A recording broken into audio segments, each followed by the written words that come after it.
It's amazing.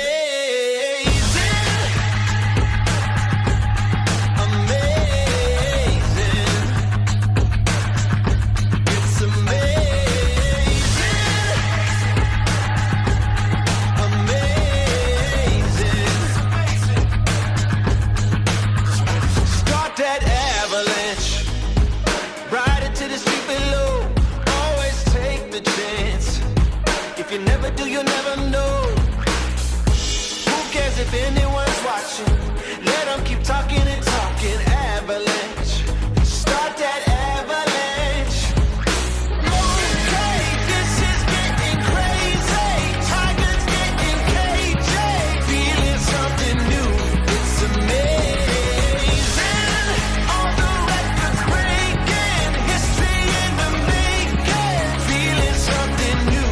It's amazing. It's amazing.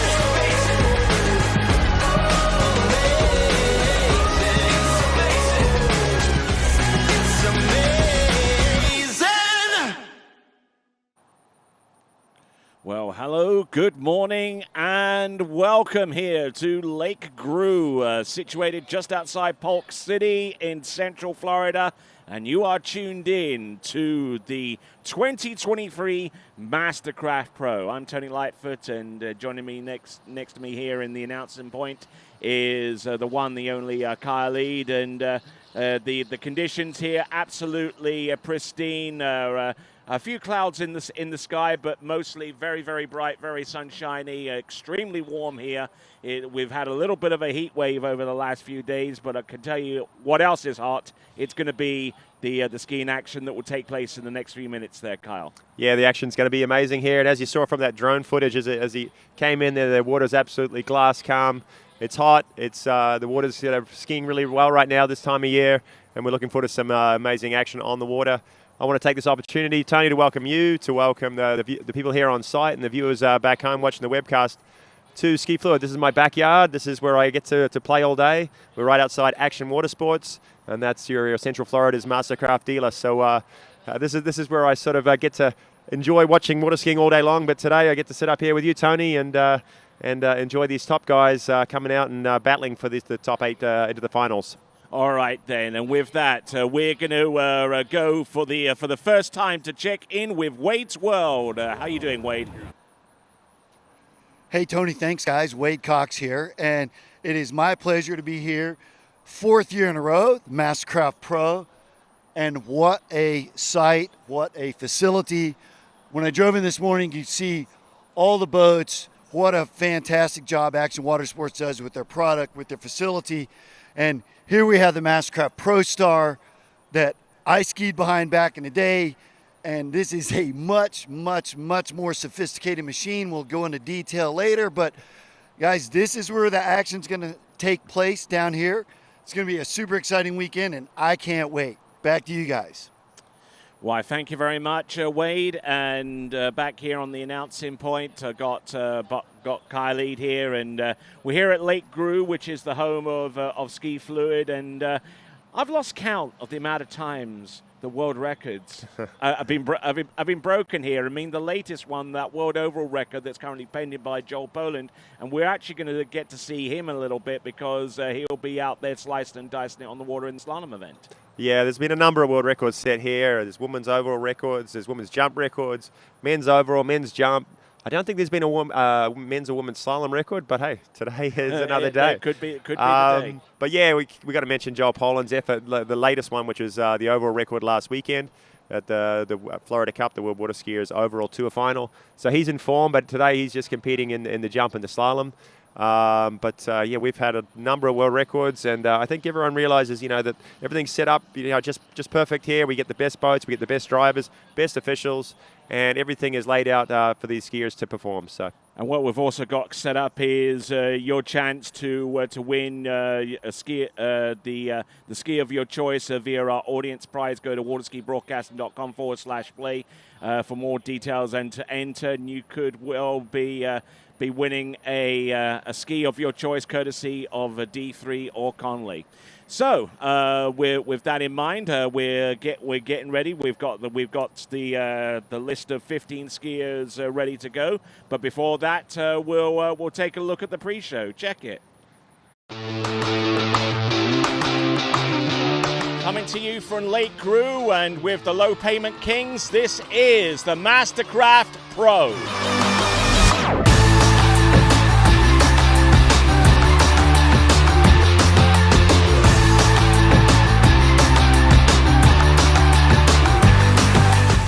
Well, here I am with Freddie Winter, who's the defending champion here at the MasterCraft Pro and is currently second place on the Waterski Pro Tour Slalom rankings. What are you looking to do to basically narrow that gap? Well, I've got to win, haven't I think. If I win, I think I can get ahead. But anyway, look, lots of competition, very, very hard always. I had a good year last year. I had a less good year the year before here, so I'm going to go for it. And, you know me, Tony, I'm not going to leave anything behind, so let's go have some fun. Making a welcome return to the pro scene here is Igor Morozov. Now, you've been out of the tour for a little while. What kind of performance are you looking for out there this weekend? Well, I'm looking to get out there, have some fun jumps, enjoy the tournament. It's been a while, so that's the first thing. And the second thing, you never know. I put it all together, boost a big one. Well, here we go.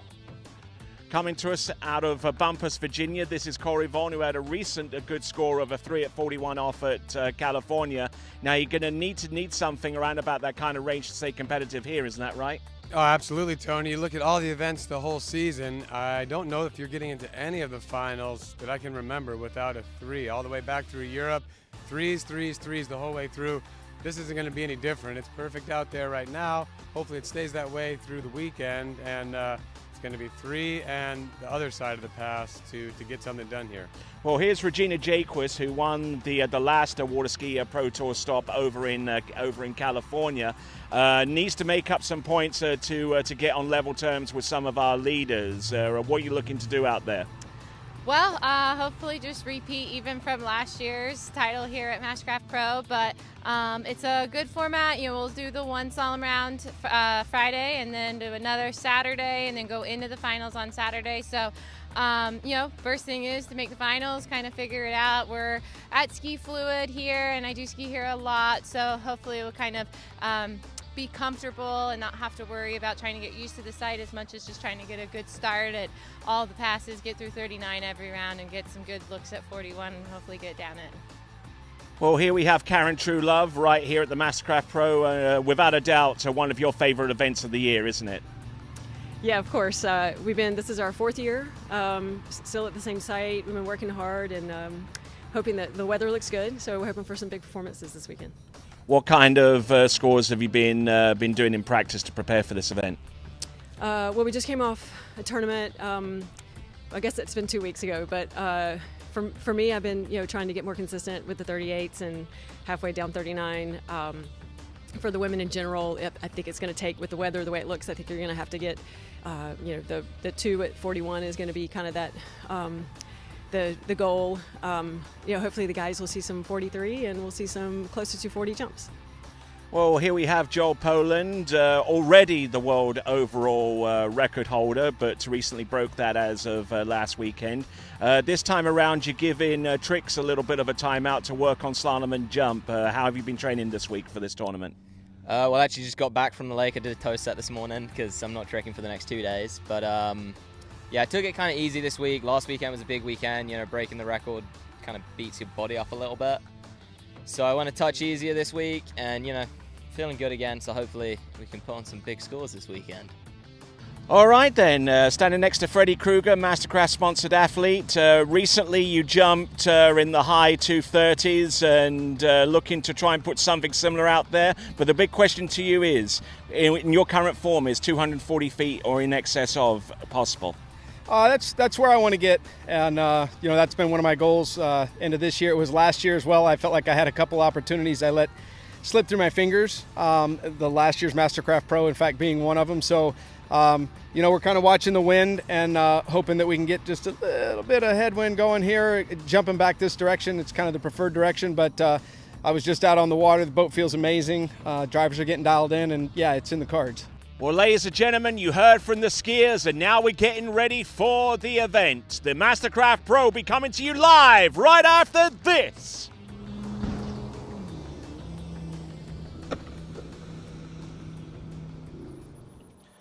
All right then, and we are back live here with the MasterCraft Pro for 2023, and I'm here there with Kyle Eade, getting the site prepared and everything. You're almost on autopilot now with the amount of tournaments that you do year after year, isn't that right? Oh, that's correct. Yeah, we do a lot of events out here, a lot of record tournaments, but a couple pro events a year too, and. As everyone's mentioned, this is the 4th year the MasterCraft Pro has been here, and it's been building and building. And it's one of those events each year that probably gets some of the best scores that we see all year. So especially in the jumping last year, some 240s, it was some amazing skiing. So let's see what unfolds today.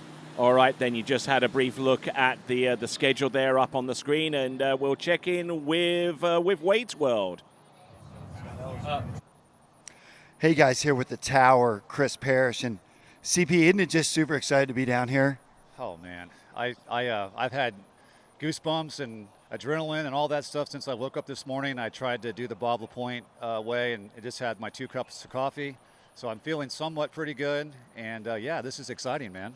It really doesn't take a whole lot of coffee to get the adrenaline flowing when you see all the boats and the tents and the MasterCraft sitting there.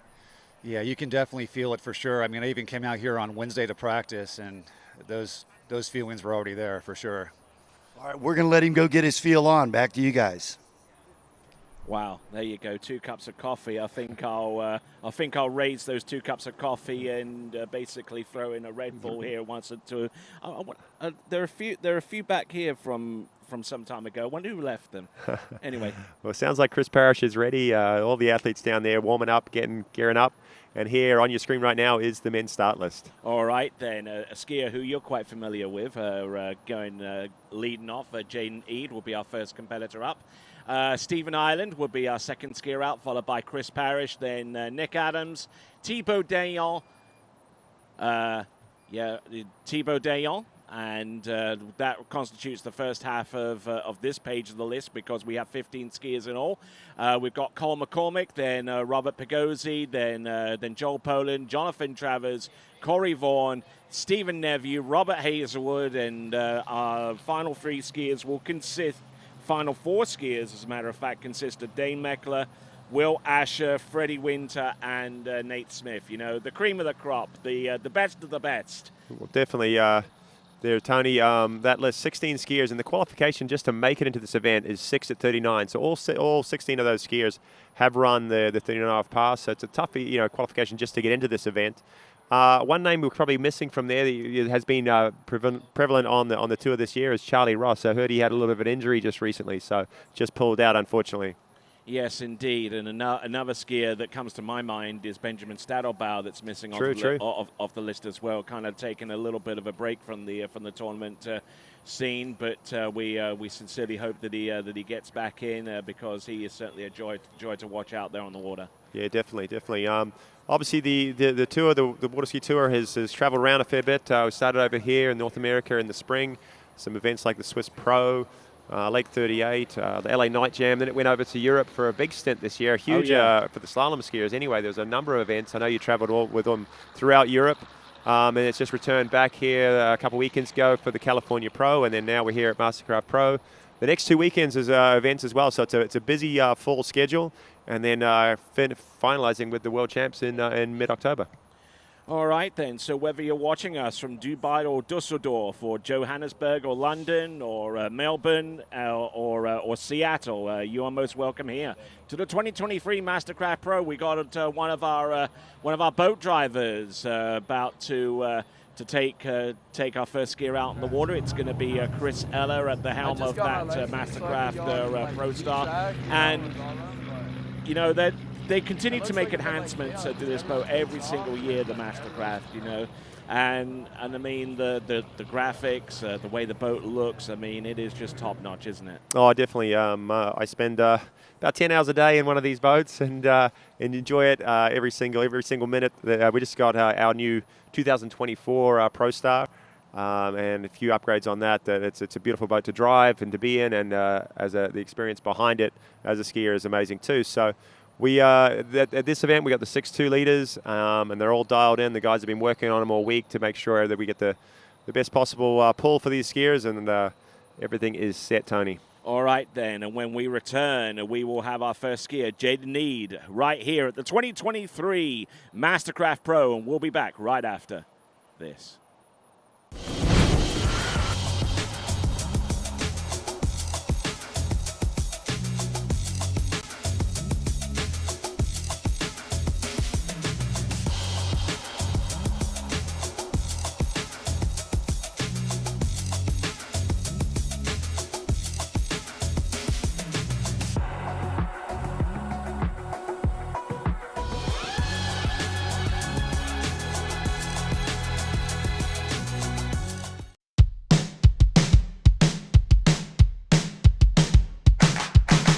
Today is gonna be a little something more.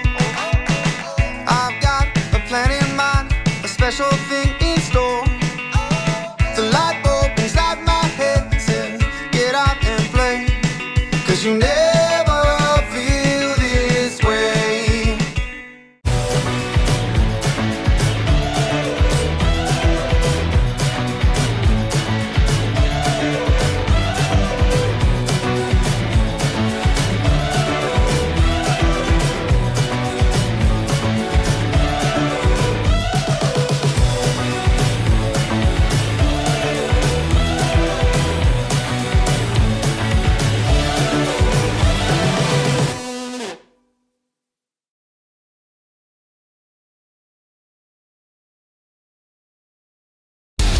Award-winning marine engineering, platinum-selling studio recording, ass-kicking home listening. We took the holy trinity of audio excellence and built a sound system that's going to blow your buddies' boats out of the water. With the rock star status of Bon Jovi and the no BS attitude of Klipsch, we figured out how to cut the noise so you can crank up the tunes. Lose the wind, the waves, and the engines, and hear your music the way the gods of rock intended. Whether you're chilling dockside or making waves, you'll get the power of a live concert with recording studio quality. A VIP experience at any volume and any speed, guaranteed. Looking for more of a backstage pass? We'll bring the show to you.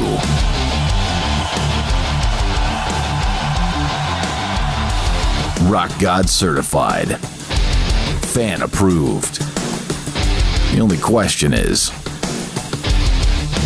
are you ready to rock on water?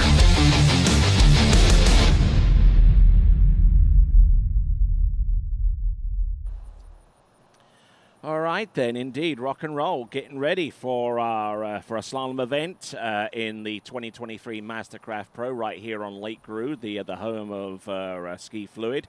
And the format is quite simple for the slalom event. It's going to be the top 8 that advances on the strength of the best score out of 2 rounds. And top 8 for the men, top 6 for the women. And we'll go with our first competitor. This is going to be Jaden E.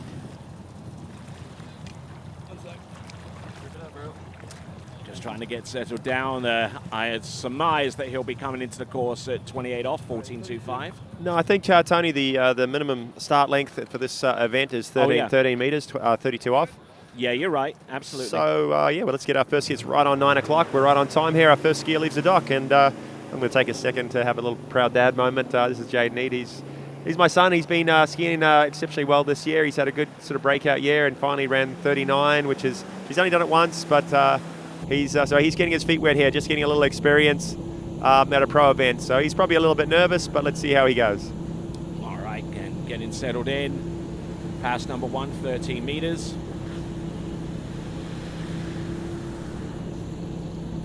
Looking good. Yeah. Sending it down this pass. And now we'll send it to Wade's World.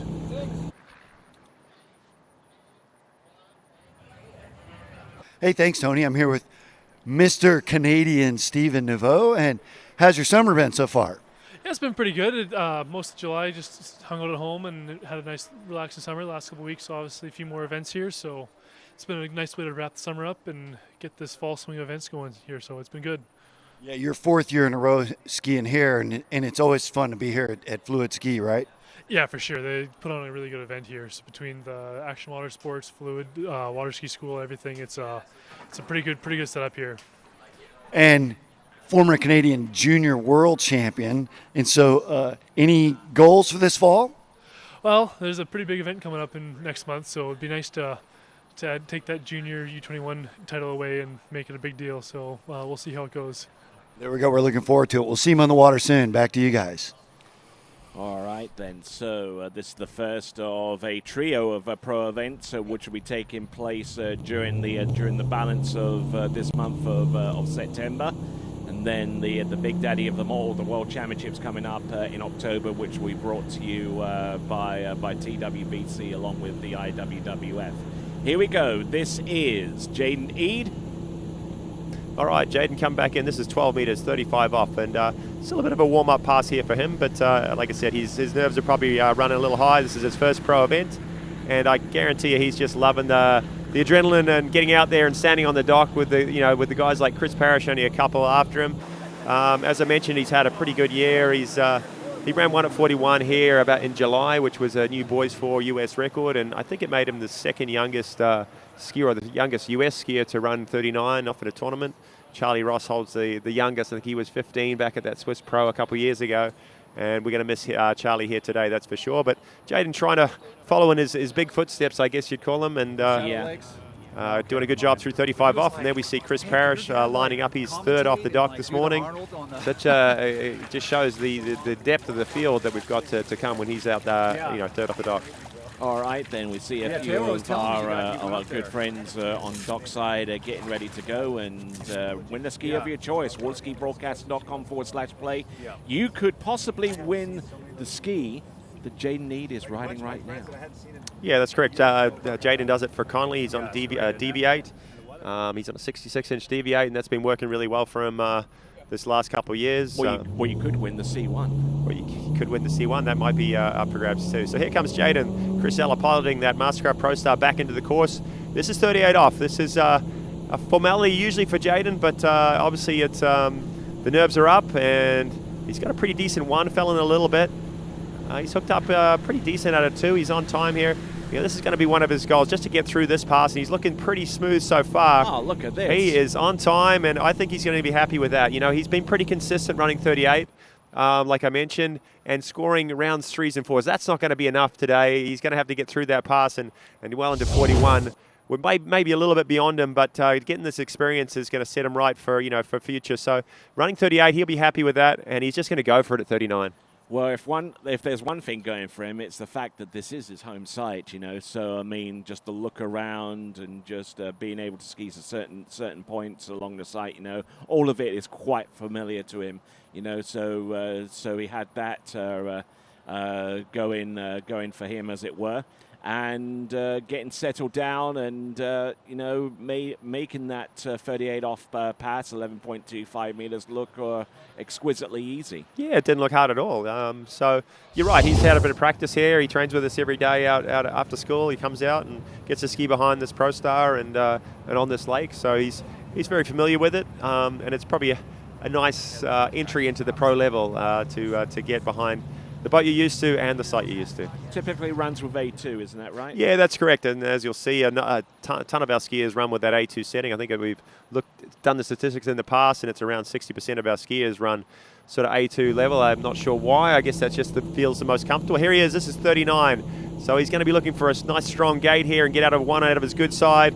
He's dropped the shoulder a little bit, but he's got a tight line. Can he turn 2? This is going all right. Can he pick up number 3? He's happy with that. He's got a big lean. And he takes comes. He's okay, though. Yeah, big wave. That was a good start. He was going for it out of 3 and just take a little bit of a tumble across the wakes. Got in a bit of a power lean there, Tony, but yeah, a good score for him to start with. Yeah, it looked pretty much on for the first third of the course. I mean, the entrance gates had a pretty decent start. A little bit kinked over with his shoulders, which kind of unsettled him into number 2. But, you know, he got back into it on his offside turn and then went full-on power lean there and just got separated in towards number 4. And down he went. But it's going to be a 3-buoy count, I believe. Yeah, and he's swimming in, and he's pretty happy with that, I would say. As you can tell, he got pretty deep out of number 1. That's his good side, but he tends to do that a little bit if he rushes and occasionally gets a little bit ahead of himself. Yeah, the shoulder drops, but he picked up the line well, and look at this 2-ball. That was a solid 2. That's his offside. Came around great, but then just started getting a little bit ahead of his ski there into 3. Went for the huge 3-ball and kind of got it, but just overleaning there to number 4. A good solid score for his first round, his first tour event, I guess. Indeed, indeed. So 3 buoys at 10.75 or 3 at 4 of 39.5 off is the current lead. And our next skier do take to the water right here, right now, coming to us from the West Palm Beach area of Florida. This is Stephen Island. All right, another skier choosing the A2 setting on our zero off control, and this is Stevie at 13 meters. He's looking pretty strong out there. This guy does a fair bit of work in the gym in the off season. Actually, probably through the season. He's got some strong shoulders on him, got some big arms, and let's check in with Wade in Wade's World. Hey, thanks, guys. I'm here with John Travers, and John, obviously got a big weekend, but we got a big fall coming up, don't you? Yeah, it's going to be busy. It's going to be fun, though. We got this weekend, we got Malibu next weekend, Grand Prix the following weekend, and then a little break before the Worlds, and yeah, I think we're getting ready. So I know you got the site looking all good like this place, but you've been taking care of yourself? Trying. It's been a lot easier this year than 21 getting ready for the Worlds, so I'm pretty excited for it. And still good being a father? He's awesome. Yeah, I wish you could have brought him out today. He's back in school, but yeah, he's awesome. Good stuff. Go get your game on. We'll see you out there soon. Back to you, Tony. All right, then, and we just saw the stats there. Alpha 2 appearing to be the most popular setting at about 81%, and followed by Bravo 1 and Bravo 2. Yeah, a bit of a crazy stat, that, isn't it? It's more than I thought. But on these boats, they're the 6.2, so they're fairly strong. They give you a good swing side to side, and maybe the skiers, especially on this boat, to prefer just a slightly softer letter, just to kind of feel like it doesn't jump on them too hard out of the buoy. So here's Stevie Island. This is 35 off, and again, formality for him. He came up and practiced a little bit, like a lot of the athletes yesterday. Got a bit of a familiar out here. Conditions absolutely perfect, and an easy 6 buoys for Stevie. All right, then, and Stephen Island looking good out there on pass number 2, getting through 13 and 12 meters. That is 32 and 35 off in quick succession. And for a good while at the top of the season, he skied on the LP1, the La Pointe ski, but in more recent times has switched back to the good slalom ski. So riding that, and so just trying to feel his way back into the course on that old faithful, as it were. Yeah, so Stevie's hasn't been in the sport all that long compared to some of these other skiers, but he made a meteoric sort of rise up through the ranks, and then got into the pro events over the last maybe 3 years or so, Tony. Yeah. And then he's had dabbling at him for a little bit, and then next thing you know, he's getting scores of 2s and 3s at 41 at some record tournaments, and even in some of the pro events, he's running 39 and making a name for himself. I'm not sure if he's had as much success this year, maybe playing around with skis a little bit, and but definitely a capable skier of getting deep down 41, which, as everybody's talked, that's what it's going to need. And all season long, it's been 3s at 41 just to get in a tie, sort of to get into the final. But this is Stevie. He's having a little trouble with this 38. He's losing the line a little bit there at 135. And a little separation not there. that settled, but he's got through it, and he gets to live another day and try another pass. Indeed, and under review at the moment, but as his experience grows in this high echelon level of men's slalom, he's more comfortable in the course. You know, he knows when to pile the pressure on, when to bleed off the speed, when to really pile on the pressure from one side to the other. You know, and that comes through being more and more experienced at these types of events, and you know, and improving a little by little. Well, look at that angle there, though, as he's heading off to 6, Tony, and he didn't have much room there to squeak around 6, but like you said, the experience just kind of managed it on the way in, didn't panic, threw the ski around it, took up all that slack, and got out the gates. So another pass under his belt for Stevie Island, and he's coming back in 39, 10.75. And it is a confirmed 6. Oh, we were waiting on a review, but no problems there for Stevie. 6 buoys at 38 off. And the next pass is 39. This is where it gets interesting, isn't it? This is kind of the money pass, the one that has to be run to have a shot at the final. We've got a leading score so far from Jaden at 3 at 39. And we've got not a bad one here. Hopefully he can pick it up big on his onside there. It's for Stevie. He's on time. Still there. Oh, he sort of folds at 3, and we got a tie for the lead. He's equal Jaden. 2 3s at 39 right now. All right, so there we go. Stephen Ireland getting halfway down the course, and not much beyond that, I'm afraid. So, but it is a tie with the lead with Jaden Eade. And what do you see right from the get-go here on this instant replay? Actually, I think he had a pretty decent number 1 there. Maybe handle came up a little bit, lost a little bit of time. He's got a strong onside, and I thought he picked it up pretty well. He seems like he's having problems on his offside right now. We saw at 38, he was kind of losing the rope and didn't really kind of manage number 3. Maybe he was getting a little pressured from being a tad down course. But you saw at 38, he was having those issues, and it just compounds as his line gets shorter. And 3 buoys. But he'll go back to the dock. He knows that's not going to be the score he's looking for. He's got another round tomorrow. The format, 2 rounds, and it's the best 8 scores that make it through into this final. The skiers that we've talked to, you know, it's kind of common, I guess, amongst them all that this is the best format. This gets the best results, the fairest results. You know, with 1 round, sometimes, you know, every once in a while someone will miss a gates or mess up, and with 2 rounds you get the best skiers through. They give a decent chance for everyone to perform, you know, to their potential, and then we go into the straight final, just straight 8 skiers off the dock, one after another.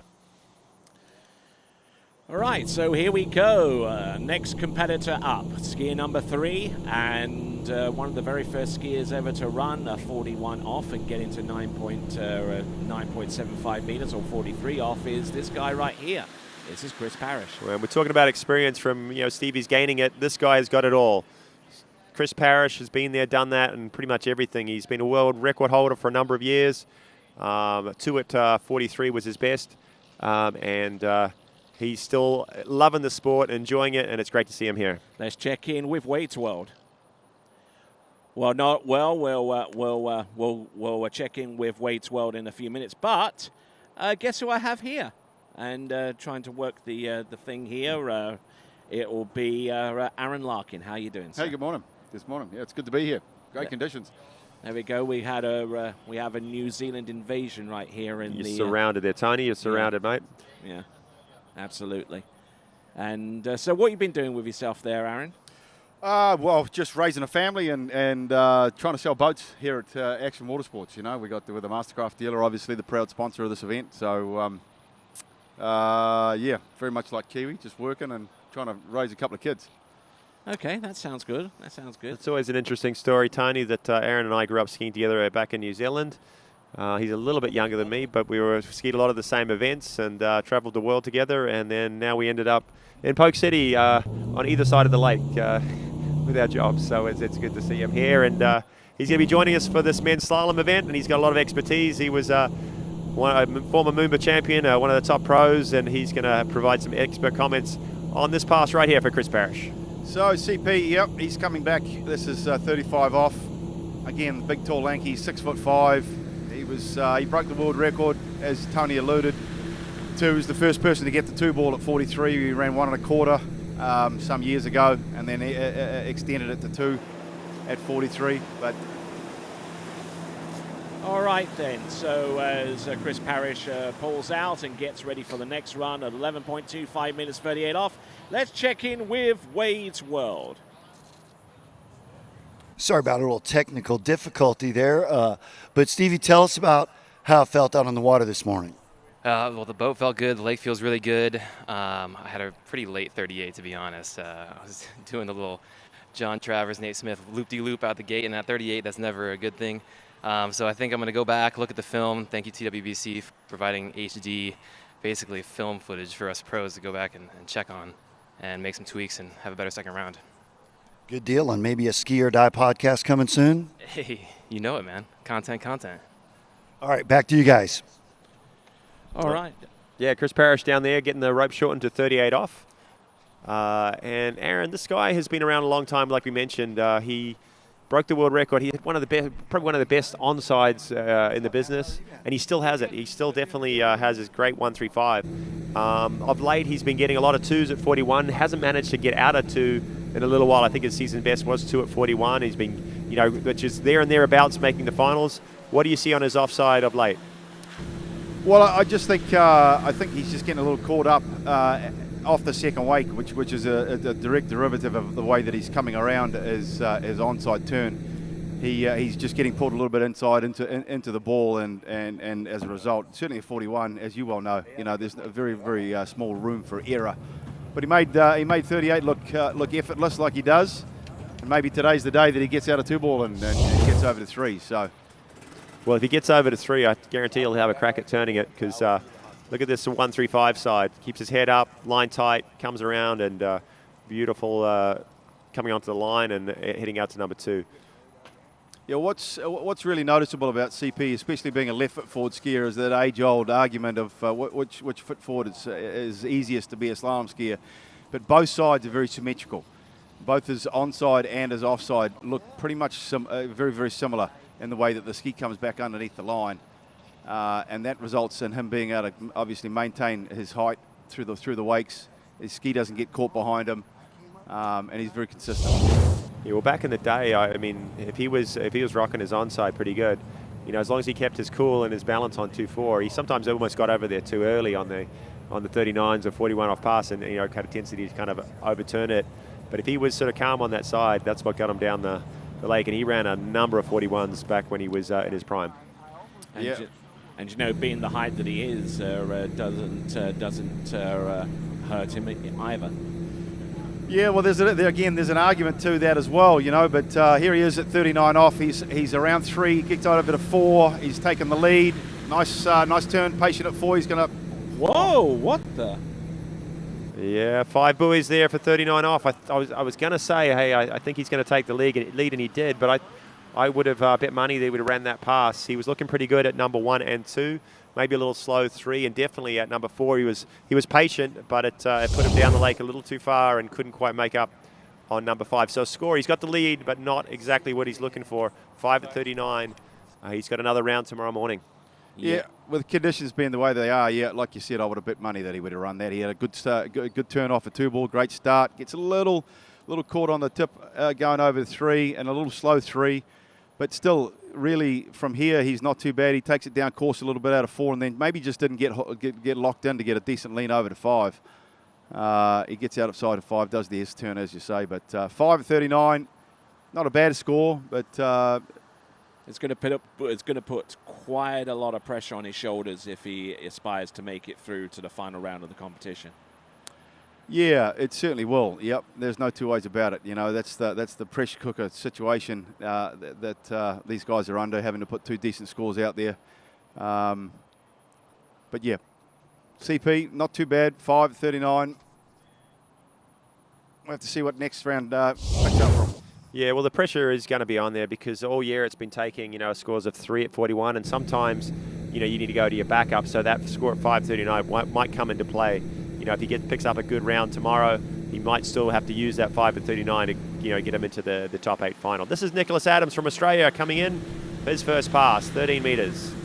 Nicholas Adams is a skier who I'd love to watch. He has that kind of almost lackadaisical style out there. He doesn't put too much pressure on behind the boat, doesn't move around too much. He's pretty much straight up and down. And with that in mind, and we'll talk to my friends about that, let's check in with Wade's World.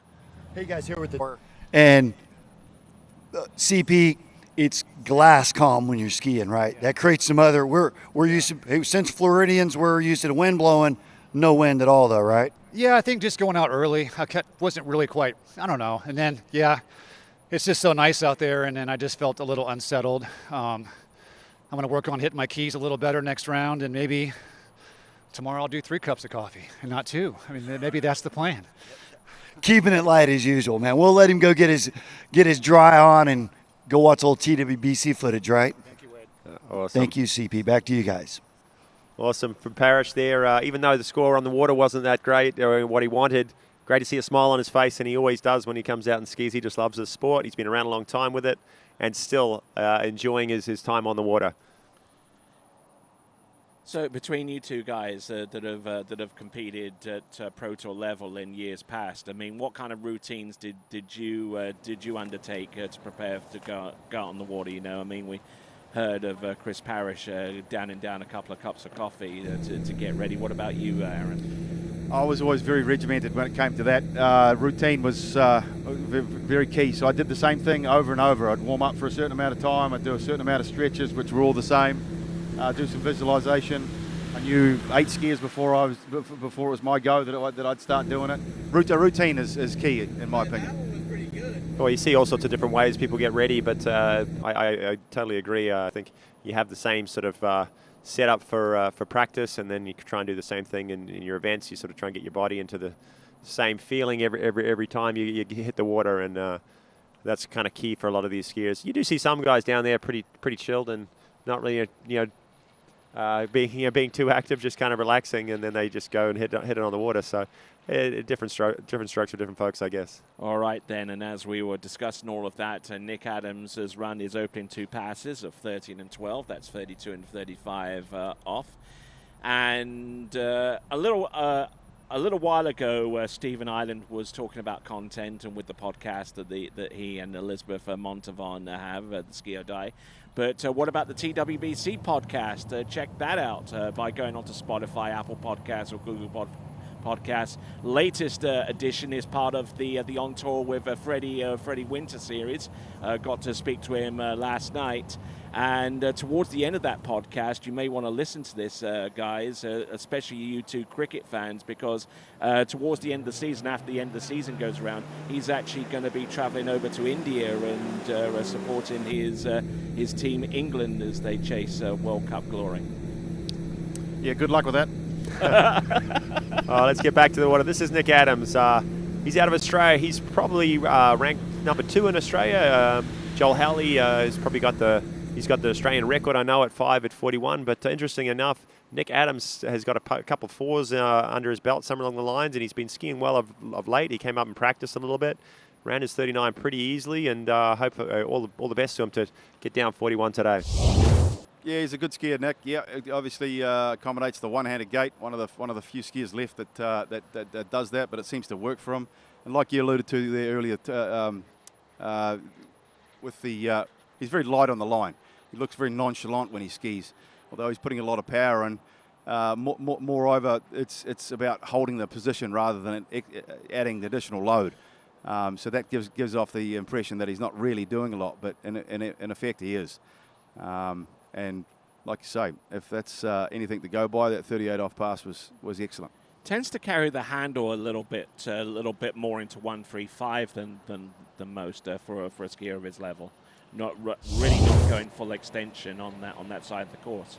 Well, it could be a sign that he's done his job across the wakes and he's got a good swing. He doesn't need to overextend, which is a good way to be. You don't feel like when you're overextending, that's when you lose your balance. We saw, maybe going back to Jaden earlier, he's sometimes on his 135 was overextending and putting him in a little bit, losing balance. So that's one of the things that Nick's got going for him. He's keeping his head up. He's keeping in check with his position at the end of the turn, so he can just keep managing his path all the way down the course.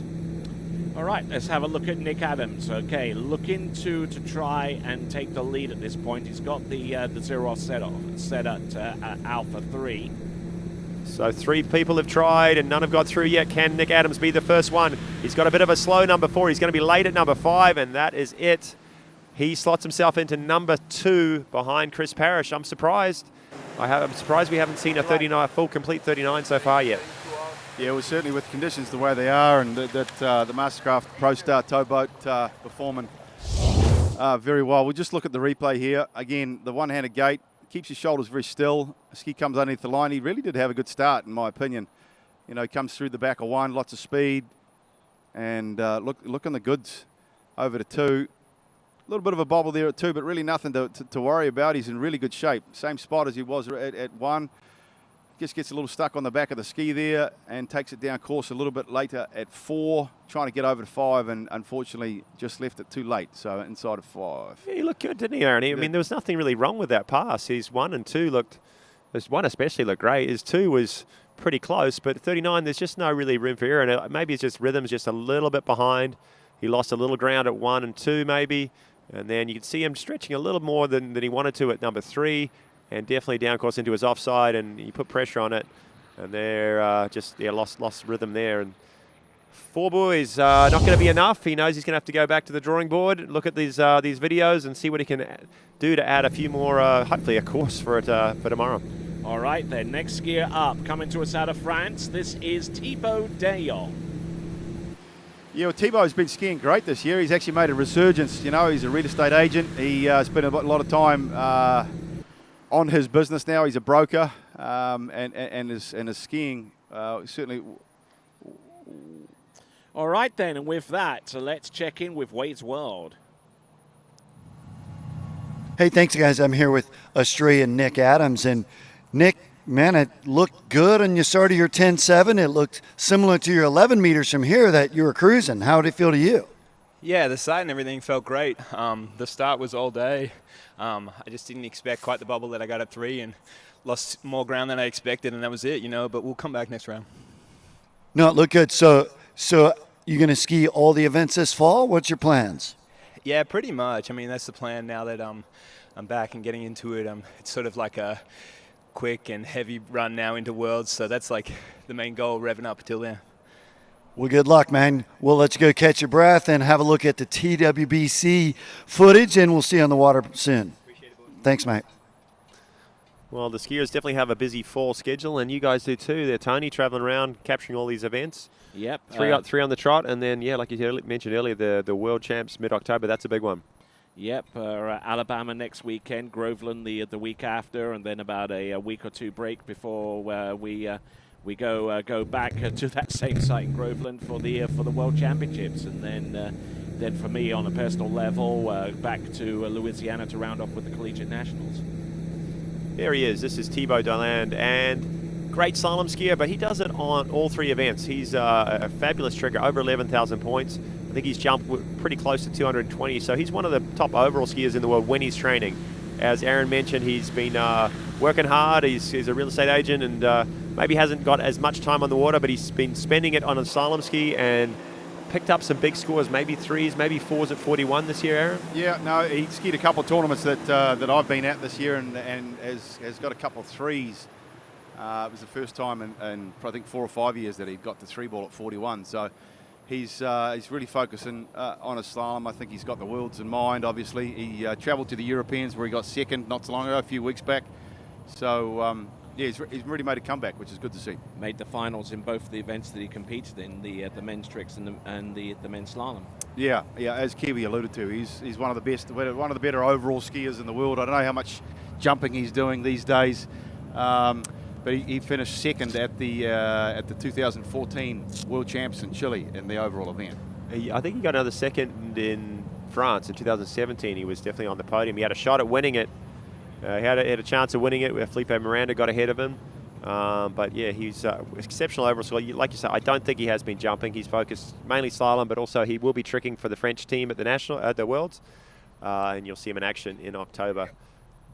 All right, there at the helm of that MasterCraft Pro Star towboat is Chris Eller, who comes to us out of Lillington in North Carolina.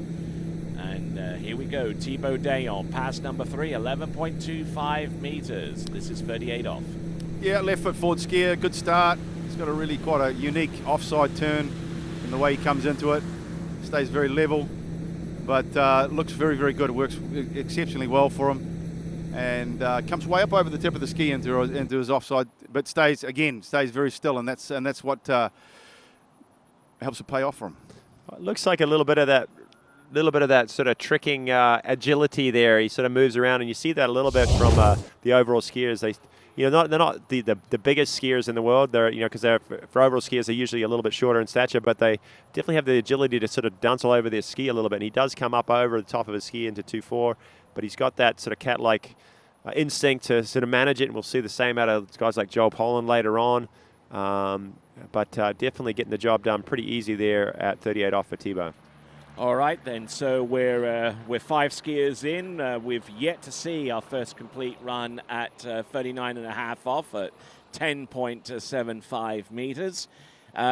Could we see it courtesy of Thibaut Dayon? I mean, the conditions look very conducive out there. And under similar types of conditions, you would say that Thibaut Dayon has been very reliable on this run. Yeah, I would put my neck out and say that Thibaut is going to be the first guy to run this pass. He's been skiing great, as I've alluded to this season, and I'd anticipate we're going to see our first score at 41 off here in the next few minutes. So Thibaut Dayon just coming out of the West End now, as we see that MasterCraft Pro Star coming to the course. 36 mile an hour. This is 39.5 off, and this rope is short. It doesn't reach the buoys. He's got a tight number 1, but then kind of got pulled up. He's a little down course at 2, but manages it well. Big 3, ducks in, and he's still on time here at 4.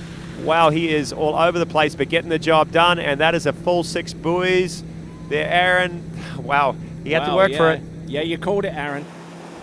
Well, yeah, but it certainly wasn't the way that I anticipated it. He had the 1, 3, and 5. He had hiccups. 2, 4, and 6, and his offside turn was really what saved him in that pass. He kept the ski running through, kept his speed, and not sure exactly what was going on there at 135. As we look at the gates again, stays very still. Good gate over to 1. Stays moving out. Gets a little stuck on the tip of the ski here. From there, he's just going to concentrate on keeping the ski underneath him and keeping it running through the line. Gets a little chest over the top of the ski, and he's just sticking with it. He's really. just reacting there, and he's just going with instinct. You see his 1 ball was pretty good, but he got pulled out, and I saw the whites of his eyes as he was going into 2 ball. He's sort of like, oh boy, I need to work something big here at 2, and he got a big 2, but still scrambling all the way through that. Doesn't matter how you do it though, Aaron. 6 buoys is 6 buoys, right? Yeah. Yeah. Certainly vouch for that. He certainly got on the good foot with that run, and he is rewarded with the 6 buoy count on that pass at 10.75 meters. Now, our first excursion into 10.25 meters. This is 41 off, and this is Thibaut Dayon. So Thibaut is going to be looking for a better start. He's got a ski left behind him there, and as a result, you see he had a slow 1 ball, and getting outside of 2 was really all he could ask for after that start. So bittersweet maybe, Aaron, on that pass. Not a bad one, but kind of got pulled inside at 2, and 2 is a good score, but he knows, maybe, as you see his body reaction, maybe not enough. Yeah, I don't think so. Just as you can see, his right shoulder just dips there, so he's left his ski behind him at the gate, and then as a result, that's why he had that slow start there at 1, and basically just skiing for 2 ball at that point. It's very difficult if you don't get a good start when you're a lefty. No room for error there, and probably a little narrow on his gate. It looked like he sort of drifted in, hanging there. You could see the spray come up the right-hand side of his ski, got a little slow, a little stuck, which maybe put him on the inside and narrow at number 1. Had to throw himself around it, and 2 buoys, but he's got the lead, Aaron, and putting some pressure on these guys to come. Our next skier, Cole McCormick, and it's good to see him back on the water. Hasn't done all the events this year, just this latter half. He had an ankle injury earlier on. He was skiing a little bit, but was sort of saving himself for this fall list of tournaments, and it's great to see him back, and I know he's been skiing well, and he's ramping up for the World Champs as well. Yeah, it is. He's a great skier, and it's unfortunate, that he got injured, but he's taken his time to get back into it. I think he's 100% healthy. Again, I saw him at a tournament where he got a piece of 4 ball over in Melbourne, here in Florida, a few months back. And he'll be looking to emulate something like that today. So there's our leader, Thibaut Dayon, coming back to the dock. Give him a little clap as he comes in. 2 at 41. He's going to be sitting in pole position for a little while. And Cole McCormick, going out fairly early, maybe earlier than we would have seen him because of the lack of tournaments, lack of points. Yeah. We're seeding based on the Waterski Pro Tour standing list. Is that correct, Tony? That is correct, yes. So Cole McCormick, one of his very few excursions this season. Obviously, we alluded to the injury that has put him out of the game for most of the season. And California, the California Pro-Am about a week or so ago was actually the first tournament that he skied in this pro season at this point in the pro season, I should say. So looking to try and make a statement, make an impact out there, and show the good folks along the shore side and those of you watching that Cole McCormick, someone who should not be overlooked even at this point. So opening pass, 13 meters. We'll see what he's got. This is Cole McCormick coming to us out of Canada. Yeah, well, Cole, he's another left foot forward skier. Obviously comes from great pedigree with Ricky McClintock, Susie Graham being his parents. Both of them had stellar careers. And as you would anticipate, 13 metres is pretty easy here for Cole. Round 6 and out the gates. Okay, Cole McCormick was a 3-event skier when he grew up and go through college skiing. But definitely slalom was his forte, and he's of late just spending all of his time focusing on that event, and been working hard in the gym, working hard everywhere through it to get the scores he's been getting of late. And let's check in with Wade's World. Hey, got our leader on the dock, Mr. Thibaut Diane. Nice 10.75, right? Yeah, he was not easy out there. I mean, the few guys before me didn't run it, so I was like expecting to be not as easy. But yeah, it was a 6 boot count. That's the most important. And it must have felt good to be the first one to do it, right? After a couple of big time names didn't make it. Yeah. Those guys before me knows how to ski. So for sure, if they don't run 39 and be the first one out there to put a score, I'm pretty happy. Yeah. Well done, and you get another round. So anything you may be thinking about changing, or? Yeah, well, I need more buoys, and I'll try to make it in the final. I just need more buoys. Yeah, 1 or 2 more. Was good stuff. Good, enjoyed watching, Thibaut. Back to you, Tony.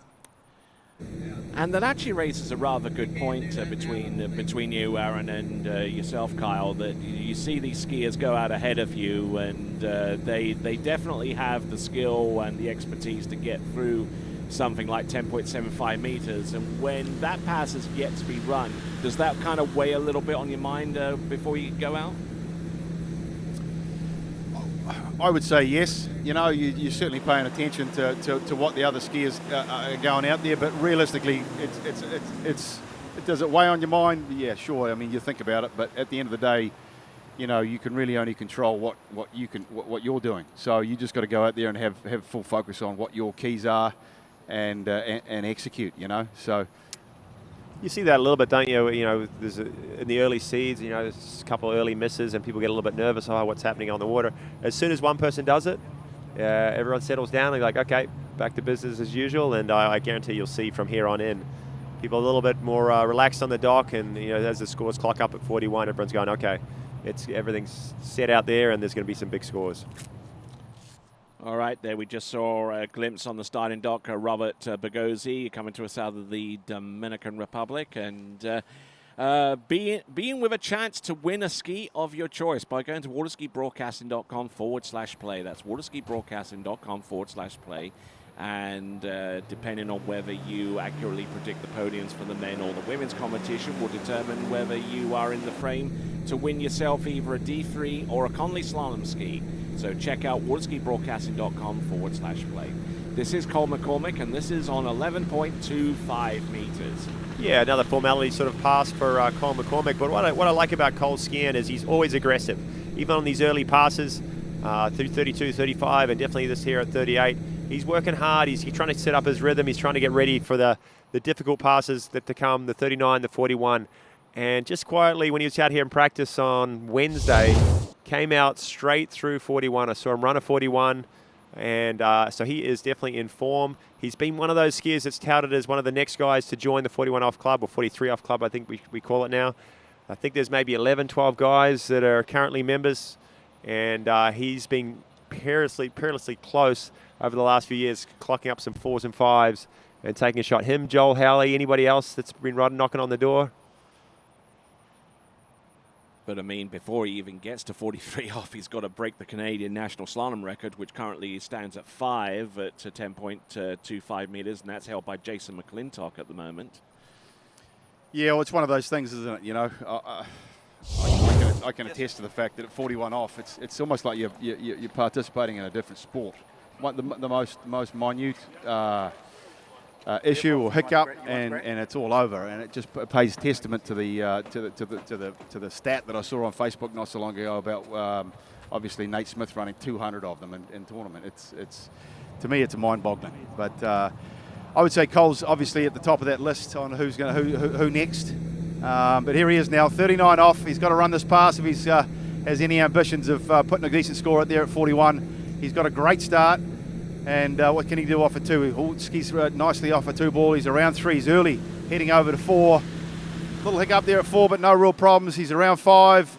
And Kiwi, it's be hard pressed to run an easier pass. Yeah, 39 off. Aside from 4 ball, where the ski, it wasn't even really an issue, but the ski came around and bet a little bit at number 4. But I'd say that's a pretty sweet 39, and he's showing us his form right now, and hopefully best of luck to him here coming up at 41. The lead is at 2, and I know he was talking in practice. He's like, lately I've just been getting, every time I got to get to 3. I got to get to 3 every single time, and that's to try and make the finals, you need at least a 3 and maybe a backup score of 3.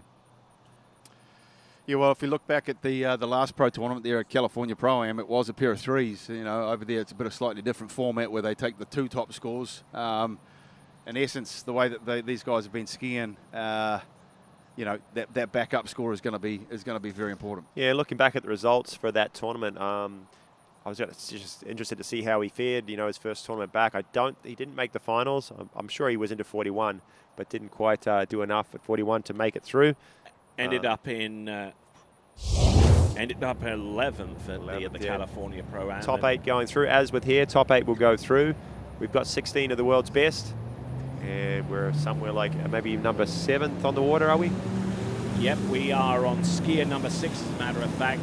Robert Pagozzi, who we just saw there, skier number 7th. He's chomping at the bit to take to the water, but not before we've had a full look at Cole McCormick on the water. He's round number 2. Does he? Oh, that's close judge's call, but yeah, he's not going to get that, I don't think. I don't think so, and if that's the case, then that ties with Thibaut Day on 2.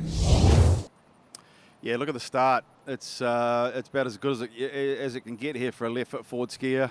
Had the big 1 ball there, didn't he, Aaron? He did, yeah, maybe too big, because right here he starts to get a little opened up in the 2 ball. And as you can see, there was just a little bit of a pause, which caused that tip rise. He was still thinking he could get over to 3, but again, judge's call. I'd say no, but you know. Yeah, I'm saying 2 as well. But I mean, it is very, very precise. It is just like inches, isn't it? Good thing is his onside's working well. Left foot forward skier came out of that really good, but like you said, he just reached a bit too early, a bit too quick. And we had to wait on number 2 and couldn't get his rhythm back going again. Lost some speed. Inside number 3, 2 at 41. He's tied up with Thibaut.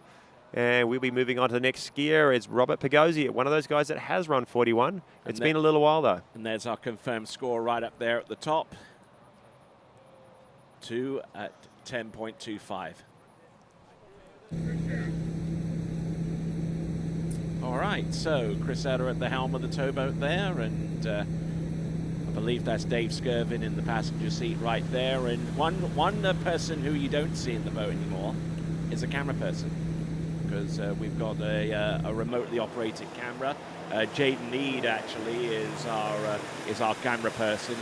He's sitting just feet away operating that camera for TWBC, and we thank him for that.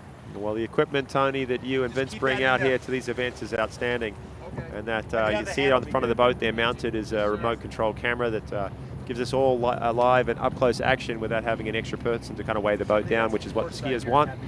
Most of the record tournaments have only got 2 in the boat, so we've done that here for these pro events. There it is. I'm sure that was not cheap. I don't know what the pricing was on that one, but I mean, if you want to, you can ask Vince on that one. Yes, Yes, indeed. So, currently... all right, then. So, we're about to bring on Robert Pagozzi. He comes to us from the Dominican Republic. He is currently lined in 16th on the Waterski Pro Tour standings right now. He's skied in a number of events, such as the King of Darkness and the event in Lacanau, along with the Lake 38 Pro-Am as well. And he's gotten points as a result of those performances there. But looking to try and make a late season charge. Coming to us, as I mentioned, from the Dominican Republic, this is Robert Pagozzi. Yeah, Robert, he is, as Kiwi alluded to, he's one of the guys that has run 41 off, but that was when he was skiing for a different ski company back in the day, and it's been a few years. So I think he's just spent a little bit of time just trying to reassert himself on a different ski. He's chosen the Radar, the Radar Pro build, and he's been looking very good as we watch him clear through 32 off. And let's check in with Wade's World. Hey guys, here with our tie leader in the clubhouse, Cole McCormick. And Cole, we were just talking about that 10-7 pass was money. Yeah, it felt solid. Jumping on my inside edge pretty early today at 2.4, so hopefully I got something to work on for next set tomorrow. Felt really good out there. And you had some big scores out here in your practice scores this week, so almost a bit of a letdown? Yeah, that's my worst score of the week, so a little sad about that, but you know, we got another round and hopefully finals, so keep my head up for that. Leave you a little hungry too, huh? Yeah, a little bit. All right, we're going to let him go get his eat on. Back to you guys. All right, then. That raises another point. What did you typically have to eat and prepare for a slalom run out there back in your days? Did it involve Vegemite at all, or that's an Australian thing, isn't it? No, it's very much a New Zealand thing. Look, I was a coffee guy. I like coffee. I still do. But you know, certainly nothing big. You know, it depends on where you skied. Most of the time, we at men's slalom, you know, depending on where you are in the draw, you know, you're going to ski later on in the morning. So having a reasonable breakfast was always good, but nothing too soon. All right, then. Let's have a look and see what Robert Pagozzi can do right here, right now. This is pass number 2. This is 12 meters, a 35 off. And what do you see out there, Kyle? Oh, he's looking pretty good here at 35 off. He's always had a huge 135 turn, and when you watch him, he keeps things exciting because he's got one of the biggest leans behind the boat. Clocks up some serious poundage on the pole. He sort of tempered that down a little bit of late, I guess. People have sort of commented. I still like the way he skis and gets in. I like when I see an aggressive skier, Aaron. You know, somebody that really kind of forces things through and, you know, puts a lot of effort in out there. Some of these skiers make it look a little bit too easy sometimes. But he's doing it for Radar, and that's with Joel Pollan on the dock there. But I'm trying to figure out who is on each team. We're waiting to get the stats in here. I know you have over the season a little bit of a competition between the brands. I think D3 is ahead right now, but let's get some of that information. I'm so glad that you mentioned that, because we'll pull up the team members for Team Radar, who should consist of Paige Reaney, Whitney McClintock-Reaney, and indeed Robert Pagozzi. They're repping Radar right now.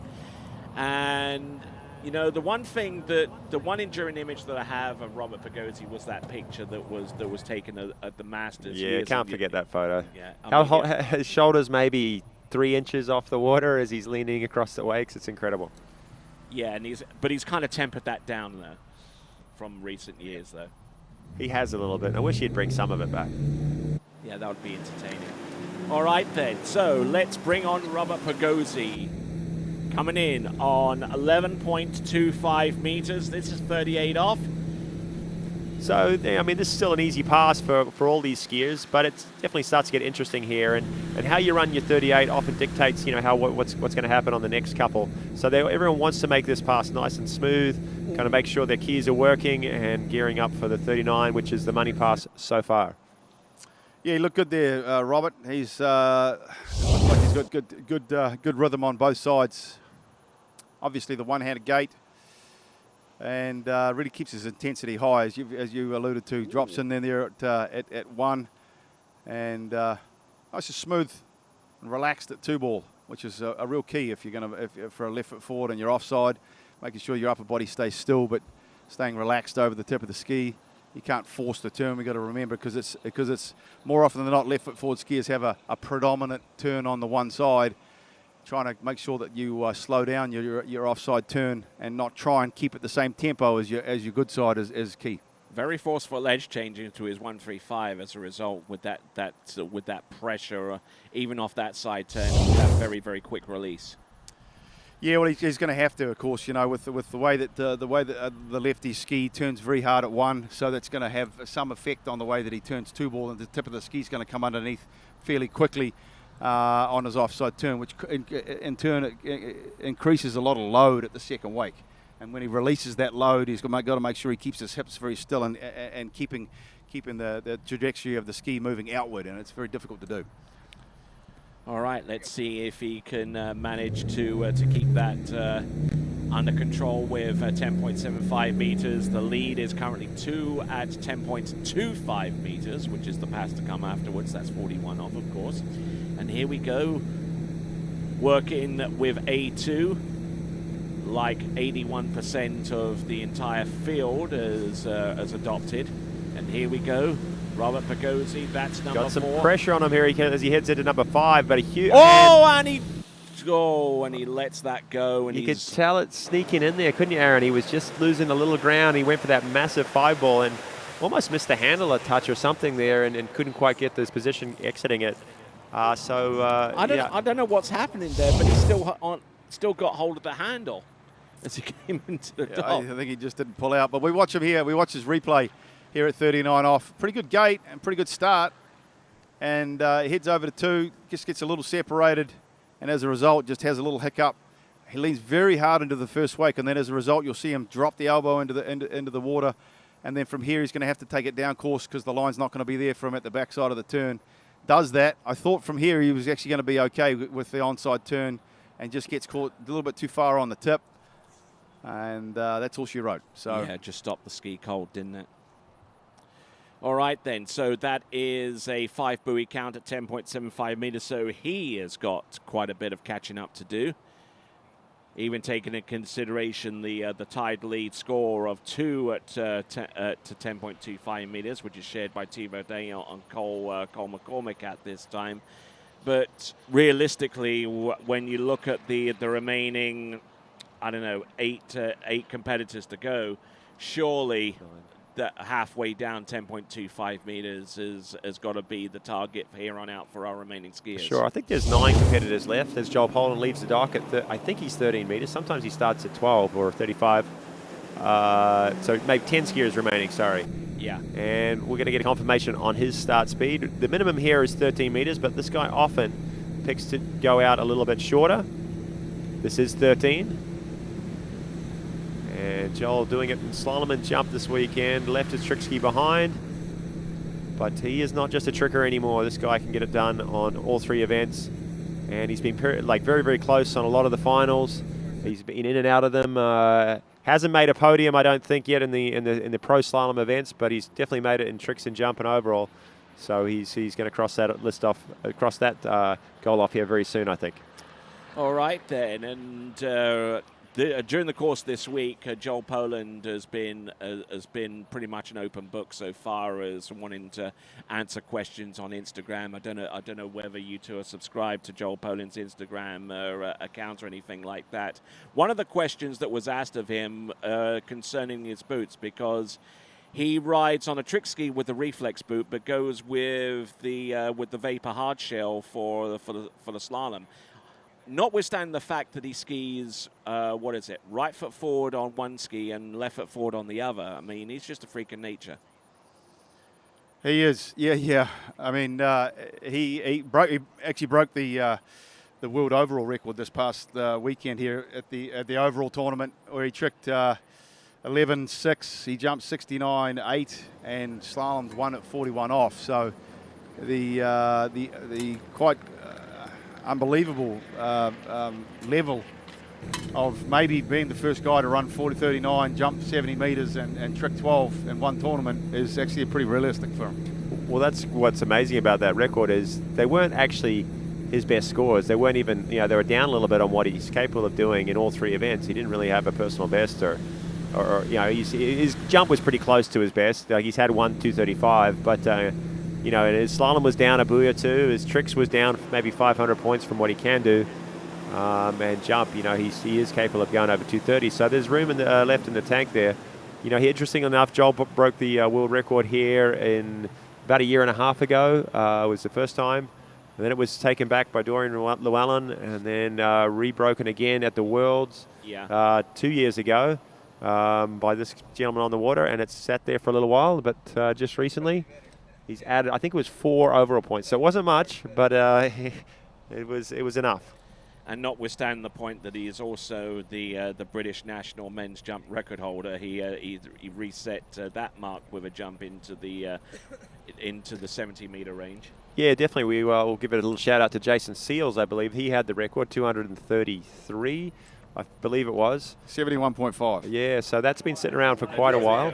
And Joel, with you guys hitting around it, they had some good jumpers from England. Tom Asher, Damien Sharman, Jack Critchley, all those guys been trying to take that mark down.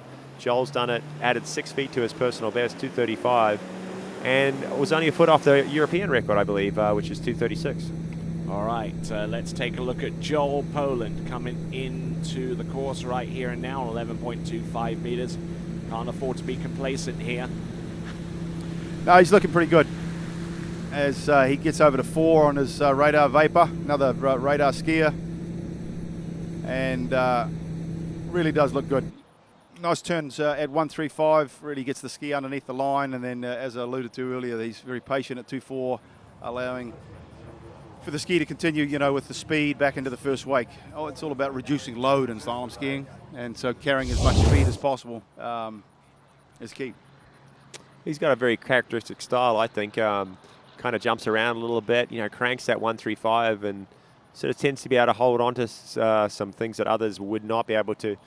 And has been very, very consistent through 39 and starting to clock up scores round 3 or so at 41. All right, so Joel Poland getting it done out there at 11.25 meters. No two ways about that. Probably the most followed tournament water skier right now on Instagram and other social media outlets such as TikTok and the like. So he's definitely segueing his immense talent out there into greater popularity in the online social media world. And there we see the leaderboard there. Right now, Thibaut Dayon, Cole McCormick currently share the lead with 2 at 10.25 meters. And then we got a shared 3rd place between Chris Parrish and Robert Bogozzi. Here we go. This is Joel Poland, and this is 10.75 meters. 2 skiers into this pass. That's a brilliant number 1 from Joel. Can he hook up out of 2? He's got it. Can he get around to number 3? Yep. This is another nice pass here at 39. And easy number 5 and round number 6. 2 skiers have been through it. Another 3rd, and he's going to be taking a shot at that lead. Currently 2 at 41. All right, and looking to post up a score for the remaining 9 skiers to chase all the way down towards the end of round 1 of the men's slalom competition. This is Joel Poland. Watching this replay, I mean, we talked about Cole McCormick's 39, how easy that was. This looked pretty easy too, didn't it? Yeah, it certainly did. He had the good start and then gets up over the tip there at 2 ball. He's looking really good. He's nice and early for 3. Good solid turn out of 3. He had a little hiccup, just a small one here at 4, as I remember. A little slower turn at 4. I think that's just a safety check, making sure that he keeps the tip of the ski coming onto the line, uses his good side turn to get out of 5 and over to 6. So smart skiing. I think the mental side of slalom skiing is something that's very underrated. Being able to think all the way down the course, managing the course. For example, you saw the slower turn there at 4 ball.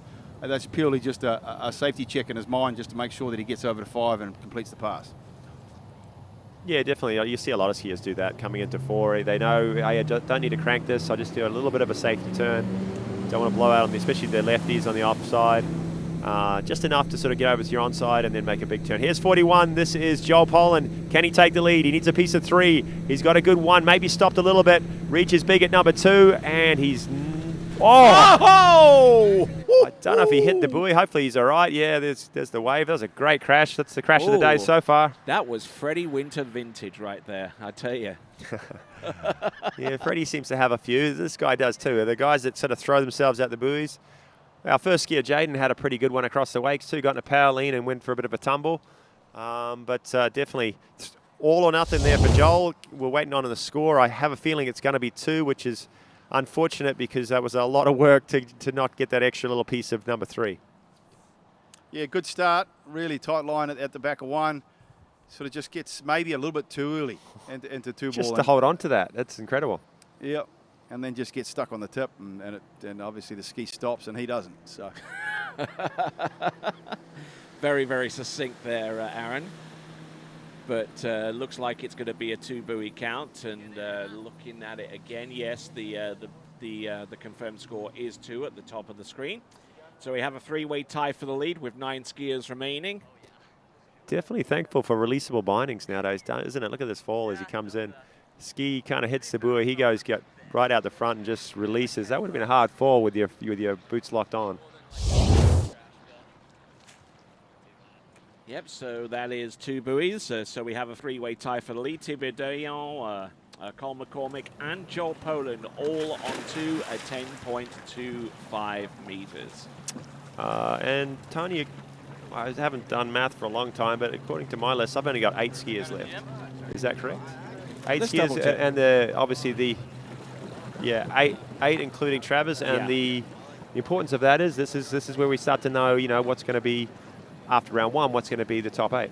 Exactly, because we take 8 through to the slalom final, which will take place tomorrow, and we'll see. Talked about names missing. Charlie Ross, we've given a shout out to him, and hopefully he's at home resting up. I heard he had a pretty bad crash. Another one, Thomas de Gasperi. Where is he at? Is he injured or is he okay? I'm not too sure whether he's injured. Maybe he's taken a little time off from. I would say you had to revert to someone that does that on Looks a like regular checking basis. up on some handles, but the other skier that we're referring to in the midst of that previous conversation there was Thomas de Gasperi, who's currently taking a little bit of time off in Italy, but he should be back in time for the remainder of the events that will take place between now and the end of the season. Well, for sure he'll be back for the Melbourne Open next weekend, but yeah, we're definitely missing Thomas de Gasperi. He's one of those guys that always performs well, and he's had some great results here. He's been on a podium at the MasterCraft Pro in the past. So shout out to Tom back home. And yeah, we just saw a little footage down there on the dock. Yeah, all these skiers, they bring their own handle to the dock, but it's got a measure incorrect. It's 1.5 meters, and there's a tolerance there. And what the dock start person will do is check it after to make sure it's still in tolerance. And I believe that one was, I think that was Joel's handle, I'm guessing. And it looked like it was pretty close, so maybe they'll get a judge to review that. What's going to happen if it does come out, which it does sometimes, and not very often, but that score will be dropped back to 0, basically. So he'll go from leading to last. And hopefully for Joel, it's going to come in. So we'll keep you posted on that. Whilst all that is happening, we've got Jonathan Travers. He's run his opening pass of 6 on 13 meters, 6 at 32 off. And looking at some of the scores and the placements of this season, he ended up in 8th spot at the Caiaphas Battle in Greece, 7th at the San Gervasio Pro-Am, which took place the week later. He was 7th at the King of Darkness, 10th at the California Pro-Am, and 10th also at the Pro event in Lacanau as well. So he's been slaloming fairly consistently this season, just not quite enough to make it to the podium on most occasions. And let's see if he's got some late season form to do just that. Yeah, John Travers, he hasn't been skiing bad. He's actually been skiing pretty good. He's been, running 39 consistently, getting starts at 41. But just the depth of the field, and 2 at 41 is not enough anymore. And I don't think he's been getting to threes, which has made him just on the cusp of the finals. Occasionally he's getting three and he's getting through, but he's down the list a little ways in the standings so far. All right, let's send it on to Wade's World. Hey guys, here with handsome Rob Hazelwood, and looking forward for your ski ride today. Yeah, I'm looking forward to it. Been a minute since I've been called that, Wade. It's good to have you back. It's good to be back, and it's good to have you back here. And so you've been training at Travers recently? Yeah. I was obviously back home in England for a few weeks to do all the Europe stuff. Back home for a month, and then been back at Travers, getting back on the grind, and having some fun. So it's great to have this fall schedule set up for you, huh? Yeah, it's amazing. We have a pretty long start to the season. It's like F1 season. We have a nice little break in the middle to kind of retouch back home, take a little bit of a chill, and then we're all fresh and ready to go for it's the second part of the season. Well, good deal. We're going to let him go and let him get ready to rip. Back to you, Tony. Well, there you go, and it looks like it's been a minute since Rob Hazelwood found a razor. Well, he's been having a pretty good season. I've seen him up pretty closer on the podium at a number of events so far this year. Maybe the Swiss Pro, he was in third spot. But I've seen him close, fourths and fifths. So he's one of those skiers that's been handling the pressure and getting himself to 3, maybe even to 4 a few times. And we'll look forward to see him on the water. He does it for HO skis, as does this guy, John Travers. I'm pretty sure he's on the team. And he's picking up another 6 buoys at 38 off. Yeah, JT, he's one of these people that has his name on the pretty short list of guys that have run 41 off. Again, he's got one of the more aggressive onside turns out there. He's another lefty. Seems like we've got a lot of lefties in the pro ranks these days. Turns 2 ball, no problems, and you'll see him get over the tip of the ski. Moves around quite a lot. Does JT, which can be a good thing, but also if you do it obviously too much, then it can be to his detriment as well. But had no problems around 5 and over to 6. Yeah, and maybe a few more lefties in the running order and up close. But looking at the top 7 after John, they're all righties, and we're missing DeGasperi, who's a righty, and Charlie, who's a righty. They're pretty dominant on the tour right now. Yeah, maybe it tells a story, doesn't it? It's getting back to that argument of what's best. Is it best to have 3 good side turns, or is it best to have a decent gate and be forced to have the buoy number 1 as your offside turn? So by the looks of the rankings, it would that argument's pretty safe. And about the only person on this list of skiers who could potentially change from one to the other is Joel Poland. He tricks right foot forward, skis left foot forward for slalom. I wonder if he's ever had thoughts of maybe switching. Probably after consuming a few, coldies. Okay, Chris Alla piloting our MasterCraft Pro Star back into the course. This is John Travers coming in. This is 39 off. He's got to get through this one. He's got a pretty strong gate here. His onside always tight to the back of the buoy. 2.4 was good, or 2 there was great. He's on time. Oh, he's missed a handle or something at 3. Word. He goes down. That's crazy. Heart goes out to John Travers. He was looking on top of things. We knew he was going to get a solid number 1, and 2 ball was right on the backside as well. He was in great shape coming into 3. Aaron, let's watch this replay, see what happened. Look at that 2 ball. And when he's turning 2 like that, he is skiing well. Yeah, no, for sure. He just lets his hips drop back a little bit into 3 ball, but that didn't cause that. He just simply missed the handle, as you called it. And he was in good shape. We'll watch the other replay here. Good gate. Had some great alignment. As a result, you see the line tight out of 1. You couldn't ask for a better start. Good tip pressure coming to 2. The ski just came around nicely for him there. He was all sorts of early here at number 3. Missing the handle, and down he goes. And with that, let's check in with Wade's World. Hey guys, I'm here with Joel Poland, and Joel, a recent world overall record, but as is the water ski life, straight back into the grind. Ran a brilliant 39, I reckon, and diving for 3 at 41, but came up a bit short. Yeah, going for it. I feel like coming up short's my thing, man.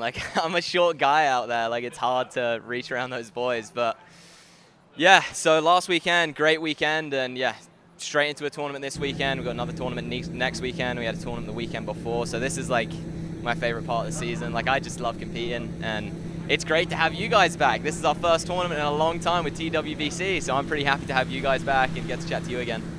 No, well, good stuff. Well, we're going to let these guys back in the booth do their job, and we're going to see this guy back in the water soon. Back to you guys. All right, and the skier on the water is Peace Love and water skiing himself. It is Corey Vaughn out of Bumpus in Virginia. Yeah, Corey, he's been skiing well of late. He really has. You know, he's changed ski manufacturer. He's now skiing on the KD Platinum, and has a lot of good stuff to say about that ski and brand. And good luck to him, because his performances have been pretty good. Yeah, definitely having a stellar year so far. And he's, you know, maybe 4 or 5 years ago he ran 41, maybe a bit longer ago now, and had some big scores and sort of was making a name for himself. Then kind of lapsed a little bit. You know, maybe has other things. I know he's had a kid just recently, and that changes everyone's life, doesn't it? Yeah, so sort of didn't have the performances we came to expect from him, but definitely switched gears this year. Got his ski set up well and his priorities in order, and he's running deep 41s a lot this year. And he's he's gained points in 5 tournaments so far this season on the Waterski Pro Tour rankings. He's currently in 10th spot right now, 7th place in Caiaphas, 6th place at the Malibu Open in Lacanau, 8th place at the California Pro-Am, and 10th at Monaco, and 12th at the King of Darkness. So he's had a smattering of some high finishes this season, but none on the podium so far. We'll see what he can do here. Corey looking the goods here at 35 off. Another easy pass. He's so fluid, isn't he? He's so smooth, doesn't move too much, doesn't panic.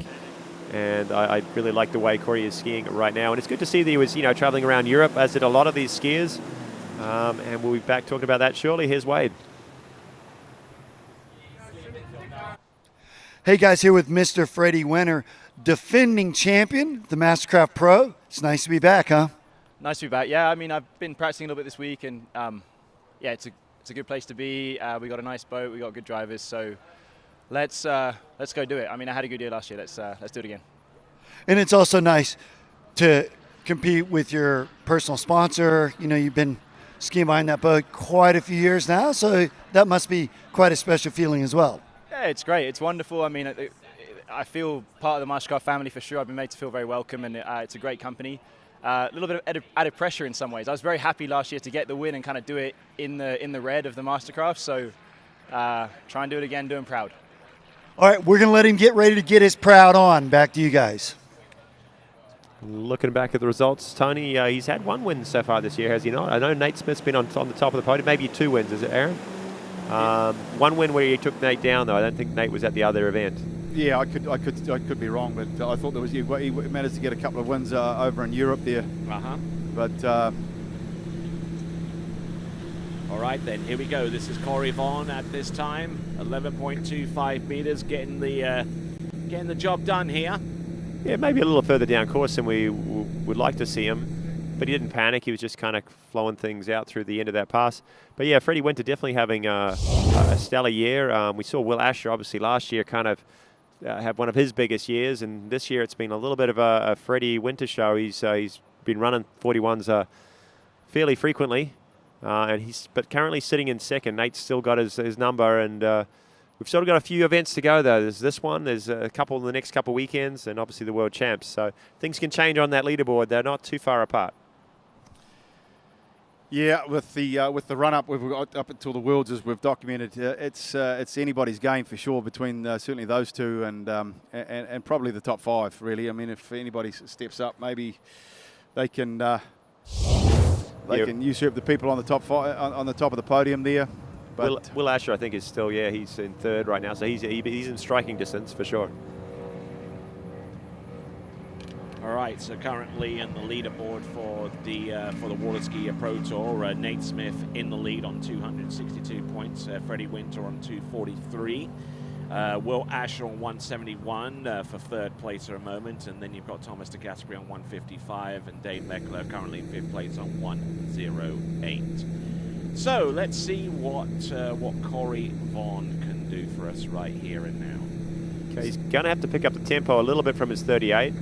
And he's still a little bit behind. He's running late into number 3, but he's got a big onside, gets bounced across the wakes, takes a big hit out of 4. He's still managing it. Can he make it round number 6, people? That is some impressive skiing. Takes the hit, Aaron. Wow, we thought he was all gone there at number 4. Yeah, he just he stayed patient, didn't he? You know, he got hooked up out of 4 ball and managed to slingshot himself out of 5. And the biggest issue with that was whether or not he could make the turn at 5, and he did. But as we watch the replay, Corey's got that distinctive style where he basically almost skips off through the second wake. There's no further leaning once he's past that sort of first wake, if you like. And he's not looking too bad here. Maybe just letting his shoulders move just a little bit at the initiation of the turns.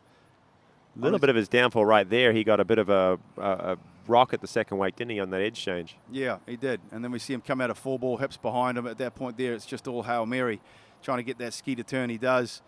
And then gets it all the way to 6, excuse me, and takes the slack. So that's impressive to make 6 out of. I saw how late he was finally hooked up behind the boat to still make it round 6 at 39. That's impressive.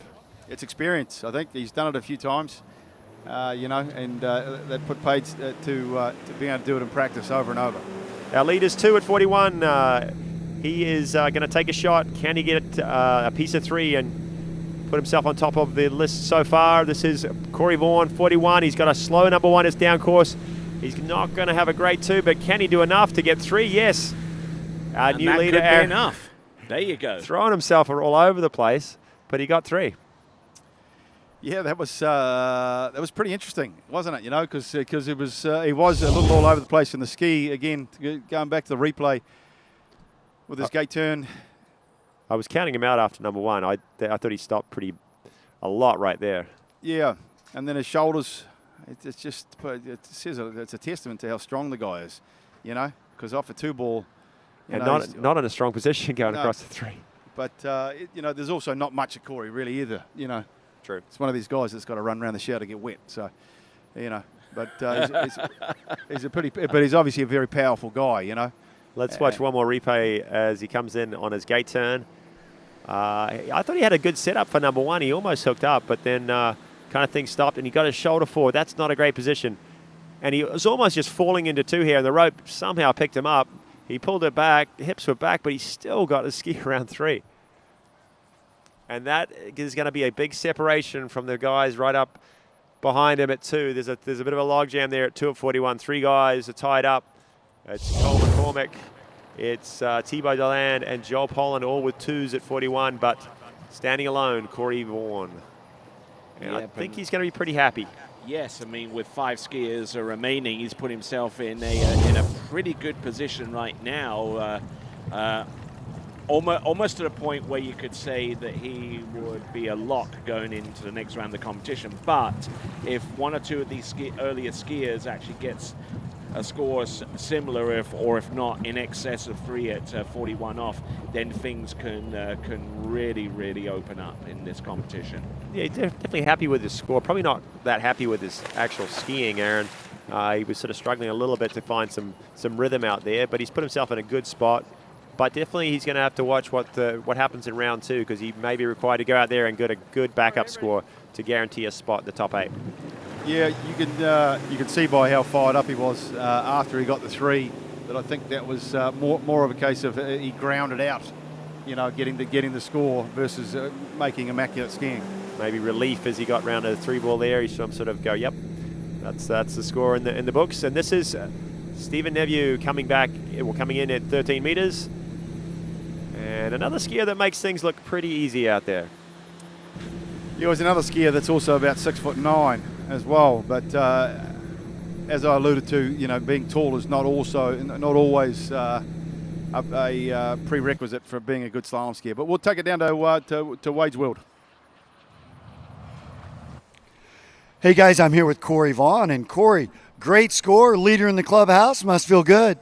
It feels good, especially for a guy that woke up this morning, looked at myself in the mirror, my body's at an angle like this, I couldn't walk, couldn't do my warm-ups right.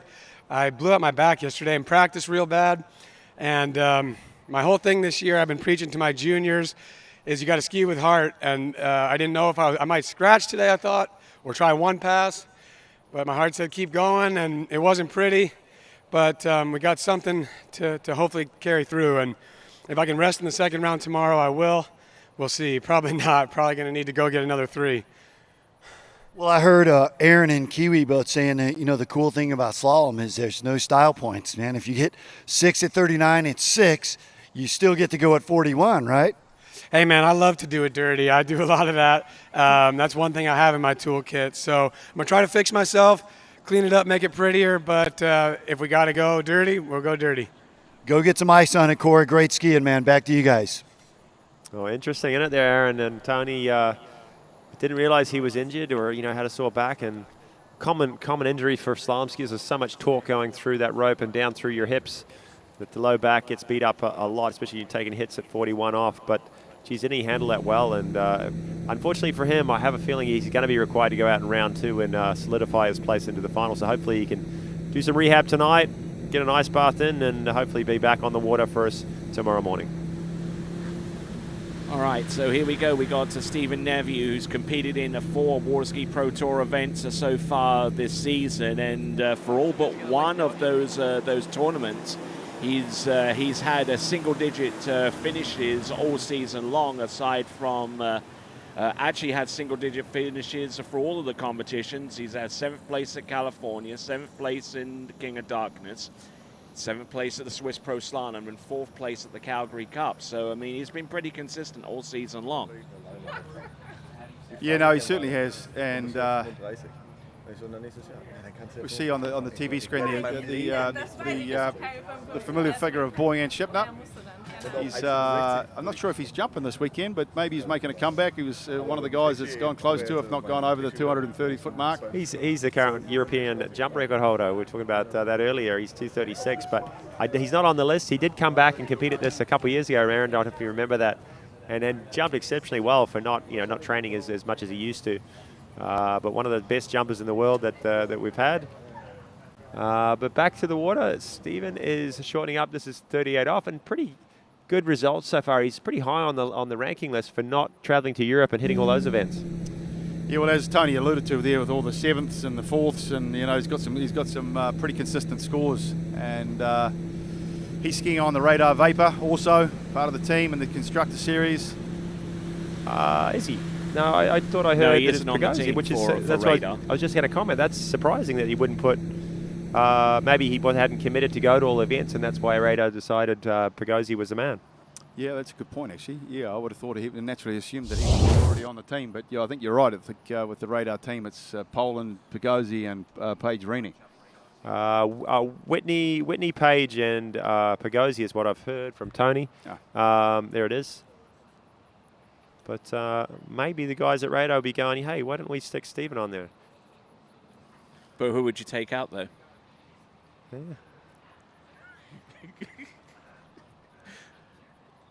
Because this guy has been pretty consistent. He's always there and thereabouts. Maybe with his other career, he can't afford the time to get away and travel and hit some of the other events. But this guy is always in contention for a final and often a contention for a podium. All right, then. We've got Chris Eller at the helm. We've got David Skirvin there in the judges' seat. We've got Jaden Eade with the camera. You can't see him in the boat. He's here a few feet away from the announcing point. He operates that camera remotely. So, Tony, he was a little nervous in the slalom round this morning, but I think he was actually more nervous doing the boat video for you fellas here at TWBC. You guys expect high standards, I know. Yeah, exactly. All right, then, here we go. Stephen Neville. This is going to be, 10.75 meters. Another skier with the one-handed gate shot, but a modified one-handed gate shot. There's not too many do the full-on attack mode one-handed gate anymore. They're all modified, but this is Stephen Neville. He's a bit of ahead of his skier, round number 5. Can he make 6? Just Those about. Extra 5 inches that he's got over other people made him around 6 there. That's all about being super tall, because I think by his own volition that wasn't a very good pass. As we watch the replay, like you say, he accommodates the one-handed gate, and then right from the outset, he actually didn't have a bad start there, did he? Around one ball pretty nicely, but then from 2 he stalled out, and then it was about staying patient from this point on. Around 3, just keeping the ski underneath him, and again we see at 4 ball he's going to stall out again. The ski sort of rises up, and then at 5 he gets stuck over the tip. He's trying to make that ski turn, and then it's all about strength and keeping that body position out to 6, and using that big height and big reach advantage. Really amazing when you watch the footage back. You talk about keeping body position, but he was totally out of position at the end of the turn. But to get it back, the power and the experience it takes to, when you get stuck out of position, to get things back, to leverage yourself and swing across number 6 is pretty impressive. Number of skiers we've seen do that, sneak around 5, not have a great turn, but still clock up that extra 6 buoy. And here he has his chance. This is 41 off. The lead is 3. There's a bunch of 2s. Can Stephen separate himself? He's got a slow 1. The handle's up around his chest. He's late to number 2. Stops. Can he make it to 3? No, he doesn't. Another 2. Wow. Another 2 buoys there. And we got a whole slew of skiers with 2 buoys. We got Thibaut Dayon, we got Carl McCormick, Joel Poland, and Stephen Neveu. They're all in that 4-way tie for second. Corey Vaughan in the lead. You know, it is really touch and go in terms of getting the start necessary to get halfway down the course at 41 off. It's not easy. Well, you take into consideration how many times that these guys could be able to run 39 off up and down the lake in any wind direction, and then the rope's shortened, a foot, and it becomes a different sport. And all of a sudden, you're struggling to get past 2 ball. So, it's a testament to these guys that are at the top of the field. And are running this pass, because it really is not easy. It's I would suggest it's one of the hardest things to do in the world. It's like the difference between like running 100 meters and then doing 110-meter hurdles. I mean, once you clip one, then things just really start cascading. I mean, 41 off is it's a different deal in it. But for most of these skiers, one little error, one little mistake, not done. But there are a handful of skiers, or a couple of skiers. Obviously, Nate, I've seen him make some errors and still be able to get through the pass. Freddie Winter, when he's on, he can do the same. And Will Asher, those top 3 on the standings list, can still make a few little errors here and still get through the pass. And we're going to head down to see who Wade's got with us.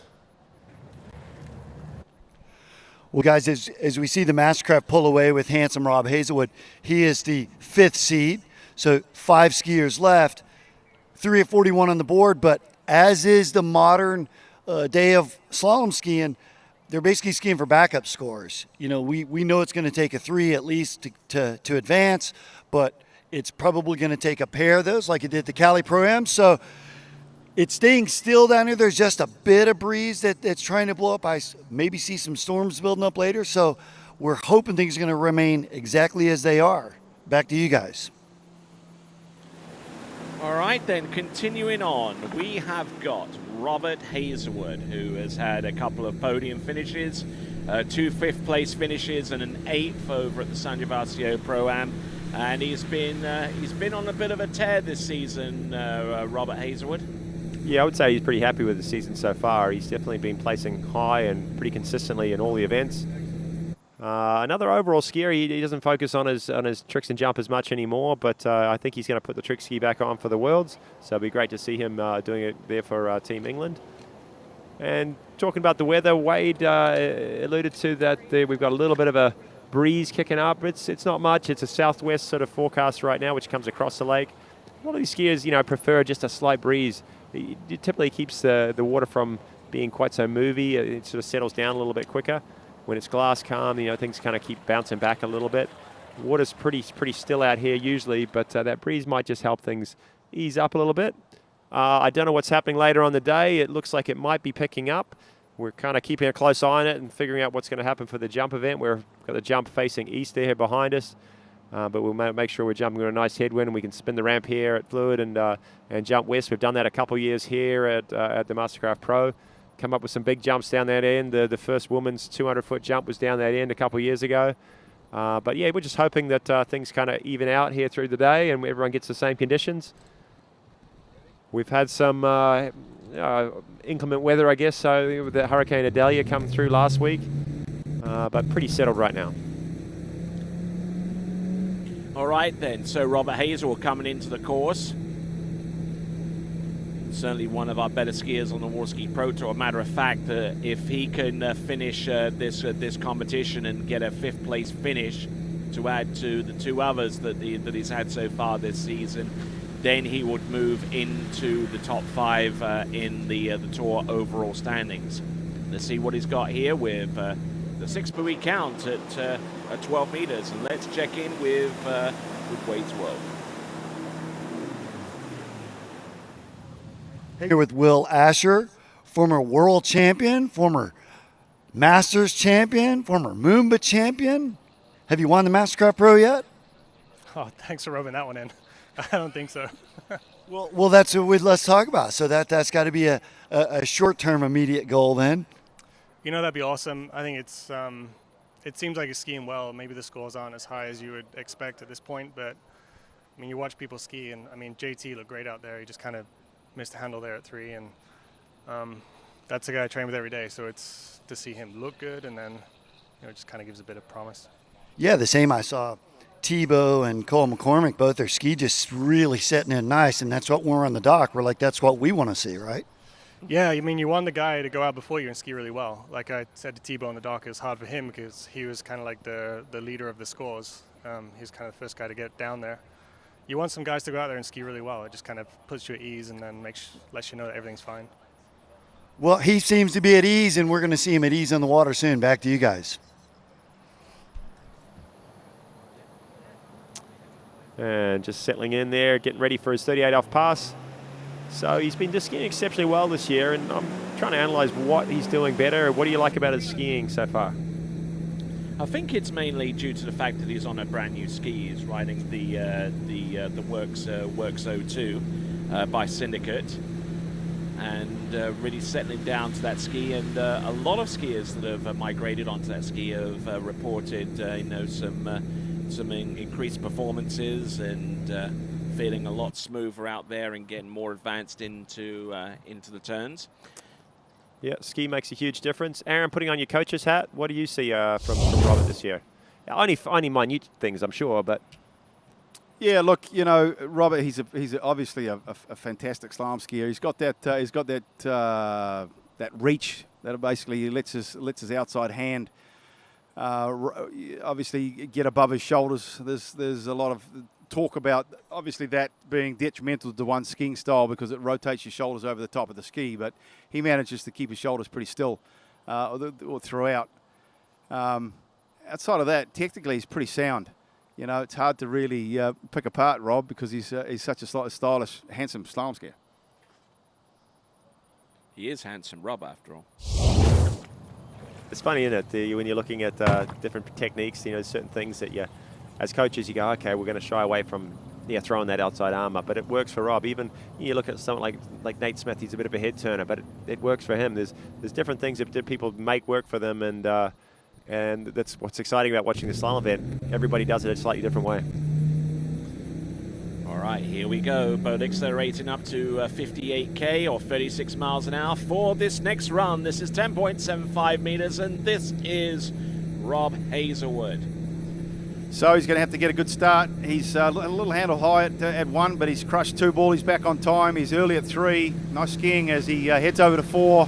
Big turn at 4. He's actually really on time, making easy work of he's of crushing pass. this. It's crazy. That was an excellent pass. Probably the best 39 off we've seen today. Yeah, there's been a couple of good ones. Cole McCormick, Joel Poland ran them pretty nice, but I think you're right. Rob Hazelwood showing us how to get that job done. Never really behind at all there. A few other skiers were kind of skipping around 6 ball just by the skin of their teeth, but not Rob. He had a killer number 2 ball, and after that just settled into a sweet routine and a sweet rhythm. Not a question he was running that pass. All right, so Rob Hazelwood getting the job done at 10.75 meters, 39.5 off, currently in the 6th spot on the Waterski Pro Tour leaderboard at this time with 96 points. With a 6th place finish in this competition, he can actually get on level terms with Dane Meckler for a tie for 5th place.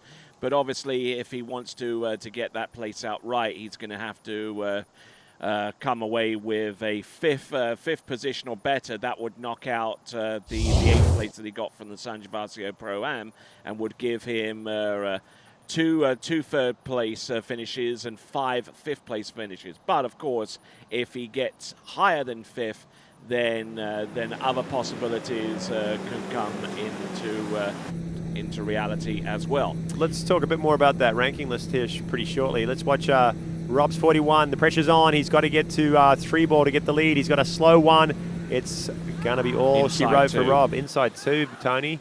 Aaron, that's probably not what he wanted. Even just getting a 2 would have been handy then. Yeah, it would have been that backup score because, of course, 3 or 4 other guys have got 2. Yeah, and you can see he's pretty disappointed with it. Let's look at the replay. It's a pretty hard gate and gets opened up a little bit too early into 1, and that's why you see that tip rise, and then from there it's pretty difficult for him to get over the 2 ball. So... Yeah, you commented on his 39. His handle was up a little bit, even though that pass was very easy. His handle came up a little bit at number 1. Definitely did this at 41, and this kind of makes it very difficult to generate your speed and get the swing back going to number 2. Maybe he comes up short. Maybe he had a little bit of a flashback, taking into consideration that he blew the ski out at number 1 at California Pro. That may have been weighing on his mind. It's always in the back of your mind, isn't it? Especially for him, it's his offside. He knows a 2 is sort of a respectable score and has a good chance of, as a backup or getting through. So maybe he was a little bit of a safety turn there, but a little bit too much. And a 1 is not going to be where he wants to be, but he'll go back, adjust things, and come out hunting a big score down 41 in round number 2. Tony, when we got a second here, just as the next skier goes out, sure. Tell me a little bit more about the ranking list. They accrue points all season. Yeah, they do. And then how is it kind of weighted on the caliber of the field that's at the event, the prize money, yes. For the top points? Prize money, caliber of the field all weighs into it as well. B1, Chris, 32. And as we explain a little bit more about this, they see right there this is a 3-star event. We've got 60 points on offer for the win. Yeah. Okay.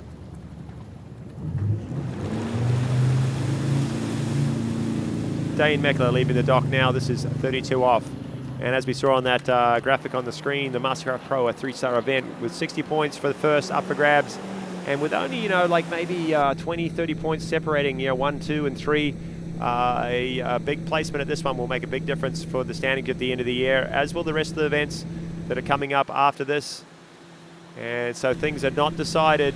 Nate Smith stands on top of it right now, and he's probably the favorite. But Dane Meckler, he's been very close to some big podiums this year too. And he is one of the guys I love watching. I love watching Dane Meckler slalom, Aaron. Yeah, there's no question. Dane Meckler goes against you got to be tall to be a good slalom skier. I mean, he's not super short, but he's certainly not 6'5", But we'll allude more of this after we go down to see Wade.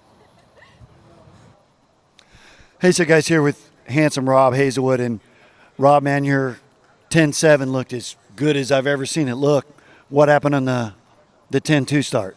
Yeah, that's the most annoying thing. I don't know. I've been a little nervous this week. There's a fair few rollers around down course, so it's a little unsettling as it is. And it's just I just didn't commit, really. Blew the fin at 1 ball at my last event, so I guess my mind was probably on that a touch and just looked down at the rollers at 1 ball, and that is what it is. It's just annoying to run, I would say, a pretty beautiful 39 by my standards especially, and just kind of waste it with a 1. It's kind of a useless score, really. You may as well just get 1 at 39. So I guess back up tomorrow is useful, but it's just I'm fine with doing what I do, but to run such a beautiful 39, then a 1 at 41 is just the most annoying score as it is. But no, I certainly understand that. So he's watching a little video. It's part of the TWBC now. They come back and watch their video, so we'll see what he can bring to us tomorrow, right? Back to you guys. All right, so we got on the water Dane Meckler, who comes to us out of Charlotte in North Carolina. And really just sitting in silence, watching that past Tony. Very, very smooth, very still. Doesn't look hard at all for Dane Meckler. When we get this opportunity here, we'll talk, obviously height helps in slalom, the extra reach, but what are the benefits of actually being a little bit shorter, Aaron? There are some benefits. Yeah, there is, for sure. Your centre of gravity's lower, so of course, you don't have as much upper body to deal with, so you can stay stacked and stronger behind the boat. But then, of course, ideally, you want to be short with long arms, but you can't really do much about your makeup. And there we go. And this is the 2023 MasterCraft Pro, being brought to you by MasterCraft Boats, along with Action Water Sports, Visit Central Florida, and Ski Fluid Waterski School right here on Lake Gru. And we also thank our webcast sponsors as well, which is 2U Nutritional Bars, Hope Sound Ski Club, with USA Water Ski and Wake Sports Hall of Fame just down the road here in Davenport, Ski Paradise, Conley Skis, Wake House, D3 Skis, Drew Ross, La Guapa, Waters Wetsuits, My Family Pet Food, Flow Point Method, Reflex Skis, and Swiss Water Ski Resort, as we see Dane Meckler come into the course on 11.25 meters for pass number 3. And Dane making this one look pretty easy as well. So the one thing, we talk about sort of leverage, or he's got a compact position, but he actually doesn't really on his gates when he turns in. You don't see him really loading that hard. He gets his speed pretty well. What he does best is kind of his movement, I think, off the second wake out to the buoy with the handle control and taking his hips and just moving out, swinging out off the second wake out to the buoy, Aaron. Yeah, you did right there, Kiwi. The way that he continues to move the handle out in the direction that he's going is key. It helps to keep his hips moving in the same direction as well. If that handle moves away from you, then of course your hips are starting to drop behind you. It helps him stay stacked and balanced over the ski. It's one of these guys that doesn't really move a lot around on the slalom ski, and as a result, both sides are very symmetrical. And for a lefty, that's in the sort of top 5 of the remaining skiers. It puts paid to the fact that it can be done. Probably handy too in some difficult conditions. We saw him ski exceptionally well down at the World Champs in Malaysia a few years back, and I think he was the top seed going into the final. That sort of balance, that compact position, knowing where he is on the line all the whole time, definitely offers some advantages when things start to get a little bit challenging, in some of our rougher sites. Here today, things are pretty still, things are pretty calm. So here comes Dane Meckler. This is back 39. All right, and currently in 5th spot on the leaderboard for the Waterski Pro Tour men's slalom standings on 108 points, which is constituted from a 2nd place in the Calgary Cup, 2 5th places, California and Monaco, along with a 4th place in the Malibu Open in Lacanau, and a 5th place at the Swiss Pro Slalom. So he's had a pretty consistent season. All of his 5 scores have resulted in top 5 finishes, and that gives him the 108 points that he has right now. Yeah, so nice 39 there. Had a bit of a hiccup. Maybe got stuck on the inside rail there at 6, but we'll watch the replay here from Dane. Again, very still as he turns in for the gates and doesn't load any more than he needs to. A little back-footed there at 1, but really no problems whatsoever as he rounds 2. A good turn at 2 ball. Ski stays underneath him quite nicely. A little down a course there at 3, but you're picking at things if you think that's bad. And 4 ball, no problems. Really looks good. And then from here, as he gets over to 6, you see him just get stuck on the inside edge a little bit. That would have obviously raised the heart rate slightly.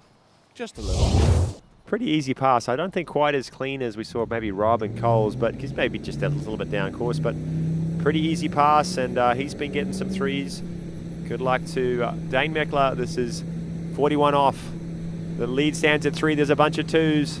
Can he get that easy gate? Gets to a tight line at number 1. That's a good start for Dane. Uses his knees a lot. A little bit narrow at number 2. Can he throw it round number 3? He's got it. Hold on to the slack, and there's another 3. He's tied up with Corey Vaughan.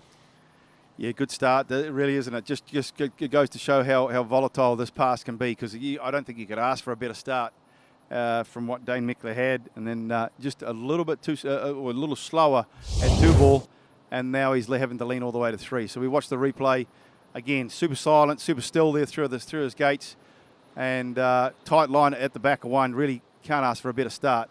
And then over to 2, looking really good. Maybe a touch narrow, but the ski, obviously the tip raises, and now he's working super hard to get all the way over the 3. But full 3, and that's going to put him in the lead. A little similar to what we saw from Cole McCormick, had a killer number 1 ball, and then just maybe the release out to 2 didn't quite carry. And I'll apologise for some my comment earlier. I was counting out Dane Meckler as a lefty. I didn't factor him into it.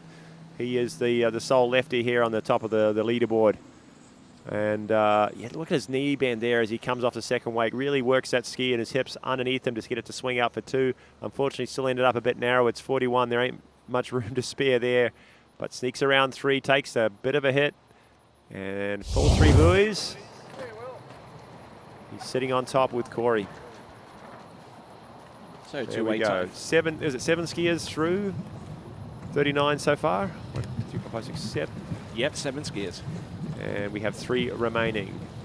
2 British and 1 American yet to leave the dock. Absolutely, and 3 of the most transformative slalom skiers that have ever taken to the sport in the last decade or so. I mean, you've seen Will Asher, who's stepping out into the water. I mean, his style and technique has revolutionized the sport. And then you see Freddie Winter, he'll be coming up next, and then if that isn't enough, then we have Nate Smith to round off round 1. Yeah, and 3 guys. I've reading some interesting stats just recently. I don't know if you guys have been on Return to Baseline. That's on the Instagram feed and the Facebook. They were listing, their thoughts on the top 10 skiers of all time, and all 3 of these guys are right in there. Of course, on top, Andy Mapple.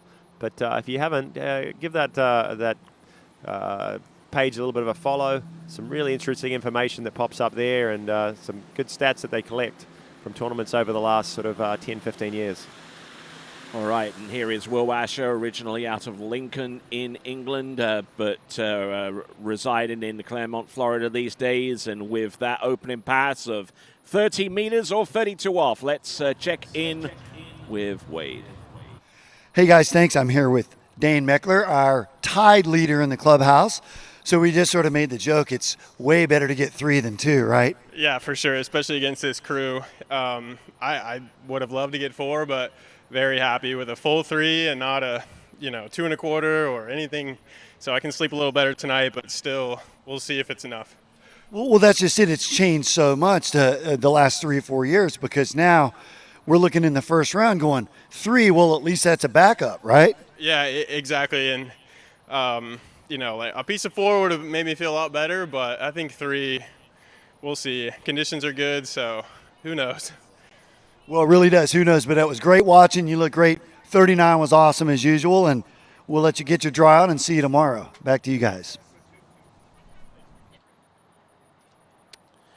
All right, then. So we've got Will Asher about to take to the course behind the MasterCraft Pro Star, and I know you, Aaron. You are working at Action Water Sports, and you deal with these boats on a daily basis.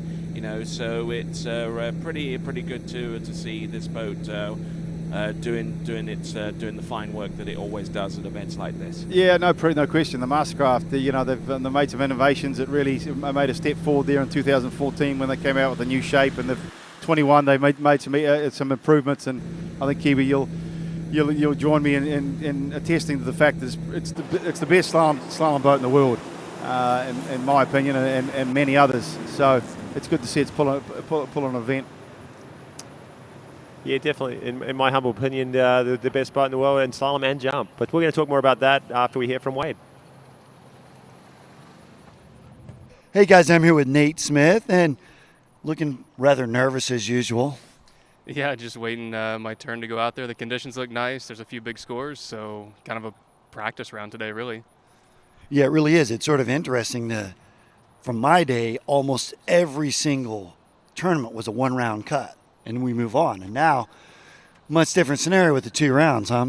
Yeah, I mean, I don't know which side I like better. I mean, this time you go out and ski and just feel the conditions out, and if you need to put up a score tomorrow, try and do that. But I think when it's just a 1-round cut like you're talking about, pressure's on right away. So maybe that's why we're seeing a little lower scores today.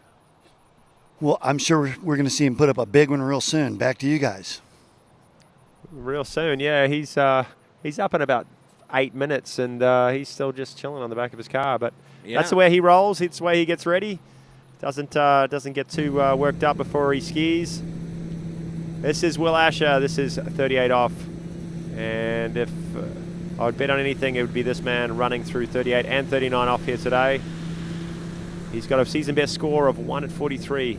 Was it last year? 2 years ago, maybe? Last year he broke the European record, got a full 2 at 43 last year, and had one of the best seasons of his life. Ended up on top of the leaderboard on the Waterski Pro Tour. He's currently sitting in third, but room to catch the top 2 here pretty soon. And looking to knock out the 6th place score that he had at the California Pro-Am just 2 weeks ago. Every other position that he has that constitutes a score that goes into the Waterski Pro Tour standings has been at least a 3rd place. He hasn't won a Waterski Pro Tour event so far this season, but he's come close on one. He's gotten 3rd place at Caiaphas, 3rd place at Monaco, 3rd place at San Gervasio, and the main outlier is that 6th place position at California. Looking to knock that one out to get up a little bit higher in the Pro Tour standings. As a matter of fact, with Will Asher, in order for him to get into 2nd place at this time, or at least 2nd place on the Pro Tour standings, he would need to score 201 points, and he could do that this weekend. All right, well, Will Asher, you can see obviously the podiums this year have been dictated by these 3 guys. You know, it's been a Nate, Freddie, or Will in some sort of order, and Will seems like he's been in the bronze position in the 3rd spot. He's doing it for HO. He's on their team and definitely deserves that spot. He's been doing it for HO for a number of years, been very instrumental in developing a lot of their skis. A bit of a technician when it comes to his form on the water and developing these HO's line of skis. And another 6 buoys. This is 39 off for Will Asher. Pretty easy. Yeah, pretty easy stuff. As we've become accustomed to from watching Will. 39 off is a pretty bread and butter pass for him these days. So I'd anticipate to see him, just aiming for that 3, maybe getting a piece of 4 for the next pass. But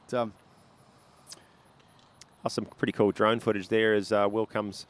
We watch this replay as he comes back in. He talked about a little bit of movement down that bottom end with it. When it's so calm like this, they get a little bit of bounce back from the bottom end there. There's a dock down there or a boathouse. So you're just coming in on the gates. It's maybe a little bit unsettling if it's glassy calm. You're just on the pull out. But yeah, it's very, very marginally so. And conditions pretty nice for some big scores, especially from this end where he's going to be coming back at 41.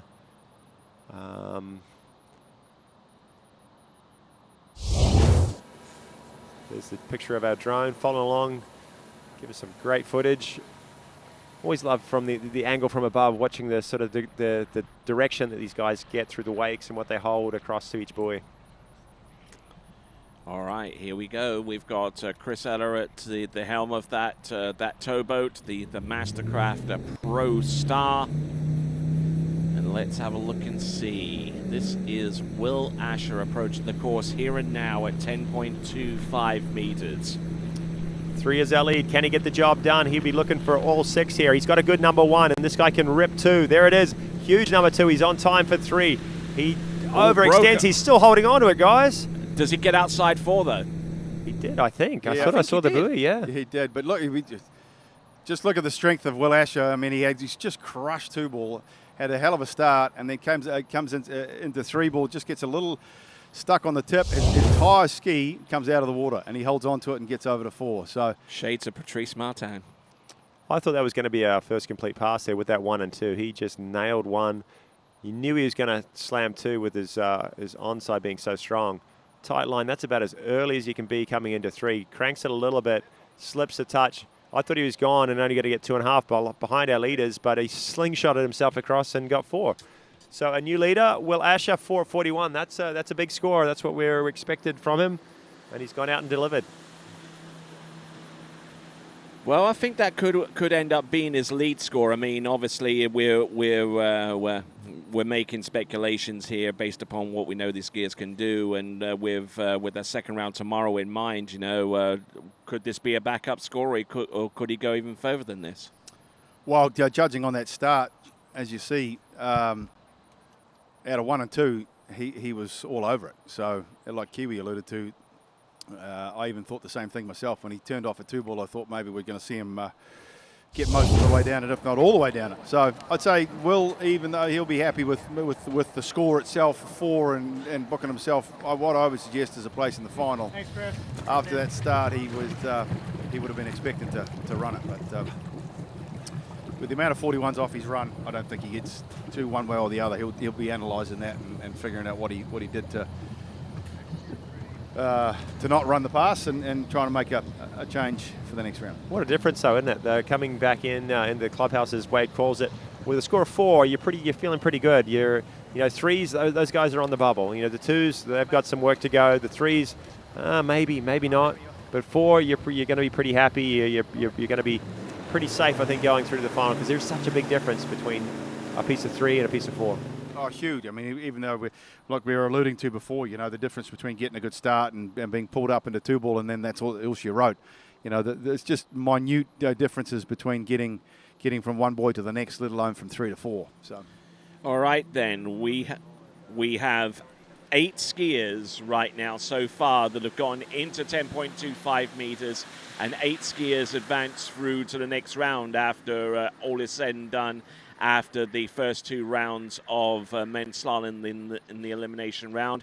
On the water is Freddie Winter, and we're going to go and chat with Wade, and we'll be back in a moment.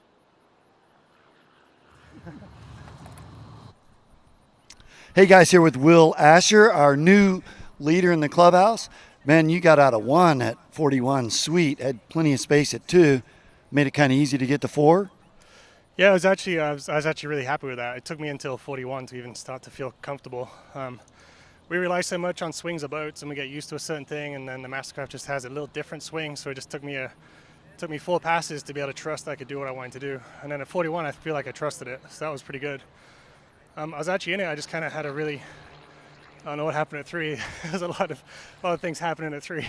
I have to go back and take a look at it. So I'm happy. It's just nice to get out there and ski.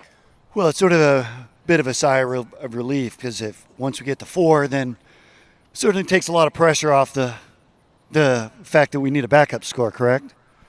Yeah, I mean, worst case scenario, it's going to be a really great backup score, and I always said I'd love it if everyone out there went out and got more than 4. It'd just be an awesome round of skiing to watch, and everyone's capable of it. So, we'll live to fight another day, as they say. Well, it's fun to watch, Will. We'll see you tomorrow. Back to you guys. All right, then, here we go. We got Freddie Winter on pass number 2. This is 12 meters so far as the tail of the tape, so far as he's concerned, in the top 5 events that he's skied in this season. He won the Monaco. He's won San Gervasio. He got 2nd in Caiaphas, 2nd at the California Pro-Am, and the score that he's trying to knock out and get some more points as he claws the gap between himself and Nate Smith is a 3rd place finish at the King of Darkness.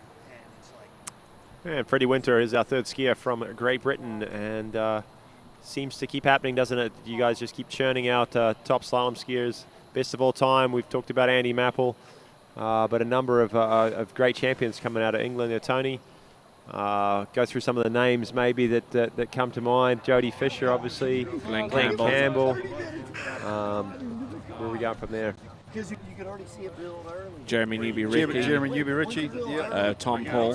Yeah, definitely got Tom Paul, Paul, yeah, Callum Heath, all the young guys coming up. They keep. You guys don't have the longest season, don't have the best conditions sometimes to train in, but they still, just like France keeps popping out trick skiers, you guys churn out the slalom skiers. I remember the days when Paul Seaton forced me to ski on the back lake at Thorpe because it was like washy as hell, and skiing behind the Bosch as well. Yeah, well, I did my fair share of training in at Princess in England, and the word summer is a little bit of an embellishment there sometimes. It lasts all of 2 days. Well, let's watch Freddie Winter navigate his way through 38 off, 11.25, and the rope not making it out to the buoy line now, but not a problem for Freddie. And, we talk about conditions. Or everybody that comes from England that slaloms, they're all tough. They don't have the best conditions, so they know how to train through some of the rougher, rollier water and get the job done. So Jody Fisher probably, when it comes to mind, World Cup champ a couple of years, he could do things on a slalom ski in some shocking conditions that others just couldn't match. Including Moomba as well on several occasions. Yeah, he won that title. And we have a bit of that down in New Zealand, don't we, Aaron? We tend to train in some tough conditions down there too sometimes, and it served you well at Moomba a few times? Yes. It's fair to say that that we don't ski in the easiest conditions. Certainly when you and I were growing up, we didn't even know what a man-made lake was. Certainly we're skiing on rivers and open waters and having a few other boats doing donuts whilst you're out there trying to slalom.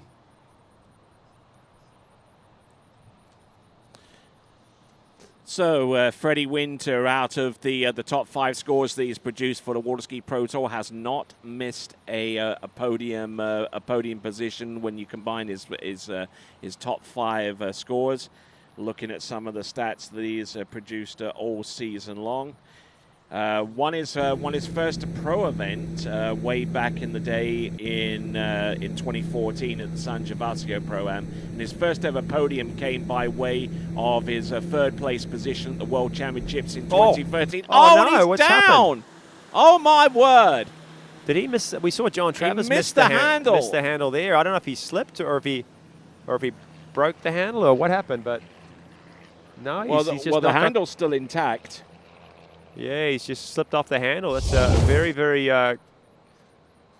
interesting fall. You don't see that happen at all. We saw John miss it, but to lose the handle there, crazy, because he had a killer one ball and he's had the season of his life, and his onside is so strong. This guy's got some arms on him that can grip a handle. So if he lost that, there was some serious pull down through that rope, and I'm very, very surprised. It probably gave Nate a bit of a hurry up because he was sitting on the back of his car a second ago and didn't expect to ski quite so quickly. But he changes quick.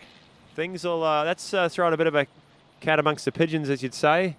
And he's going to have to go out pretty early next round and post a big score, which obviously he's capable of. So it's not all over here for Freddie. But he got pretty deep out of number 2, maybe overleaned and just lost some balance and couldn't hold on. So interesting stuff, but that'll provide an interesting round 2 as we see some of our top seeds out early. Freddie Winter will be one of them, and same with John Travers. All right, then. That was a bit of a shocker, but let's see what our final skier in round 1 can do. This is Nate Smith out of McCordsville in Indiana. And no one does it better on a slalom ski or makes it look as easy as Nate Smith. This guy can make pretty much every pass look like he's just cruising out there. And 32 off. You can watch the lines that he runs and how much space he has in front of the buoys. As we follow the drone down the end of the lake, they'll stop, they'll shorten the rope. Gives us, I think it's about a 45-second wait.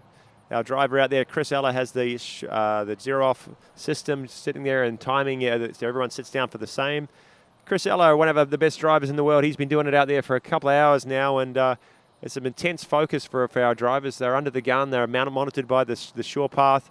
They're keeping that boat within centimeters of right down the lake, and and trying to get in a nice rhythm with the skier too. So very monitored, very closely to make sure everybody gets the same pull. Everyone has the conditions and the setup that's going to allow for some top performances.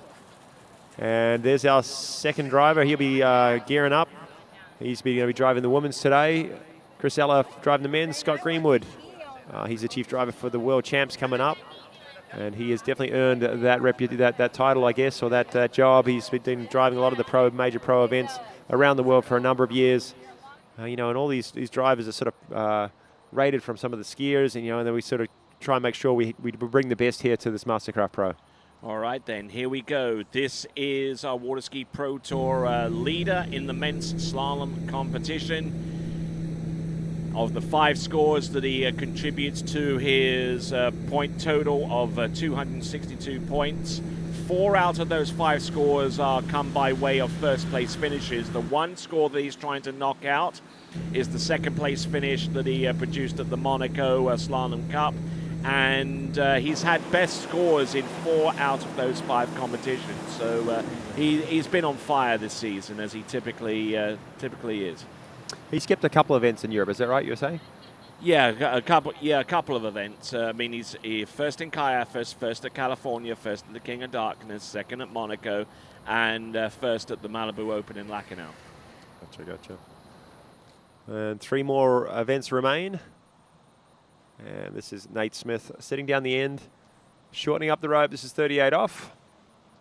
He lives probably about 30 minutes from here for some of the year. It's doing a lot of flying right now, and I think he's instructing future pilots.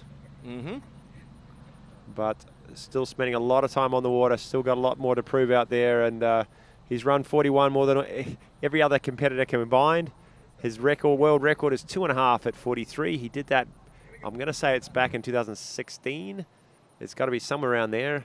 And I'm feeling he's not done yet. I think he wants to add at least another half or another buoy to it. All right, here we go. This is Nate Smith. Yeah, 38 off. Again, you'll see him run this with consummate ease. Just the space that he has between each buoy. You see how he's not over-leaning. It's just you letting the boat take him from one side of the lake to the other. Again, he's got one would argue the perfect physique for slalom skiing. He's a tall guy. He's not particularly big boned, so he's light with it as well.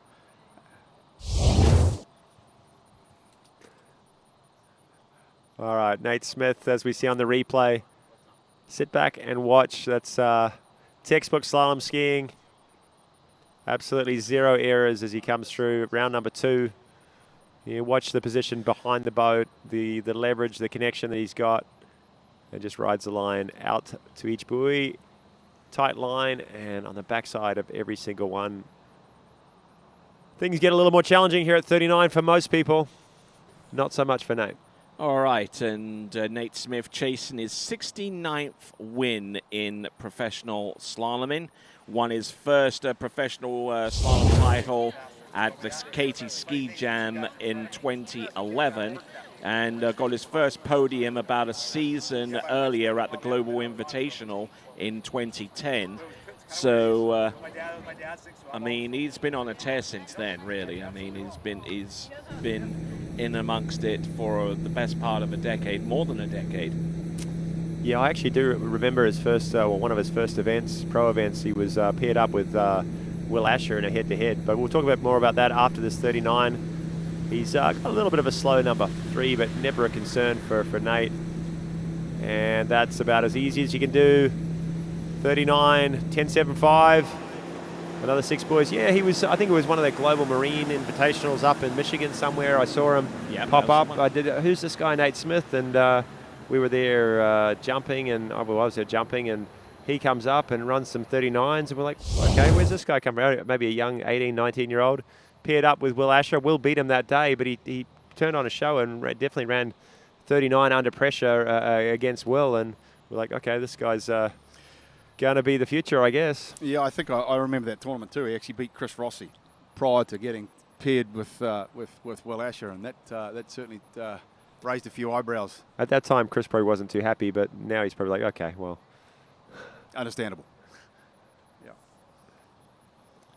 All right, then. So Nate Smith currently riding on 262 points in the Waterski Pro Tour standings right now.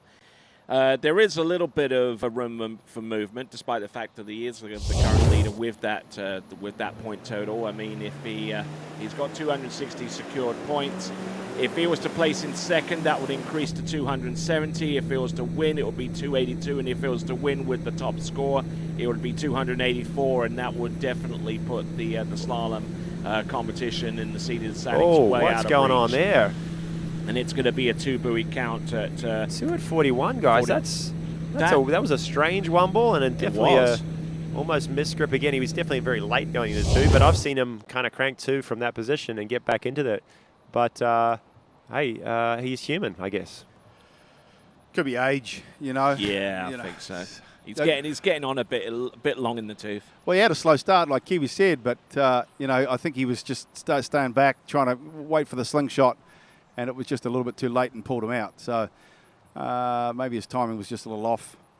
But yet, I'm a bit surprised myself with 2 at 41. To be honest, Aaron, there's been quite a few surprises in amongst this field. Obviously, with the biggest one, Freddie Winter earlier. The John Travers missed grip. And a couple of those guys just coming short, up 39, that we thought would run it. But take nothing away from Will Asher, who is our current top seed with 4 at 41. Followed pretty closely. I think there's Dane Meckler, Corey Vaughan with 3s. Those guys are setting pretty. And then we'll see our leaderboard on the screen. There it is, 4 at 41, Will Asher, Corey Vaughan, and Dane Meckler with 3s. Tebow, Cole, Joel, Stephen Neveu, and Nate Smith all tied up at 2. And the one that's just on the outside looking in. Yeah, Rob Hazelwood 1 at 41. He knew it, though, when he was out there. He knew he'd left it a bit on the table. So, and there's our guys, Chris Parrish, Pagozzi. They were close, but no cigar for those guys. 5 at 39, and a few 4s and 3s as we go down. And we'll see we see the second page. Some of our top seeds will be kicking it off for us tomorrow. All right then. So essentially, right there, to stay in contention with this event, you got to get a little deeper than 1 on 10.25 meters. Wouldn't you agree there, Aaron? Oh, for sure. Yeah, no question. Yep, 2 is going to be a backup score. I would suggest there's going to be. Maybe not a backup score, but, that's going to be the cut. So we'll have to see what happens tomorrow. But we're going to send it down to Wade. I think he's got Nate. Hey, guys, here with Nate Smith. And, Nate, you cruised through 39 as usual, but tell us about the hiccup at start of 41. I really don't know. I don't really have an answer. I told the boat crew at the other end I was watching a big patch of weeds at the gate turn in, and I think I was just focusing on them at 41, and we're just narrow and slow, so... Well, any changes for second round? Or? Go home, come back, ski again. Yeah, that's it. Well, there's always a little bit different feel from the boats, the big 3. So will any adjustment be like were your lead or anything like that? No, I don't think so. But, the MasterCraft is very flatline. There's not much of a rhythm to it, and it takes a lot of getting used to at the gate. So, if you have not the best gate, it's really hard to make time up like I had there at 2-ball. So just take what I learned today into tomorrow and see if I can make any, adapt to it a little bit more. Well, good deal. We'll let him go get chains, and Lady Slalom coming up next. Back to you guys. All right, then. Thanks a lot there, Wade, and thanks a lot, Nate, for your comments there in regards to your performance right there at the very end. And that concludes the men's slalom round 1. We'll go on to women's slalom round 1 in just a few moments. You are watching the 2023 MasterCraft Pro coming to you live from Lake Gru, the home of ski fluid. And when we return after these messages, we will have some women's slalom skiing taking place. We'll be back in just moments. Take a look at you and start to lose my balance. What am I falling into? This feels like something new. I've seen a lot of views, but they were nothing like this. The way you do what you do, I think you're something brand new. My name is Thomas De Gasperi. I'm from Italy. I'm a 2-time World Slalom champion. I've been coming here at La Guapa for 4 years now. The condition of this villa, it's top level. I would say 5 stars plus. Everybody is very friendly. The hosts are amazing. The staff is always helpful. There's always food on the table. I couldn't ask for anything more. Conditions, clean, and we're only an hour away from Mexico City, so it's very close and convenient to travel. Every time I come here, I feel like I'm at home.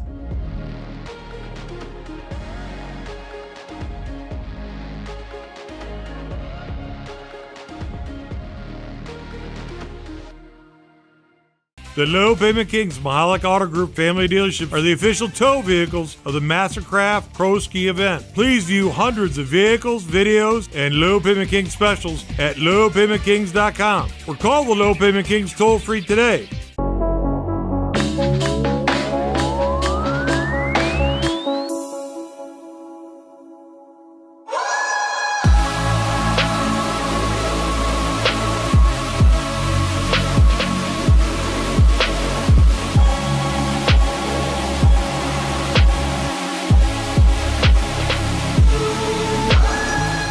I've been a fan of Marcus Brown since I was like 13 years old. He's, you know, been my childhood hero, and so for him to offer something like this, you know, which is it's great not just for me, but it's great for water skis to have something like this where people can really get a bespoke water ski experience. It's going to improve their skiing, their body, you know. And Jenny's she's amazing too. So just to have the access to both of those guys, I think it's huge, and it has been massive just to talk things through and to get a new understanding of stuff I haven't tried yet.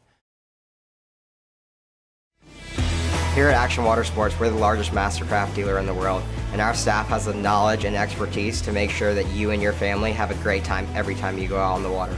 For all your water sports needs, stop by your local Action Water Sports location or visit us online at actionwater.com.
What if I told you there was a place where the sounds of nature are only broken by the roar of a boat, a place where that summer feeling lasts all year long, a place where the Florida sun is only outshined by the smiles of the skiers, a place where first-time skiers can ski alongside world champions and the world-class coaches work with all levels of skiers.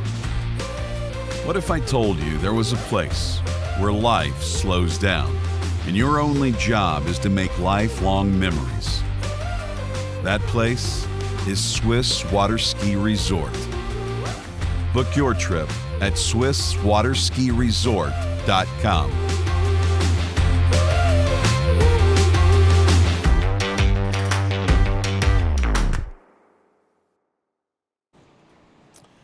All right then, and we're getting ready to go with the women's slalom event in round one. I'm joined here by Kyle Eade on my left and to the right on the screen, and I've got Aaron Larkin on my right and to the left of your screen. So getting really set up for the women's event. But let's have a look at the men's leaderboard. Will Asher out there on the lead with 4 at 10.25 meters. And then we got Corey Vaughan and Dane Meckler tied on 3. Thibaut Dayon, Cole McCormick, Joel Poland and Stephen Neveu and Nate Smith, surprisingly, all tied with 2 at 10.25 meters.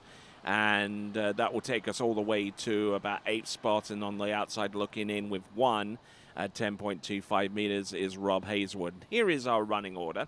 Bree Carter will be our lead-off skier, followed by Vanessa Veek, and then followed by Karen Trula, Sasha Denyashkaya. Then we've got Alicia Bagnoli, Elizabeth Montavon, Paige Rini, Chelsea Mills, Ali Garcia, Regina Jaquist, Ali Nicholson, and Whitney McClintock-Rini. And one more page, we'll have Jamie Bull, and she'll be our 13th skier to take to the water. It was interesting, wasn't it, looking at that list of skiers here. I did notice there was a lot of good skiers doing it for good out there in this women's field. And obviously their top-ranked one, Regina, who's on their team, Regina Jaquist, and she's third on the points right now, but she didn't travel to any of the European events, so she's down a little bit. But she definitely has some room to catch up here at these next 3 events to round out the season for 2023. And there on the starting dock, they're handling the ropes and the shock tubes. April Cobuella, the USA team manager for the U21s World Championships, which took place a little bit earlier on this season. You can find coverage of that on TWBC by going to the TWBC YouTube channel. Yeah, well, only the best here at this event, isn't it? We've got April Coble, who is in her own right, one of the best women's slalom skiers back in her era. And she's down there helping these girls get started. And we're about to kick off with Bree Carter, the first one. 28 off, I believe, Tony. 14.25 is the minimum start length for these girls. Right you are, yes. 14.25 meters or 28 off.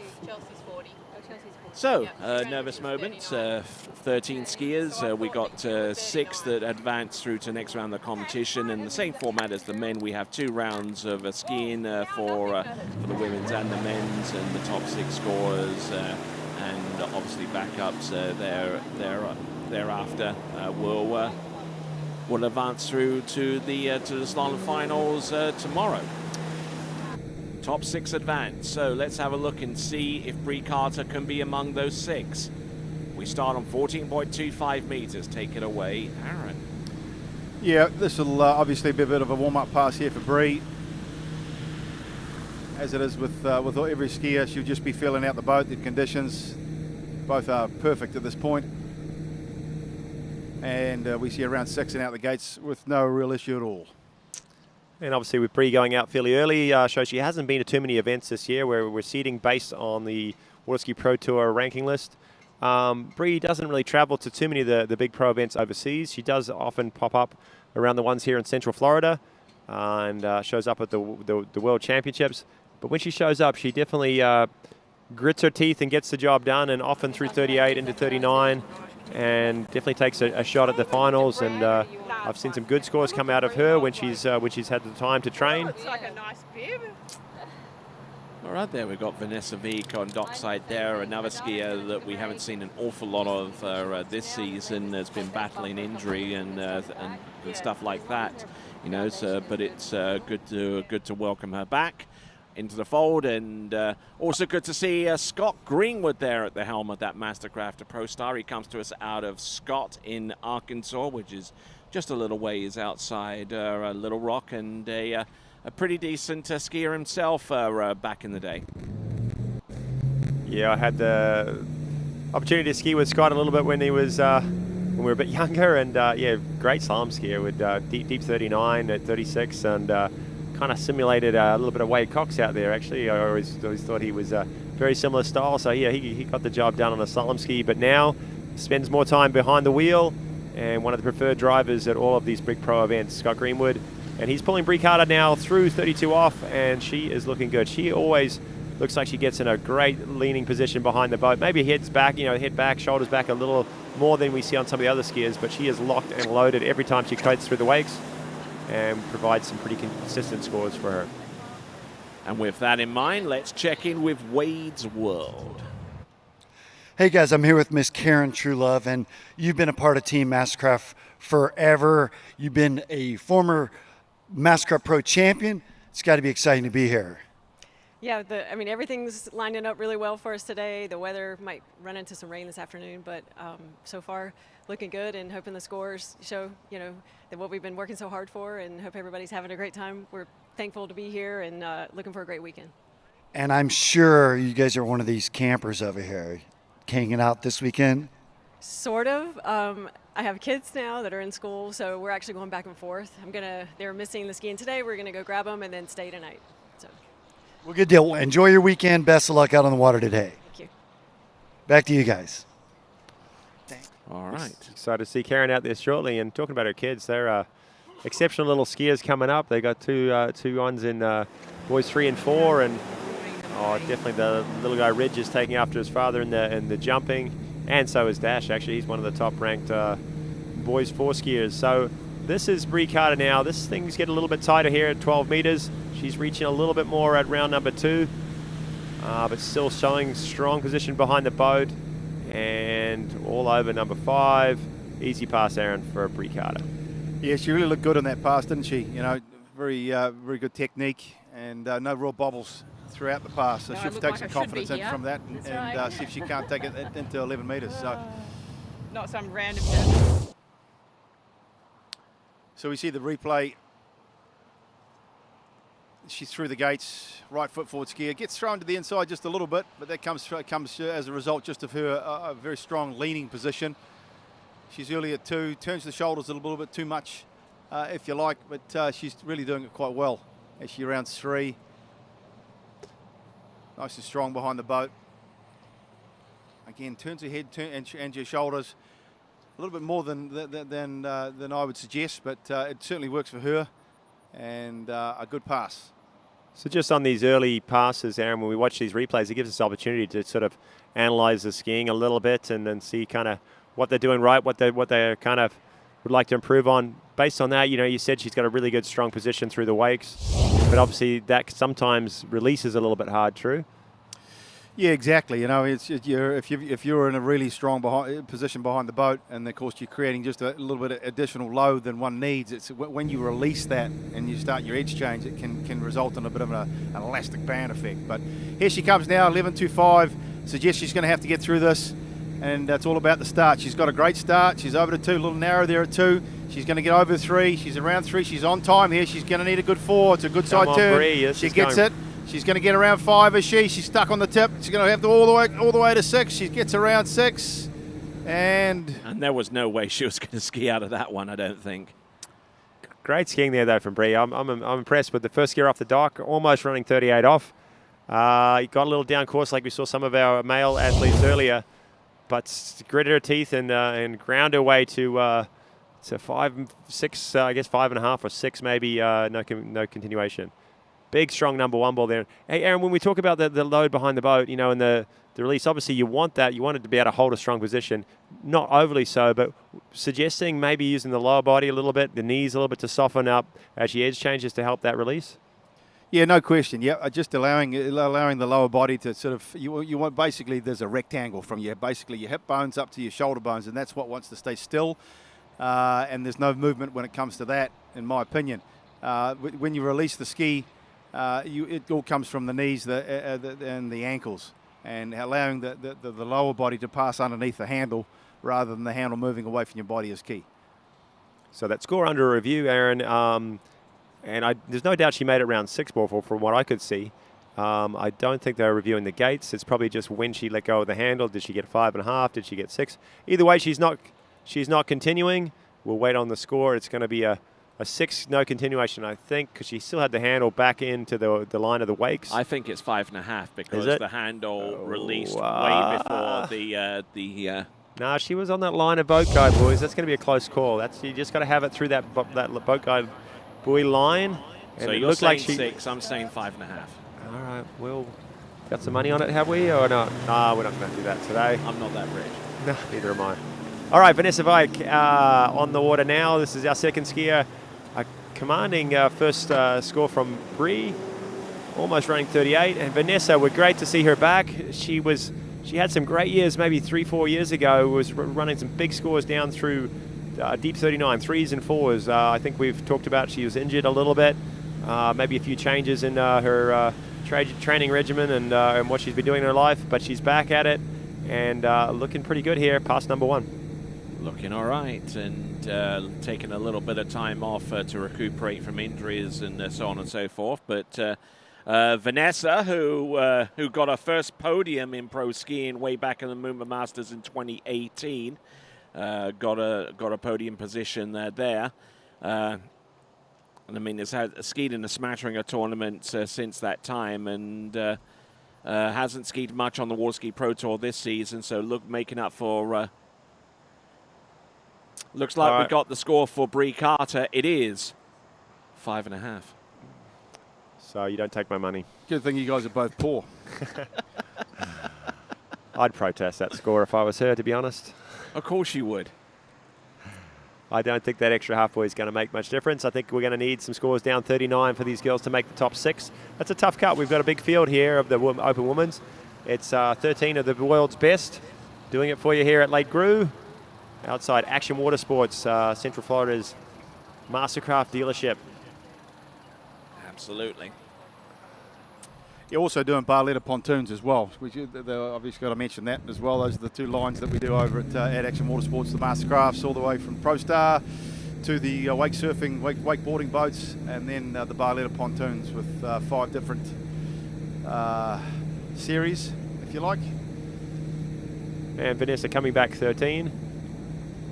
Again, pretty easy pass, so I'm going to ask a bit more about those pontoon boats. Have you had a chance to get out of them and enjoy a few afternoons on the chains of lakes around here? I have actually. Yep. No, I have. I took my mum when she was over. We took a boat out, and it's the way to go. If I wasn't a slalom skier or a tournament water skier, then it's the way to go really, because it does it all.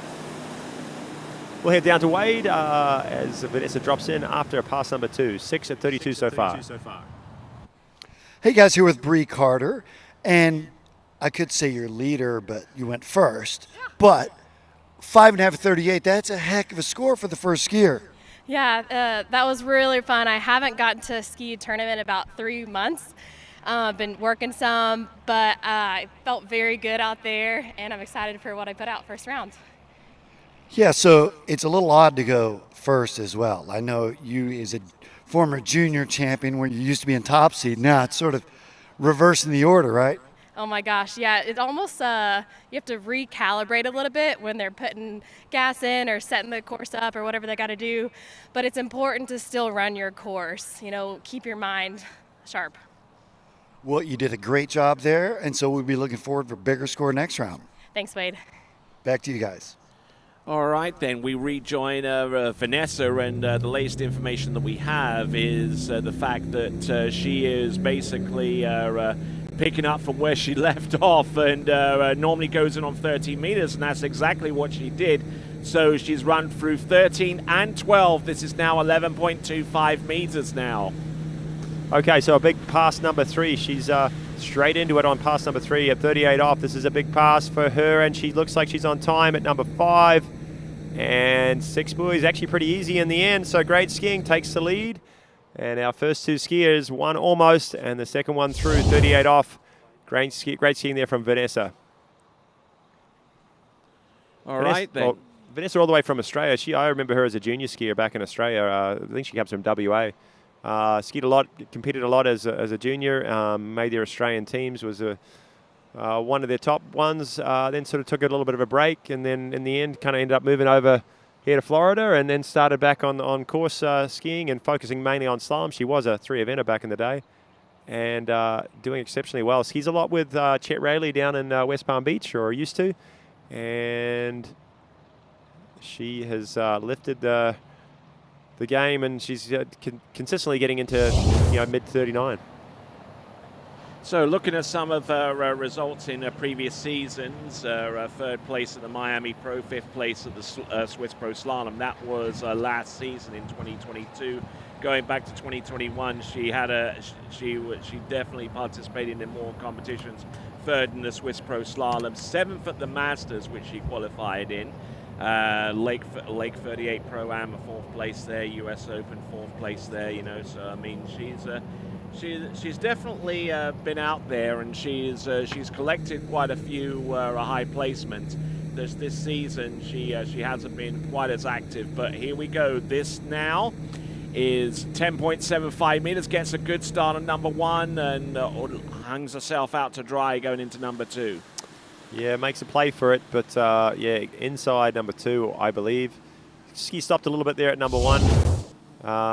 But great, yeah, I think that's a pretty good score. It was interesting to see her come out at 32. I think that's what she does a lot. She's seeded out pretty early, so that's why we kind of messed up on that one. We thought she was going out at 28 like Bree did. Be interesting to see what these girls do after that. Karen Truelove typically would start at 28 off. They have that option here today.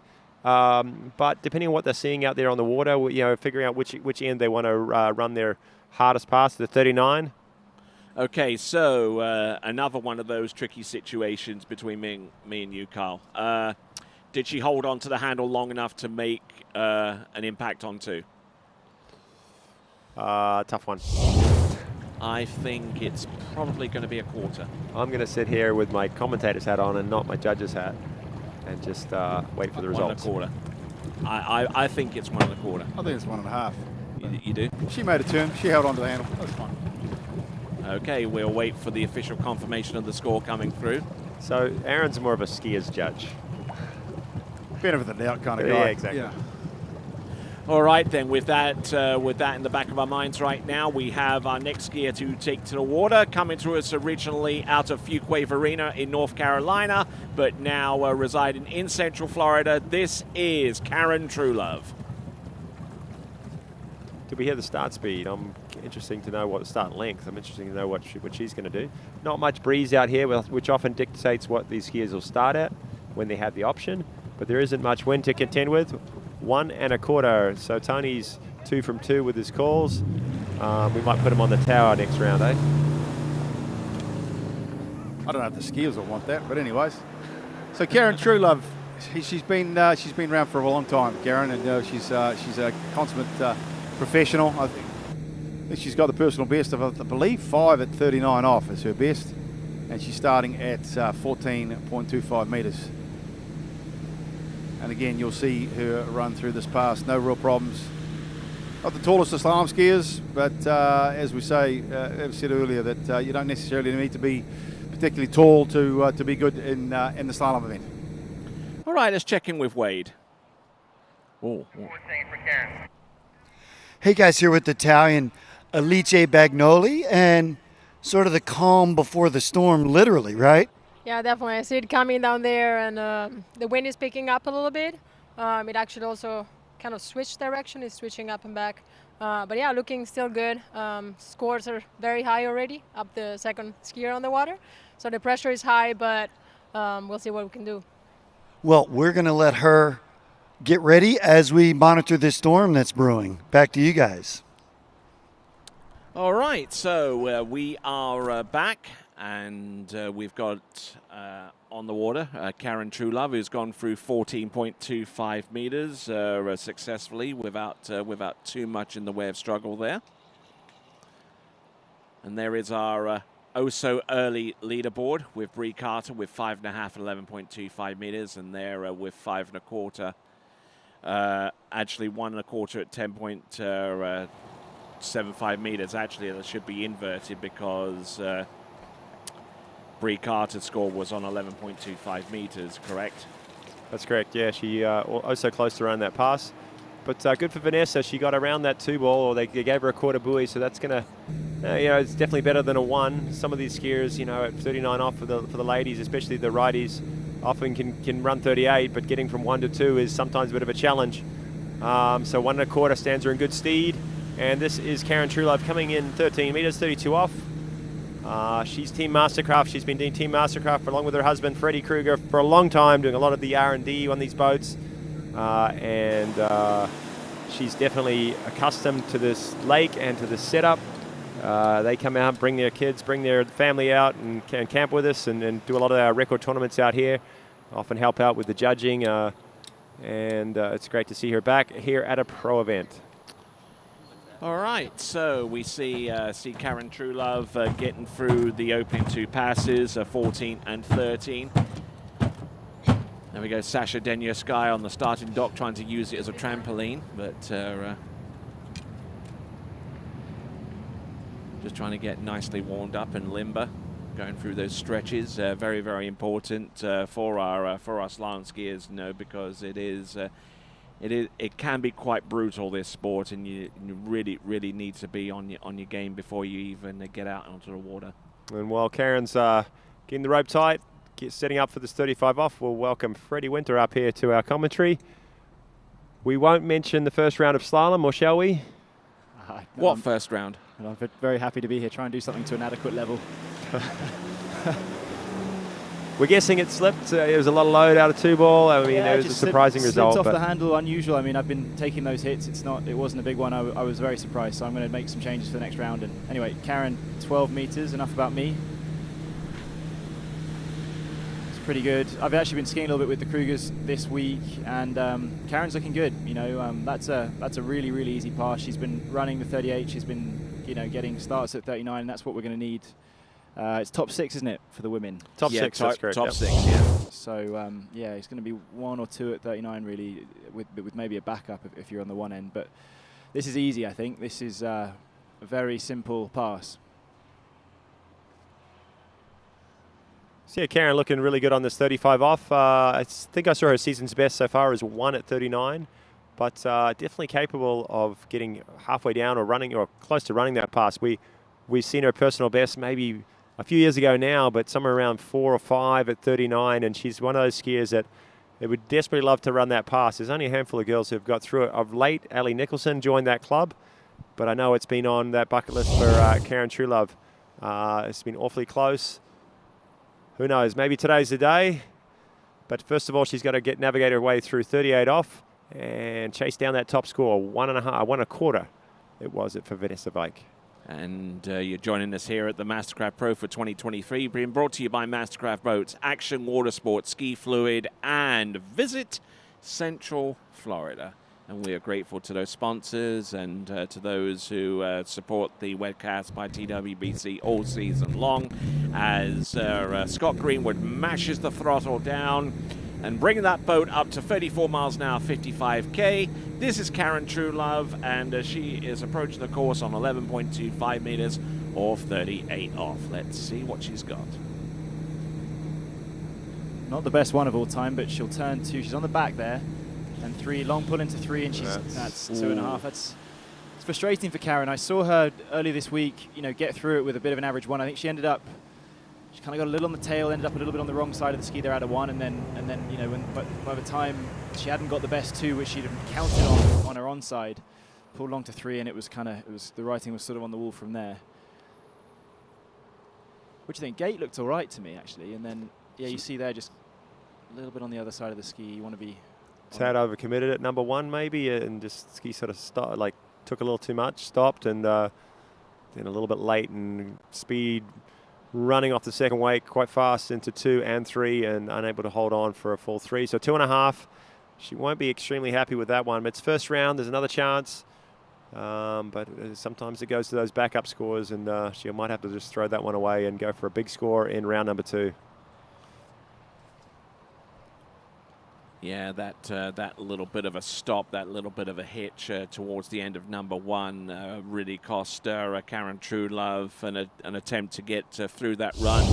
But as it stands right now, it is 2 1/2, 2.5 at 11.25 meters. Vanessa Veek still in the lead with 1 1/4 at 10.75 meters. 6 skiers advanced through to the next round of the competition, but we're only in round 1, so a little bit early to surmise yet who could potentially be amongst those top 6. Obviously, we'll have a better idea as we get towards the end of this list, provided that those scores are towards the higher echelons that we expect from those ladies starting that far down. Let's have a look and see. From the United States of America, this is Sasha Denierskaya. Well, I was just going to comment on that. This is Sasha coming in. This is she's our current world overall champion. Won that title in 2021, not far from here. But here she's doing it, well, she's doing it twice. She's doing it on a slalom ski and jump skis later on, but doing it under the American flag now. She's so interesting stuff for her. We're going to head to Wade. Hey guys, I'm here with Miss Elizabeth Montavon, former winner of the Miami Pro Slalom, and all healthy, feeling good? Yeah, super good. Body is in a good place. Everything's manageable. I love being able to say that. So I'm going to enjoy this for how long it lasts. Well, this is my 4th year of doing the TWBC events, and it's about your 4th year, it seems to be as well. We're sort of mirroring each other, and now that health factor is almost a wealth factor, right? Yeah, for sure. I mean, when you're hurting, you can't get much of anything done. Some skiing's always better than no skiing. So, yeah, happy to be here. I got to go to more events this season, spend a little time in Europe, and I'll be here, Grand Prix, Worlds. So, yeah, all the experience adds up in the end, right? Nice, and you can tell by her excitement she's ready to ski. We're ready to watch. Back to you guys. Thanks a lot, Wade. Thanks a lot, Elizabeth, as we now see Alicia Bagnoli getting all limbered up, and Freddie Winter, you're here just trying to settle down after that slalom performance. We won't deal too deep into the weeds, but some stuff that we were able to discuss, we did so on the TWBC podcast. We'll give you more information on that in just a moment. Here comes Sasha Denierskaya. Sasha tells me she's been skiing really, really well in practice, running some big scores, and then she's been frustrated because it hasn't been going quite so well in the tournament. So she'll be wanting to put that right here, and she can. I mean, I've known Sasha a long time. We were actually at university together. She's a few years younger than me. I was doing my post-grad degree at Monroe when she arrived about 6 months after me. We skied together a lot. She was used to skiing about 5 sets a day back in Belarus, and she... Yeah, we teamed up in some ways. There's a little core group of us that skied a lot. And she was, we had to stop her from skiing 5 sets a day. We decided that wasn't very good for her, especially every day for sort of 4 months, which she had before the Junior World Championships that winter. We told her, Sasha, you got to take a break. You know, you got to take some days off. They're as important as the days on. But that's just the thing, though. I mean, a lot of skiers that originate from that part of the world are like. I like encouraged to ski more and more and more, 5, 6 sets a day. Well, absolutely. it's old school thinking, isn't it? I think that you know, that's been the reason that athletes have been able to go for so much longer, because you know you need the rest. I mean, there's this sort of old school mentality of more is better, but you know I found, especially as I've got into water skiing more and more, that you need to take days off. You need to plan your practice, and it's not just I'm going to ski as much as I can all the time. And she's obviously got better at that. She's improved a lot. She's. I know Seaton pushed me hard to ski 5 times a day at Thorpe. Well, I also think that back then, with the boats not being as strong, and you had a bit less sort of hits on your body. I think no one's doing that in the same way. I mean, my parents said that they used to go and ski in ski school in Europe, and they'd ski 4 times a day. They wouldn't think about doing it now, not just because they're older. That's a good pass, that 12. Yeah, it's a really good pass actually, and that's more. She's been telling me she's been running the 11 a fair bit and getting somewhere deep at 10.75. So I think she's probably got that's more, I guess, of a hint this pass that she's definitely in the mood to do that today. Yeah, really easy sort of 12-meter pass. I will kind of mention, obviously, like I said before, she is an overall skier, so the amount of training that overall skiers have to do to be on the water, and balancing all 3 events, and she's a pretty balanced skier, I would say. Like she doesn't have one event that stands out more than the other. She's a top jumper, and obviously a very handy slalom skier. But all 3 are sort of equal weight, and she skied really consistently at the last Worlds, and that got her through to the title. When a few others might have kind of failed in one of their events, she just came through steady performances in all 3. And that was the moment of the World Championships for me, was when she broke down in tears when she won. I mean, it was amazing. It was so cool to see someone so overcome by emotion. I think she probably didn't expect it going into it. Won the World Championships and best moment of her life, probably. And looking to defend that title in a few weeks' time over at this very same site that she won that World Championship title in 2021.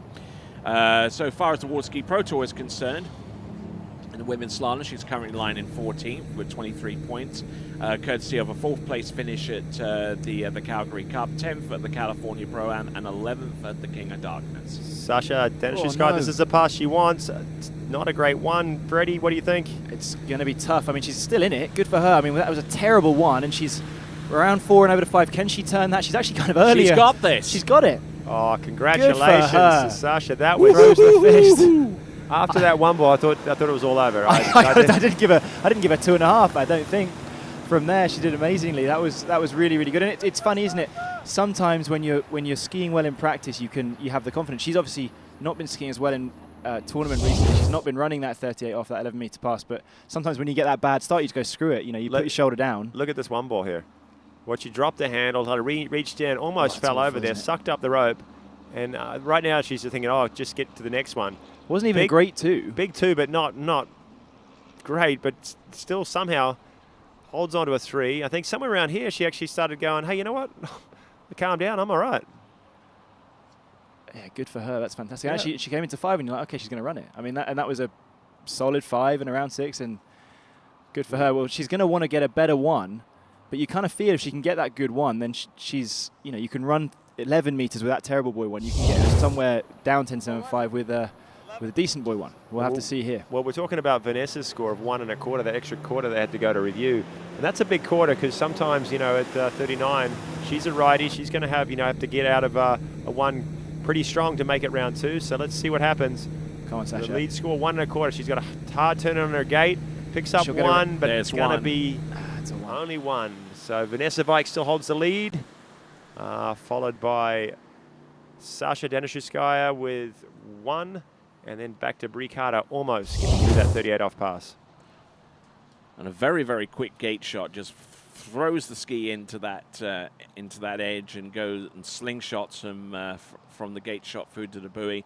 Just unable to really bleed enough of that speed down going into number 1 to effectively make the turn towards number 2. But one of her better scores this season, Sasha Denishevskaya, with 1 at 10.75 meters. Obviously, she'll still be super happy with that. But what do you think? Did just the gate turn in a little abrupt, or? I think so. I'd go with that. I think, yeah, she probably had a little bit too much speed, turned a little bit hard, didn't have the best line tension as she approached the first wake there. Or as she turned in, sorry. She had to get it as she approached first wake. So I'd say, yeah, probably did right there, Kiwi. Really, though, anything at 39 for her was a bonus. But, yeah, she was super happy to run that 38 and get us through at 39. But 1 at 39 is going to stand her in good seed. It may be there or thereabouts to make our top 6. Obviously, a lot of skiing action to come yet. Another whole round tomorrow. We get a kick-off tomorrow, actually with the women's slalom second round at 9 o'clock. Today, we're going to finish up this women's round 1 with the preliminaries, and then we move switching to the jump. Some exciting jump events to come, the open women's jump, open men's jump, and then the LCQs. So a lot of skiing, and then we kick off, like I said, 9 o'clock in the morning for the second round of slalom, and then our finals, I believe, around noon onwards, Freddie? Yeah, well, I'm not thinking about the final yet, mate. I haven't got there. But, yeah, not yet, anyway. No, going to have to go to war tomorrow. We're very optimistic up here on the commentary team. Yeah, well, thank you very much. I'm glad someone is. All right, then. We've got our next skier to take to water coming to us out of Italy. This is Alicia Bagnoli. And as I was beginning to mention a few minutes ago, check out the TWBC podcast. Go on Spotify, Apple Podcasts, Google Podcasts, you know the favorites. And check out the latest episode as part of the On Tour with Freddie series. And discover some little tidbits of information that even I didn't know about Freddie at that time. Even you, Tony. Even me, you know, including how much of a fan of cricket you are. Love it. Going into the Continental to get some cricket this winter. All right, then, here we go. This is Alicia Bagnoli from Italia, who's who skied quite extensively this season on the Waterski Pro Tour. We'll get you the stats on her in just a moment or so. And Licia Bagnoli doing a fine job with the opening pass. And let's check in with Wade. Tony, I'm here with Sasha Danishevskova and our tied leader in the clubhouse. Nice 38. Thank you so much. Yeah, finally. Well, I heard Freddie Winter say that you had an average start with his little British accent at the 38, and then it just got better and better.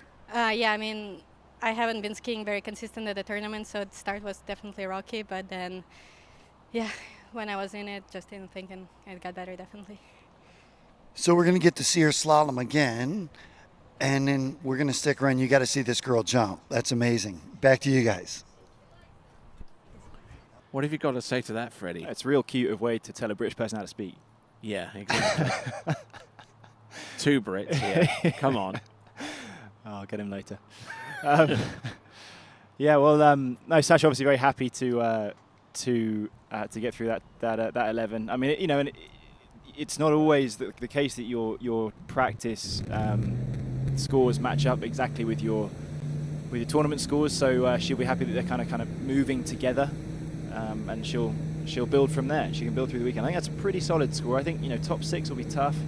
There's quite a few girls. I think there's 13. Alice can do it. Her PB is 2 at 10.75, if I'm not mistaken, equal to her long-term partner. Oh, she's run 3, sorry, superior to her long-term partner, Vince Talabau, who's putting this webcast together in the trailer. I'm sure that's pretty upsetting for him. Italian record holder, along with, I believe, Marina Mosti. Irina Reinstahler. Oh, sorry. That's not a very Italian name. No, but it is Irina Reinstahler. Okay, must be from the north of Italy. Yeah, you're right. All right. And a pretty easy pass there for Alice. I skied with them this week. They're my new neighbours, actually, the Stadelbauers, and staying over there at Swiss for the time being, and skied with Alice this week. She's got some, I think, really, really good stuff about her skiing. She's very, very strong. We've just been looking at her onside, trying to get a little bit less, sort of, you know, arm throwing around, putting her off balance. I mean, this is a game of economy. You don't want to be doing superfluous, unnecessary movements that will put you off balance. And I think that, you know, she's well placed. And yeah, we saw her make the finals of the World Championships, didn't we, 2 years ago, Tony? She ran that. Indeed, yeah. Did she run 2 or 1.5 at 10.75? She ran 2. Made the final, along with the next skier on the dock, Elizabeth. I think she made 1.5, I think, and yeah, she'll be looking to do that today, and she'll have half a chance.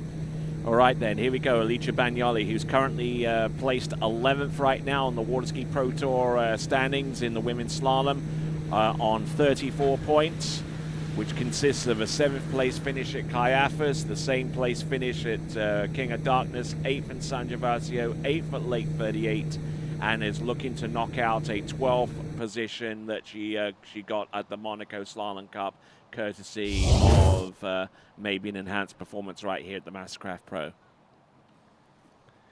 Very, very easy 12-meter pass, and I mean she's done well here. I mean, you know, when I was looking at her when I skied with her the other day, it was just trying to get that spare hand down a little bit. I mean, you know, you do see some skiers with their hand up in the air, but it's hard, I would say, not impossible, but harder to stay balanced especially if you're dropping that hand over the top and sort of dropping your shoulder as well. You know, Rob Hazelwood's a good example of a guy that has his hand up in the air, but he does a really good job of keeping his shoulders level as he finishes the turn. So, you know, when I was working at the boarding school on the other side of town, I would say, hey, you know, keep that hand down. It's not helping you. And they'd say, well, but Rob does it. I said, well, that's fine, but Rob doesn't do what you're doing, which is dropping the shoulder towards the water and putting himself off balance. So, yeah, I think Alice's looking good there. She's going to feel capable of running this. There's a little bit of a tailwind picking up, I would say. We're hearing through the informational headphones that she ran it this year the last time at the King of Darkness, which was on May 6th or so. So a few months, but it was behind a MasterCraft, so let's see what she can do. Turning in for the gate just now. Looks like a decent gate. Onside turn here, and she's a little on the tail. She's going to have to be patient at 2, and that's not her best turn, but 3 will be big. Come on, Alicia. She's out the back again. 4, I think it'll be an S turn. Does she get out the exit gates? No, she not doesn't. even that. So it's a 3.5 score at 11 meters, and yeah, frustrating for her. I mean, she looked. I thought the gate was good. I think she probably just grabbed a touch early at 1 there. We'll see on the replay. She just finished a little bit on the back of the ski. Just not quite able to get on that accelerating edge from an early point. Just grab, you see on the back and builds towards the wakes, and that's okay, but she needed the 2, and it's her offside turn, so it's not so easy, and it was a bit tricky. And I think long pull to 3, needed to get hooked up really early and finished out the back again, and from there she's out of position, the handle's away from her hips, and yeah, around 4, and couldn't quite get that S turn going. She needed to tighten that line just a little bit more before moving in, but she was running out of time, and it's 3.5. All right, indeed, 3.5, which currently puts her in 4th place right now on the leaderboard for this tournament. And Licia Bagnoli is going to have to wait to see what kind of score that she'll need to produce in round 2 to maybe put herself into the slalom final, which will take place tomorrow afternoon. All right, skier about to take to the water will be Elizabeth Montavon Island. All right, we've got 8 skiers remaining in this event. So obviously top 6 make it through to tomorrow's final after these first 2 rounds. Elizabeth on the water. She's had some stellar performances in the past. Had some injuries here and there like a lot of these skiers, but is back skiing well right now. And she's capable.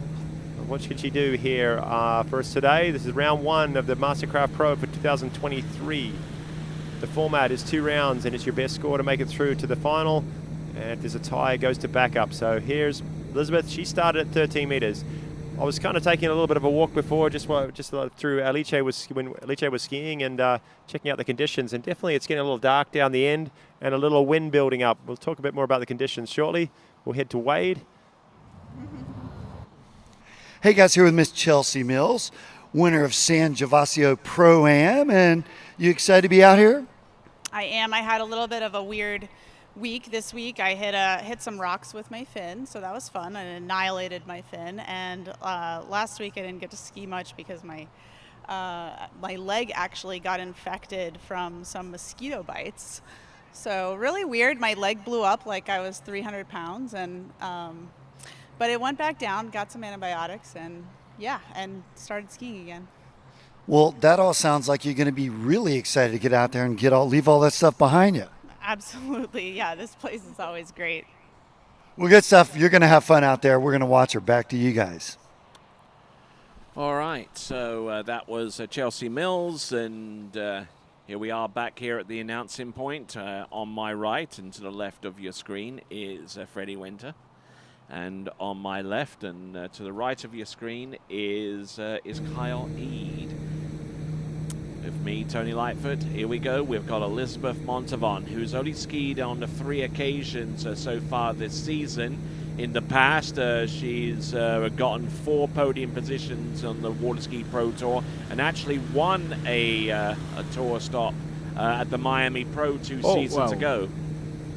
So yeah, a little bit of a bobble there at number 5. Took a bit of a hit and almost got pulled out. As you saw her come into that course, you can see a little bit of the ripple kind of building up down that end. There's a little bit of a storm system kind of brewing down the end. It's September in Central Florida. We're always going to have to watch out for the weather, but it's getting a little dark down that end. There's a little tiny wind blowing up, so pushing these skiers down on their second pass, a little bit of a headwind on their first. And that may start to come into play with some strategies out there of which way they want to run these passes.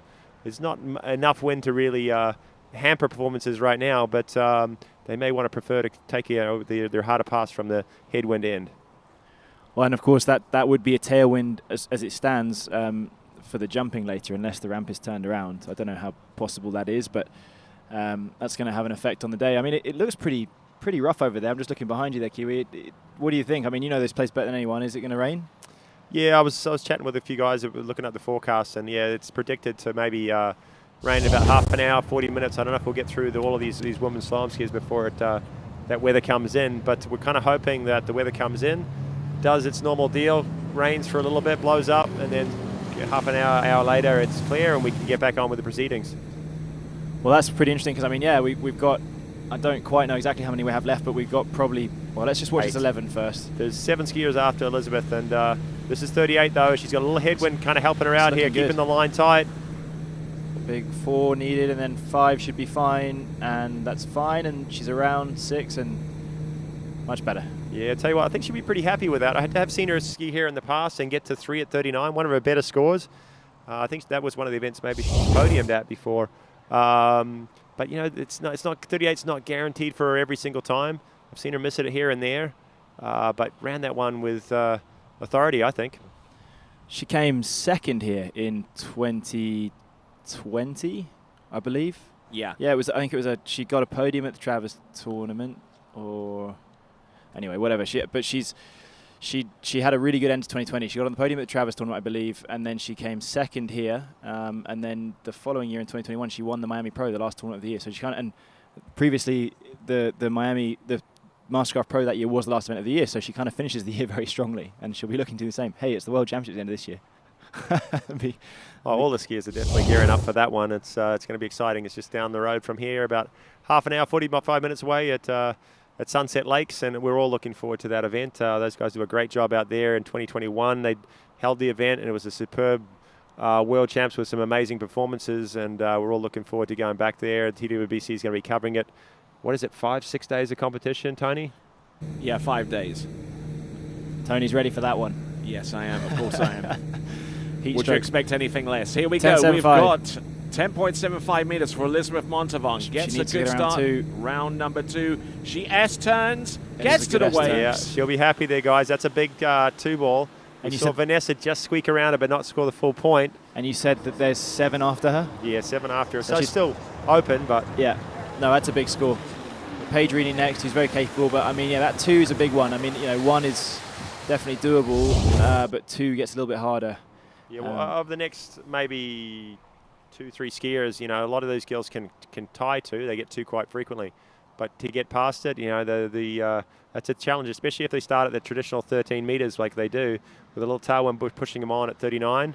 A piece of 3 is going to be a big score. And Elizabeth beats me today. We weren't going to say anything, but I'm sure glad you did. Self-deprecating. Got to have a laugh, right? Yeah. I'm going to cry otherwise. The beauty of 2-round tournaments, I guess. Well, hey, and you know what? I'm just so happy that we got rid of that horrible format from last year where it was sudden death the first 2 rounds, because I'd be out already. I'd be on my way home. That's, I mean, discussing it with slalom skiers, I'm not sure about spectators at home, but slalom skiers for sure prefer the 2 rounds. Whether you're the top seeds or some of the lower seeds. The lower seeds like it because, you know, they're guaranteed 2 chances. They've got basically 2 record performances to see what they can do. It's not cutthroat. They don't, you know, show up and get 1 go and they're done. The top skiers like it because just in case something unforeseen happens, like a missed gate or a missed handle, I should say, you get another shot, you know, and you can make it up. But I mean, what I'm 100% certain of is that it improves the scores. So if you could say, as a spectator, oh well, you know, it's not cutthroat enough. But if you want to see big scores, you need to give the skiers a little bit of freedom in the first 2 rounds, and then for sure it improves the scores in the final. Because when you have skiers just attempting to go for that safe score to make the final, you see people ski average. You don't see them ski to their best, and then that goes through into the final. You know, we want to see people skiing loose and free. And you know, going for it, and that's better for everyone watching, I think. All right, and as Paige Reedy gets the job done on pass number 1, let's send it on over to Wade. Hey guys, thanks. Elizabeth Montavon has earned another spot here, right? Leading the clubhouse 2 at 39. Take us through the start though. You seem to be a little unhappy with the 39 start. Well, I was just trying to factor in the tailwind. I wasn't sure how much it was actually going to push me on the gate, and I certainly didn't want to overrun it by like a mile and then turn in on that super high, tight line. So I actually ended up underrunning it a little bit, and then I was under-angled on my turn-in. So 2 mistakes in a row will cost you 39. But one of my better 38s in a tournament, so that was progress. I'm hoping I get to take a shot at 39 again. No, nice, and you did a great job. I was just thinking how the conditions were changing as you were on the water from your 32 to 38. It was even a little bit more wind, right? Yeah, it was up and down. I'm always grateful when there's all the banners and flags like this at an event, because you can look around and kind of figure out where it's coming from and how much. So yeah, trying to factor it in, but once you're in the course, you're in the course. No, well, fantastic skiing. We'll get to see her again tomorrow morning with that big smile on her face. Back to you guys. All right, congrats there to Elizabeth Montavon taking the lead so far, 2 at 39. And skier on the water, Paige Rini, she's been skiing really well this year. That's why she's seeded down the list a little bit.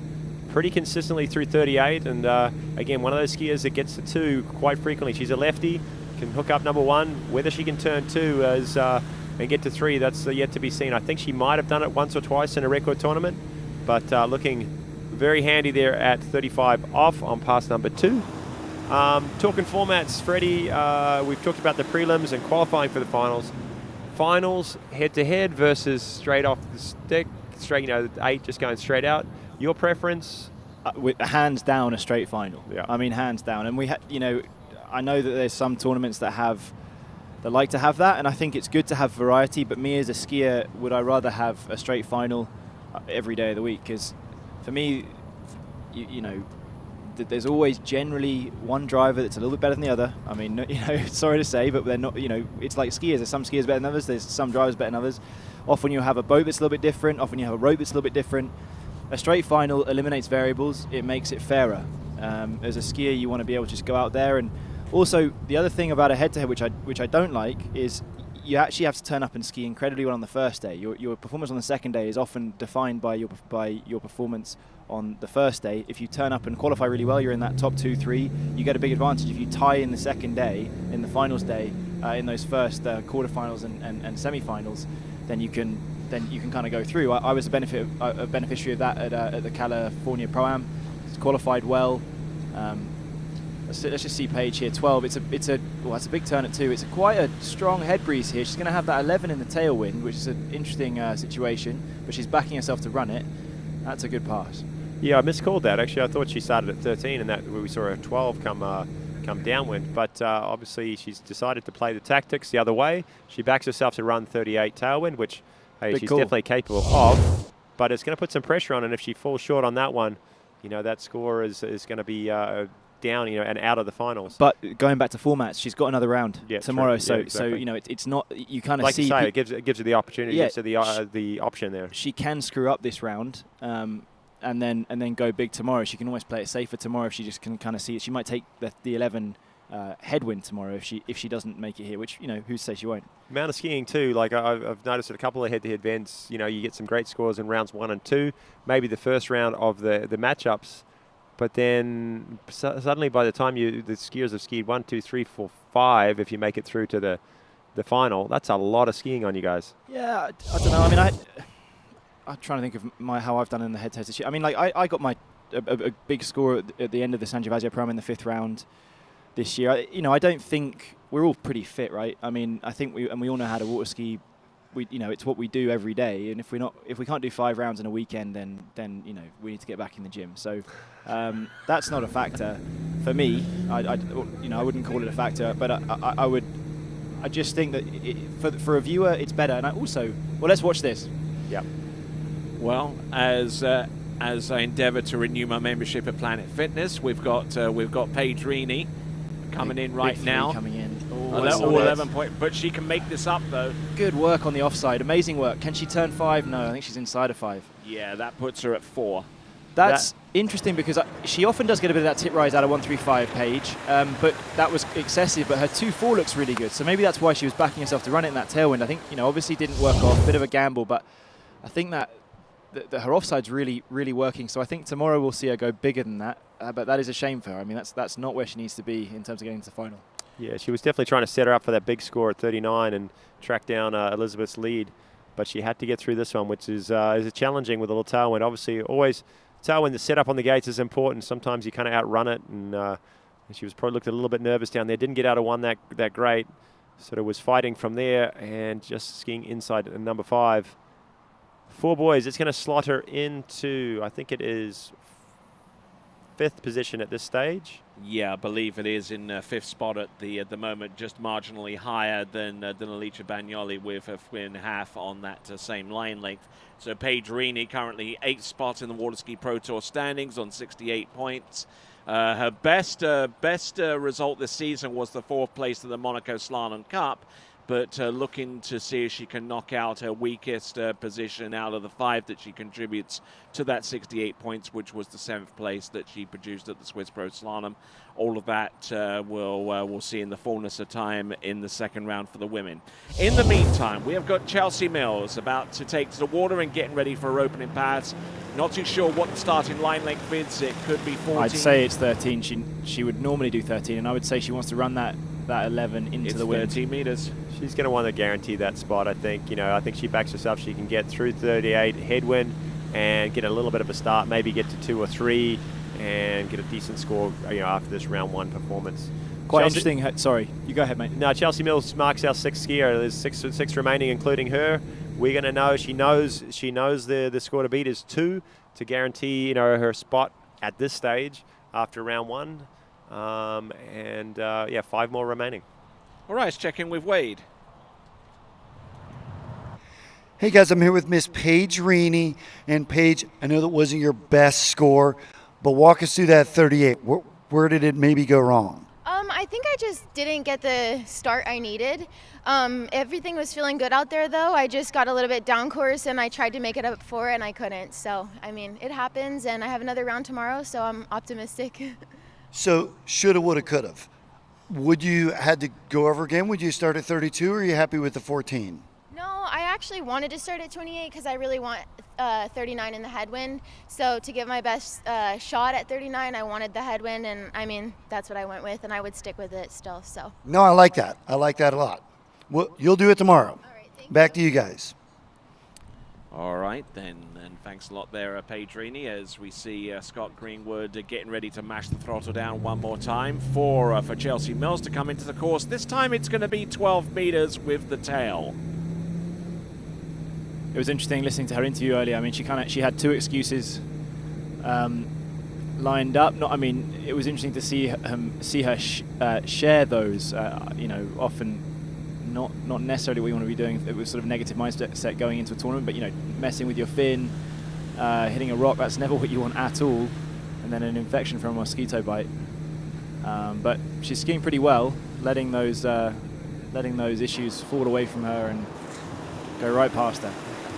I don't know, Freddie. Sometimes you hear skiers doing that as a bit of a tactic. They'll say, "Oh, things haven't been going great, or I've had this and that," to try and alleviate the pressure off themselves, and then they go out and they take some expectations away. It's so annoying. I hear that all the time. Oh yeah, I haven't been skiing very much. Oh really? You're a water skier? That's odd. I've been skiing a lot. I always do. It's all about managing expectations. All right, then, just looking at Chelsea Mills, and hasn't skied an awful lot this season, but despite that, she's 6th on the leaderboard right now on 102 points. Her best finish so far this season was 3rd at the Calgary Cup, and complements that with 2 4th-place finishes, California and Lake 38, and 2 5th-place finishes, one at the King of Darkness and the other one at the Swiss Pro Slalom. So she's got some good points in the Waterski Pro Tour, but she just decided to give Europe a miss so far this season, and is having to make up for lost points as a result. Yeah, it's been so great seeing everyone come out to Europe. It is a really big hub for the sport in the middle of the summer. There are 5 events this year. 11 meters, she has to run it. It's okay one, if not spectacular. Offside, no, that's not what she wants, and she needs a really big 3 onside, and she'll get it. That's a fantastic 3. 4, she's struggling, hips are back, but she'll get 5, I reckon, and then she'll get around 6, and that's why you want to take it in the headwind. She made two mistakes at the start, got away with them because that line was kept tight. It slowed her down. She could pull that little bit longer, to get the width without, getting thrown too far past the boys. So not a bad 1-ball, Freddie, but definitely the 2-ball that stood her right up, and it wasn't it? She sort of comes off just a little bit of an uncharacteristic style as she reaches around 2, but the ski comes right out of the up and lost a lot of momentum out of the backside of 2, but big 3-ball got her back on track, and she was fighting, but managed it well. She's a strong skier though. She's she's fit, and she's a powerful skier to get through that pass. I agree with you about the offside turn there. She's quite sort of upright, and she has a quite almost bent arm. She places that handle quite aggressively. Doesn't quite flow as much as what you maybe see some of the other skiers do, but it works for her. And hey, she's running 38 and deep 39 as much as most of these girls. Yeah.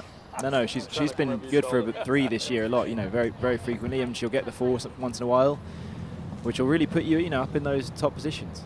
All right, so Chelsea Mills, who has one professional win to her career, that 2021 win at San Gervasio, and has a total of 5 podium finishes. The very first one was at Hilltop Lake in 2020. So relatively new to this level of slalom skiing, the high echelon kind.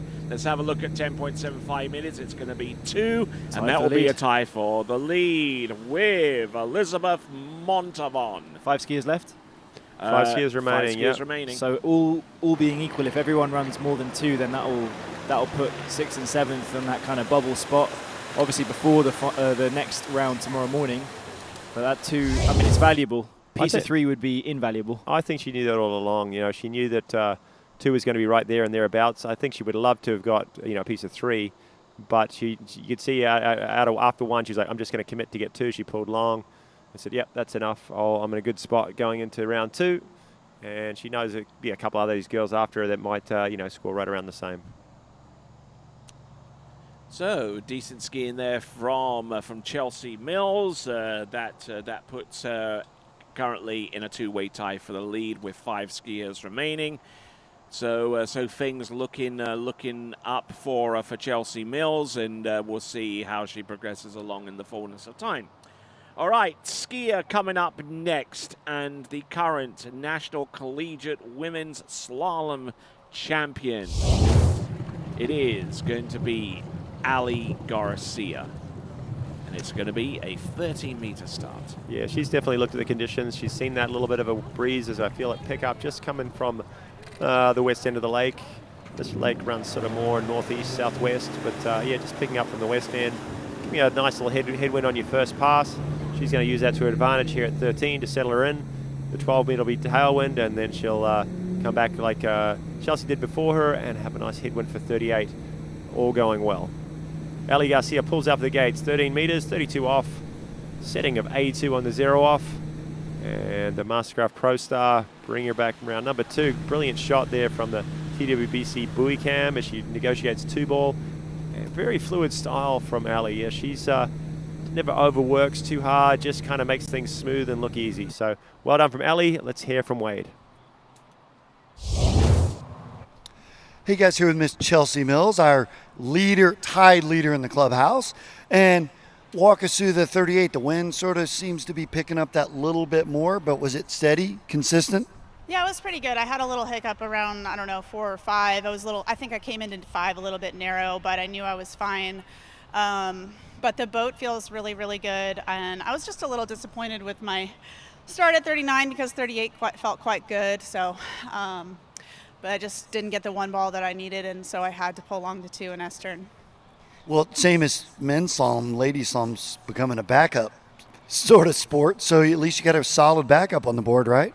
Yeah, I don't know. I think the cutoff will be somewhere around 2 to a piece of 3. I think it's going to be probably one of the highest cuts in women's slalom that we've had in a long time.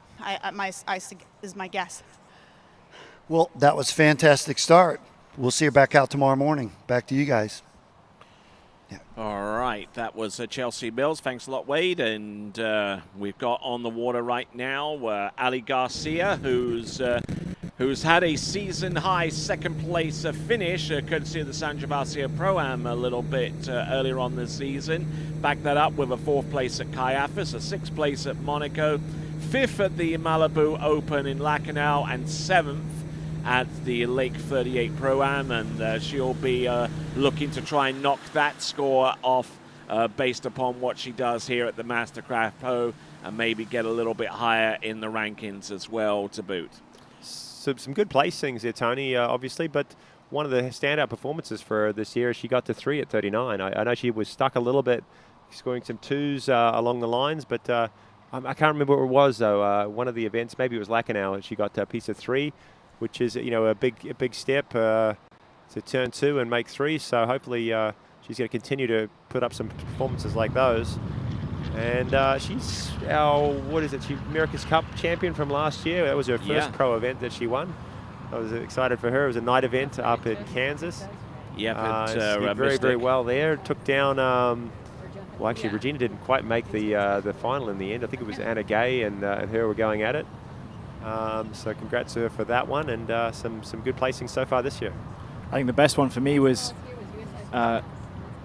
Jamie Bull had an incredibly uncharacteristically weird bad round at the Sangiovese Pro in the semi-final. It was her and Ali paired up, and I think they were traveling together, so it was quite kind of a funny little matchup. And I think Jamie ran 4.11, and so Ali, who had not been running the big scores through the tournament, well, her best scores needed to get a piece of 5, and she managed it in that head-to-head and made her put her in the final, and she ended up coming second at the Sangiovese Pro-Am. And as a result, she won the vote for skier of the day at the Sangiovese Pro-Am. It's a good start, 11. Come on, Ali. She's behind a little bit out of number 3 Handle there. high at 4. Big 5 ball. Can she make it? Oh, no. And inside number 6. So there we go. That's going to be a 5 buoy count. Pretty brutal there, because what do you think, Kiwi? Like 1, 2, and 3 were really, really good. I thought she looked confident. 1 and 2 looked bang 1 and 2 on. especially, and the little Taily at 3. Yeah, that was a real shame. No, she was had the start she was looking for. That 2 ball was very smooth. Didn't lose any sort of time. 3 ball maybe try to push it a little bit. Sometimes you're like, okay, I got this going, and then a little bit much on her offside there, and all sorts of rope there at number 4. And that just put her, she maybe just didn't have the power to drive across. Like we've seen some of these other skiers who got behind and were able to sneak out that extra little buoy, and she couldn't quite do it from 5 to 6. All right then, so that is Ali Garcia. That was a 5 buoy count at 11.25 meters. Taking a look one more time, and as a result of this performance, if this were strictly a 1-round elimination, it would mean that the tie for 2 for the lead between Elizabeth Montavon and Chelsea Mills would be enough to send both of those through. But with 4 skiers to go in this round, we've got the entirety of the second round to come. It is not clear-cut as to who's made it through so far into the women's slalom final, not at this stage at least. Regina Jaquist up early. I mean, we're going off the Waterski Pro Tour leaderboard in terms of seeding. So you've got, let's see, counting backwards, you've got Jamie at the top of that.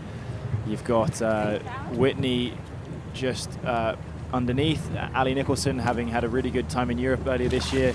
And then Regina. Regina didn't go to Europe. She's missed a handful of tournaments, so she's trying to make up some points. I think if you'll tell me, Tony, you've got the info there, but I believe if she wins this weekend, she's actually going to have a really good chance of catching nearly all the way up with the other skiers. Obviously we don't know what extra scores they're going to have, but because she's done less tournaments, she has the ability to earn more points comparatively, because it's your top 5 events in terms of the points. So she's got her 5th best score is a lot lower than the girls above her. Okay. As a matter of fact, and to answer that question, as a matter of fact, thanks a lot for that. If she was to win this competition with the highest score, then she'll climb as high as 2nd place with 3 more events to come. Which that would have, of course, assumed that Ali Nicholson, Whitney McClintock, and Jamie did not get any points or did not get any points better than their lowest. Of course. But yeah, I mean, she can really catch up. I mean, she won the California Pro-Am, the last pro tournament. She didn't go to the Canada tournament, so she missed that one. She didn't go to the 4 Waterski Pro Tour events through Europe. I think we're going to go to Wade quickly.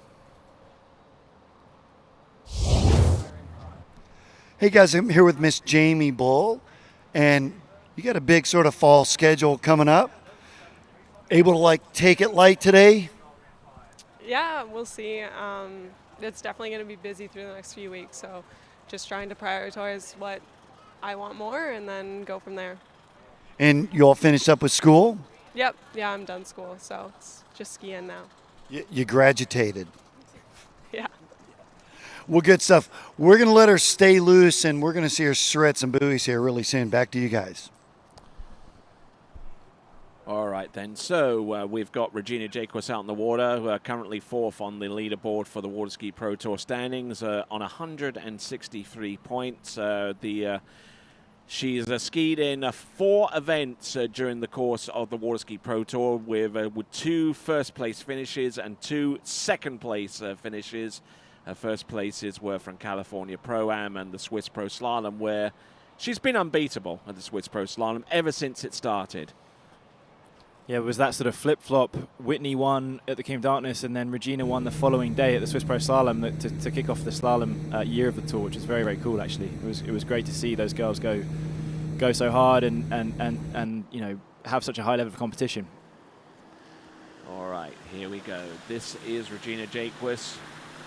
She's gone through 13. This is 12, and she has a really good handle on that. Coming to us out of Santa Rosa Beach in the northern part of this great state of Florida. That is Regina Jaquist, and right now, this is Wade's World. Hey guys, here with Miss Whitney McClintock-Rini. We're watching ourselves on television, actually. So we're obviously keeping it light, but there's a big schedule coming up this fall. You all ready to go? Yeah, I decided to skip the one going up to Tuscaloosa, Alabama. We're just going to stay local and get everything grooved in for the Worlds. Yeah, it actually is a big year, the Worlds year, always. And it brings me back to the 09 Worlds when you just sort of blasted onto the scene in a big way. That was crazy. I mean, the best event in my history for sure, and it was a great start to my career. One slalom trick and overall, and our team brought home the gold as well. Of course, that always brings back amazing memories just talking about it. We got to ski at Predator Bay again this summer, so that was super cool to be back there, and looking forward to competing at another Worlds in a couple of weeks. Yeah, and especially being at Travers too. Sweet sight, right? Yeah, I love it there. I had my best score of my career there, and just always perfect, and I'm super excited. Well, we can tell. We're going to see her rip it really soon. Back to you guys. All right, Regina Jaquist coming back. This is her third pass. This is already 11 meters, 38 off. And make no mistake, she will be all over the backside of every buoy on this pass. Got a nice little headwind, a little bit of a stop there at 1 and 3, but she's such a strong skier. She's been doing this a long time and can handle those pulls. It's going to be not an easy 39 tailwind, but if anyone can do it, it's this girl on the water. What's been great about Regina lately is she's been gearing up for the Worlds and the overall competition. She skied one here last weekend, ran I think it was a 1 at 41 to set up for her overall competition. Still tricking upwards of 7,000 and 8,000 points and jumping in 170 feet or so. So still a hand. I think she ended up 3rd for the event, but she was only a few points behind the first and second. And with the Worlds coming up, if she can get her tricking just back up to where she has in the past, she's going to be a strong contender for the World Overall Championships as well as the slalom. What do you think? You think she was playing the game, taking 38 headwind just to make sure she ran it? Yeah. We sort of crossed that line, haven't we? Like, we've gone from people that might be thinking of doing that to Regina's she's the queen bee of women's slalom water skiing for the last 15 years. So she'll be, not only is she gonna think that she can run 10.75 every time, she thinks she can do it in the tailwind, and I believe she probably will. I know for sure Regina right now is not just thinking about getting a good spot going into the final. She's wanting some scores deep 41. She hasn't got past 2 for a little while. She has in practice. She's been skiing exceptionally well, turning 3-ball and getting down it quite a lot, but she's been getting stuck at 1s and 2s in tournament. This, if she can run this pass, will set her up well for a headwind 41. Here we go. She's got some work to do. 6 buoys here at 39, and it's not a great one, but that doesn't phase her usually. A big 2-ball, look at that. Back on time, hopefully doesn't stop at 3. No, she's managing it well.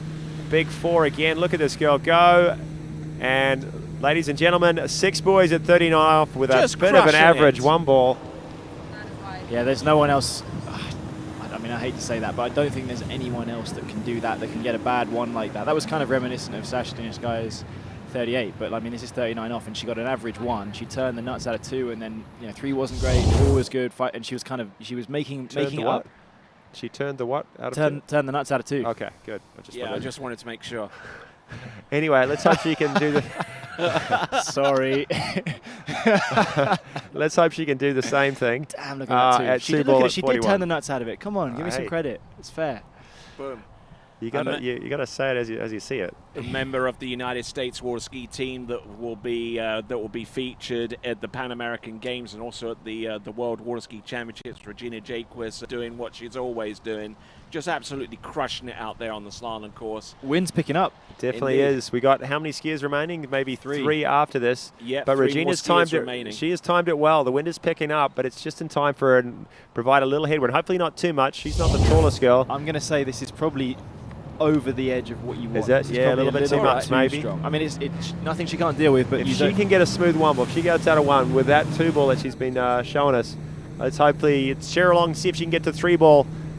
Regina Jaquist, as she goes through the gates. Comes. On Bravo 2, let's see what she's got. Number 1, she's round number 2. She's still there, but unfortunately unable to get much past number 2. But I'll tell you what, some great skiing there at 10.25 meters at 41 off. That is Regina Jaquist looking for her 61st win in the entirety of her career and has been on the podium at least 86 times in the vastness of career, which started way back in 2002. Those are slalom podiums, Tony. Yeah, right? slalom I mean, podiums. like that's Just crazy. slalom podiums. She's also world trick champion in 05, I think, and she won a jump tournament. Too, yeah. She won the Kim Darkness earlier this year in jump. She did, yeah. She lost it in slalom and won it in jump, which was crazy. But actually, I completely agree with you there, Carl. Like at the California Prime, where we don't tend to see her, dare I say it, behind that boat, go so deep. But she was out of 1 and she was trying to turn 2. She didn't quite get it, but she looked amazing. I mean, she had incredible ones. And I think, I agree with you. I think it looks like she's really trying to prove that she's a cut above and that she can get those big scores, those 3s and 4s that we've seen her do before. Yeah, I definitely know she's getting frustrated with just getting 2s. She still has the potential to get way down that pass. She has the current world record, 4.5, I believe, at 41. That's been done a number of years ago now. I want to say maybe 5-6 years ago. 2019. 2019, is it? Yeah, okay, that's 5 years ago. Well, almost 5 years ago. As with the men's slalom record, it's set a little while ago. But I think she feels like she's got the potential to get there and thereabouts again, maybe even run it, who knows? Well, it looks like it. I mean, I've not said that for a couple of years, that it looks like she's going to get 3s and 4s and 5s, but I mean, this year it looks like it. She's had the injury the last couple of years, which has probably stopped her from doing those big turns at 2, but she's getting over to 2 in a spot where she can really go deep. Wind is strong. Yeah, looking over my shoulder, what you said earlier about being a little bit too strong, maybe for her being a little shorter, running at 34 mile an hour, she didn't have quite the momentum to sort of carry her through and keep the width at 1 and have some space at 2. So hopefully it doesn't ramp up any more than this.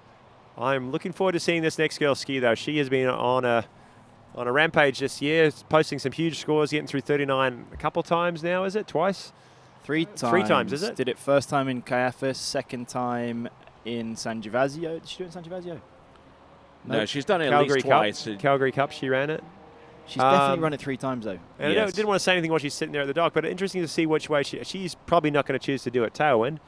Would she choose to do it headwind? We'll see what she starts at. Or could the opt-up come into play? Well, we'll see, won't we? Here we go. This is Ali Nicholson, coming to us originally out of Gallatin in Tennessee, but now making her residence right here in Central Florida. Let's see what she's got. Opening pass, I believe this is 13. This is 13 meters. Yeah, she's so ingrained to starting at 13. I think dropping back to 14 is just probably not in the cards for her. But that's going to mean, unless she opts up, that's going to mean she's going to be trying the 39 tailwind. Hey, who knows? She's run it a few times. Let's check in with Wade. So, guys, here with Miss Regina Jaquist, our new leader in the clubhouse. Sweet 39 tail, though.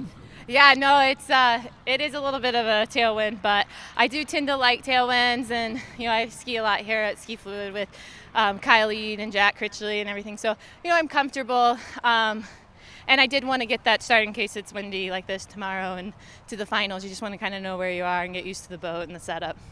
Well, so for the amateur skier, they're always headwind, headwind, headwind, and then I was similar to that. For a seasoned pro, you go, well, In a tailwind, though, there's less work to do, correct? Yeah, I know. Headwinds, I always am too exhausted, and I like to try to get underneath the wind some reason. But headwinds are harder for me. I do prefer a tailwind. So that was been my decision anyways, to take it into the tailwind for the 39. But kind of gets to a point, do you want, I mean, with the headwind 41, you got to, with this head much of a headwind, you kind of want to set the 41 up.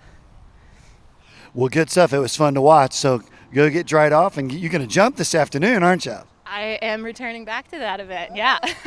Holy moly. Hang on, watch. See you later. Bye-bye. Definitely, Regina Jake was working hard out there for us. 2 events this weekend. And let's watch Ellie Nicholson come back in. This is 35 off. Little tailwind pushing her on, but she'll be having no problems with this pass. Nice tall skier, keeps herself fairly extended as she makes her way through this pass. And easy as you like for Ellie. And she ran, so I just checked. She ran 1 at 41 at 10.25 in Caiaphas. That was mid-July, then end of July she ran, or maybe first week of August, she ran in Canada in the Calgary tournament. She ran it again. She ran 1 at 10.25. She then ran maybe 3 or 4 weeks ago, she ran 2 at 10.25, which takes her into an even smaller group of girls that have done that. I think it's Regina did it first, then Whitney, then Sam Dumala, Manon Costard, Jamie Bull, and her. So there's 6. There's 6 people who've got around 2 at 10.25.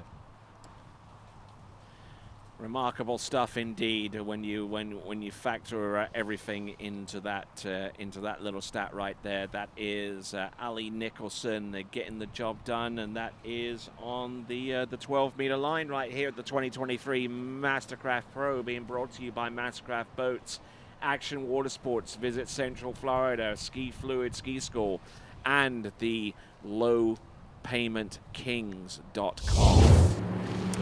Ellie Nicholson coming back in. This boat climbing up to 34 mile an hour. 38 off, 11.25 for Ellie Nicholson.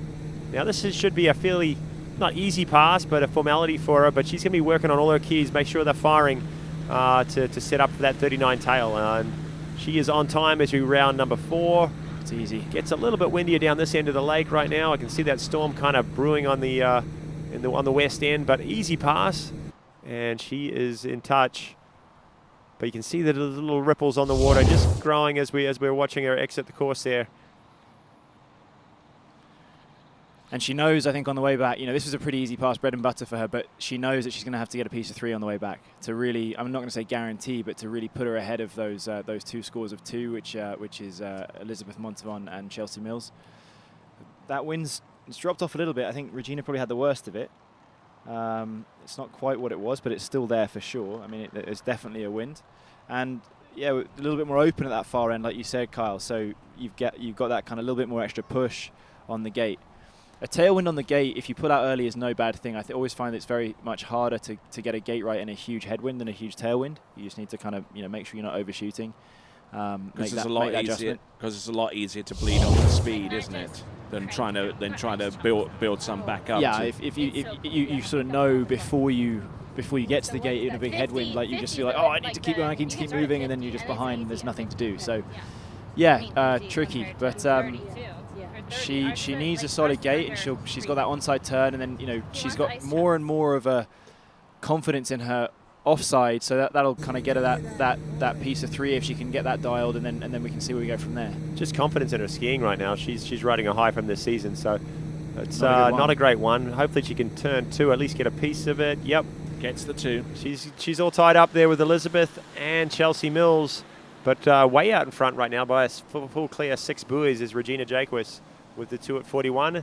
Our next 2 skiers to come, though, they're going to be the ones putting some serious pressure on her. They're both capable and have been. I mean, Whitney's been putting some big scores, ranked 39 a lot this year. Jamie the same. It'll be interesting to see what they decide to do. Headwind, tailwind, I don't know.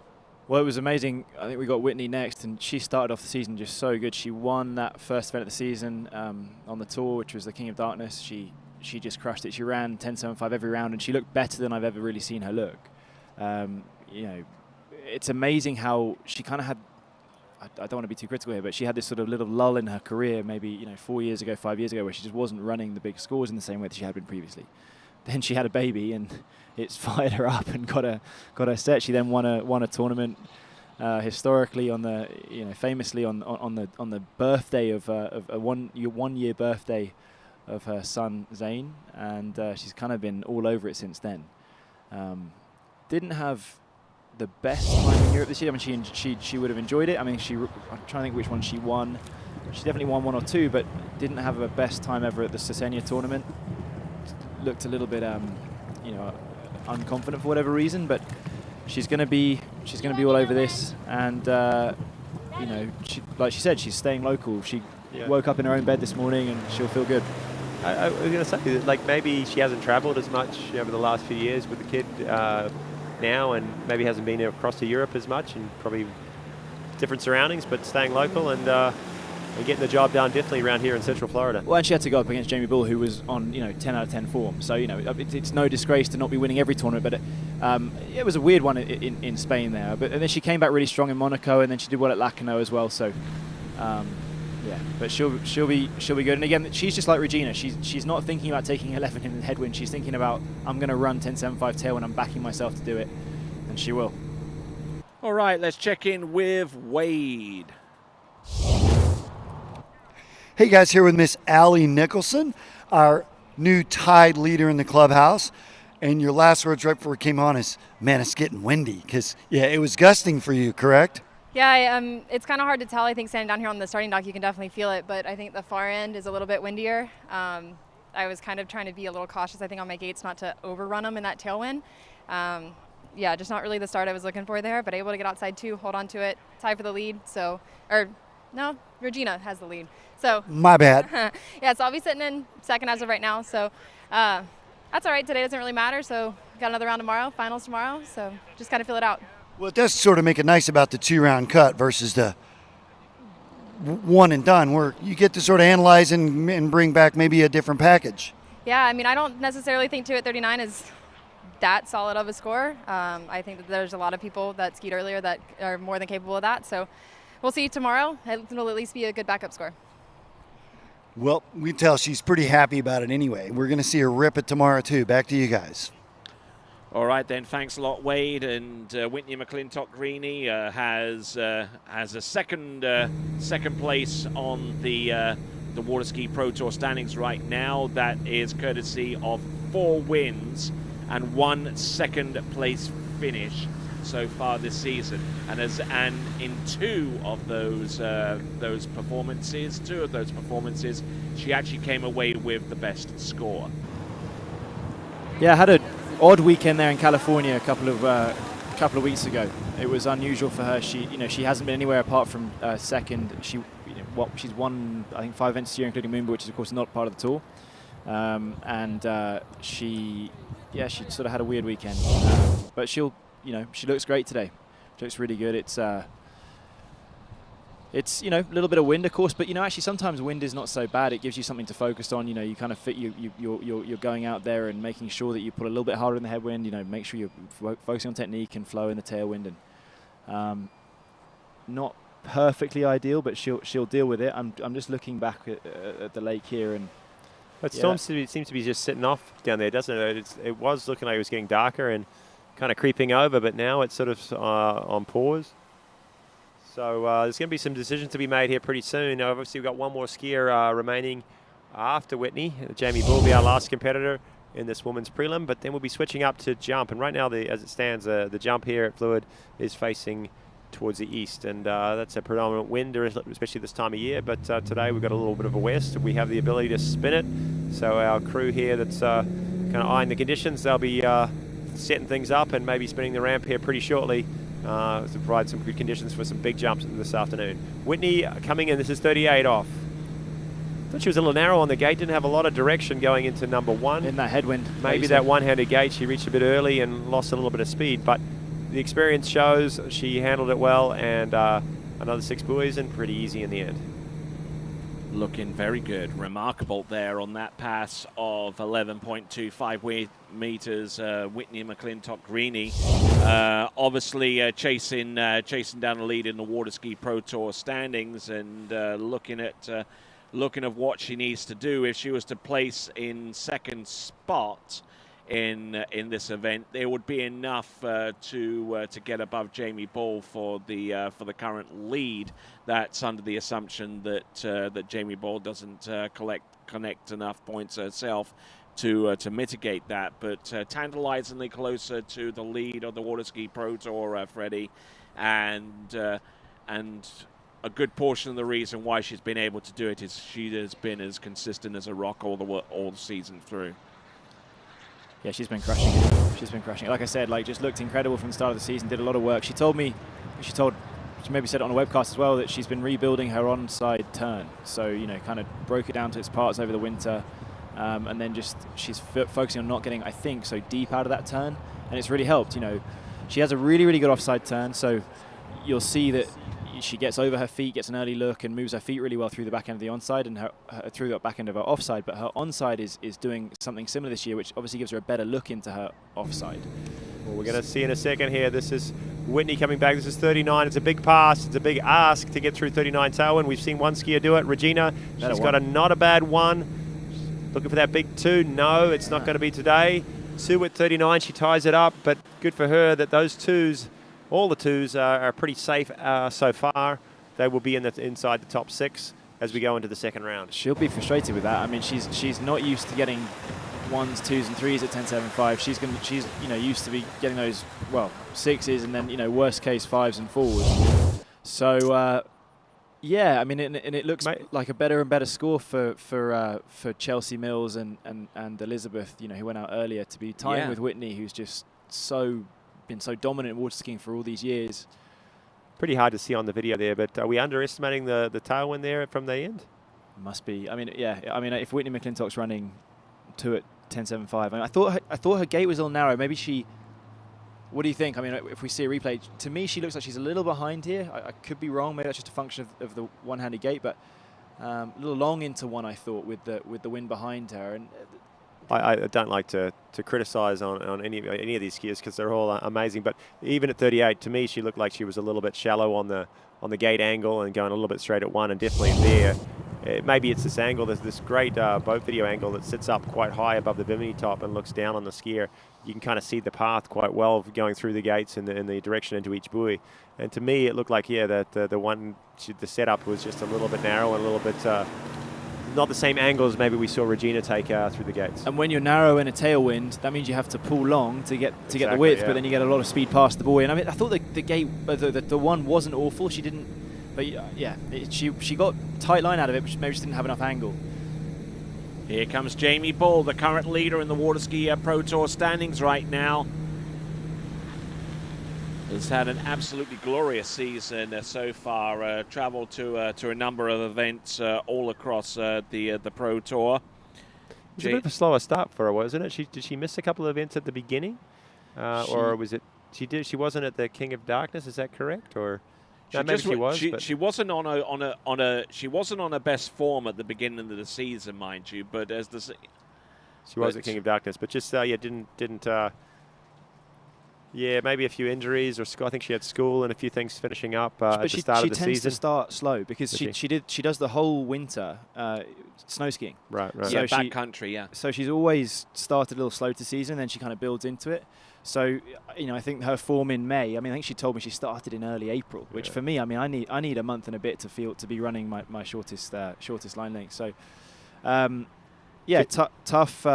tough for her to get going so quickly, but I mean, then she turned up in Europe, she changed skis, she got to that new Works 02, which I mean, she looked magic on. She was running these passes like easy, 10.75, and that's where she really hit her form. Well, it could be a good strategy this year with so many events in the fall and then leading into the World Champs, which she is the defending champion. She'll be wanting to go back and defend that title here in about a month's time. So she might be playing things correctly this year. All right, and leader of the Waterski Pro Tour on 227 points, coming by way of wins at the Malibu Open, in Lacanau, and Caiaphas Pro Battle.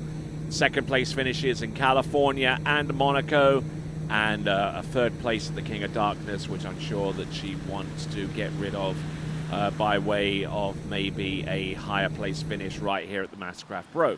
And some people might be asking why. Okay, we'll go to Wade quickly before I get into that. Hey guys, here with Miss Whitney McClintock-Rini, and it wasn't what you wanted. So walk us through that 39, and was the wind the variable? No, I don't think so. I really focused on getting good gates out there, and I think I got mostly good gates. I felt like my starts were all really good every pass, and there were things that happened halfway through and whatever. There's definitely weeds in the course out there, but I'm just like looking around at the earlier passes. But then at the shorter line, I mean, I had a good gate, had a good one. I just was waiting coming into 2, and then silly things cross through your mind when you're coming into 2-ball, and that's the cut mark right now. I should have never been thinking about it because I felt like I got a really good start, and just pops in your brain for 1 second and it's all over. Well, so you talked about your starts. You got good starts. Would you make any changes from today to tomorrow, or say exact same? Same. I just need to turn that 2-ball, and then it's all smooth sailing after that. We'll let you sail on over and hang out with your boy Zane. Have fun today. Back to you guys. Okay, on the water, coming back in. This is 38 off. This is Jamie Bull, and she is a tough skier. She is strong. Trains all winter on the snow and then all summer on the water. Oh, and that's a wow. big 2, and no. Wow, we have seen some upsets in some of the performances today, but an early fall for Jamie. I can relate to that one. Yeah, I'm sure you can. That was a bit of an overturn there at number 2, and she is in the water very much earlier than expected. Our top seed going down 1.5 at 38, and she will be out first tomorrow, I believe, looking at the results so far. So it's going to be actually a very exciting second round. We're going to be starting off with some of our best skiers in both men's and women's. I wish it wasn't. Yeah, I'm sure you do. I'm sure you do. But that definitely makes it interesting for us up here in the commentary and for the guys at home to see some big scores being posted early and the other guys chasing hard afterwards. It's exactly the same as me, right? Comes out of the turn, 2 hands on the handle, falling out the back, pings the handle. I mean, that's wild. That's wild. I mean, that looks really similar to what I did today. Well, there's our leaderboard. Way out in front, Regina Jaquist with a 2 at 41, 2 at 10.25. 6 buoys back and taking nothing away from them. They skied well. Elizabeth Montavin, Chelsea Mills, Ellie Nicholson, Whitney McClintock-Rini, all with 2s. There's 4 2s tied up there. And then making our top 6 today, Vanessa Vike with that extra quarter buoy that she got awarded. 1 1/4 at 39. Rounding out the field, great skiing from Sasha with a 1 at 39. Brie Carter, our first skier off, 5.5 at 38. And they will be that'll be the order going into round number 2. All right then, so that is the leaderboard as it stands right now, and this is continuing coverage of the 2023 MasterCraft Pro. And when we return, we will be back live with the jumping event in both the women's and the men's. Stick around, folks. More skiing to come at the MasterCraft Pro 2023 right after this.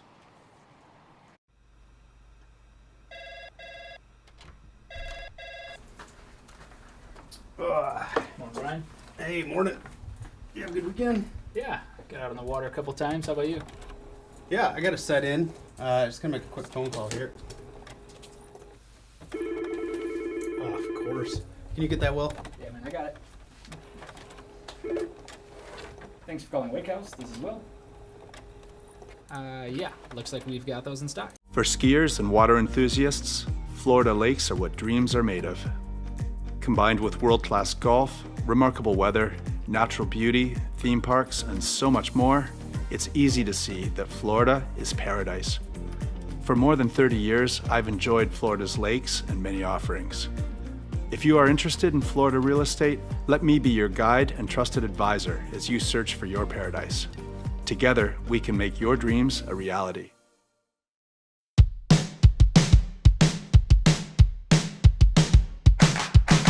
Today is gonna be a little something more. I've got a plan in mind, a special thing in store. The light bulb inside my head says, get out and play, 'cause you never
What if I told you there was a place where the sounds of nature are only broken by the roar of a boat? A place where that summer feeling lasts all year long. A place where the Florida sun is only outshined by the smiles of the skiers. A place where first-time skiers can ski alongside world champions, and the world-class coaches work with all levels of skiers. What if I told you there was a place where life slows down and your only job is to make lifelong memories? That place is Swiss Waterski Resort. Book your trip at SwissWaterskiResort.com.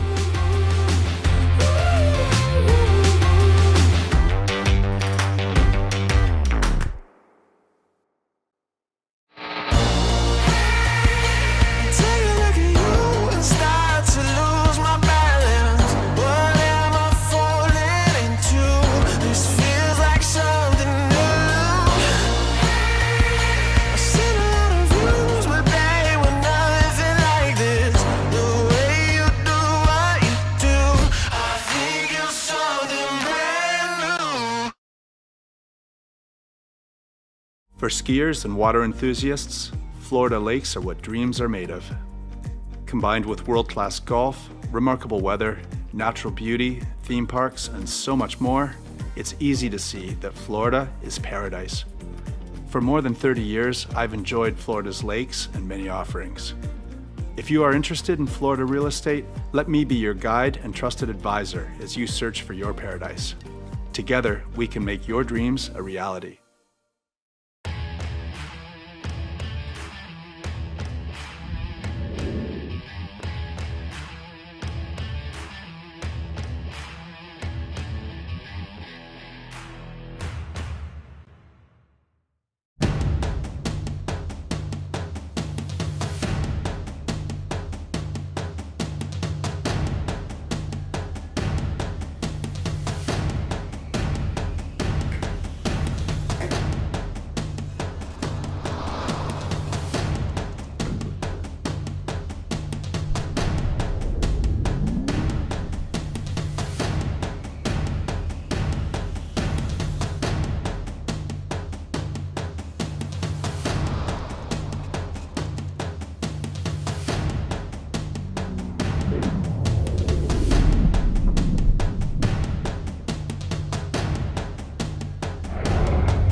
The Low Payment Kings Mahalik Auto Group family dealership are the official tow vehicles of the MasterCraft Pro Ski event. Please view hundreds of vehicles, videos, and Low Payment Kings specials at lowpaymentkings.com or call the Low Payment Kings toll-free today.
I'm involved with the Flow Point method because I think it's a really strong program. We've been working on a couple things and it's just fine-tuning, and I want to be able to make sure that I can do those movements no matter where I am, so I can feel confident skiing at any site. It's just really all-encompassing, and I think that's really beneficial. It's very helpful to keep on those keys and have a support team behind you that you can ask questions to and are there for every step of the way.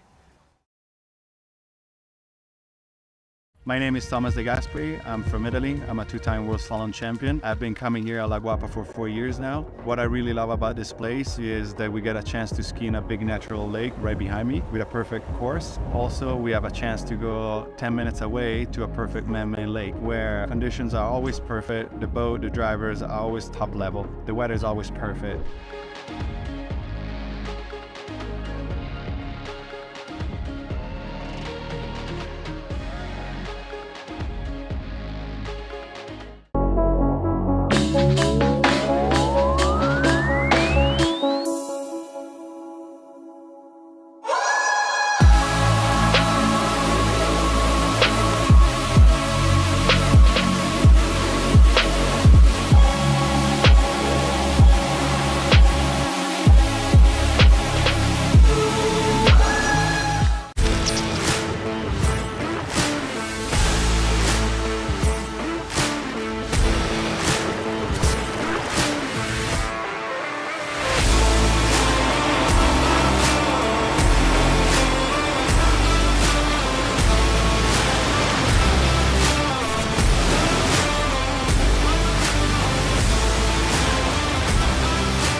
Here at Action Water Sports, we're the largest MasterCraft dealer in the world, and our staff has the knowledge and expertise to make sure that you and your family have a great time every time you go out on the water.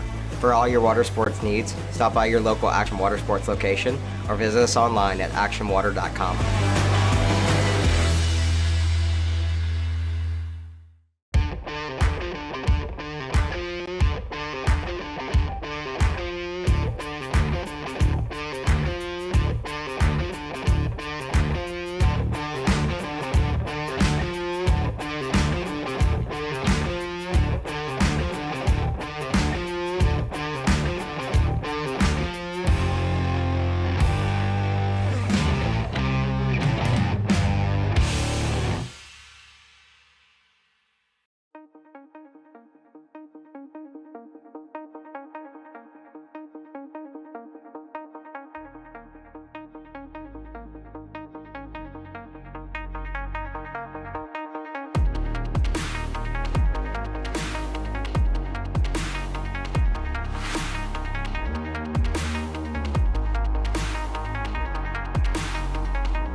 award-winning marine engineering, platinum-selling studio recording, ass-kicking home listening.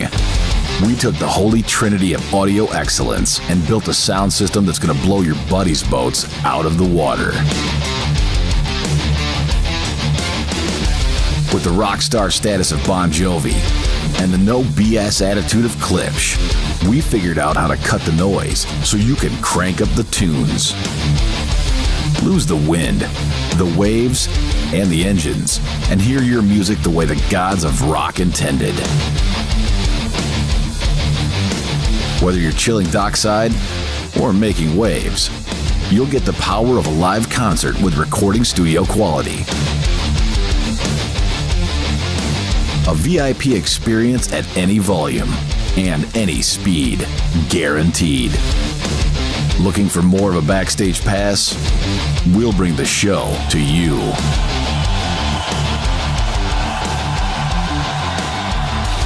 Rock God certified. Fan approved. The only question is, are you ready to rock on water?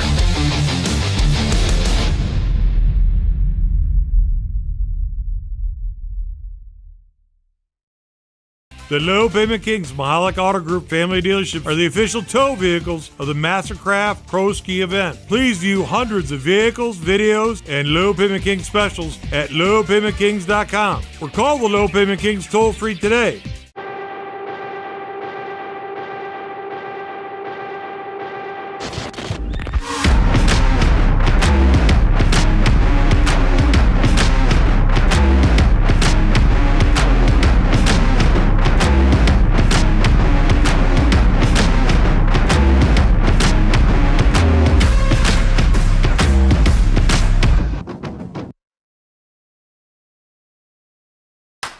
What if I told you there was a place where the sounds of nature are only broken by the roar of a boat?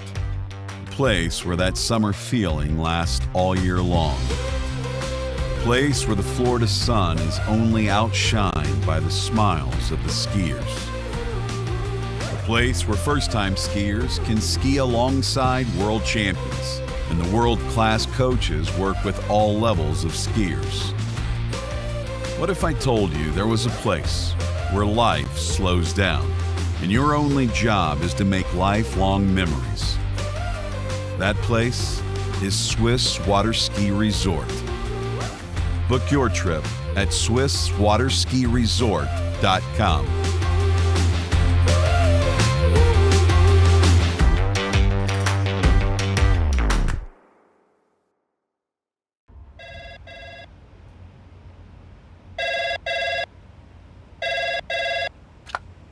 Thanks for calling Wake House. This is Brian. How can I help you?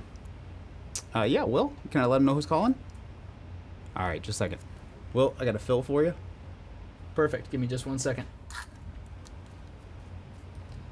All right, hit it. Thanks for holding. This is Will. Hey, how's it going? Good.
For skiers and water enthusiasts, Florida lakes are what dreams are made of. Combined with world-class golf, remarkable weather, natural beauty, theme parks, and so much more, it's easy to see that Florida is paradise. For more than 30 years, I've enjoyed Florida's lakes and many offerings. If you are interested in Florida real estate, let me be your guide and trusted advisor as you search for your paradise. Together, we can make your dreams a reality.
award-winning marine engineering, platinum-selling studio recording, ass-kicking home listening.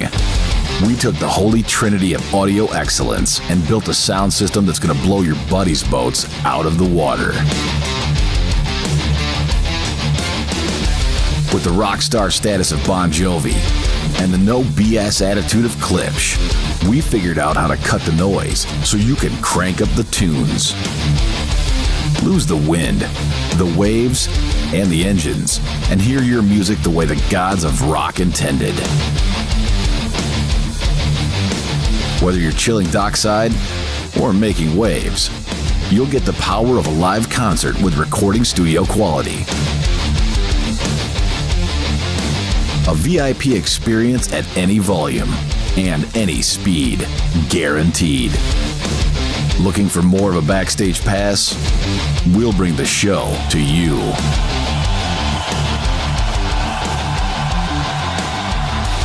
Rock God certified. Fan approved.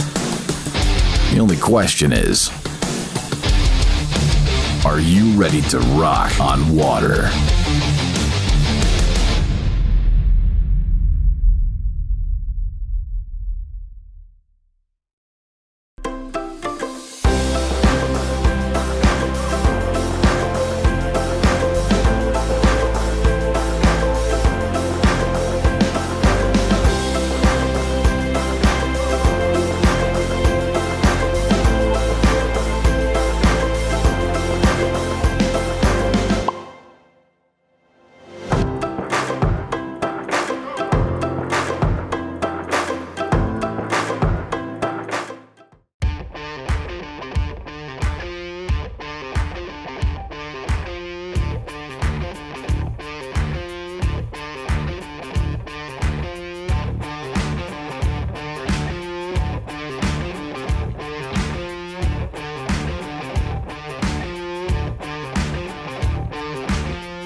Here at Action Water Sports, we're the largest MasterCraft dealer in the world, and our staff has the knowledge and expertise to make sure that you and your family have a great time every time you go out on the water. For all your water sports needs, stop by your local Action Water Sports location or visit us online at actionwater.com.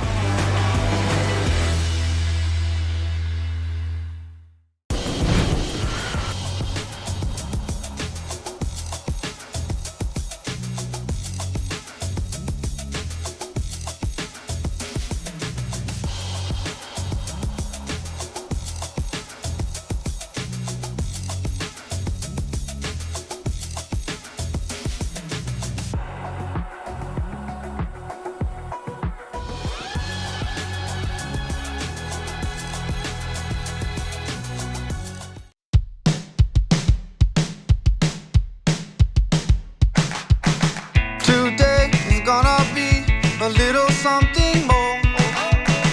I've got a plan in mind, a special thing in store. The light bulb inside my head says, get out and play, 'cause you never feel this way.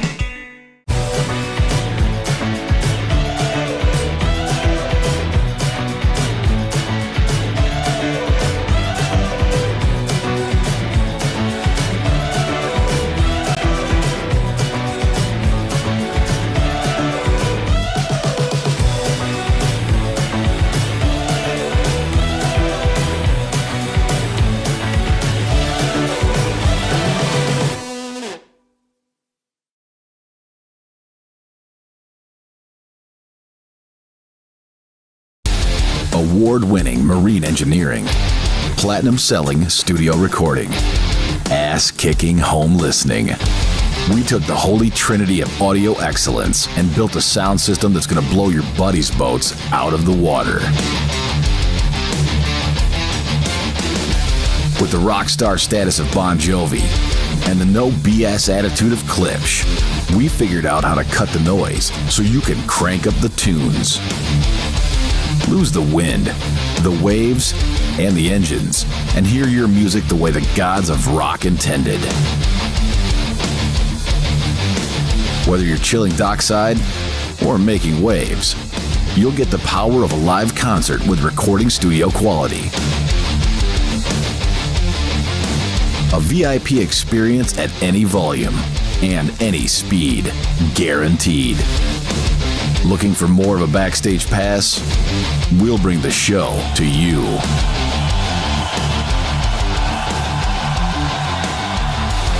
Rock God certified. Fan approved. The only question is, are you ready to rock on water?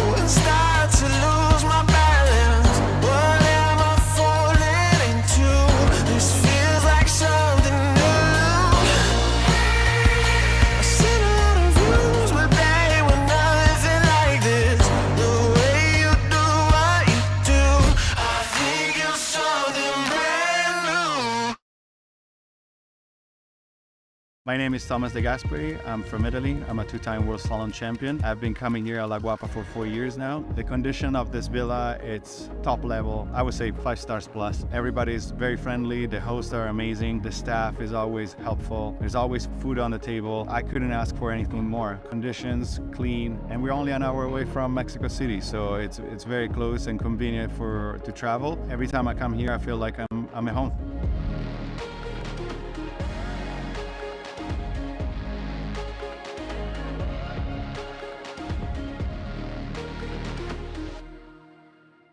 The Low Payment Kings Mahalik Auto Group family dealership are the official tow vehicles of the MasterCraft Pro Ski event. Please view hundreds of vehicles, videos, and Low Payment Kings specials at lowpaymentkings.com or call the Low Payment Kings toll-free today.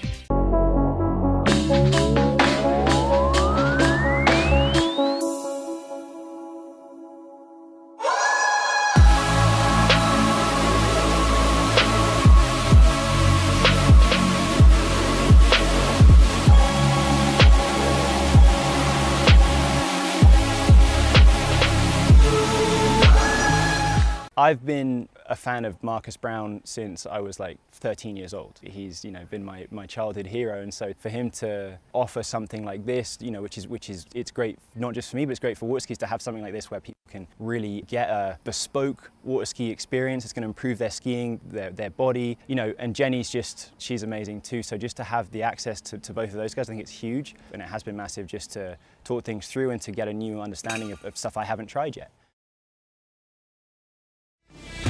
Here at Action Water Sports, we're the largest MasterCraft dealer in the world, and our staff has the knowledge and expertise to make sure that you and your family have a great time every time you go out on the water. For all your water sports needs, stop by your local Action Water Sports location or visit us online at actionwater.com.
All right then, welcome back to the 2023 MasterCraft Pro right here at Lake Gru, the home of a ski fluid, and with we see a lot of horsepower out there on the water via our MasterCraft towboats. But what about our official vehicles of the MasterCraft Pro? It is the low payments kings from Boston Park.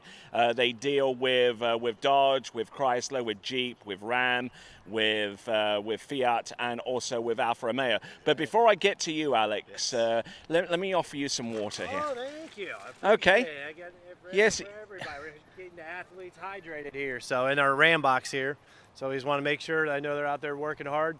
So we want to keep them hydrated in our Ram box. So not just for athletes, for your tailgating events, also your construction. So whatever you need, keep things cool or stored. Okay, so that is the Ram. What actual model of a vehicle this is? This one's the limited. This is kind of the luxury version right here.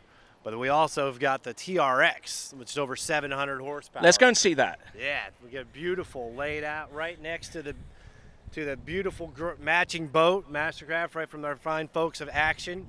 We love our partnership with them. We actually have a very similar. We have locations in Michigan and in Florida, just like them, and we also have in Ohio, a couple in Ohio. So we love to partner with them on this event every year. It's a great partnership. But yeah, this is the TRX model. So you can also go fast and tow your boat and fit all your family all at the same time. What size engine does this thing have? This is a 6.2 liter, over 700 horsepower. Oh, that's some grunt. Oh yeah, to say the least. The interior, all level interior, flat screen, the whole bit there, and cruise control, ice cold air, the whole bit. I mean, air-conditioned seats, you got it all. And absolutely, I mean, if you're towing one of the best towboats out there, you might as well do it with one of the best tow vehicles that you can get. And you'll get all the looks in the world, and in this thing for sure. Now, what if you wanted to go a little bit away from a pickup to something like an SUV? I mean, there's nothing better here than the Jeep Wagoneer. Oh yeah, no, this is a beautiful. They just brought these out 2 years ago. The Grand Wagoneer, got your third row seat, everything for the family. Get all your road trips. My wife, has one ourselves with 2 kids, so trust me, it's kid approved. All right, then. Now, let's have a little bit of a mixture as we take a quick look at this interior there. Beautiful leather appointed interior. We got the big old flat screen there, plenty of room in the back. TVs in the back for the kids. Is this third row seating as well? Yes, it is. All right, let's take a quick look in that. You know, that this is perfect for bringing the kids to school and all of that kind of stuff, and a date and road trip, vacation, all that kind of stuff. This can do it all. Oh yeah, this will do it. Then we can really get the next one. We can show you go off road in the Gladiator over here. All right, there. This is the Jeep Gladiator. It's kind of like a mixture between like an SUV and a full-size pickup, right? Yep. You get the Wrangler feel. You get the tops that will come off. And over here, power running boards on this particular one, the oversized tires and lift. Get your bed, still tow the boat, and have all the fun of a Wrangler all mixed into one. All right then. So the vehicles that the low payment kings have, they're Alfa Romeo, they're Fiat. I mean, you can see them at the dealership in Winter Haven, isn't that right? Yeah, we have Winter Haven, Lake Wales, and Davenport down here in Florida, and then up in Michigan, there's Monroe, Michigan, Shelby, Ohio, and Defiance, Ohio. So we look forward to the service unit, just like the folks at Action Water Sports, all throughout the Midwest and Florida. All right then, and before I let you go, I am intrigued by this vehicle over here. If 0 to 60 is your thing, then this will be more than able to accommodate it, right? This is the one. If you want to show somebody off the line, what better than a green Hellcat? So this is unbelievable vehicle. This is like the Ram TRX motor, but in a car. So this is the SRT model. So you got to get them while they're last, because they're going to stop making these. So you got to jump on them while you can. So hopefully one of the winners got some of their winnings take one of these home. So remind people where they need to go online to find out more about the vehicles, the inventory, what you're stocking, and maybe get a little ways into securing financing for these vehicles. Yeah, you can see all of our locations at lowpaymentkings.com. They'll direct you to either whichever location is closest to you. You have over 1,000 vehicles to choose from on there. Get your financing, everything set up. Make it a quick and easy process to get your brand new vehicle of your dreams. Alex, thank you very much Thank indeed. you so much for hosting us again. No worries, and thanks a lot for showing us the vehicles. I mean, we had the Jeeps and the Rams back there, all the way down to this big old Hellcat from Dodge. This is the MasterCraft Pro 2023. The Low Payment Kings are the official tow vehicles of the 2023 MasterCraft Pro. And when we come back, we will arrive just in time for continuing live coverage, starting with the women's jump first round. We'll be back right after these.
What if I told you there was a place where the sounds of nature are only broken by the roar of a boat, a place where that summer feeling lasts all year long, a place where the Florida sun is only outshined by the smiles of the skiers, a place where first-time skiers can ski alongside world champions and the world-class coaches work with all levels of skiers.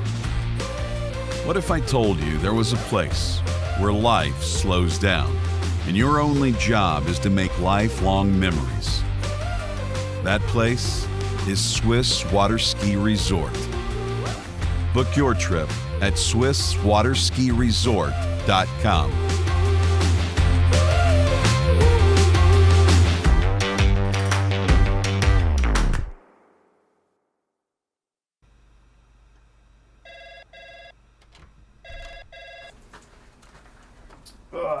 Morning, Brian. Hey, morning. You have a good weekend? Yeah, got out on the water a couple times. How about you? Yeah, I got to set in. Just gonna make a quick phone call here. Oh, of course. Can you get that, Will? Yeah, man, I got it. Thanks for calling Wake House. This is Will. Yeah, looks like we've got those in stock. For skiers and water enthusiasts, Florida lakes are what dreams are made of. Combined with world-class golf, remarkable weather, natural beauty, theme parks, and so much more, it's easy to see that Florida is paradise. For more than 30 years, I've enjoyed Florida's lakes and many offerings. If you are interested in Florida real estate, let me be your guide and trusted advisor as you search for your paradise. Together, we can make your dreams a reality.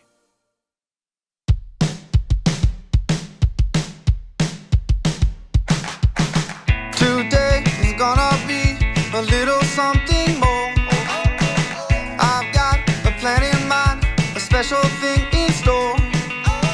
The light bulb inside my head says, get out and play, 'cause you never feel this way.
What if I told you there was a place where the sounds of nature are only broken by the roar of a boat? A place where that summer feeling lasts all year long. A place where the Florida sun is only outshined by the smiles of the skiers. A place where first-time skiers can ski alongside world champions, and the world-class coaches work with all levels of skiers.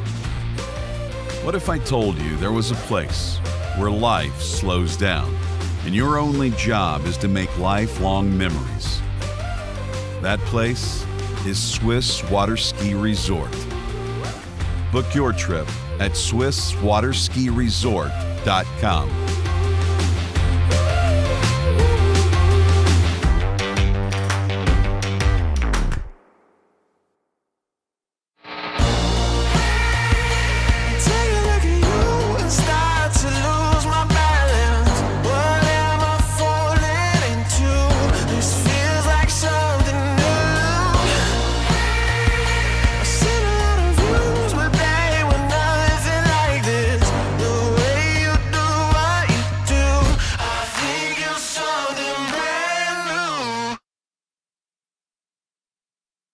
For skiers and water enthusiasts, Florida lakes are what dreams are made of. Combined with world-class golf, remarkable weather, natural beauty, theme parks, and so much more, it's easy to see that Florida is paradise. For more than 30 years, I've enjoyed Florida's lakes and many offerings. If you are interested in Florida real estate, let me be your guide and trusted advisor as you search for your paradise. Together, we can make your dreams a reality.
The Low Payment Kings Mahalik Auto Group family dealership are the official tow vehicles of the MasterCraft Pro Ski event. Please view hundreds of vehicles, videos, and Low Payment Kings specials at lowpaymentkings.com or call the Low Payment Kings toll-free today.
I'm involved with the Flow Point method because I think it's a really strong program. We've been working on a couple things and it's just fine-tuning, and I want to be able to make sure that I can do those movements no matter where I am, so I can feel confident skiing at any site. It's just really all-encompassing, and I think that's really beneficial. It's very helpful to keep on those keys and have a support team behind you that you can ask questions to and are there for every step of the way. My name is Thomas De Gasperi. I'm from Italy. I'm a two-time World Slalom champion. I've been coming here at La Guapa for 4 years now. What I really love about this place is that we get a chance to ski in a big natural lake right behind me with a perfect course. Also, we have a chance to go 10 minutes away to a perfect man-made lake where conditions are always perfect. The boat, the drivers are always top level. The weather is always perfect.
Here at Action Water Sports, we're the largest MasterCraft dealer in the world, and our staff has the knowledge and expertise to make sure that you and your family have a great time every time you go out on the water.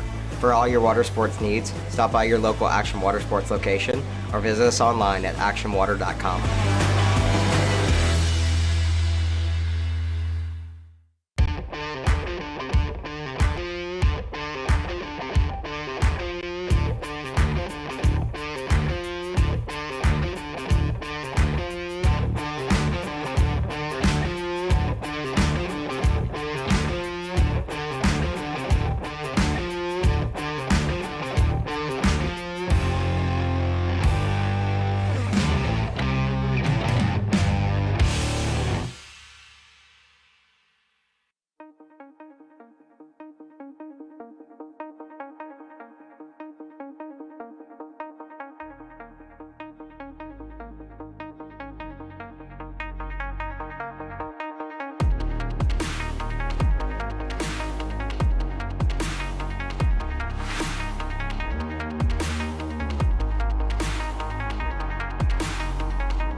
Award-winning marine engineering, platinum-selling studio recording, ass-kicking home listening.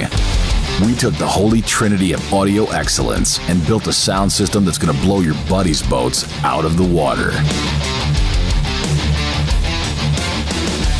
With the rock star status of Bon Jovi and the no BS attitude of Klipsch, we figured out how to cut the noise so you can crank up the tunes. Lose the wind, the waves, and the engines, and hear your music the way the gods of rock intended. Whether you're chilling dockside or making waves, you'll get the power of a live concert with recording studio quality. A VIP experience at any volume and any speed, guaranteed. Looking for more of a backstage pass? We'll bring the show to you.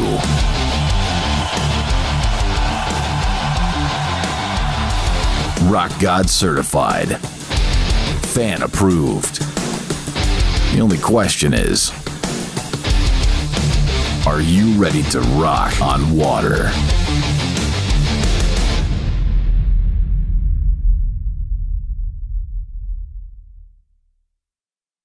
The Low Payment Kings Mahalik Auto Group family dealership are the official tow vehicles of the MasterCraft Pro Ski event. Please view hundreds of vehicles, videos, and Low Payment Kings specials at lowpaymentkings.com or call the Low Payment Kings toll-free today.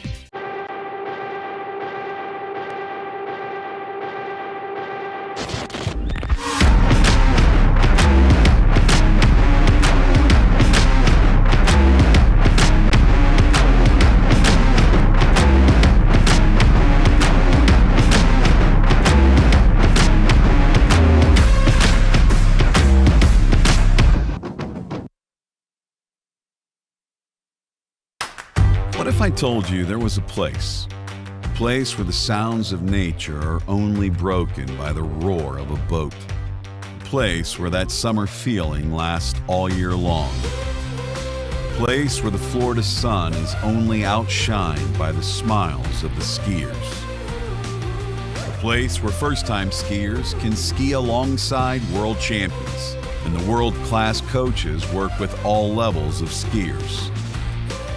What if I told you there was a place where life slows down and your only job is to make lifelong memories? That place is Swiss Waterski Resort.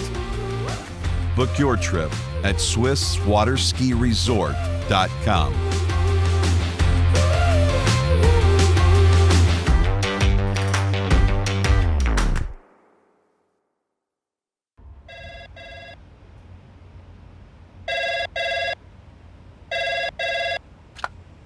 Thanks for calling Wake House. This is Brian. How can I help you? Yeah, Will. Can I let him know who's calling? All right, just a second. Will, I got a fill for you. Perfect. Give me just 1 second. All right, hit it. Thanks for holding. This is Will. Hey, how's it going? Good.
For skiers and water enthusiasts, Florida lakes are what dreams are made of. Combined with world-class golf, remarkable weather, natural beauty, theme parks, and so much more, it's easy to see that Florida is paradise. For more than 30 years, I've enjoyed Florida's lakes and many offerings. If you are interested in Florida real estate, let me be your guide and trusted advisor as you search for your paradise. Together, we can make your dreams a reality.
Award-winning marine engineering, platinum-selling studio recording, ass-kicking home listening.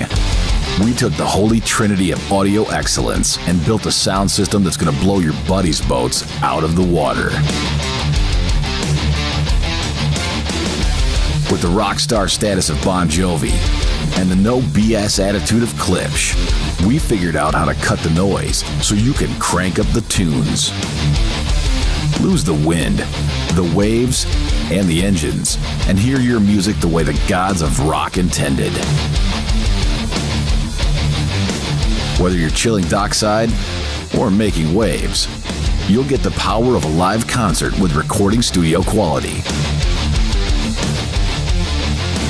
A VIP experience at any volume and any speed, guaranteed. Looking for more of a backstage pass? We'll bring the show to you.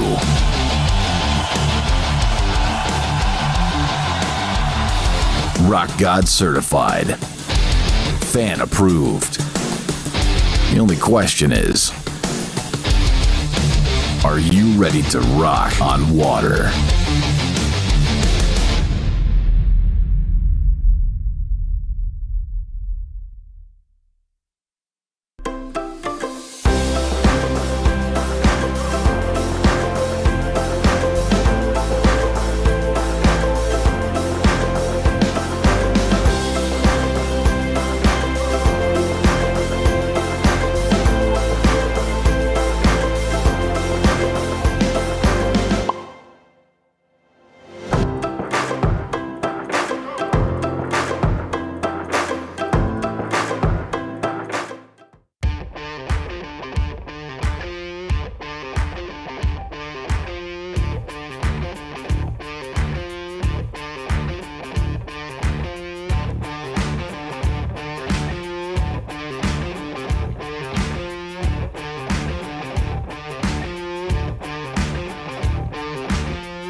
Here at Action Water Sports, we're the largest MasterCraft dealer in the world, and our staff has the knowledge and expertise to make sure that you and your family have a great time every time you go out on the water. For all your water sports needs, stop by your local Action Water Sports location or visit us online at actionwater.com.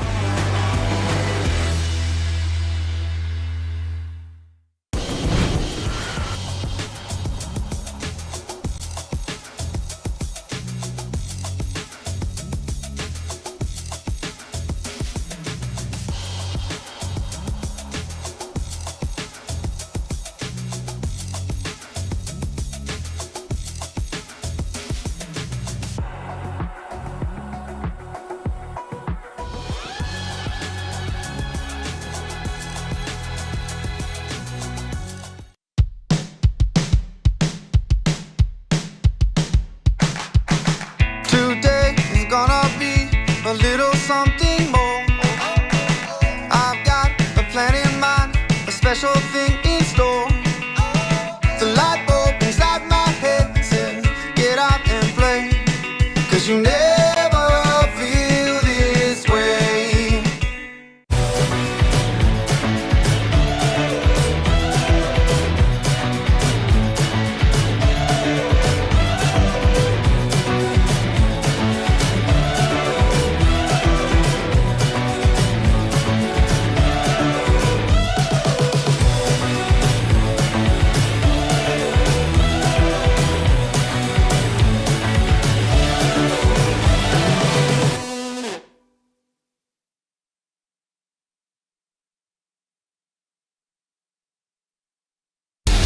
Award-winning marine engineering, platinum-selling studio recording, ass-kicking home listening. We took the holy trinity of audio excellence and built a sound system that's going to blow your buddies' boats out of the water.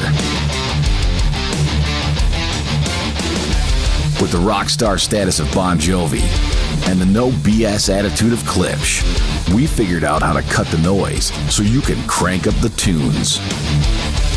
Lose the wind, the waves, and the engines, and hear your music the way the gods of rock intended. Whether you're chilling dockside or making waves. You'll get the power of a live concert with recording studio quality. A VIP experience at any volume and any speed, guaranteed. Looking for more of a backstage pass? We'll bring the show to you.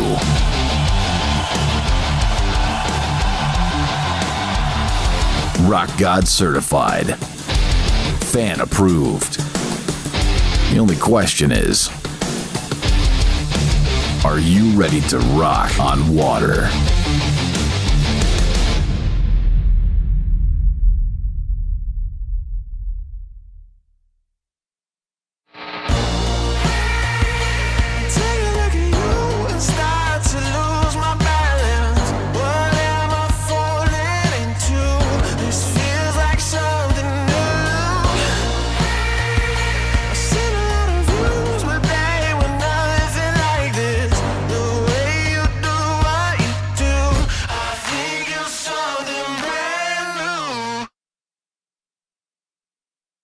My name is Thomas De Gasperi. I'm from Italy. I'm a two-time World Slalom champion. I've been coming here at La Guapa for 4 years now. The condition of this villa, it's top level. I would say 5 stars plus. Everybody is very friendly. The hosts are amazing. The staff is always helpful. There's always food on the table. I couldn't ask for anything more. Conditions, clean, and we're only an hour away from Mexico City, so it's very close and convenient to travel. Every time I come here, I feel like I'm at home.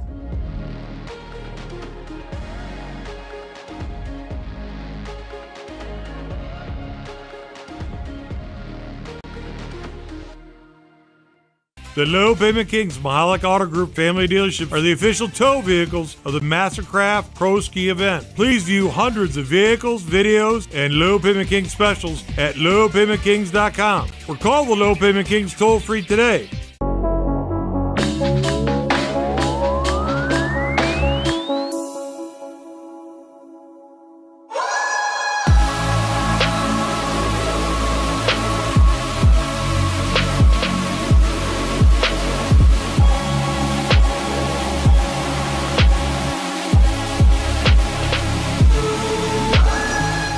I've been a fan of Marcus Brown since I was like 13 years old. He's, been my childhood hero, and so for him to offer something like this, which is it's great not just for me, but it's great for water skis to have something like this where people can really get a bespoke water ski experience. It's going to improve their skiing, their body, and Jenny's she's amazing too. So just to have the access to both of those guys, I think it's huge, and it has been massive just to talk things through and to get a new understanding of stuff I haven't tried yet.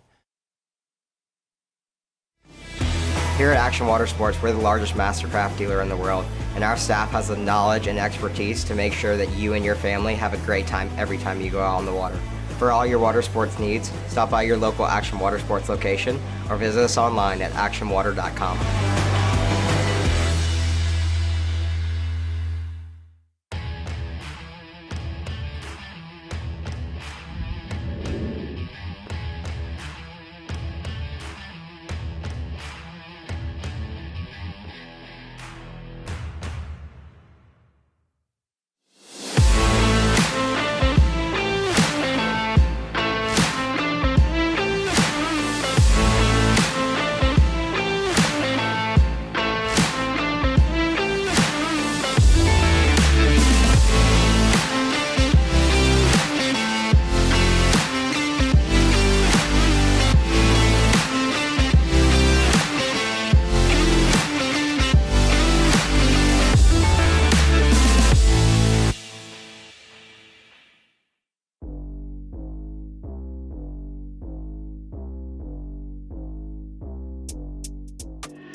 What if I told you there was a place where the sounds of nature are only broken by the roar of a boat?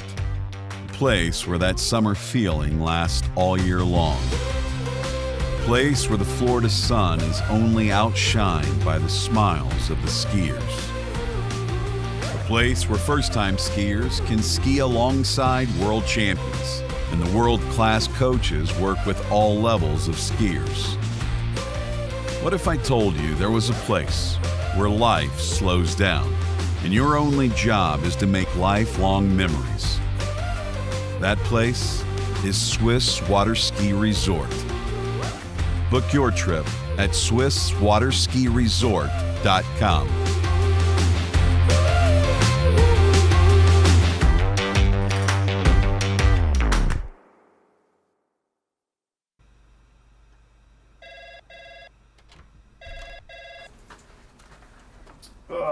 Morning, Brian.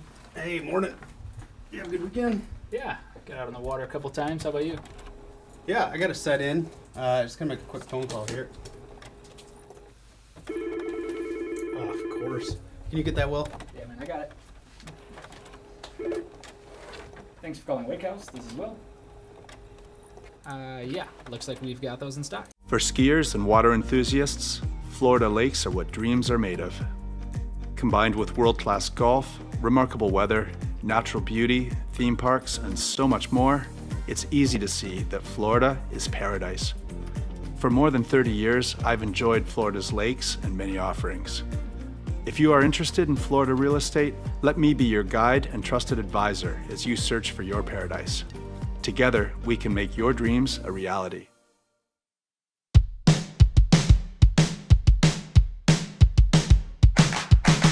Today is gonna be a little something more.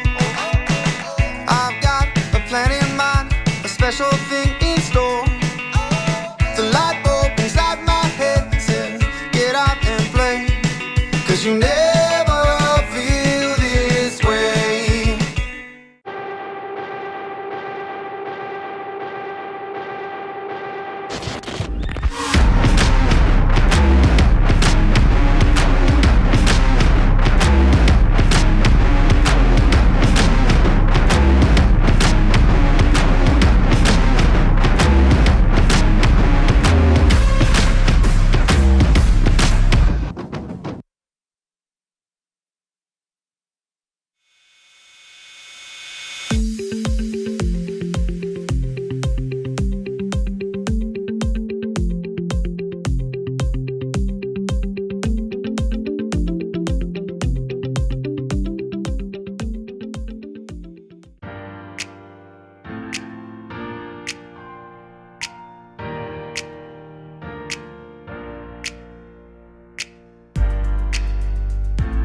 What if I told you there was a place where the sounds of nature are only broken by the roar of a boat?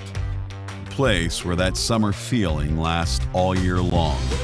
A place where the Florida sun is only outshined by the smiles of the skiers. A place where first-time skiers can ski alongside world champions, and the world-class coaches work with all levels of skiers. What if I told you there was a place where life slows down and your only job is to make lifelong memories? That place is Swiss Waterski Resort. Book your trip at SwissWaterskiResort.com.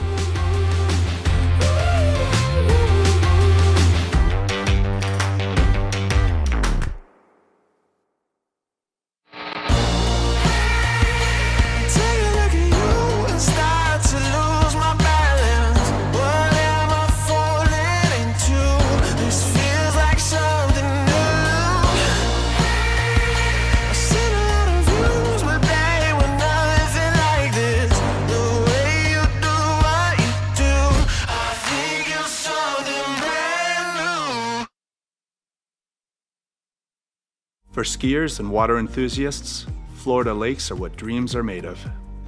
Combined with world-class golf, remarkable weather, natural beauty, theme parks, and so much more, it's easy to see that Florida is paradise. For more than 30 years, I've enjoyed Florida's lakes and many offerings. If you are interested in Florida real estate, let me be your guide and trusted advisor as you search for your paradise. Together, we can make your dreams a reality.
The Low Payment Kings Mahalik Auto Group family dealership are the official tow vehicles of the MasterCraft Pro Ski event. Please view hundreds of vehicles, videos, and Low Payment Kings specials at lowpaymentkings.com or call the Low Payment Kings toll-free today.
I'm involved with the flow point method because I think it's a really strong program. We've been working on a couple things and it's just fine tuning, and I want to be able to make sure that I can do those movements no matter where I am, so I can feel confident skiing at any site. It's just really all encompassing, and I think that's really beneficial. It's very helpful to keep on those keys and have a support team behind you that you can ask questions to and are there for every step of the way.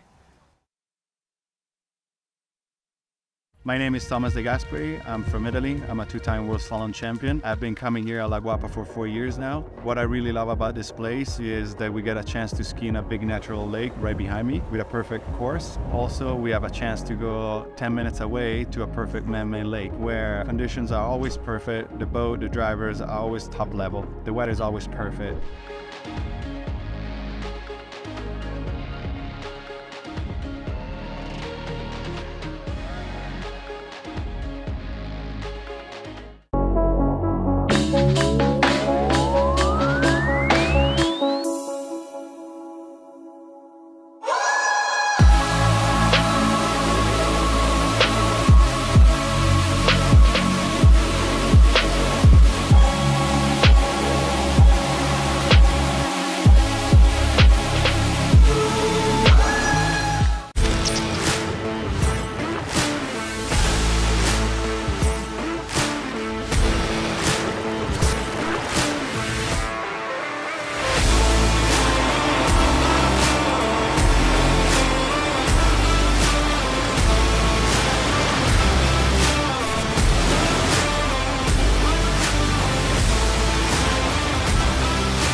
Here at Action Watersports, we're the largest MasterCraft dealer in the world, and our staff has the knowledge and expertise to make sure that you and your family have a great time every time you go out on the water.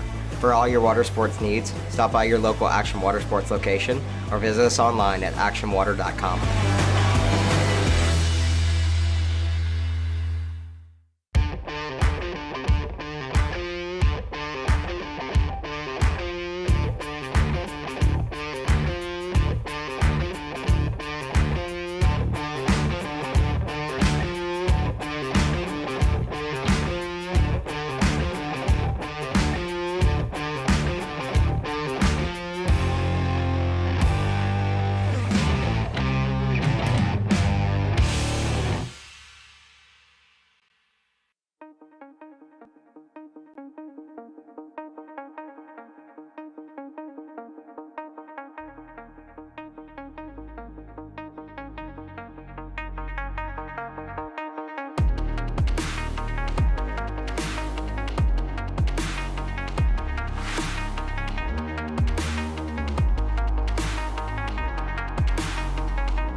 award-winning marine engineering, platinum-selling studio recording, ass-kicking home listening. We took the holy trinity of audio excellence and built a sound system that's going to blow your buddies' boats out of the water. With the rock star status of Bon Jovi and the no BS attitude of Klipsch, we figured out how to cut the noise so you can crank up the tunes. Lose the wind, the waves, and the engines, and hear your music the way the gods of rock intended. Whether you're chilling dockside or making waves, you'll get the power of a live concert with recording studio quality. A VIP experience at any volume and any speed, guaranteed. Looking for more of a backstage pass? We'll bring the show to you.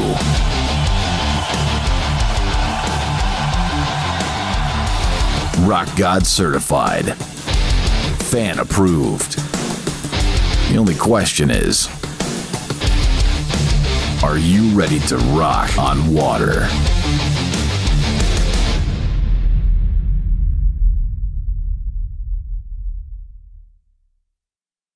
The Low Payment Kings Mahalik Auto Group family dealership are the official tow vehicles of the MasterCraft Pro Ski event. Please view hundreds of vehicles, videos, and Low Payment Kings specials at lowpaymentkings.com or call the Low Payment Kings toll-free today.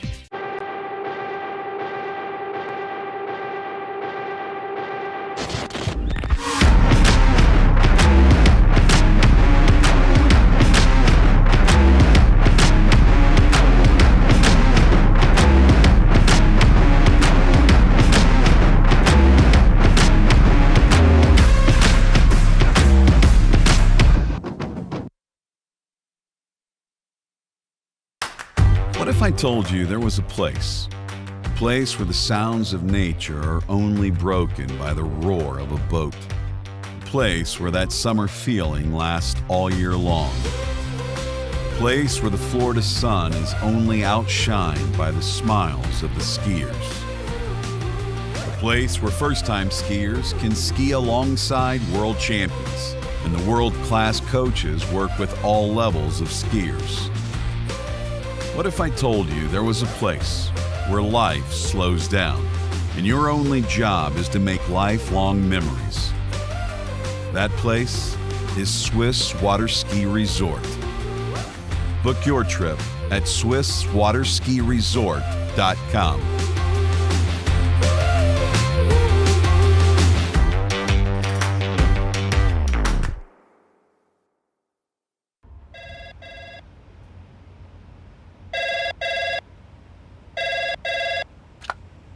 Thanks for calling Wake House. This is Brian. How can I help you? Yeah, Will. Can I let him know who's calling? All right, just a second. Will, I got a fill for you. Perfect. Give me just 1 second. All right, hit it. Thanks for holding. This is Will. Hey, how's it going? Good.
For skiers and water enthusiasts, Florida lakes are what dreams are made of.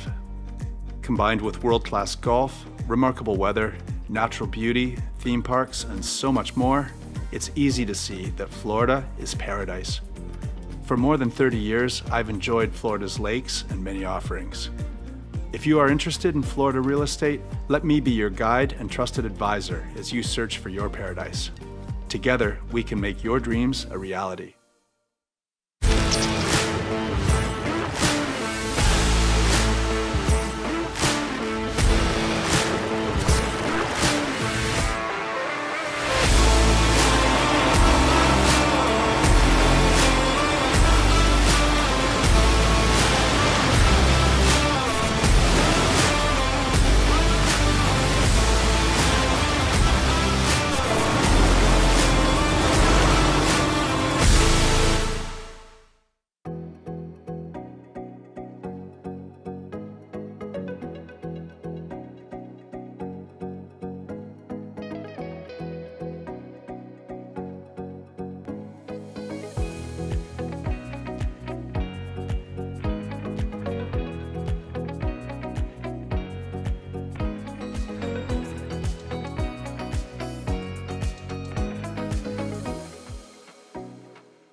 Award-winning marine engineering, platinum-selling studio recording, ass-kicking home listening. We took the holy trinity of audio excellence and built a sound system that's going to blow your buddies' boats out of the water. With the rock star status of Bon Jovi and the no BS attitude of Klipsch, we figured out how to cut the noise so you can crank up the tunes. Lose the wind, the waves, and the engines, and hear your music the way the gods of rock intended. Whether you're chilling dockside or making waves, you'll get the power of a live concert with recording studio quality. A VIP experience at any volume and any speed, guaranteed. Looking for more of a backstage pass? We'll bring the show to you.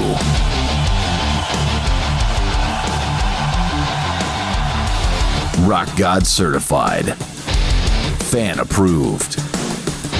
The only question is, are you ready to rock on water?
Here at Action Water Sports, we're the largest MasterCraft dealer in the world, and our staff has the knowledge and expertise to make sure that you and your family have a great time every time you go out on the water. For all your water sports needs, stop by your local Action Water Sports location or visit us online at actionwater.com.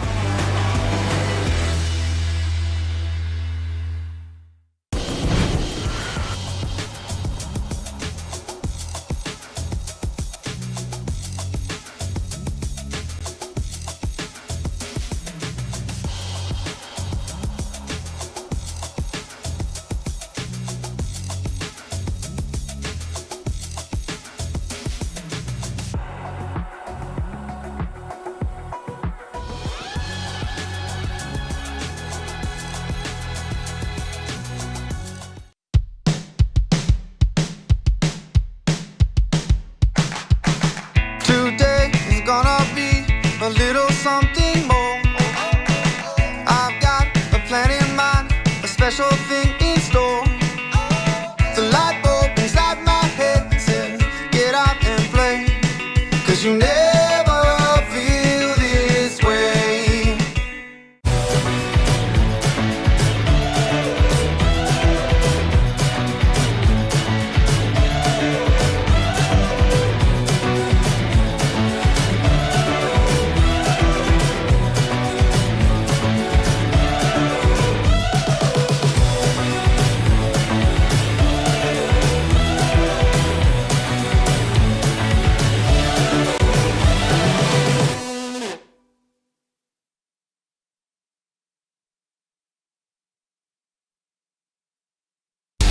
Award-winning marine engineering, platinum-selling studio recording, ass-kicking home listening.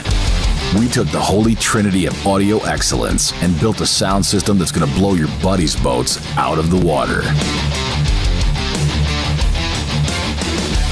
With the rock star status of Bon Jovi and the no BS attitude of Klipsch, we figured out how to cut the noise so you can crank up the tunes. Lose the wind, the waves, and the engines, and hear your music the way the gods of rock intended. Whether you're chilling dockside or making waves, you'll get the power of a live concert with recording studio quality. A VIP experience at any volume and any speed, guaranteed. Looking for more of a backstage pass? We'll bring the show to you.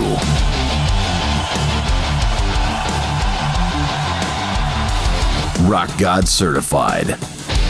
Fan approved. The only question is, are you ready to rock on water?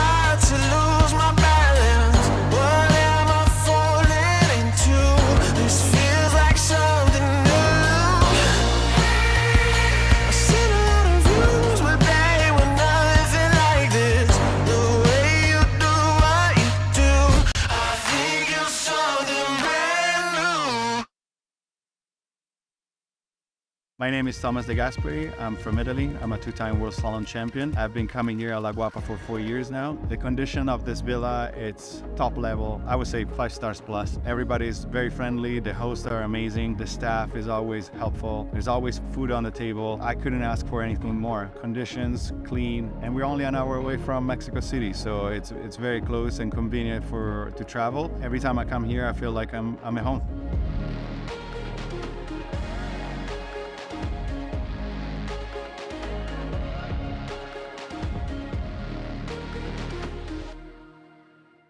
The Low Payment Kings Mahalik Auto Group family dealership are the official tow vehicles of the MasterCraft Pro Ski event. Please view hundreds of vehicles, videos, and Low Payment Kings specials at lowpaymentkings.com or call the Low Payment Kings toll-free today.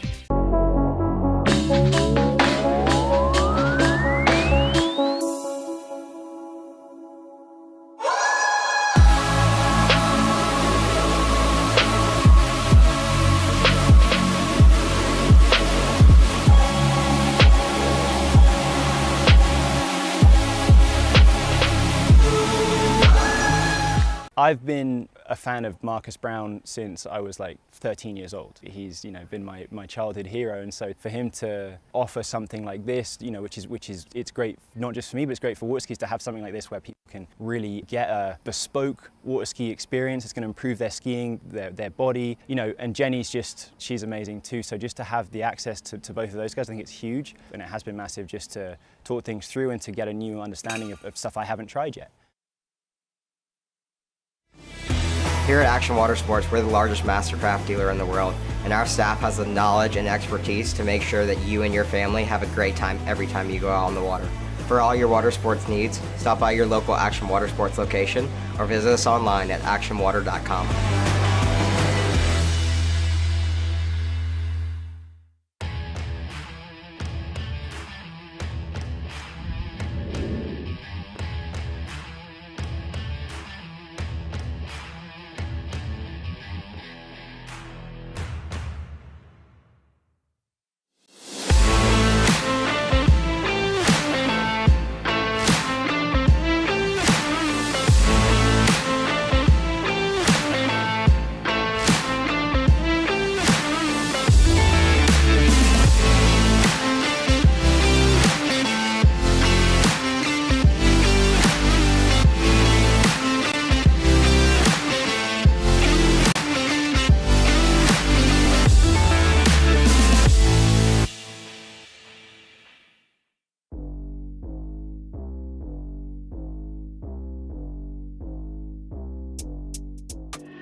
if I told you there was a place where the sounds of nature are only broken by the roar of a boat?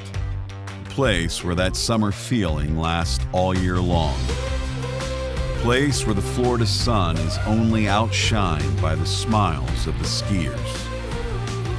A place where first-time skiers can ski alongside world champions, and the world-class coaches work with all levels of skiers. What if I told you there was a place where life slows down and your only job is to make lifelong memories? That place is Swiss Waterski Resort. Book your trip at SwissWaterskiResort.com.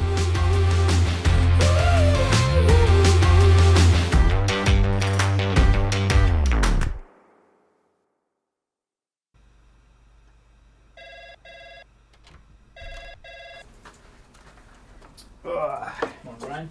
Hey, morning. You have a good weekend? Yeah, got out on the water a couple times. How about you? Yeah, I got to set in. Just gonna make a quick phone call here.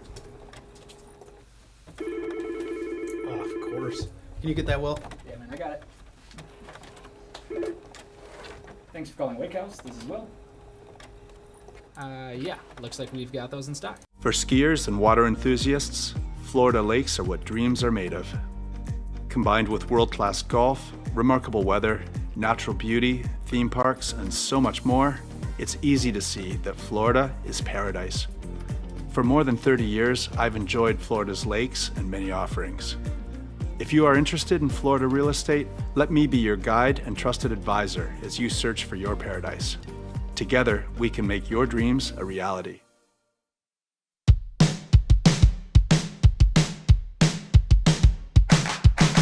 Today is gonna be a little something more.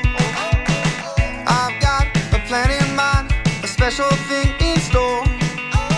The light bulb inside my head says, get out and play, 'cause you never feel this way.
What if I told you there was a place where the sounds of nature are only broken by the roar of a boat?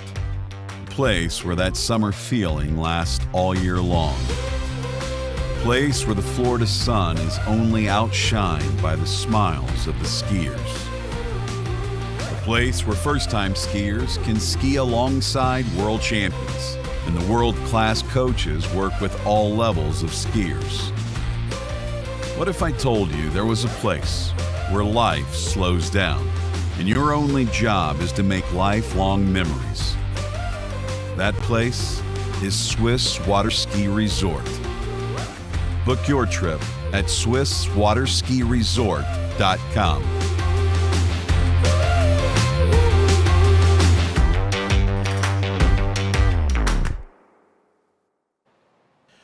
All right, we'll rejoin in live action in the next few minutes. Good afternoon, folks, and welcome back to Lake Gru.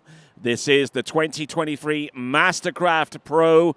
I'm glad to have you here for continuing coverage of the event. You see the ramp being repositioned at the western end of the site to take advantage of the wind that will blow from that particular direction. The reason why we have the weather delay is so that we can move the ramp to a safer position for our competitors to fly from.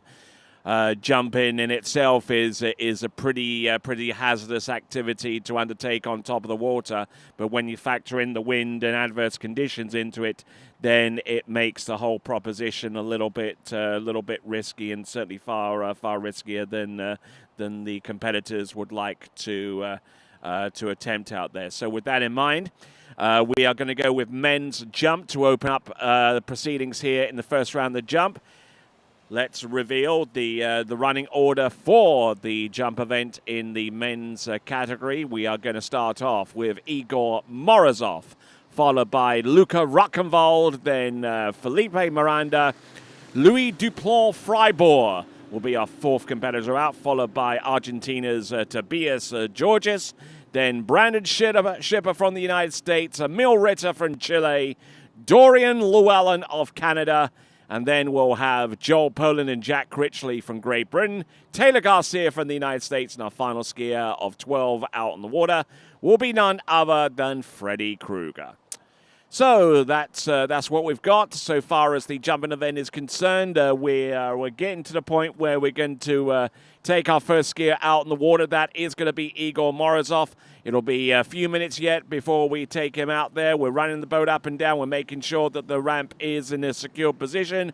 We're also certifying that our camera positions in relation to the jump are correct. And we'll be ready to go very, very shortly with the continuing action of the 2023 MasterCraft Pro right here at Lake Gru. We'll be back in just a few moments, right after this. Take a look at you and start to lose my balance. What am I falling into? This feels like something new. I've seen a lot of views, but they were nothing like this.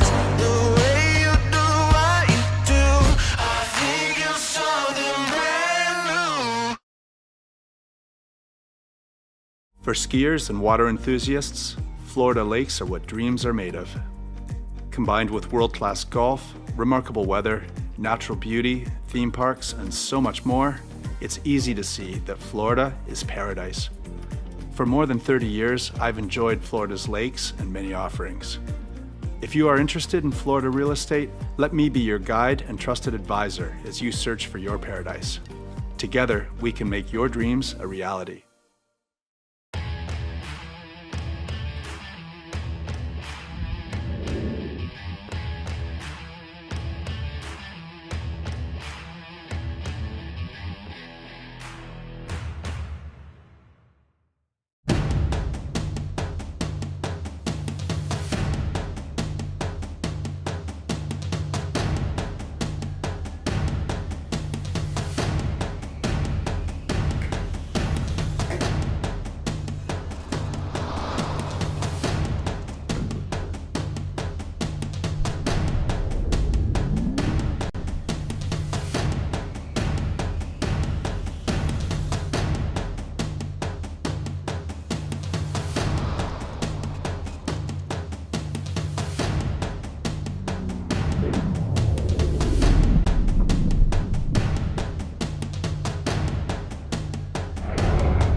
right, taking a look at our jump dock. We've got our first competitor getting ready to go within the next few minutes.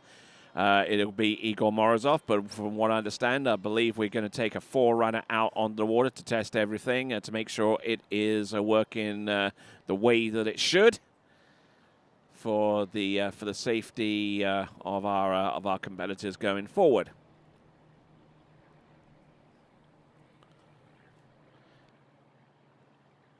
Okay, from what I understand, it is Igor Morozov at the end of the dock, and we are going to take him out onto the water first. Sometimes in these situations, we do send out a forerunner, but not in this instance. And we've got Igor Morozov about to take to water first. Welcome return to pro action for him, and glad to have him back in the fold. I'm Tony Lyford, and glad to have the pleasure of your company right here at the commentary point for the MasterCraft Pro for 2023, an event that's been brought to you by MasterCraft along with Action Water Sports, a Fluid Waterski School, and Visit Central Florida.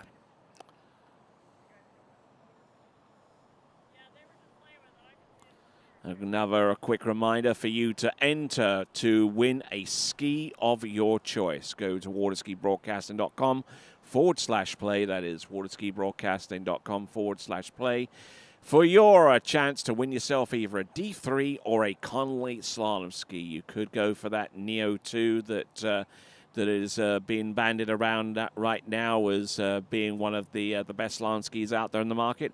Or you could go for that C1, which is the latest incarnation from the good folks at Connolly. So check them out, and also check out waterskibroadcasting.com/play for your chance to win the D3 or Connolly Slalom ski. All right then, folks. Igor Morozov.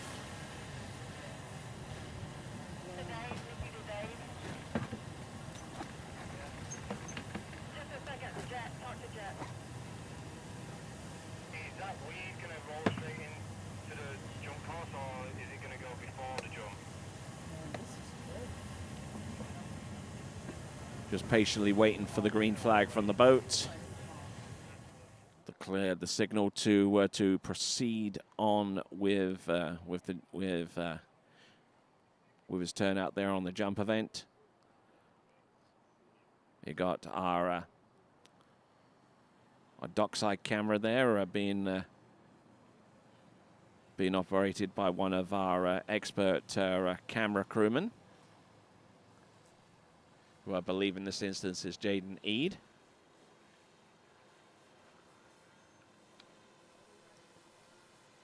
Beautiful pictures here via our drone view, giving us a really top-level perspective on this event and the site itself here at Ski Fluid, right here on Lake Gru, which is situated not too far away from exit 44 on Interstate 4 in Central Florida. For those of you that are wanting to get a little bit of an insight or a little bit of a pinpoint as to where we are in the world. We're pretty much midway between Orlando and Tampa on that interstate. You can find out more by going to skifluid.com. That is skifluid.com.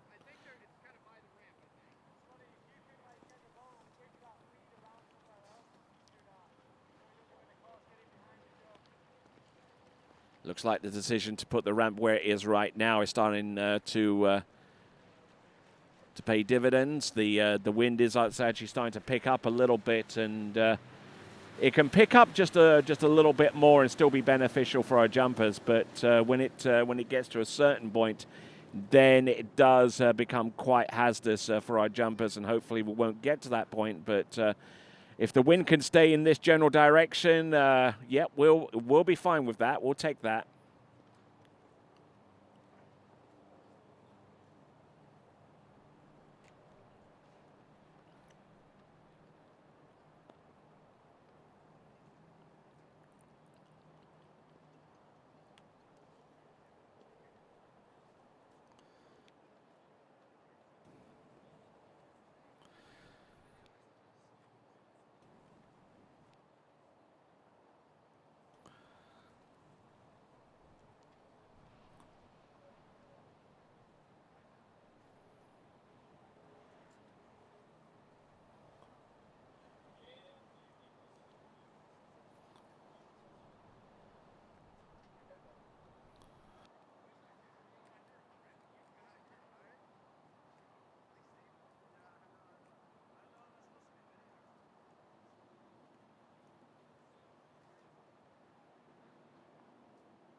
All right, so we're getting ready for the jump event. It's going to take one or two more minutes for us to be fully ready.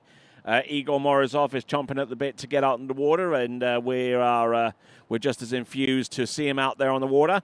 It will take a little while, but in that time, sit back, grab your favorite beverage, grab your favorite chair. The continuation of the 2023 MasterCraft Pro is imminent and will come right after these.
The Little Payment Kings Mahalik Auto Group family dealership are the official tow vehicles of the MasterCraft Pro Ski event. Please view hundreds of vehicles, videos, and Little Payment Kings specials at littlepaymentkings.com or call the Little Payment Kings toll-free today.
I'm involved with the Flow Point method because I think it's a really strong program. We've been working on a couple things and it's just fine-tuning, and I want to be able to make sure that I can do those movements no matter where I am, so I can feel confident skiing at any site. It's just really all-encompassing, and I think that's really beneficial. It's very helpful to keep on those keys and have a support team behind you that you can ask questions to and are there for every step of the way. My name is Thomas De Gasperi. I'm from Italy. I'm a two-time World Slalom champion. I've been coming here at La Guapa for 4 years now. What I really love about this place is that we get a chance to ski in a big natural lake right behind me with a perfect course. Also, we have a chance to go 10 minutes away to a perfect man-made lake where conditions are always perfect. The boat, the drivers are always top level. The weather is always perfect.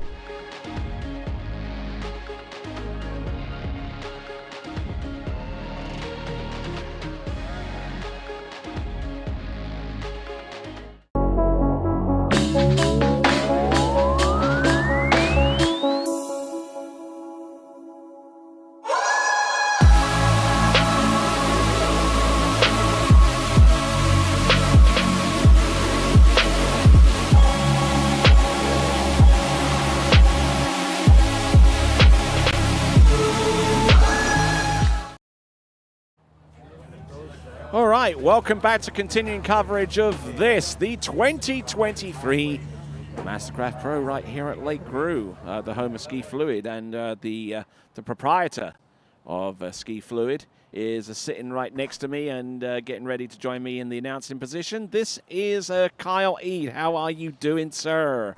Doing well, thanks, Tony. We've just been out moving the ramp a little bit.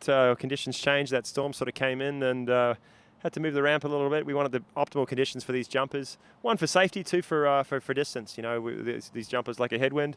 That wind sort of, that system kind of changed things around. We had a bit of a north wind and it was messing things up down this end, so we kind of switched it around, then it changed, and a few decisions later we ended up down the west end, and it's looking pretty nice down there right now. The wind's actually calmed down, but it's still a headwind, and I think we're in for some big distances down that west end. That is the end that 2 years ago at this very event, Jacinda Carroll broke the 200-foot mark, the first woman to do so.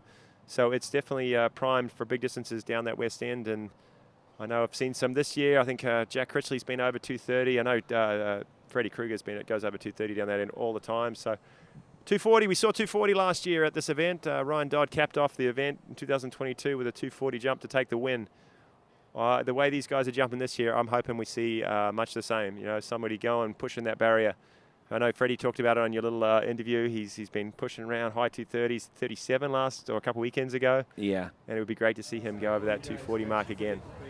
Yes, indeed, and with all the ramp movements and stuff like that, and the potential of these jumpers to produce distances, the main question that I have for you right now is what is in danger of being higher? Some of these jumpers' distances on aggregate, or the amount of distance actually covered by the ramp when it's been moved from one position to the other. Oh, we've got it down to a bit of a science here. It goes back and forth pretty quickly. It's going to be nice down there this afternoon.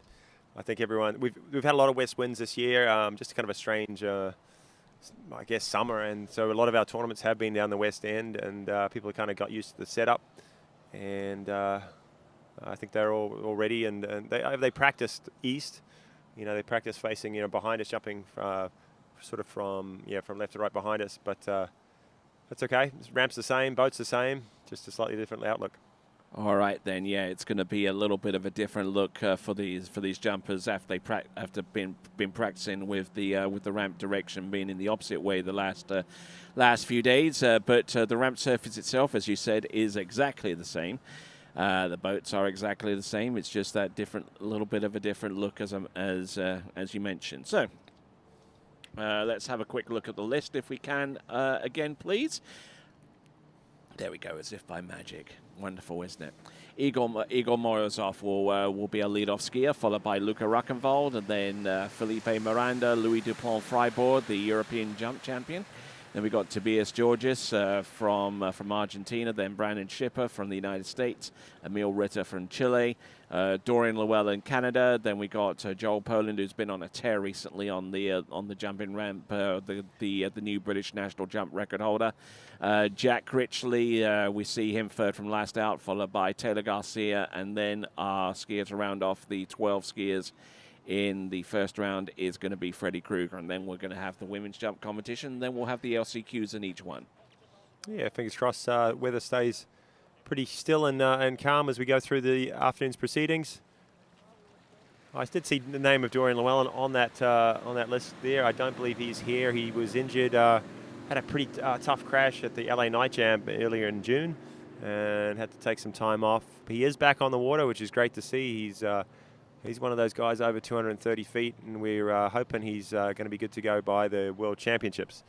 He won the World Trick title in 2021, and I'm sure he'd love to be back there trying to defend his title and place high in the jump too. He was the top seed going into the final. I think he placed pretty highly too. So, yeah, good luck to him, but he won't be jumping today. So 11 skiers, I think, are on our list. One that we've got to mention that's missing is our the number one ranked jumper right now, Ryan Dodd, is missing.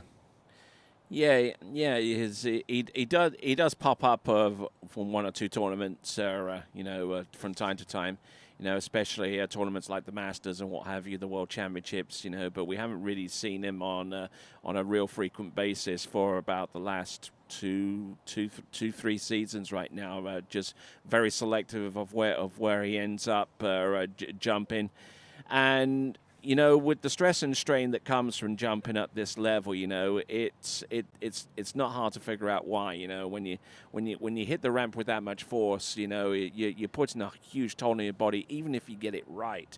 But then if sometimes, as is the case in the jump event, some things go a little bit sideways, then you're kind of forced to take a little bit of time off from the event if it ends up injuring you, and all of that on a repetitive basis, takes a big toll on your body. No, for sure. I mean, obviously Ryan is not a spring chicken anymore. He's not no means old, but he's jumped a lot in his form, earlier days. Hit most of the events. Now, yeah, like you said, he's kind of selective. His focus was Masters, Moomba, and then I think he was at California Pro, but he's definitely focused on the World Champs later this year in about a month. So that's where his goals are set. And we'll see what he can come up with down there. Do you know if the Canadians have actually selected their team yet? I know the United States have, and I think the British have, and I'm not sure actually. They're probably waiting a little bit on Dorian. He's a mainstay of that team. They need his points as a jumper and a tricker. So hopefully he's back at least tricking and can provide some points, because Canada can have a super strong team when they're all there and firing. With Whitney and Page and Neely, when Dorian's skiing well. They've got Conley Panett, who's a great jumper as well. So they've got a couple of good, Stephen Nevieu as a strong slalom skier. So they've got a lot to choose from. But Dorian for sure is one of their big players. Yeah, certainly. And I mean, from the Canadian perspective, in terms of team selection, from my perspective, it would be a huge risk for them to actually add a specialist slalom skier onto that team, especially when you got someone who can just flat out get it done in the jump event as Ryan Dodd. But then the question is Ryan Dodd fit enough? And that you kind of have to back up and punt. Yeah, not sure on that one. I'm sure they have a board of selectors that analyzes all the data and tries to figure out the best possible combination depending on who else is going from all the other teams. It's quite a complicated procedure, but I don't know if Ryan actually skied for Canada in the last one or whether he was just as an individual. Yeah, and I know the United States team picks their athletes based upon a computer on a piece of computer software, and it takes into account the scores that have been recorded by the team that they're most competitive against, namely the Canadians. So they're trying to run scenarios and use an algorithm to determine which team of skiers who performing at their best, or even performing close to their best, is most capable of beating the Canadians in a straight out team competition. Yeah, for sure. Complicated procedure. As well just send it to ChatGPT now and let the AI figure it out. That'd be the way to go. You might be onto something there. You might be onto something. Anyways, that's a little bit in the future. The World Waterski Championships, which will be coming to us from the next county over in Lake County. We're in Polk County right now. But we're still trying to figure out some stuff with the jump ramp. We'll try and get it situated in the next few minutes. But in the meantime, just grab yourself a seat and chug down some of your favorite beverage. Hopefully, you'll be fine and dandy by the time we come back to when we resume coverage of the 2023 MasterCraft Pro right here at Lake Gru. We'll be right back after this.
Here at Action Water Sports, we're the largest MasterCraft dealer in the world, and our staff has the knowledge and expertise to make sure that you and your family have a great time every time you go out on the water. For all your water sports needs, stop by your local Action Water Sports location or visit us online at actionwater.com.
Award-winning marine engineering, platinum-selling studio recording, ass-kicking home listening.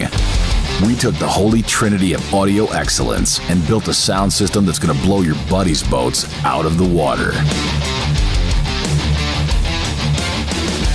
With the rock star status of Bon Jovi and the no BS attitude of Klipsch, we figured out how to cut the noise so you can crank up the tunes. Lose the wind, the waves, and the engines, and hear your music the way the gods of rock intended. Whether you're chilling dockside or making waves, you'll get the power of a live concert with recording studio quality. A VIP experience at any volume and any speed, guaranteed. Looking for more of a backstage pass? We'll bring the show to you.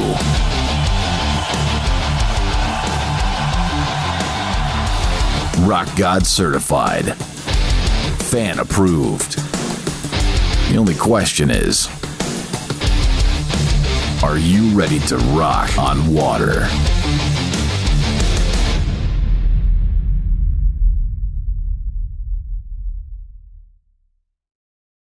The Low Payment Kings Mahalik Auto Group family dealership are the official tow vehicles of the MasterCraft Pro Ski event. Please view hundreds of vehicles, videos, and Low Payment Kings specials at lowpaymentkings.com or call the Low Payment Kings toll-free today.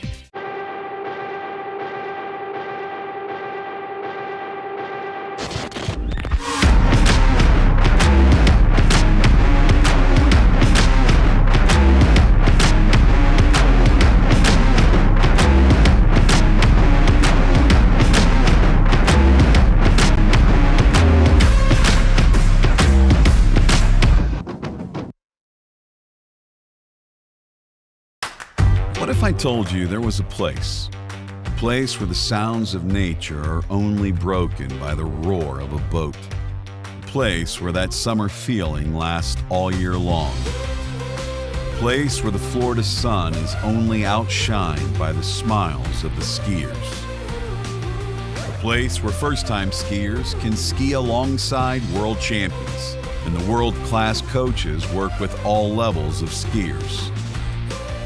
What if I told you there was a place where life slows down and your only job is to make lifelong memories? That place is Swiss Waterski Resort. Book your trip at SwissWaterskiResort.com.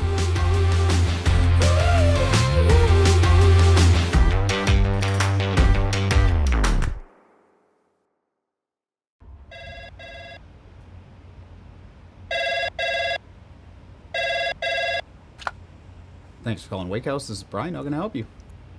Yeah, Will. Can I let him know who's calling? All right, just a second. Will, I got a fill for you. Perfect. Give me just 1 second. All right, hit it.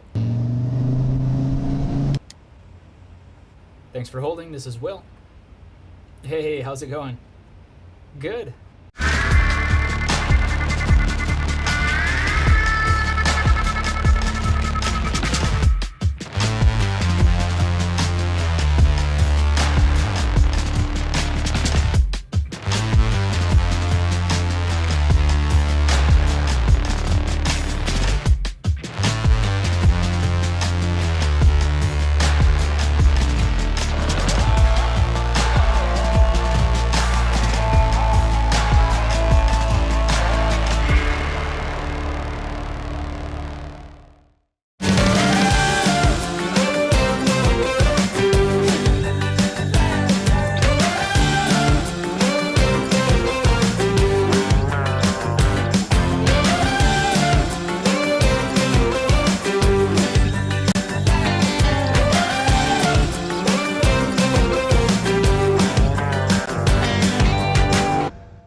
For skiers and water enthusiasts, Florida lakes are what dreams are made of. Combined with world-class golf, remarkable weather, natural beauty, theme parks, and so much more, it's easy to see that Florida is paradise.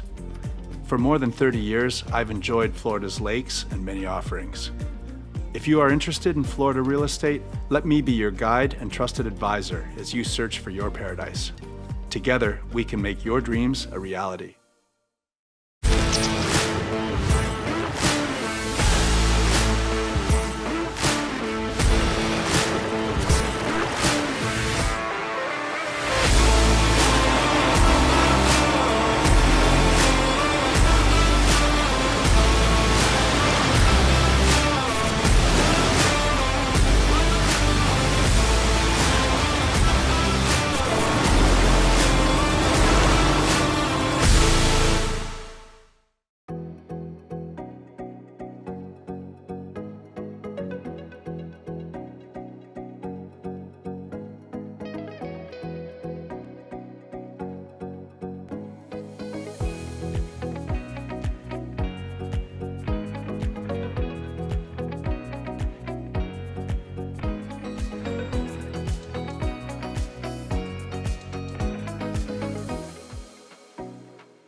Award-winning marine engineering, platinum-selling studio recording, ass-kicking home listening.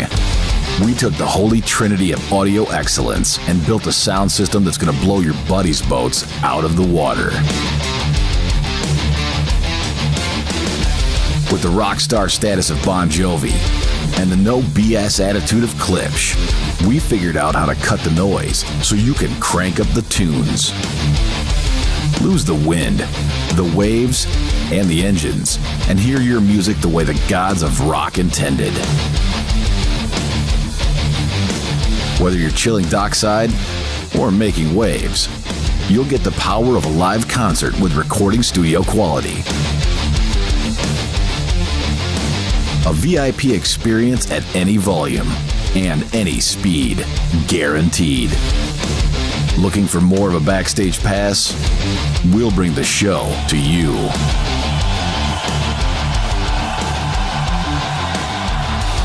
Rock God certified. Fan approved. The only question is, are you ready to rock on water?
Here at Action Water Sports, we're the largest MasterCraft dealer in the world, and our staff has the knowledge and expertise to make sure that you and your family have a great time every time you go out on the water. For all your water sports needs, stop by your local Action Water Sports location or visit us online at actionwater.com.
Award-winning marine engineering, platinum-selling studio recording, ass-kicking home listening.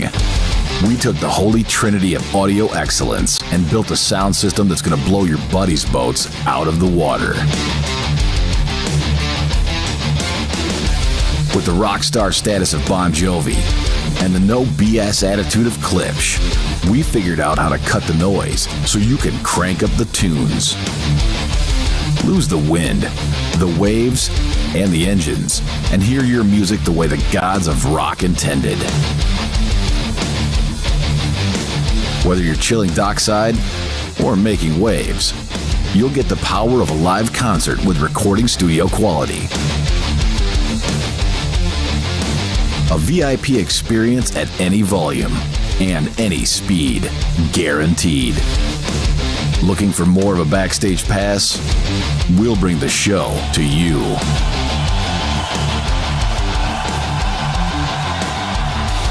Rock God certified. Fan approved. The only question is, are you ready to rock on water?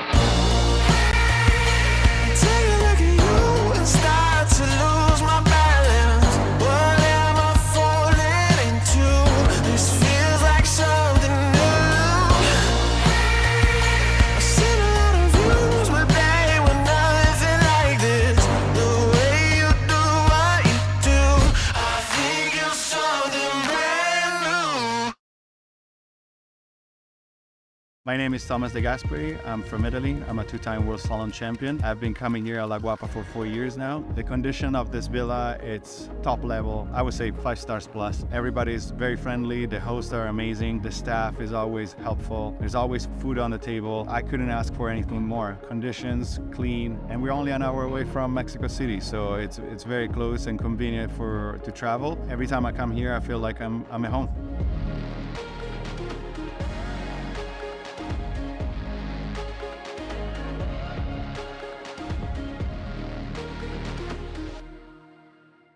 The Low Payment Kings Mahalik Auto Group family dealership are the official tow vehicles of the MasterCraft Pro Ski event. Please view hundreds of vehicles, videos, and Low Payment Kings specials at lowpaymentkings.com or call the Low Payment Kings toll-free today.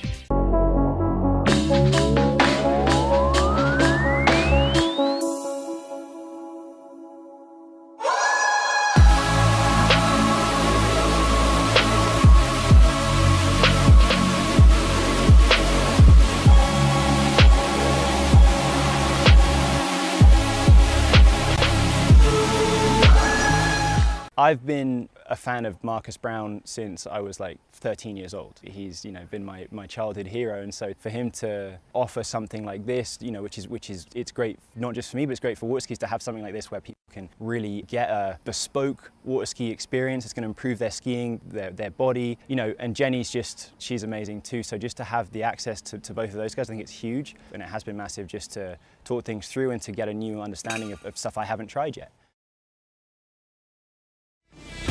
Here at Action Water Sports, we're the largest MasterCraft dealer in the world, and our staff has the knowledge and expertise to make sure that you and your family have a great time every time you go out on the water. For all your water sports needs, stop by your local Action Water Sports location or visit us online at actionwater.com.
if I told you there was a place where the sounds of nature are only broken by the roar of a boat? A place where that summer feeling lasts all year long? A place where the Florida sun is only outshined by the smiles of the skiers? A place where first-time skiers can ski alongside world champions and the world-class coaches work with all levels of skiers? What if I told you there was a place where life slows down and your only job is to make lifelong memories? That place is Swiss Waterski Resort. Book your trip at SwissWaterskiResort.com.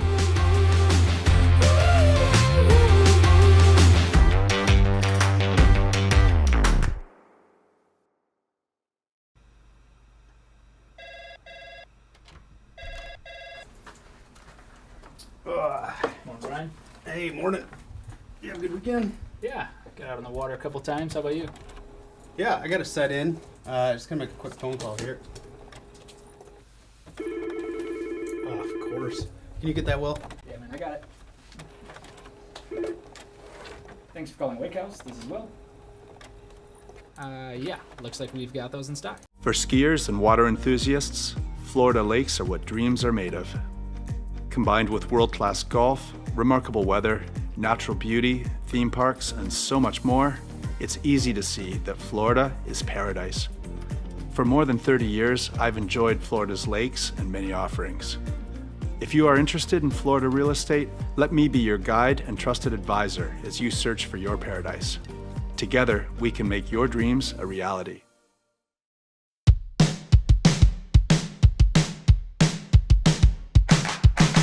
Today is gonna be a little something more. I've got a plan in mind, a special thing in store.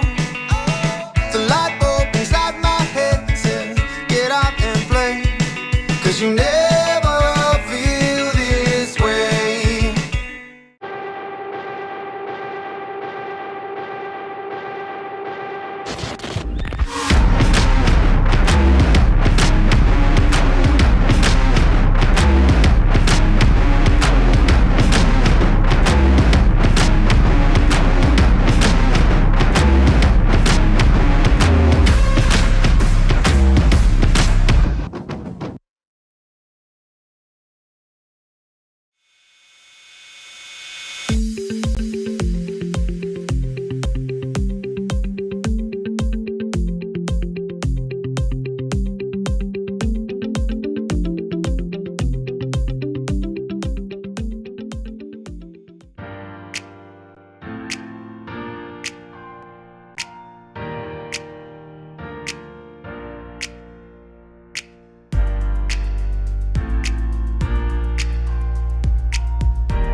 What if I told you there was a place where the sounds of nature are only broken by the roar of a boat? A place where that summer feeling lasts all year long. A place where the Florida sun is only outshined by the smiles of the skiers. A place where first-time skiers can ski alongside world champions, and the world-class coaches work with all levels of skiers. What if I told you there was a place where life slows down and your only job is to make lifelong memories? That place is Swiss Waterski Resort. Book your trip at SwissWaterskiResort.com.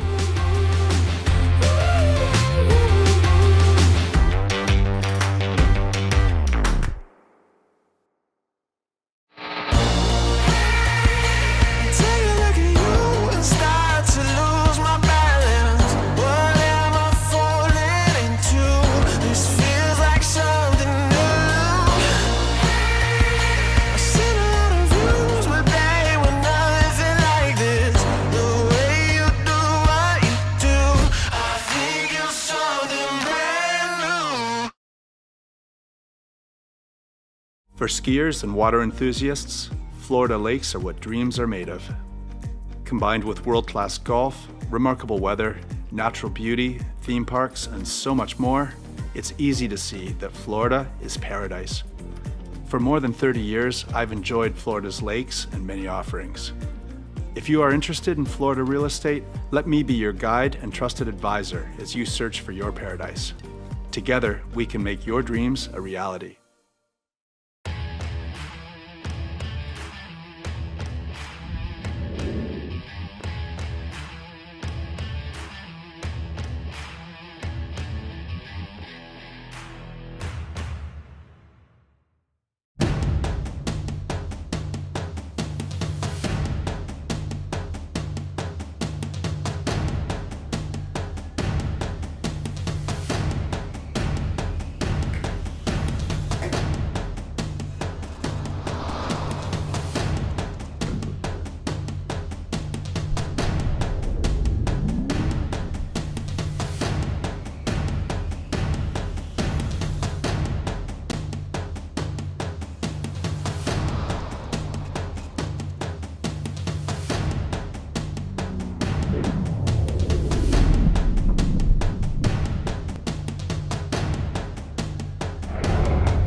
The Low Payment Kings Mahalik Auto Group family dealerships are the official tow vehicles of the MasterCraft Pro Ski event. Please view hundreds of vehicles, videos, and Low Payment Kings specials at lowpaymentkings.com or call the Low Payment Kings toll-free today.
I'm involved with the flow point method because I think it's a really strong program. We've been working on a couple things and it's just fine tuning, and I want to be able to make sure that I can do those movements no matter where I am, so I can feel confident skiing at any site. It's just really all encompassing, and I think that's really beneficial. It's very helpful to keep on those keys and have a support team behind you that you can ask questions to and are there for every step of the way. My name is Thomas De Gasperi. I'm from Italy. I'm a two-time World Slalom champion. I've been coming here at La Guapa for 4 years now. What I really love about this place is that we get a chance to ski in a big natural lake right behind me with a perfect course. Also, we have a chance to go 10 minutes away to a perfect man-made lake where conditions are always perfect. The boat, the drivers are always top level. The weather is always perfect.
Here at Action Water Sports, we're the largest MasterCraft dealer in the world, and our staff has the knowledge and expertise to make sure that you and your family have a great time every time you go out on the water. For all your water sports needs, stop by your local Action Water Sports location or visit us online at actionwater.com.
award-winning marine engineering, platinum-selling studio recording, ass-kicking home listening. We took the holy trinity of audio excellence and built a sound system that's going to blow your buddies' boats out of the water. With the rock star status of Bon Jovi and the no BS attitude of Klipsch, we figured out how to cut the noise so you can crank up the tunes. Lose the wind, the waves, and the engines, and hear your music the way the gods of rock intended. Whether you're chilling dockside or making waves, you'll get the power of a live concert with recording studio quality. A VIP experience at any volume and any speed, guaranteed. Looking for more of a backstage pass? We'll bring the show to you.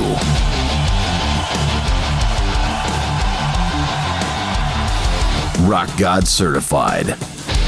Fan approved. The only question is,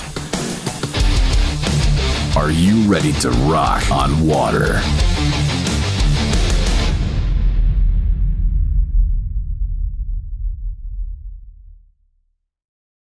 The Low Payment Kings Mahalik Auto Group family dealership are the official tow vehicles of the MasterCraft Pro Ski event. Please view hundreds of vehicles, videos, and Low Payment Kings specials at lowpaymentkings.com or call the Low Payment Kings toll-free today.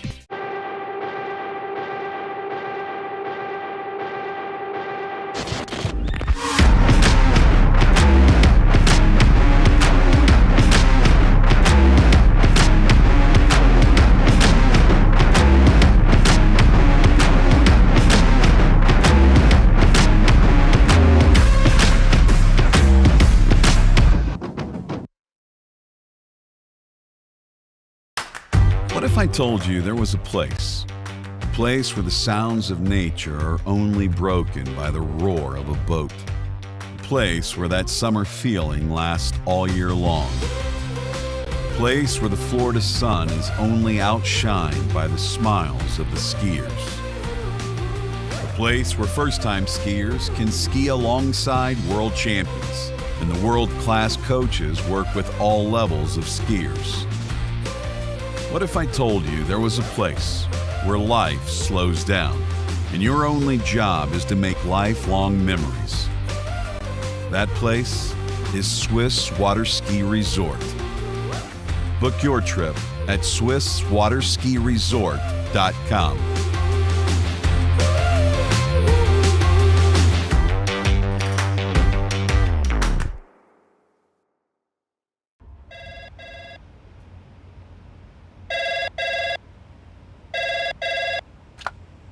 Thanks for calling Wake House. This is Brian. How can I help you? Yeah, Will. Can I let him know who's calling? All right, just a second. Will, I got a fill for you. Perfect. Give me just 1 second. All right, hit it. Thanks for holding. This is Will. Hey, how's it going? Good.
For skiers and water enthusiasts, Florida lakes are what dreams are made of. Combined with world-class golf, remarkable weather, natural beauty, theme parks, and so much more, it's easy to see that Florida is paradise. For more than 30 years, I've enjoyed Florida's lakes and many offerings. If you are interested in Florida real estate, let me be your guide and trusted advisor as you search for your paradise. Together, we can make your dreams a reality.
award-winning marine engineering, platinum-selling studio recording, ass-kicking home listening.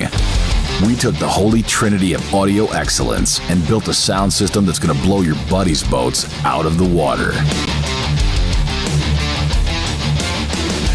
With the rock star status of Bon Jovi and the no BS attitude of Klipsch, we figured out how to cut the noise so you can crank up the tunes. Lose the wind, the waves, and the engines, and hear your music the way the gods of rock intended.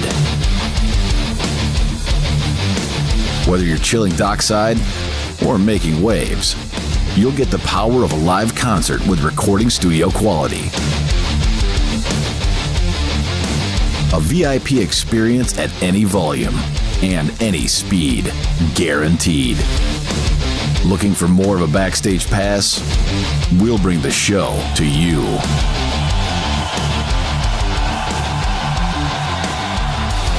Rock God certified. Fan approved. The only question is, are you ready to rock on water?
Here at Action Water Sports, we're the largest MasterCraft dealer in the world, and our staff has the knowledge and expertise to make sure that you and your family have a great time every time you go out on the water. For all your water sports needs, stop by your local Action Water Sports location or visit us online at actionwater.com.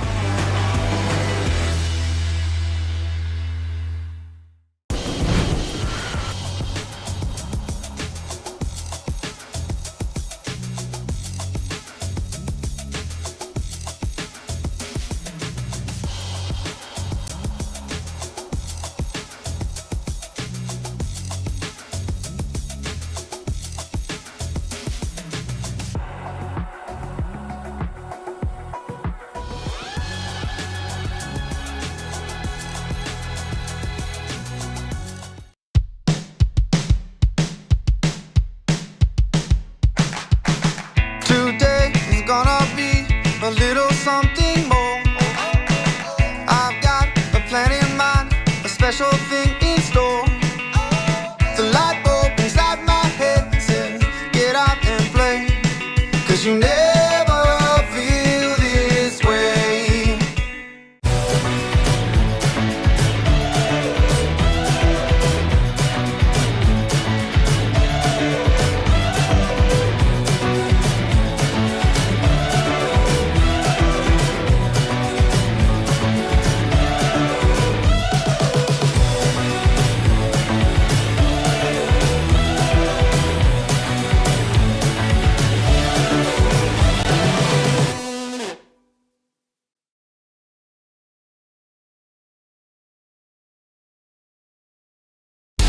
Award-winning marine engineering, platinum-selling studio recording, ass-kicking home listening. We took the holy trinity of audio excellence and built a sound system that's going to blow your buddies' boats out of the water. With the rock star status of Bon Jovi and the no BS attitude of Klipsch, we figured out how to cut the noise so you can crank up the tunes. Lose the wind, the waves, and the engines, and hear your music the way the gods of rock intended. Whether you're chilling dockside or making waves, you'll get the power of a live concert with recording studio quality. A VIP experience at any volume and any speed, guaranteed. Looking for more of a backstage pass? We'll bring the show to you.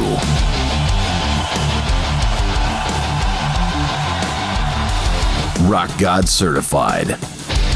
Fan approved. The only question is, are you ready to rock on water?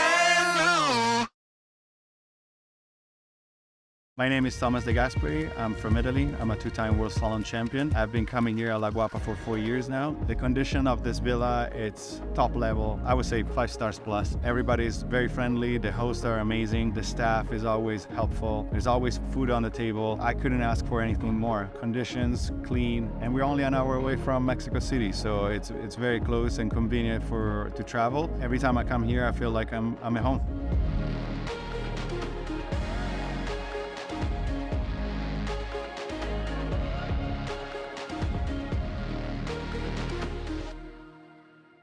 The Low Payment Kings Mahalik Auto Group family dealership are the official tow vehicles of the MasterCraft Pro Ski event. Please view hundreds of vehicles, videos, and Low Payment Kings specials at lowpaymentkings.com or call the Low Payment Kings toll-free today.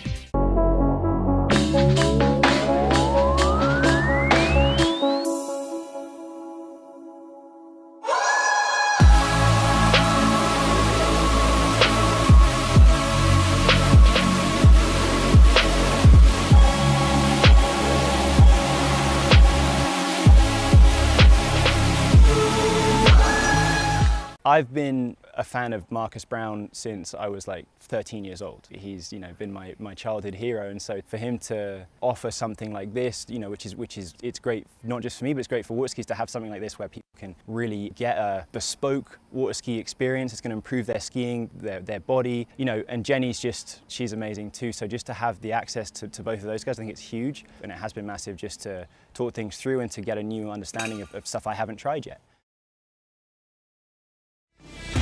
Here at Action Water Sports, we're the largest MasterCraft dealer in the world, and our staff has the knowledge and expertise to make sure that you and your family have a great time every time you go out on the water.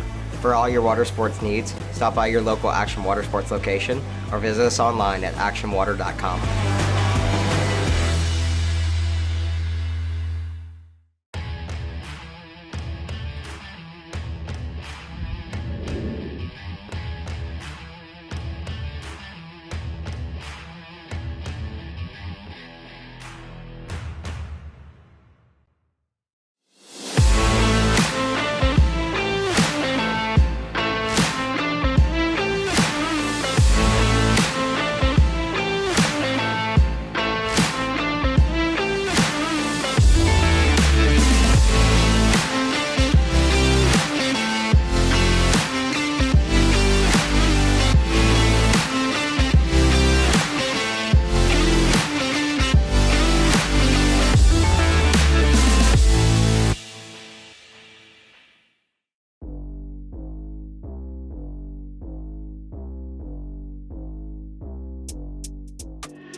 if I told you there was a place where the sounds of nature are only broken by the roar of a boat?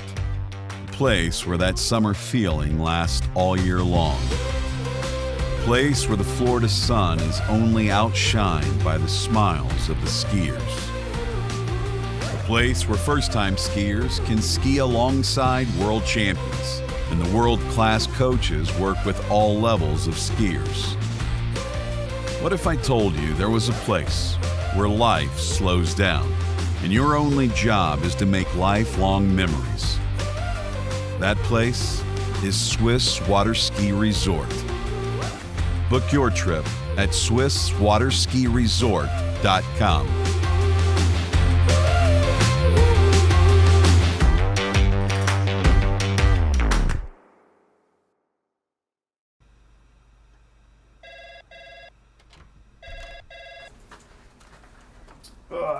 Morning, Brian. Hey, morning. You have a good weekend? Yeah, got out on the water a couple times. How about you? Yeah, I got to set in. Just gonna make a quick phone call here. Oh, of course. Can you get that, Will? Yeah, man, I got it. Thanks for calling Wake House. This is Will. Yeah, looks like we've got those in stock. For skiers and water enthusiasts, Florida lakes are what dreams are made of. Combined with world-class golf, remarkable weather, natural beauty, theme parks, and so much more, it's easy to see that Florida is paradise. For more than 30 years, I've enjoyed Florida's lakes and many offerings. If you are interested in Florida real estate, let me be your guide and trusted advisor as you search for your paradise. Together, we can make your dreams a reality.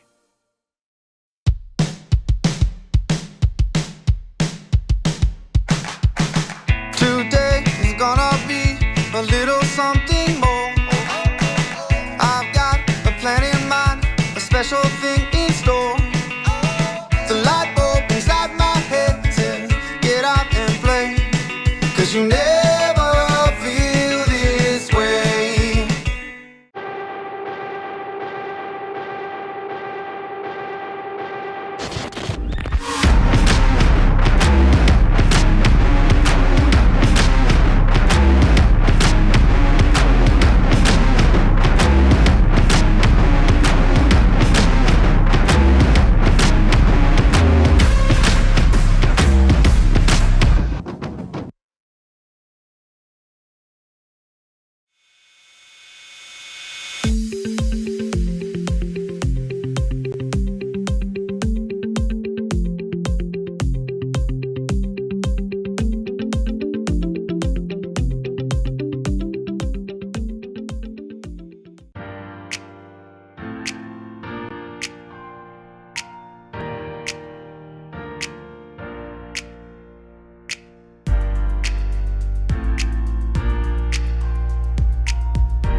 What if I told you there was a place where the sounds of nature are only broken by the roar of a boat? A place where that summer feeling lasts all year long. A place where the Florida sun is only outshined by the smiles of the skiers.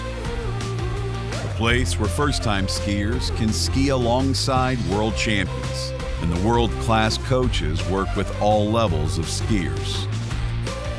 What if I told you there was a place where life slows down and your only job is to make lifelong memories? That place is Swiss Waterski Resort. Book your trip at SwissWaterskiResort.com.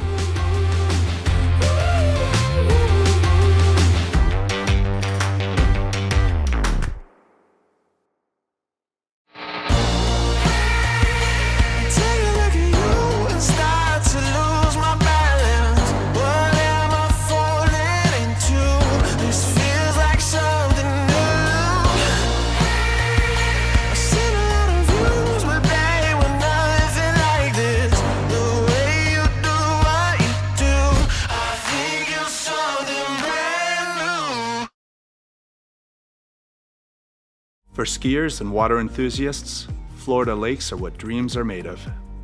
Combined with world-class golf, remarkable weather, natural beauty, theme parks, and so much more, it's easy to see that Florida is paradise. For more than 30 years, I've enjoyed Florida's lakes and many offerings. If you are interested in Florida real estate, let me be your guide and trusted advisor as you search for your paradise. Together, we can make your dreams a reality.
The Low Payment Kings Mahalik Auto Group family dealership are the official tow vehicles of the MasterCraft Pro Ski event. Please view hundreds of vehicles, videos, and Low Payment Kings specials at lowpaymentkings.com or call the Low Payment Kings toll-free today.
I'm involved with the flow point method because I think it's a really strong program. We've been working on a couple things and it's just fine tuning, and I want to be able to make sure that I can do those movements no matter where I am, so I can feel confident skiing at any site. It's just really all encompassing, and I think that's really beneficial. It's very helpful to keep on those keys and have a support team behind you that you can ask questions to and are there for every step of the way. My name is Thomas De Gasperi. I'm from Italy. I'm a two-time World Slalom champion. I've been coming here at La Guapa for 4 years now. What I really love about this place is that we get a chance to ski in a big natural lake right behind me with a perfect course. Also, we have a chance to go 10 minutes away to a perfect man-made lake where conditions are always perfect. The boat, the drivers are always top level. The weather is always perfect.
Here at Action Water Sports, we're the largest MasterCraft dealer in the world, and our staff has the knowledge and expertise to make sure that you and your family have a great time every time you go out on the water.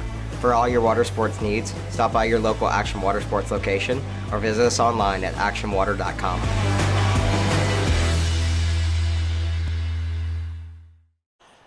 All right, ladies and gentlemen, returning to live action right here at Lake Gru, the home of Ski Fluid and indeed the 2023 MasterCraft Pro. My name's Tony Lightfoot, and glad to have you back on with us right here.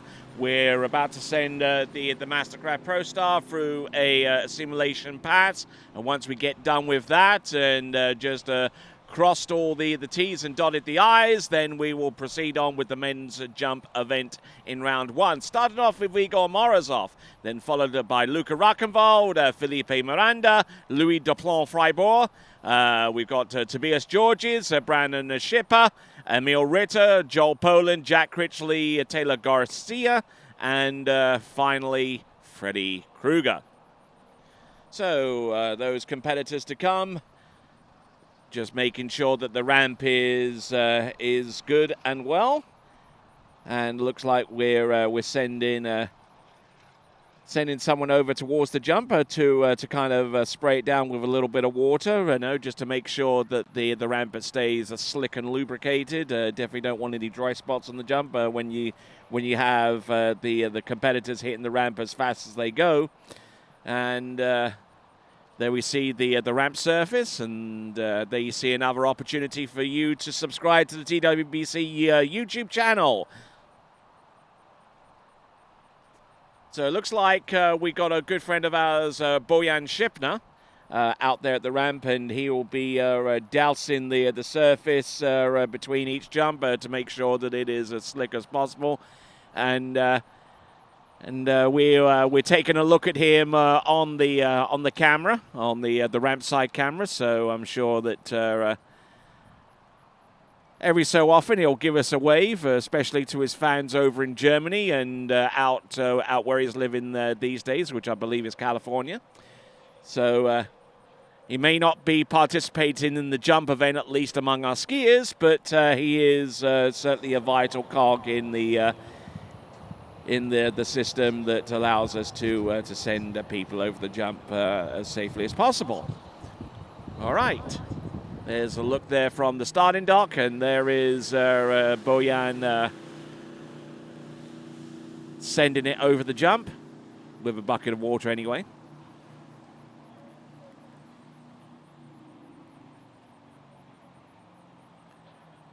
I'm sure someone's going to take a snapshot of this and make it a meme of some sort. Won't take the internet about 2 minutes for that to happen, I guess.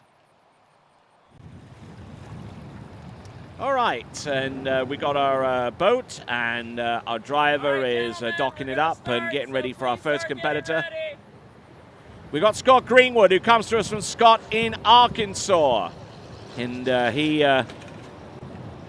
he drives and co-owns a facility out there outside Little Rock, Arkansas, called Bullneck. And I'm sure there are a few folks there that are watching the action. They've got the whole deal out there. They've got the judges' tower. They've got the big screen TV, the live internet and connectivity. They got the whole thing over there, and I'm sure they're camped out over there at Bullneck, checking out the coverage right here at Lake Grue, which is the home of Ski Fluid, and the proprietor of Ski Fluid is right here sitting next to me at the moment, getting everything situated with the headphones. And once he does that, I will introduce him to you. He is none other than Kyle Eade. So Kyle, you've got your headphones on, you've got the mic switched on. Say hi to the good folks. How's everyone doing this afternoon? A bit of a trying afternoon with the weather-wise, but yes, it was very trying. I think we'll prevail, and we're ready to start this action here pretty shortly. We're going to run the men's prelim of jump, followed by the women's. Hopefully, if there is time, we want to find our top 8 and our top 6 going through to the final. Recapping today, we had a great open men's round and open women's round of slalom. Since then, we've been dealing with some changeable weather, I should say. Yeah, rather cyclonic it would appear to have been in cases. With the wind going in one direction, and by the time you got the ramp in place, then it was blowing the other direction, and then things got weird with the ramp and the water setup. But we're persevering through it. We're making sure that the ramp has enough water, and there you see, there is Bojan Šipner. I'm sure this isn't quite what he had in mind when it came to participating in the jump event, but there you go. Yep. So, but all said and done, we're about to start here in a few minutes. Our first skier, Igor Morozov, and looking behind me, I mean, things are set up about as nice as they can be. The wind has dropped down. It's a headwind. we're probably at the preferable way to jump, jumping east, especially for the people on site here watching and for the webcast. And, you know, I think we're going to see some big jumps this afternoon. So it's going to make all this chopping and changing worth it when the results are good on the water. And hopefully we'll have a bit more of a steady day tomorrow. Yes, indeed. We keep our fingers crossed with that. We're hoping things will settle down weather-wise in preparation for tomorrow's event. But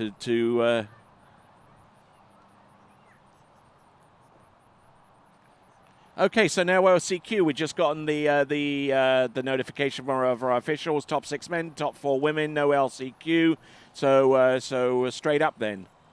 Straight into it, which is, to be honest, when I was skiing, that's the way I liked it. Just go out there, do your best on that first round, and let the chips fall where they may. We've got how many jumpers starting off? Is it 11, 12? 12, yes. 12 jumpers. 12, so half of them. Half the field is going to be eliminated here today. 11 skiers. Yeah, you just been reminded that Dorian Llewellyn will be a no-show in this competition, still trying to recover from the injury he sustained at LA Night Jam a few months ago. But we certainly wish Dorian Llewellyn the very best of luck going forwards, and hopefully he'll recuperate in time for the World Championships, which will take place in the mid-portion of October. So, 11 skiers. And we'll take a scratch on skier number 8, which would have been Dorian Llewellyn. We'll go from Emil Ritter straight on to Joel Poland, and Joel Poland, our 4th skier from the end. And there you see the beautiful MasterCraft towboat. Yes, indeed. Over 400 foot-pounds of grunt out there. The engine certainly powerful enough, and you can find out more by going to mastercraft.com or mastercraft.com. Or, alternatively, if you want to find out about the world's largest MasterCraft dealer, you can go to actionwater.com. actionwater.com to find out more about our boat dealership on site here at Lake Gru. That is Action Watersports. All right, so we've got all the elements in place. We've got the boat, we've got the ramp dowser. I think the boat's going to head out down the lake a little bit, do a little trial run up and back. Yes, our first skier, Igor Morozov, he's, I feel, obviously a little sorry for him. He's got ready down one end. He's had to, told to get ready. He had to wait. Then he's moved down the other end. Then he said he had to wait again. So it's a bit of a trying afternoon for Igor too, being the first off. You kind of be sitting, on edge, kind of ready and waiting. But he's a professional. He's been doing this a number of years. He hasn't been as active recently, but he's back into it. And yeah, he's big and tough, I tell you what. He is, yeah, and he can uncork some big jumps. He has his national record here at this lake. We can't tell you where he's from. 228 feet is his personal best and his national record. So he's got some experience here. He's had some big jumps. And, we're talking about the Pro Star that's out there, the 6.2 liter Pro Star. That's the preferable jump boat for all these jumpers right now. It's every year for the last 4, 5, 6 years, it's had the longest jump behind it. Last year it was Ryan Dodd, 240 right here at this event. And obviously the woman with Jacinta, 201 feet. It's the only woman to go over 200 feet, and it was behind this MasterCraft Pro Star. So the skiers love it. We love it, and we're looking forward to watching them fly down the lake, hopefully in excess of 230 feet this afternoon. All right, then, as we continue on, there are certainly technical aspects to the jump event, especially as it concerns the zero off. Because it works a little differently to the jump compared to the slalom event. Obviously, GPS is the main basis for making the system work to start off with. But the premise is, so far as the jump speed is concerned, it's 35 miles an hour, but that is on average, which means that you could come in a little bit slow, and then as the skier puts pressure on the boat, then the boat speed starts to rise and accelerate, and keep on that acceleration curve all the way through the jump. How it does that and to what intensity it does that is determined by the letter and also 1 or 2 additional settings that are predetermined by the boat drivers prior to the competition starting, especially with this high caliber jumping event taking place there, Kyle. Yeah, for sure. To see the distances that these guys are going, that boat is actually accelerating while the jumper is cutting, as long as the boat has enough power, which this one certainly does. And, by the time the skier's at the bottom of the ramp, the boat speeds up to its in excess of 38.5 mile an hour. And then it actually ends up kind of running out after that as the skier leaves the jump. We used to have to, they used to have to back off and get it back to an average 35 mile an hour speed. But then these skiers are going so far, they'd outrun the boat way too much. It ended up being quite dangerous. That would be return to baseline. That would be return to baseline, yes. Yeah, there's a setting there that you can put in. Usually for the smaller jumpers, when you're just learning, the boat backs off when they're in the air, just so that gives them a little freedom on the landings. But these guys, if they don't, they'll go out sailing out in front of the boat when they land, and it can the boat can pull them down, basically. So that rule was changed quite a number of years ago now. And, these boats that run super fast through the ramp, and while the skier's in the air, let them fly as far as possible. Yeah, and there's a bit of a fine line between being pulled down in the middle of the jump and actually having enough tension against the boat during the flight to actually keep you stable in the air and continue on with your flight in the air, right? Yeah, well, definitely you want the pull through as long as possible off the top of the ramp, but you don't want the boat to have to then be getting behind you and it actually ends up pulling you down. That happens quite frequently in a tailwind. The skis got so much speed and they don't hang in the air that long. They'll sort of sail around the boat a little bit and not hang in the air too long and get way out in front of the boat, and actually pulls them down and inhibits the distance and can make the landings a little bit tricky too. And we've waited long enough for our first competitor to take to water. He's just moments away from hitting the water here at Lake Grew, and I mean the conditions perfect right now. I mean you've got a little bit of a breeze blowing against the jumper as she comes off the jump. And ladies and gentlemen, our first of our jumpers here in the 2023 MasterCraft Pro is about to take to the water. Let's give it up, please. Let's give a big cheer for our first competitor out from.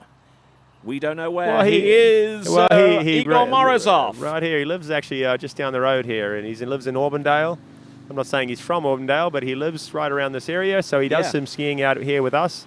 He also trains with Scott Ellis just across the road. Scott's got a great lake down there that a lot of skiers train with, and so he's very familiar around here.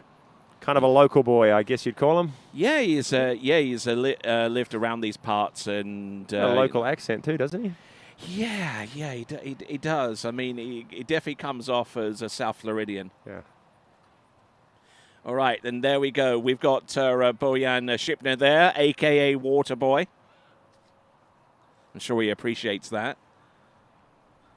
And there we go. We got the big old white X there at the top left-hand corner, which is probably used more by our learning jumpers. Tony, it's used by everyone. I think it's a great tool to get your beginner jumpers to aim for that top left corner. But even these guys, they keep their eyes up on that top left corner when they're cutting at 70 mile an hour into the bottom of the ramp. They want to keep their eyes up, not look at that bottom right. So here's Igor Morozov coming in, jump number 1. Lifts that right ski up really early on the counter cut. Does. Sets up nice and wide here for jump number 1, leaving it as late as he dare. Let's see what he does for jump number 1 here. A little bit wobbly through the wake, sits back, and just a feeler there for Igor.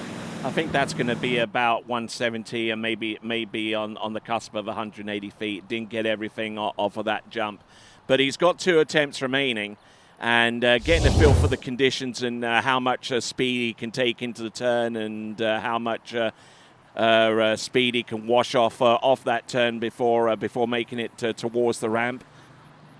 So yeah, maybe a little bit early there as he came off the jump. He's also pretty early setting up. I like that drone shot as the skier comes into the course. Seen that at a few tournaments of late. And you can really see how far in front of the boat the skiers are. And these top guys get so far in front, and then you'll see them move away, to the right just before they turn. Allow them sort of some freedom to get their skis around and get whipped into that jump ramp, almost doubling the speed of the boat. 176 for jump number 1 for Igor. He will wave that one away. That's not the jump he was looking for. But like I said, he's been getting ready and then starting and stopping. So he's probably needed that one just to get sort of psyched up again, and he'll get into this jump number 2. And we'll be sure to give you the metric distance as well for our international audience, and that is 53.7 meters, 53.7 meters, 176 feet. Yeah, my reckoning on that one was fairly close to the mark there with 176. Now, 176 isn't going to do it for him.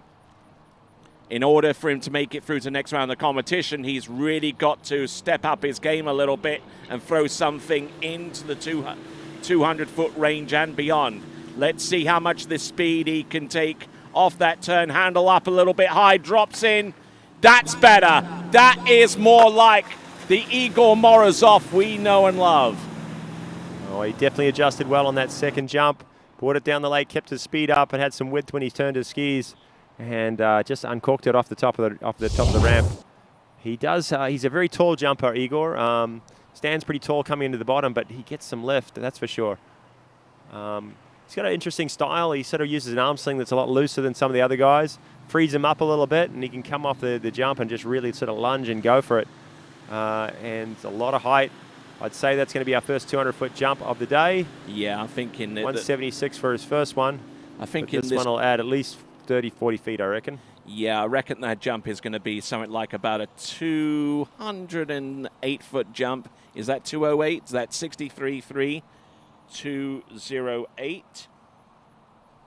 All right, then. So he still has the lead, obviously, because he's the first skier out. But 208 doesn't sound too bad, but you have some of the world's best jumpers to come afterwards, and 208 feet is going to be, red meat, really. Yeah, he's right in that area, but I don't think it's going to be enough today. The original format was to have an LCQ after this round. We've run out of time for that, so we've switched it up to just off the stick. The top 6 go through, so 5 will be eliminated here. And 208, I don't think it's going to be enough. He knows it. All right, so what adjustment does he make here? Well, I think he just kind of rocked at the wakes. You saw him on the way into the jump. He sort of lost his chest a bit forward. You've got to be very strong through your core, keep your back straight, so you take the full pull of that boat. Here he goes, jump at number 3, last roll of the dice for Igor. Good speed in, another fine extension. Nice. I don't know if he's got much more out of that. It's going to be right in the same hole, I reckon. Yeah, I think so. I mean, he didn't throw too much more speed into that jump but compared to the other jump, and the lift was about the same. So settling in, I reckon, at about 207, 208 with that last jump. We'll get the jump distance confirmed in just a moment. But his air form and is absolutely something to behold. A beautiful looking jump there. So coming to us from nearby Auburndale, this is Igor Morozov. We've got the jump distance that's going to be revealed momentarily. It should be around 207. It's 63.2. It's 10 centimeters shy of jump number 2, and it's good enough for 207 feet. Still, I mean, yeah, probably maybe not the distance he would like to be in the early teens or mid-teens. Igor's capable of that, but beautiful textbook jumping. I think he straightened things out on the last one. So came off that second wake, landed on his right ski, which you'll see these skiers do. They keep their left one up, try and maximize the leverage and speed into the bottom, and beautiful lift up, very smooth jump. You know, his air form was great. So technically a very nice jump. He maybe just needed to up the intensity a little bit.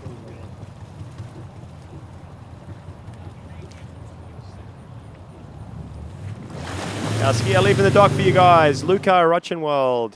And this guy, I haven't seen much of him jump, but he came out in practice and he was going for it no matter what was happening out there. There was a little tailwind in practice and he threw himself at it. And I saw him have some pretty hefty jumps in the teens. Yeah. And you're saying at Europeans he performed pretty well? Yeah, he scored pretty well in the European Championships a few weeks ago. The coverage there on TWBC. Scored a silver medal in the jump competition there, and was one of the 3 competitors, three successive competitors that actually set a course record over there at Jolly Ski and San Gervasio, one after the other. Ultimately, Louis Duplon Freiburg with his best jump distance was enough to take the win in the European Championships. But Luca Rochenwald, and just another of those long distance jumpers to come out of Austria that seems to be mass producing them. Yeah, obviously a lot of good jumpers coming out of Austria. And this guy has definitely got the gumption to go far out here today. He doesn't mind pushing it and getting into the course. He's reasonably conservative setup on jump at number 1 at the 600 there. I think he's gone a bit early, I would say. He's mistimed that, I think. You know, he's way back there before the, and that's early. Yeah, not where it is set up. I think he misread the buoys. You know, the 7, the 6, and the 500. I think he probably turned around the 700. Yeah, I'm not sure why he's come out in practice. He's had probably maybe 4 sets here, jumping this east end, so he knows where the buoys are. He knows where the 700 is. I don't know if he just got a little bit excited and went a bit early on the 6 or the 7, I should say, and yeah, just had to kind of wait out there a long time. Lost all of his speed, and not the jump he's looking for. But Igor didn't have the best first jump either. Still 190 feet. You can see he gets some lift off the ramp. The equivalent of 57.8 meters, 190 feet there from Luca Rackenwald of Austria, and not bad to start out with, especially given the circumstances on that jump. I mean, he just didn't pull out late enough on his 3/4. It ended up being a 3/4. All these jumpers, Tony, obviously get 3 jumps. 3 jumps. It's only the best distance that counts, so they can wave away 2 of the jumps. And you know, it used to be back in the day where you'd go, okay, this first one's just a warm up, but you can't afford to waste a jump here. And with the caliber of field we've got, you got to be going for it on all 3 jumps and try and really get to get one down the lake. And that one, he's kind of wasted a little bit. He's found his timing maybe for this next one and maybe felt out the conditions, but he's going to have to push it a lot harder here. And he is wider. You can see it from the drone. He's a lot wider, and later on the 600 foot buoy, that's 600 from the base of the ramp. He's swung up way in front of the boat here. This looks better. Still dropping back a touch and waiting, but here he comes. He's well more in the course. Can he get his legs? Yes, he does. Oh, nice. That's a nice jump. I love that jump there. I think that one is going to be closer to maybe about 212, I would say. I'm guessing that's our first jump over 210. The wind is actually really, really nice right now, and you see him just kind of milk that all the way through his flight. Hung up there in the air and just kind of enjoyed the ride down the lake. You know, this jump event is very intense during this phase where you get up on the boat. You're trying to calm yourself down, calm your nerves, make a turn, and just resist the pull of the boat as you get whipped in there. There's a lot of G-force, a lot of speed, and then you hit that ramp, you know, it feels like your head's going to go down through your feet. But after that, it's just relax, and right there, he's just enjoying the ride and floating down the lake. So a great second jump. 206, a little shorter than we thought. Yeah, exactly. So Igor's still holding on to the lead. We got one more jump to come. We're on hold here for a second. I wonder why. All right, then we got Felipe Miranda on the dockside getting ready for his 3 attempts, and Luca Rackenwald. I don't know what's happening down there.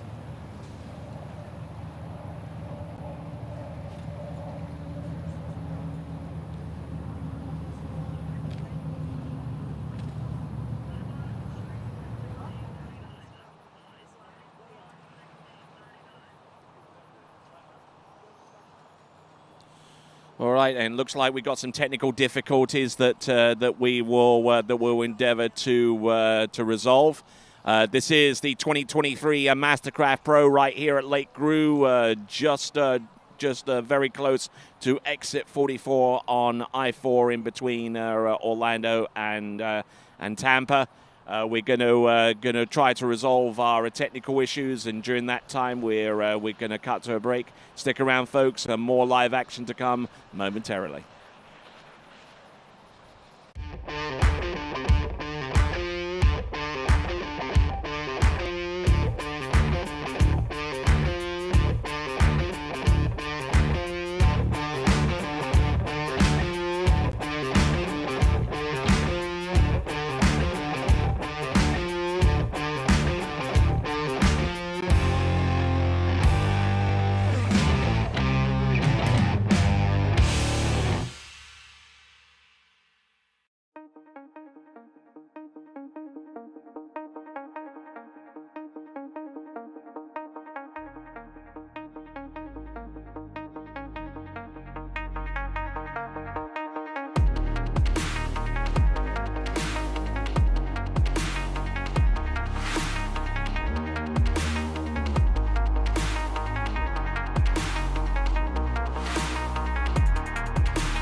award-winning marine engineering, platinum-selling studio recording, ass-kicking home listening. We took the holy trinity of audio excellence and built a sound system that's going to blow your buddies' boats out of the water. With the rock star status of Bon Jovi and the no BS attitude of Klipsch, we figured out how to cut the noise so you can crank up the tunes. Lose the wind, the waves, and the engines, and hear your music the way the gods of rock intended. Whether you're chilling dockside or making waves, you'll get the power of a live concert with recording studio quality. A VIP experience at any volume and any speed, guaranteed. Looking for more of a backstage pass? We'll bring the show to you.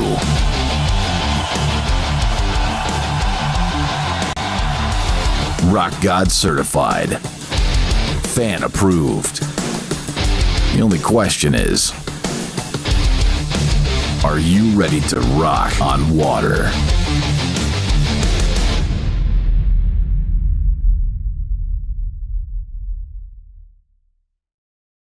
The Low Payment Kings Mahalik Auto Group family dealership are the official tow vehicles of the MasterCraft Pro Ski event. Please view hundreds of vehicles, videos, and Low Payment Kings specials at lowpaymentkings.com or call the Low Payment Kings toll-free today.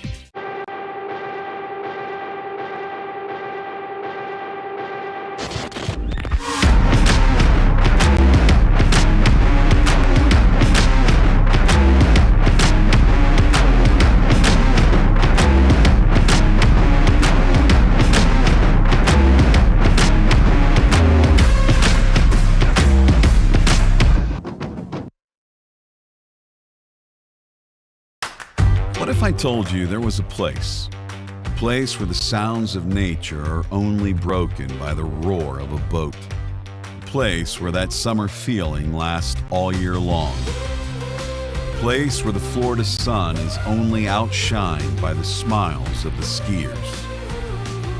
A place where first-time skiers can ski alongside world champions, and the world-class coaches work with all levels of skiers. What if I told you there was a place where life slows down and your only job is to make lifelong memories? That place is Swiss Waterski Resort. Book your trip at SwissWaterskiResort.com.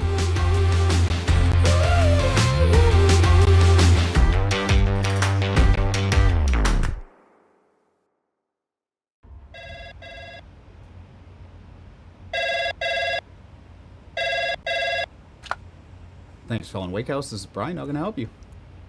Yeah, Will. Can I let him know who's calling? All right, just a second. Will, I got a fill for you. Perfect. Give me just 1 second. All right, hit it. Thanks for holding. This is Will. Hey, how's it going? Good.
All right, we're back on, continuing on with live coverage here at the 2023 MasterCraft Pro here on Lake Gru. I'm Tony Lightfoot, and I'll be joined back shortly here with Kyle Eade. And we've got Luca Ruckenwald about to take to the water now. I don't know whether he'll be taking a warm-up jump or going straight into jump number 3. His current best distance is 62.9 or 206 feet. Currently, Igor Morozov in the lead with 208 or 63.3 meters. So not much to separate these two competitors, but the one advantage that Luca has is the fact that he will have one more jump to come, Kyle. And Kyle, you just come back from the tower. There were one or two technical issues that needed to be resolved. Any update on that? Yeah, just it was a little computer glitch, but everything is still set. So we're ready back for his jump number 3. I don't know what he's going to do. He's been offered a warm-up jump, and I think he's decided to take it. You know, in slalom, it's definitely an advantage. Well, definitely something you want is that warm-up pass, because if you sit around for long enough, it's hard to just go straight out at your hard pass or a challenging pass. In jumping, we do it all the time. We go out the first jump, and your first jump is you got to go for it. You know, he's been on the water not that long ago. Having a warm-up jump, it's not really too much of an advantage. He's decided to take it, I think. But usually, you know, they'll pass it just to find their timing or something like that. But you'd be disappointed you opted to take a warm-up jump, got off a big one, and then it doesn't really count. So it's a tricky one. Yeah, it is. It is quite tricky. So this is a third and last jump here for Luca Ruckenwald, coming back into the jump course now. All right, you've had a few minutes.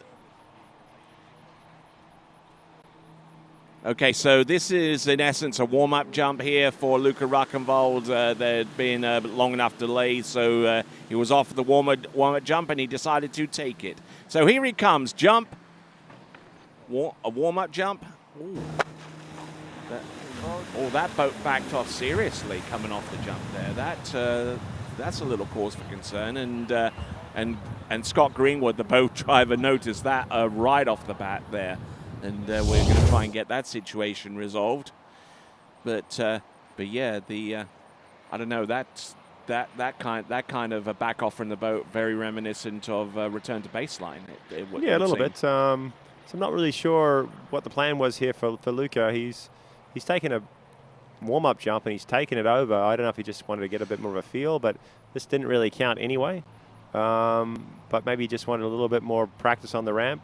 It wasn't a big jump, no. But he's going to collect himself now and hopefully come back in for his third jump that counts here in just a second. All right, then. So that is Luca Ruckenwald, and I don't know what was wrong with the boat there, but regardless, he's going to go into the course for jump number 3, third and last attempt, and got a little bit of pressure on his shoulders here because he landed a 190 on jump number 1, a 206 on jump number 2, and jump number 3 is coming up. And Igor Morozov is in the lead with a 208, which is about 40 centimeters more than what he jumped on jump number 2, which is 62.9 meters or 206.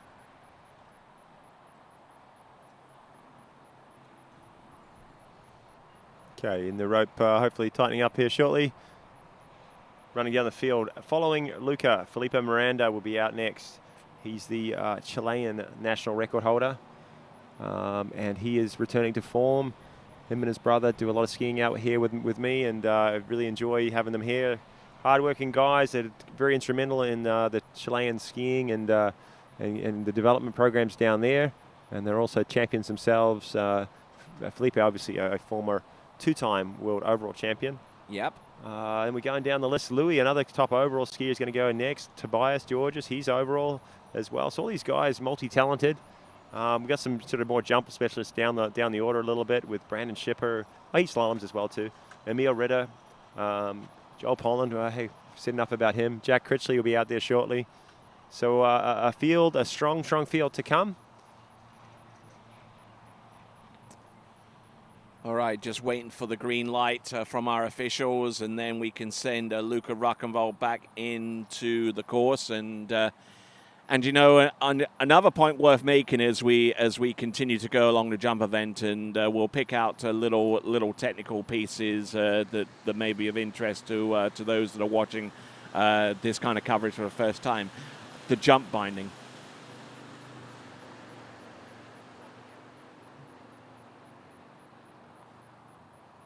So looks like they're going to have a re-ride on the warm-up jump.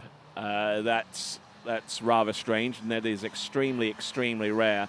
But the fact that he was in the water for quite a while there, you know, brought a little bit of concern to me because, you know, those jump bindings are extremely tight, you know, and it takes, and within about 6 or 7 minutes of being in them, your feet become numb.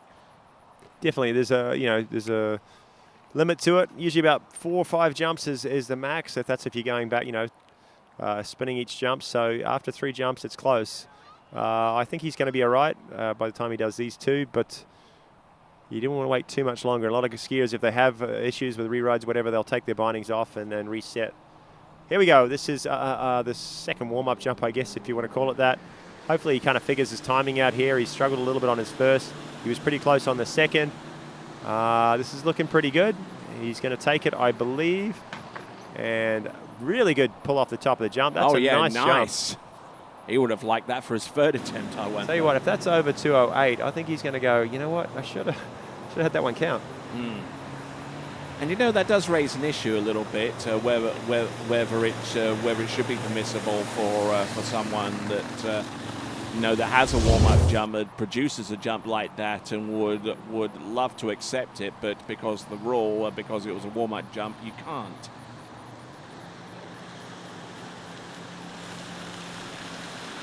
All right, Luca there on the replay, getting way out in front of the boat there. Now his speed sort of drops down about 15, 20 mile an hour as he makes his turns, and then just like a rocket ship gets shot out of that hole into the bottom of the ramp, reaching upwards 65, 70 mile an hour.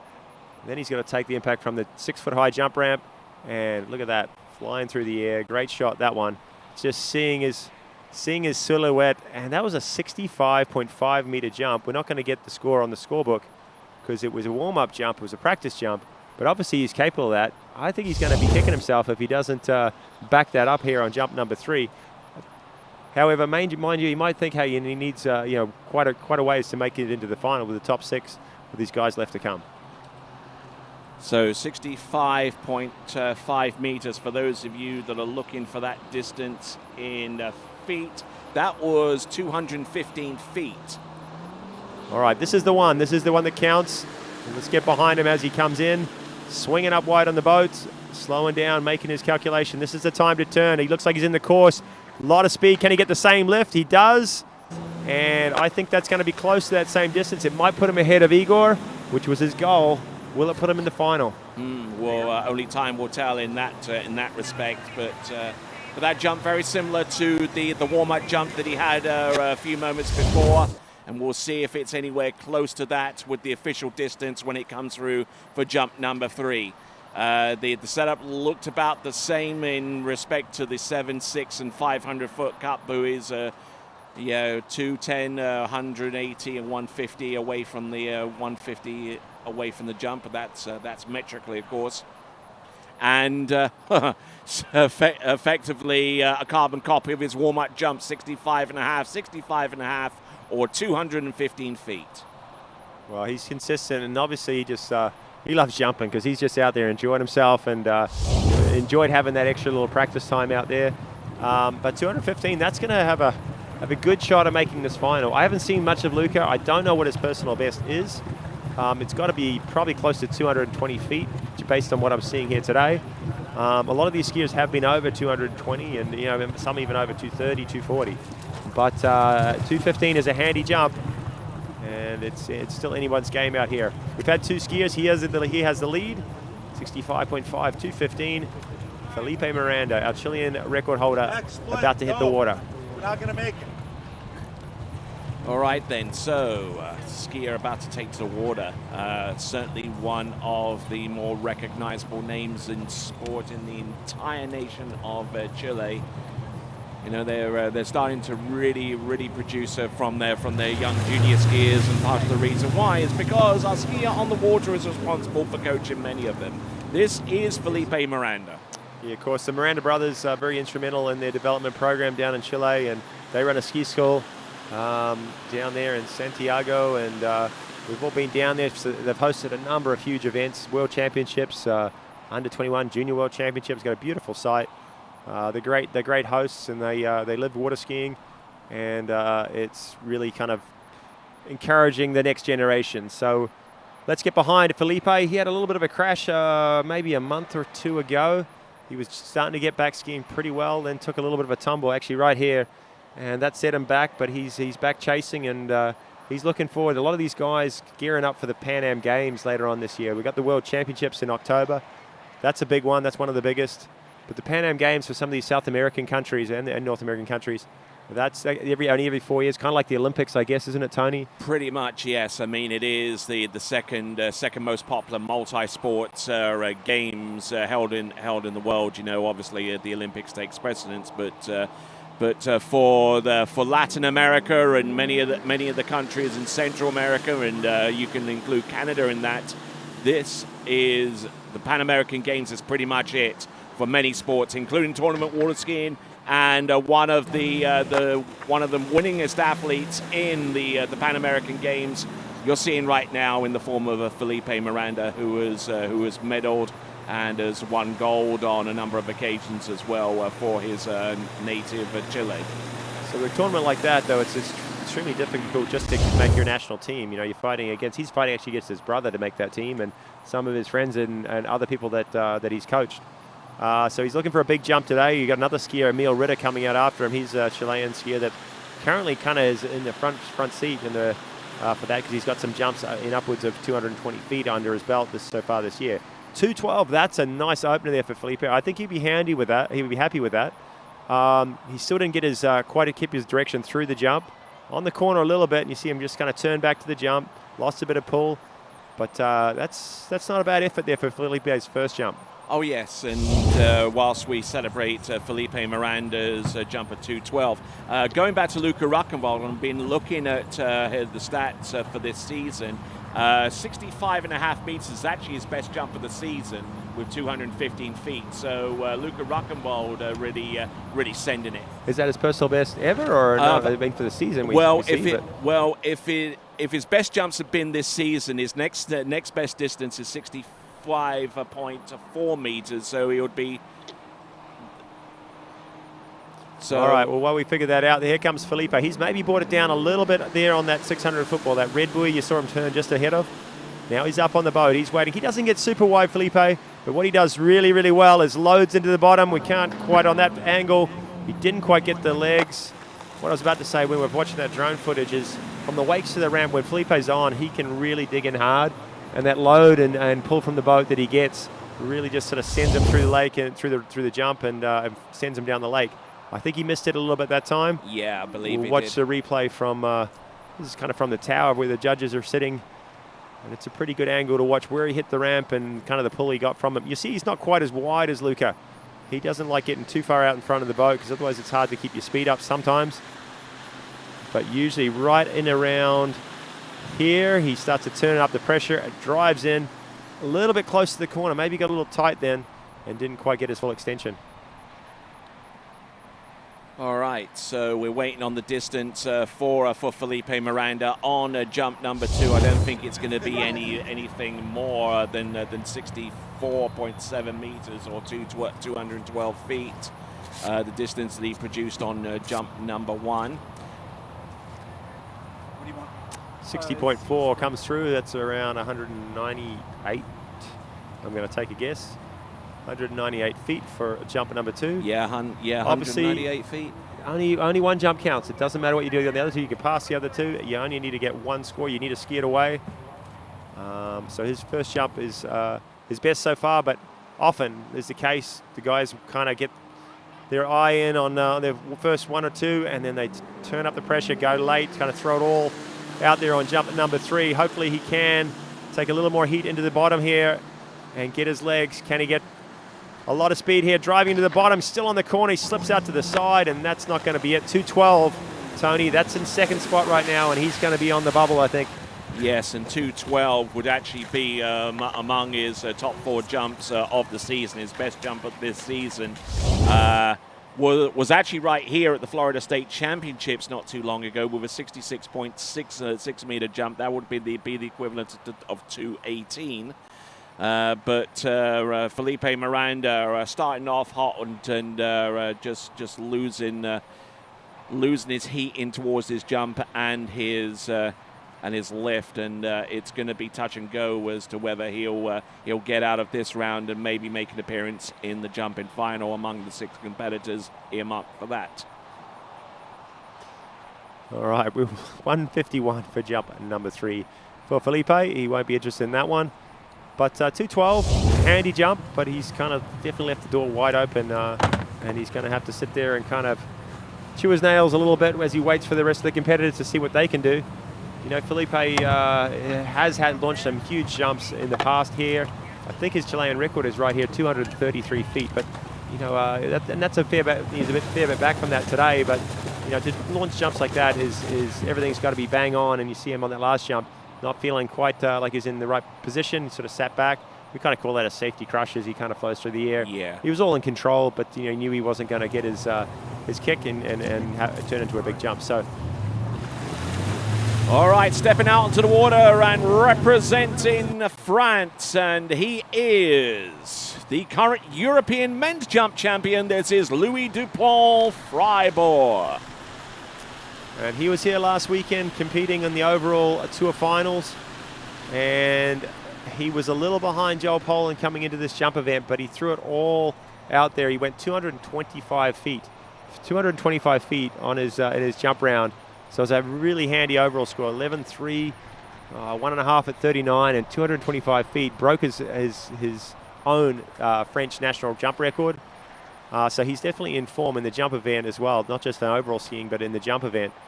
And hopefully we can see some sort of distance like that from him here today. He looked super strong here on the weekend, and so hopefully it's going to be a repetition of that. And looking to put his first points out on the board so far as the Waterski Pro Tour is concerned. Let's see what he can do. And obviously eyeing up the World Championships, which will be coming up in a few weeks, and no doubt the tournaments in between now and then as well will get his attention. Here he comes. This is Louis Dupont-Fribourg. He's out wide of the towboat, trying to maintain his water speed. That will benefit his acceleration off the turn into the jump and getting decent lift, but not getting all of that jump on the first attempt there, Kyle. No, he didn't seem too settled through the ramp, kind of lost a lot, maybe split and crushed a little bit. Still a decent distance, but he'll be kind of thinking on the way back. It's good in the jump event. You get a little time here as the boat returns to kind of think over what just happened, analyze your position, and try and figure things out for jump number 2 and 3. Let's watch the replay. Maybe we can see a little bit different here, different angle, and see what happened. The drone footage was great to see the speed and the direction that he's got coming in. A little loose line there in the turn. Maybe he was a little later than he wanted to be or felt uncomfortable, but still stayed calm and drove in. Actually made it on the ramp pretty easy. Yeah, 2:08. A handy jump, but just didn't quite get his legs. All right then. Yeah, 2:06 or 63.5. 2:08 I have on my screen. 2:08. Yeah, 2:08. So that ties him. No, he's just snuck ahead. He's just snuck ahead of Igor on that jump number 1. 63.3 for Igor. 2:08. They were tied in feet, but looks like tied in meters as well. 63.3. Yeah. All right then. So a current tied lead exists between Igor Morozov and Louis Dupont-Fribourg at this time. Actually, that jump of Felipe Miranda actually has the lead, I believe, at 2:12 or 64.7. We'll get confirmation of that. No, we got Luca out in front, 65.5 with 2:15. Then it follows Felipe Miranda. Here we go. This is jump number 2. Taking a lot of speed in. He slipped again on the ramp. His right ski kind of going back to the boat a little bit. He knows that's not what he's capable of. You know, Louis has been known as a trick skier, kind of as a lot of the French skiers are. The top trick is this whole family is very, very talented skiers. I think they make up basically 50% of the French team. Yeah, they do. But he's been coming on strong with his jump event, and so is his brothers too, his younger brothers. Super strong skiers, just coming out of the junior. One's in the junior division, one's just come out in under 21. All top jumpers. There's our new lead, 216 feet. He's getting a bit of a funky turn there, Tony. He's sort of a little bit panicky, or he kind of turns into some loose line. Right ski gets a bit stuck, and that's why he's sort of getting pulled open. He's flying down the lake pretty well, but not getting the same sort of extension that we saw him last weekend. He's going to know that. He's going to know what to change. He's going to try and smooth out the turn on jump number 3, see if he can add another 10 feet or so. All right, then. So 65.8 or 216 feet. That gives him a 30-centimeter lead on top of Luca Ruckenwald with his 215-foot jump or 65.5-meter jump. So as we work our way down towards the end of the first half of our skiers, we have 11 of them. Dorian Llewellyn, who is scheduled to be skier number 8, not going to be present here, but we're wishing the best of luck with the remaining tournaments to come after this one. Here we go. This is Louis Duplan-Freiberg with jump number 3. Let's see what he has. Final roll of the dice here for Louis. Still a bit of a strange turn, but and maybe even a little bit early to the ramp, but maybe he got a little bit more lift out of it. It's going to be pretty similar. It's hard to see from his body expressions there what he's thinking. He's definitely not throwing the fist, like it's not not up where he went last weekend.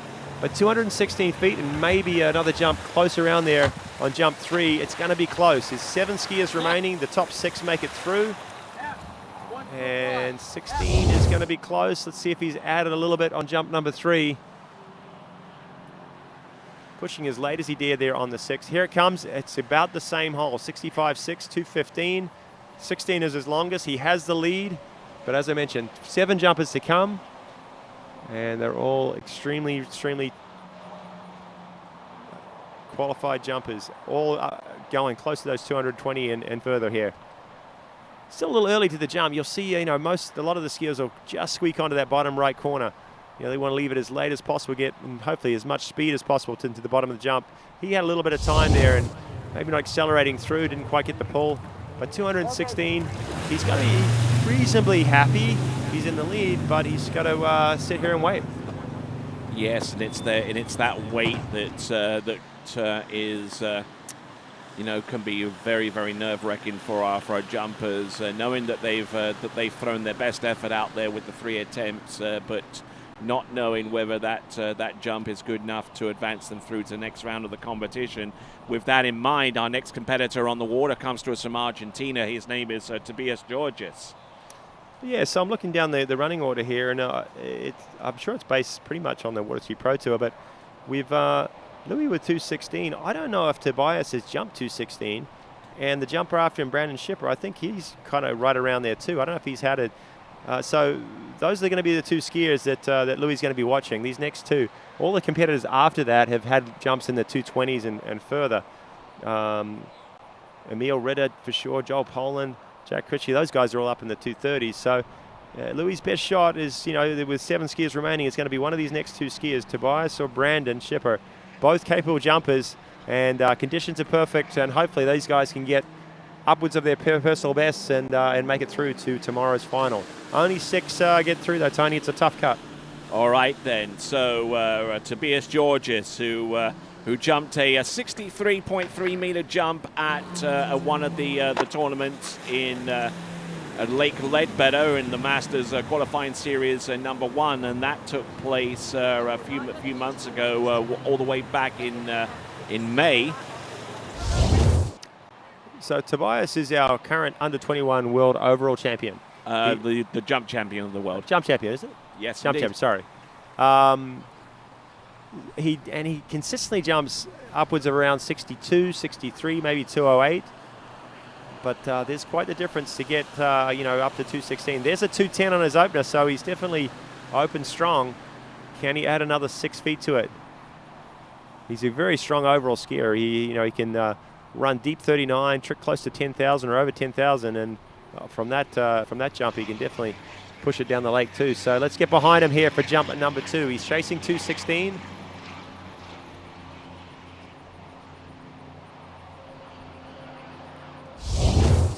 So Tobias Georges, who actually ended up in the 4th place overall in the men's U21 championships of the world, which we covered here on TWBC about a month or 2 back. Martin Labra, who will be competing for Team Chile, won that overall title of the world in the U21s, followed by Vincenzo Marino and Jake Abelson. But Tobias Georges' singular focus right now is trying to conjure up some magic on the jumps right now to put himself into the top 6. Let's see what he's got. The Argentine national jump record holder. Here he comes, Tobias Georges. No, that's not going to be it, Tony. Look back over my shoulder, and I don't know if you can see on the footage there, but he just definitely slipped back a little bit, sat down on the ramp a touch. That's going to be shorter than the first one. And he has 1 jump remaining. Certainly a lot of pressure, a lot of expectation on Tobias Georges' shoulder, you know, and it all starts with the setup, the initial pull out towards the 6, 7, the 7, 6, and 500-foot cut buoys, 210, 180, and 150 meters away. And here is his second jump. 198 or 60.5 meters, 60.5 meters or 198 as he drives on through the second wake and just lost it all basically as he tried to kick it, just getting twisted towards the jump and just losing his direction as a result. Yeah, Tony, we saw him open with a pretty handy jump. 210 is probably one of his best jumps, I believe. He might have gone a few feet further. I was trying to find out his personal best. But as we often see, when the skiers kind of push that timing a little bit later, try and take a bit more intensity, a bit more speed into it, you know, sometimes that ramp work goes out the window. Actually, I'm not seeing much in the way of jumps in the 63-meter range. He has only jumped 63 meters once so far this season with 63.3. So if that first jump of 63.9 holds true, then we could be seeing a skier on the water right now who has achieved a personal best on jump number 1 and is now looking for a little bit more to put him heads and tails in the lead. Oh, look at this. Whoa! Good dose of speed there, but the control wasn't all the way there 100%. Yeah, the head goes back as he sort of landed that one. I think he knows he didn't quite get the lift he was looking for. Let's watch the replay. Here we go from the drone as he turns to 600. What they're doing there is trying to get the skis around, take as much angle across the lake as possible, swing out wide to the right-hand side of the boat, and just slowing down, moving away from the boat, getting ready, making your timing. I mean, it's a game of inches here as you're making that turn and you're trying to make it as late as possible onto the ramp. From there, there's a pull comes on. He was close to the corner then. And as you're approaching that corner and it's tight, the whole body sort of tightens up and it's hard to get the lift. The second ingredient you need. The first one's the speed and the pull to the bottom of the ramp. Second one is the lift off the jump. And he failed on the lift on that third jump. But 210, and I think that's close to his personal best, so I think he'd be coming to the dock pretty happy. Yeah, right, you are. 210. Pretty much a PB there for Tobias Georges, so he'll be happy. He'll be even happier if that jump distance was enough to take him through to the next round, but we won't know that for a good few skiers. Next skier on the water, this is Brandon Schipper, and with your little statistics over there, Tony, I want you to let me know what his personal best is, because it's going to be around the same as Tobias, I think. I don't think he's been 216. He might have been close. He's a very, very strong jumper, very, very strong guy. This guy works out hard. He does CrossFit competitions, and I wouldn't want to mess with him on the start dock, that's for sure.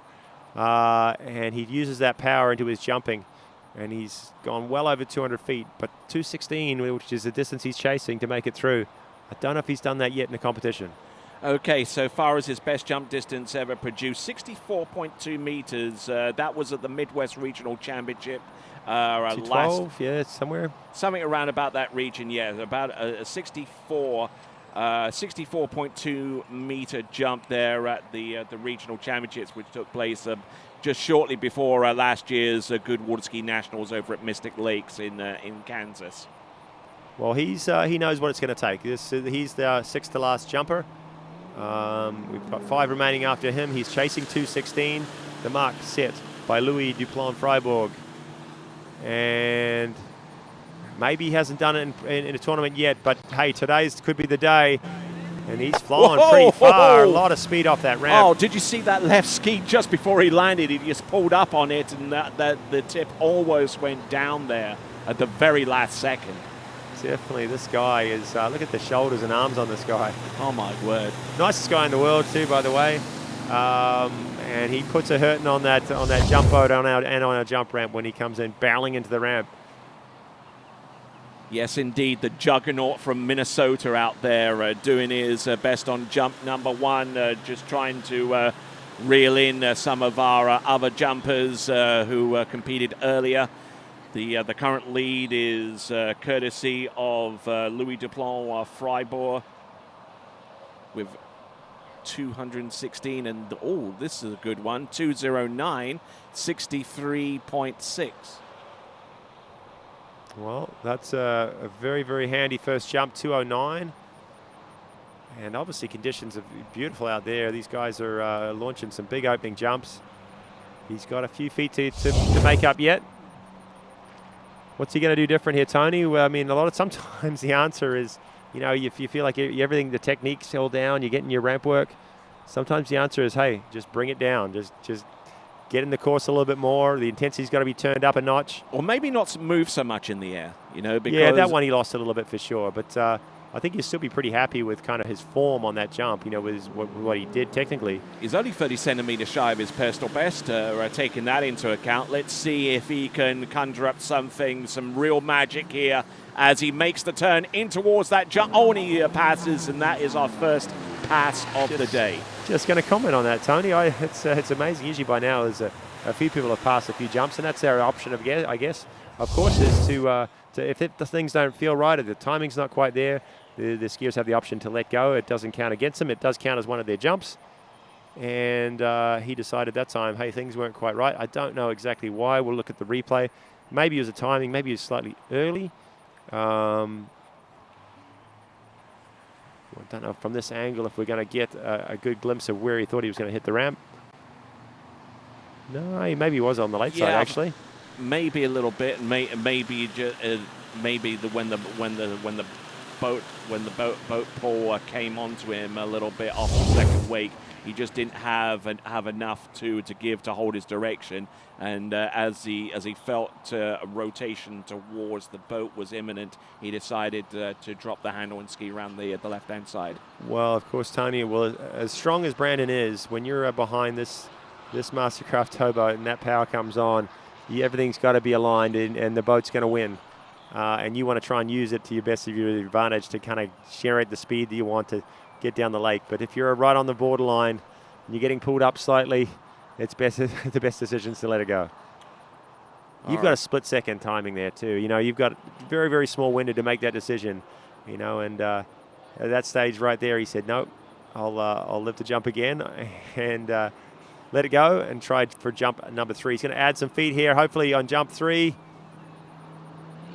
All right, here he comes, Brandon Schipper. Pass on jump number 2. His best jump so far is a 63.6 or 209. Here he comes, jump number 3. Up, and almost rotated over the tips of his skis coming into land. And he avoided a pretty gnarly fall over there. And I think the look of surprise is most definitely there, I would imagine. But we'll take a look at this jump, at least towards the latter part. And he brought the cut down a little bit closer towards the 600, between the 7 and 6, closer to the 6. And just trying to hold his width. But at the same time you do that, you do lose a little bit of your water speed, and it means your acceleration is lessened off this turn. So pass on jump number 2, deciding not to take the distance on jump number 3. Oh, just look at that. You know, that's what we said a little bit earlier. There's a fine line between getting that tension in the air from the boat and actually getting pulled down by the boat. Yeah, maybe so on that last one. I think you saw in his turn there, he thought he was a little bit later and cranked the turn a little bit. And what we see there is the pull comes on really hard, really fast. It's hard to control it after the second wake, and then sometimes, the skis get out in front of you and you sort of slip back on the ramp. So he had a great opening jump, 209 feet. It puts him into 5th spot. We'll run down the leaderboard for you right now. Louis Duplon is up to 216. Luca sitting there in 215. Felipe Miranda, 212. Tobias Georges, 210. Then we get Brandon at 209 and Igor, 208. There it is on your screen. And right now we can officially, I guess we'll say it's official from the announcers anyway. Yeah. That Louis has made the final. He is going to be skiing tomorrow. What position he'll ski in, we're yet to see. But he's going to be one of our 6 going through to the final tomorrow. On the strength of the fact that there are 5 skiers remaining, one of the what we were scheduled to have 6 skiers remaining. Had Dorian Llewellyn been available to ski, but obviously isn't at this time. So we're left with 5 remaining. And the first of those 5 remaining is Emil Ritter, who comes to us originally from Chile, but currently residing in Ogden, Utah these days. And let's see what he's got right here, right now on jump number 1. I think Emil's had a pretty good year so far. He's been launching jumps really consistently close to 220, 219s, 217s. And I think he's been pretty happy with his progress. He comes from Chile. He gets his distance pretty easy, doesn't push things too hard in the turn or in the cut, but drives into the bottom and has some beautiful extension. So you often see him have very similar jumps, 1, 2, and 3, where he gets similar distances all the way through. And so far as his distances this season, you do mention his consistency, and I can certainly back that up with Emil Ritter jumping 66.9 in Arkansas, a 65.9 in that same tournament. LA Night Jam in Tri Lakes in Zachary, Louisiana, jumped to 64.7. And 64.9 right here and now for 213 feet. 64.9, 213. Yeah, so obviously a very, very easy first jump. Kind of even on the ramp, fell over a little bit onto his left ski or a little to his left-hand side. So maybe didn't really carry his pull all the way through. But a nice opening jump. And you see how smooth and easy he does that. And he'll turn the intensity up a little bit here, just each time. He won't throw anything crazy at it. You'll never see him kind of get way in the course and dump into the turn like some of our competitors. But he just kind of adds a little bit each time, and that's been working well for him so far this season. So looking at some of his previous scores in the previous two seasons, I'm looking at the best jump that he produced at the World Championships from 2 seasons ago.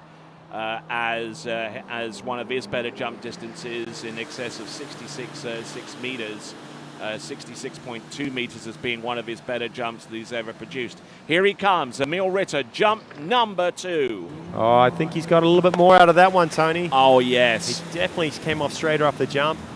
Still had a little bit, maybe a little bit more speed too, so I think he's pretty happy with that one. It's going to be close. It's going to push that mark of Louis for sure.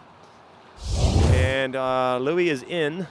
Luke is the guy on the bubble. He's sitting there patiently watching these jumps, hoping 215 is going to stand up and make the top 6. He wants to jump again here. He looked in good form out there, but he needs one of these remaining 5 skiers to score less, and it's not going to be Emil. 219, 66.8. I'll tell you what, he has got that 219 down. He's been doing that a lot this year. And again, as easy as you like, came off the ramp beautifully. And I'd like to see him just come down the lake a tiny bit, just kind of throw caution to the wind and see if he could pop one out there in mid-220s would be awesome here for Emil. All right, looking at some of his other scores from years prior to that, has jumped over 67 meters from about, in 2018. So he's been at this kind of level now for at least 4 or 5 years, you know, which meant that I had to go back at least 2 seasons to see where his personal best. He's definitely been over 220, hasn't he, Tony? I believe so. I believe so. But Into the it's 67 right there and meter thereabouts, range. 221, 222 maybe. But he's ready. He's ready to get closer and closer to that 230. So hopefully, I think he knows he's in. So this is a bonus jump for him. He's happy with what he's done so far. Can he bring it down a little bit? Here he goes. Jump at number 3, Emil Ritter. Oh, I think he was maybe a little bit earlier. Another beautiful jump. Like you said, he's so consistent. Gets his ramp work every time. But 219, congratulations to Emil. He'll be making it through to the final. And is currently sitting in our top spot with 4 remaining. All right, indeed. 66.8 on jump number 2. We'll wait the jump distance on jump number 3, working against the personal best of 67.4 meters, and we'll see if he can produce something like that in the final round, which will take place tomorrow. No LCQ will take place today, like he needs it. I mean, with the jump distances that he's thrown together now. So there we go, 64.6.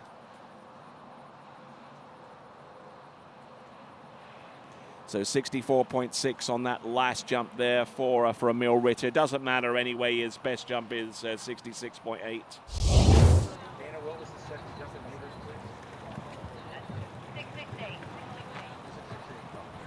So a very smooth set for Emil, and he's our new leader, 219, 66.8 meters. We have 4 skiers remaining, and the intensity is definitely going to get turned up a notch right now. Joel Poland is going to leave the dock. We talked about Emil being smooth and kind of easy. Joel Poland, although he looks smooth, super smooth and easy too, he gets in the course, he gets super wide, and he'll leave it as late as you'll see anybody do. So he's fresh off a new personal best, a new British record, 235 feet. He set out in California. He set a new overall record this past weekend right here. He jumped 229 to achieve that. And let's get behind him, see if we can get him over 230 again. Well, there you go. We've got Joel Poland in there, resplendent in that British racing green speed suit out there.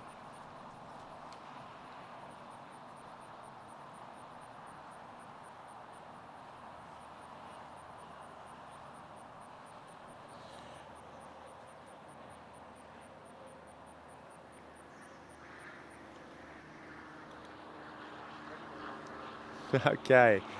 And Joel Poland heads down the lake. He's going to collect his thoughts, come in, and I think his goal is going to be making the final on a jump number 1. He's chasing 216. That's the, or 215. Sorry, he's got to edge out Luca Rochenwald, and I can see Luca there looking at his scores, looking at the distances.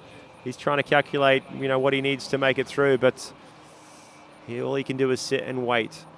And Joel Poland, this guy is in form.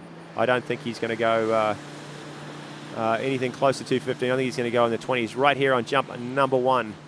Here it is. Takes a nice smooth turn, a lot of speed in, and he is getting some legs off the jump lately. A beautiful first jump. Yeah, sending it down.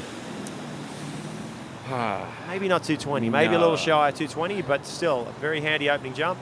I'd say at least a 217, 218. So looking at Joel Poland setting up around the 600-foot cut buoy and getting himself nice and wide on the towboat, and making the decision here whether to turn later, try and keep his water speed up, handle up a little bit high on the turn, and opening jump of 65.4 or 215. Interesting part about that, Tony, is Lucas still has the spot. That was 0.1 of a meter less than Lucas, so he's got some work to do yet. I thought he was going to make it through on jump number 1. It's always nice when you do that. Then you can kind of relax and kind of work on your keys and hopefully punch out a further jump for seeding. But or you can ski into the dock. Yeah, well, exactly. If you make it or win on your first jump, but he hasn't done so. He still knows that he's got work to do, because I'm sure he believes that Jack Critchley, Taylor, and Freddie out to come behind him will exceed that mark. So 215 is not going to do it. Nope, 215 feet. He'll need some more on top of that as we see Jack Critchley get ready for his 3-jump set. He'll be our next competitor to take to the water. Then after him, we got Taylor Garcia and Freddie Kruger. Before we round off our proceedings here for day 1 of action here at the 2023 MasterCraft Pro, up and over, and that is a little bit more like it's a good jump. It's definitely a good jump. He brought it into the course a lot more and got his skis around and took a ton more speed. But he's definitely not getting off the ramp like he did at the California Pro a couple weeks ago. I don't believe how high he went on that jump. That it went 235. He just absolutely corked it off the top of the jump, and reminiscent of kind of Freddie Kruger, and just exploded and went so high and carried down 235 feet. He lost a little direction on that one, slipped a little bit.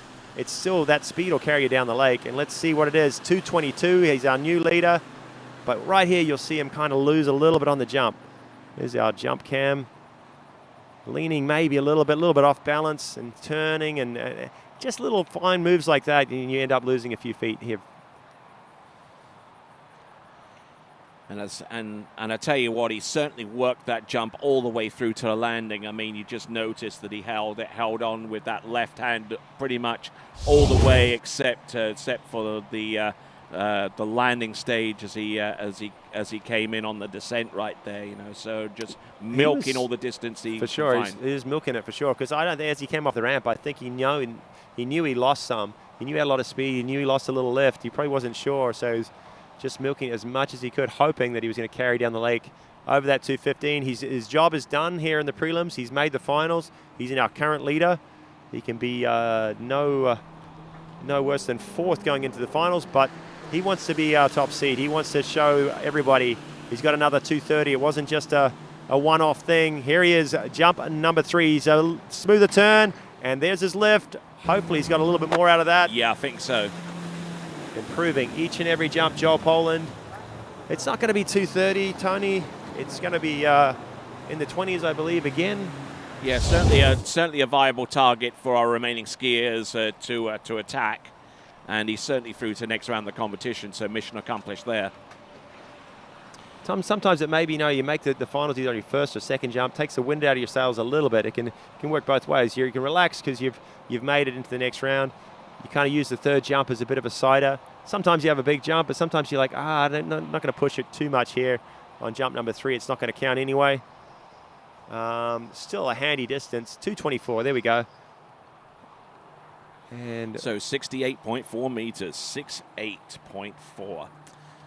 So fantastic skiing there from Joel Poland. He is the leader with that jump of 68.4 meters. No two ways about it. He's through to the next round of the competition. And we will we'll see who makes it through to the next round of the competition with our remaining 3 skiers.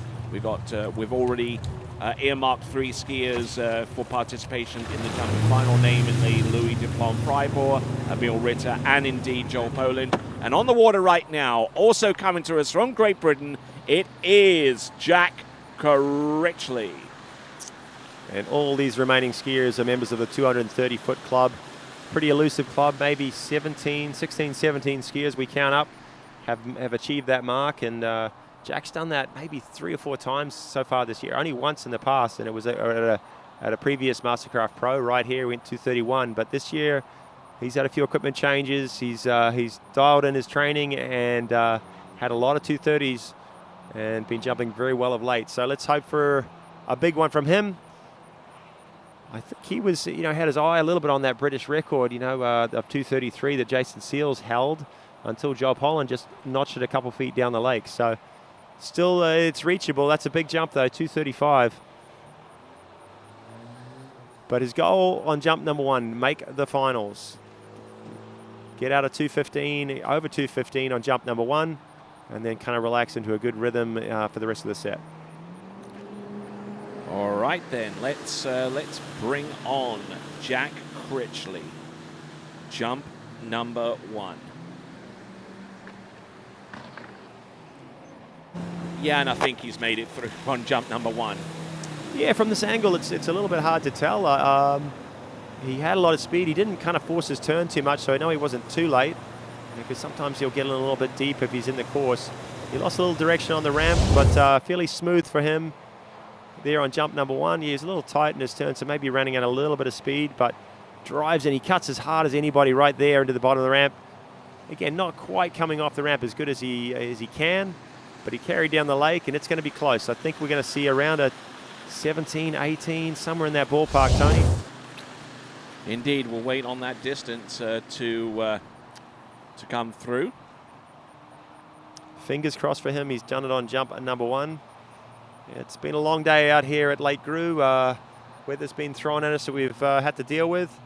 And 2:19, congrats to Jack Critchley, jump at number 1. And he's going to breathe a sigh of relief. And now he can just kind of focus on kind of his keys, sort of set himself up, find his timing, and hopefully add a few more feet, get him in a higher seating position going into tomorrow's final. All right, then. So now it becomes a little bit of a grudge match now between Joel Poland and Jack Critchley, the two jumpers from Great Britain in this competition. How much does Jack Critchley risk for the sake of getting ahead of Joel Poland, who currently sits 6 feet more than he does right now? Well, it looks like he's gone in the course a little bit more there at the 600. He definitely was slow on his first one. You could see it was pretty tight. He looks like he's got more speed, still not rushing the turn. Can he drive in and get his legs? That's it. That's another nice jump.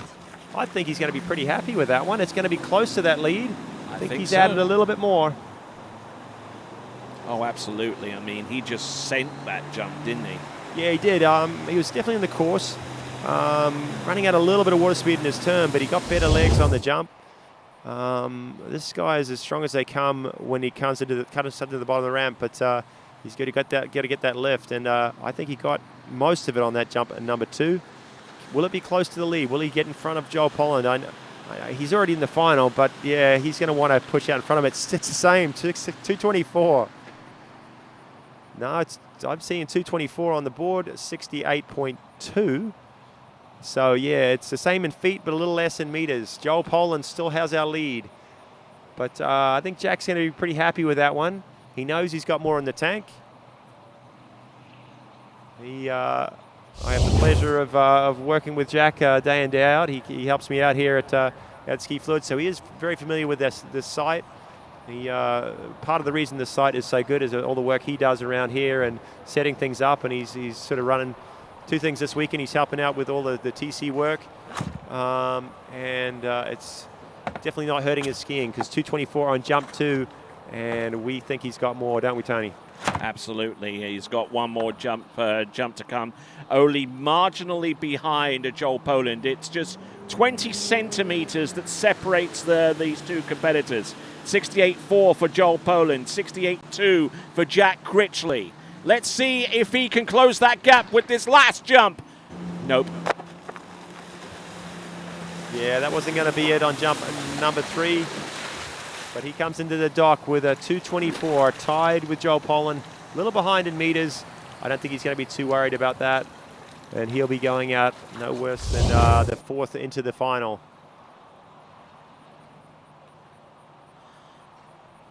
I mean, not too much difference so far as his setup went in comparison to the 6 and 700 foot cut buoy, and just trying to retain a little bit more of its water speed coming into the turn. So when he turns, he's already got a little bit of water speed to work with, and just laid an egg on that jump, and it's a 177.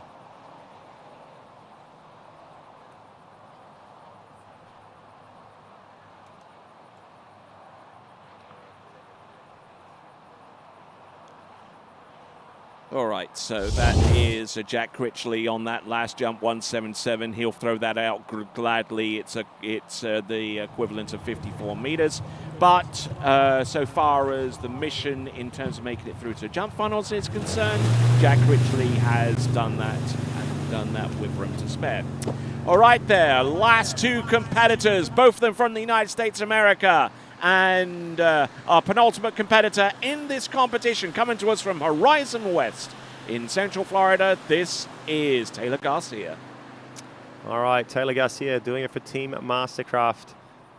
He's behind these boats in practice every day, and he's one of the bigger guys out there in this field, and he doesn't mind taking an extremely late cut and needs the power that these boats offer to send him down the lake. He's been over 230 feet a number of times.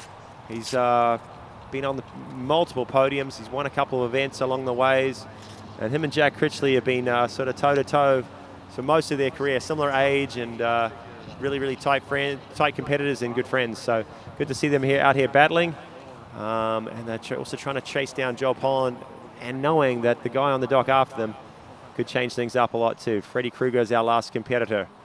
Here comes Taylor Garcia, jump at 1.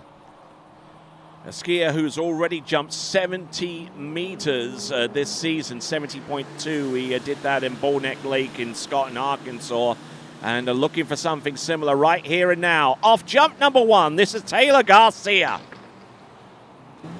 Getting pulled over his skis a little bit off the top and not getting his full extension, but we'll see if that's enough to take him through to the next round at least, but he's got a lot of work to do if he's to get anywhere close to Joel Pollan. Yeah, it's not 224, but it's a handy opening jump. You know, he's got to have the same goal as Jack to try and qualify on jump number 1. You know, get over that 215, knock Luca out, and then kind of relax and kind of see what he can do after that. He's going to be very close to doing it.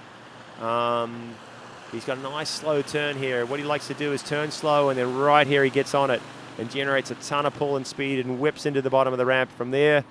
And usually if he achieves that well, he gets his extension, and he's got a great flight position down the lake. 207, a little shy of what we thought. Maybe a little bit early setting up.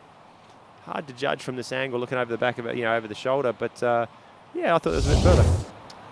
Yeah, I was edging that one to be a little further myself, maybe closer to 210. Obviously nowhere close to Luca Rockeval's 215, but I would have pegged that jump to be a little bit further. But it is what it is. It's 63.1 and 207. As we take a look at dockside and see the absolute legend of this sport, Freddie Krueger, getting ready to take the 3 jumps that will be at his disposal after Taylor Garcia has completed his set. And speaking about Taylor Garcia, he's coming in on jump number 2. Well, he definitely would have brought this one down the 600-foot buoy there.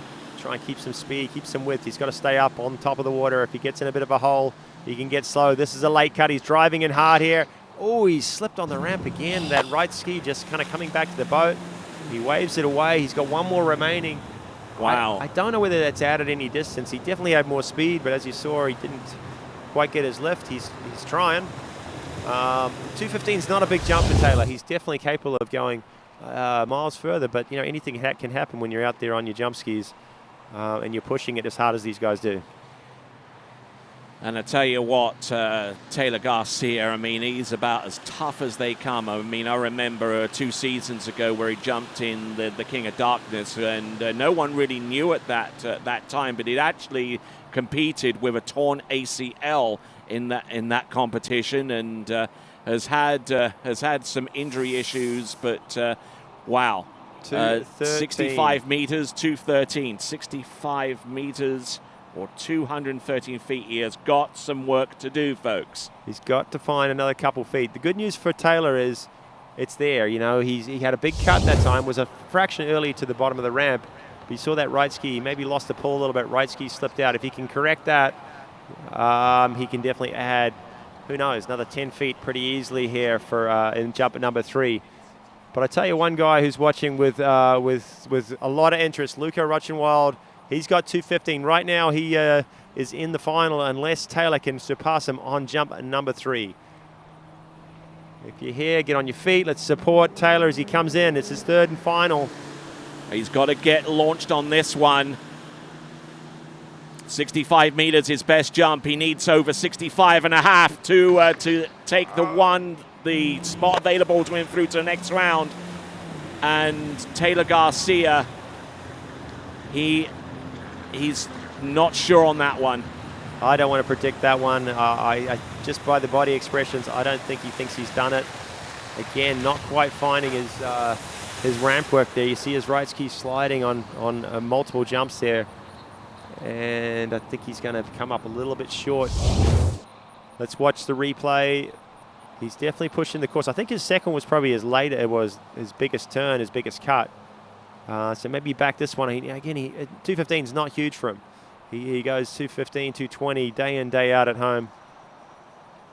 All right, and it's 63.8, 63.8 on that one, or 209, 63.8209, and that means that Luca Rockenwald has made it through to the next round of the competition on the strength of his 65.5 meter jump of 215 feet. Now on the bubble is Taylor Garcia with 65 meters or 215 feet. And the one person who could deny him a spot through to the next round of the competition is probably one of the greatest jumpers of all time. And he is coming to us from Windermere in Florida. It is none other than Freddie Krueger. So, Tony, you're saying there's a chance.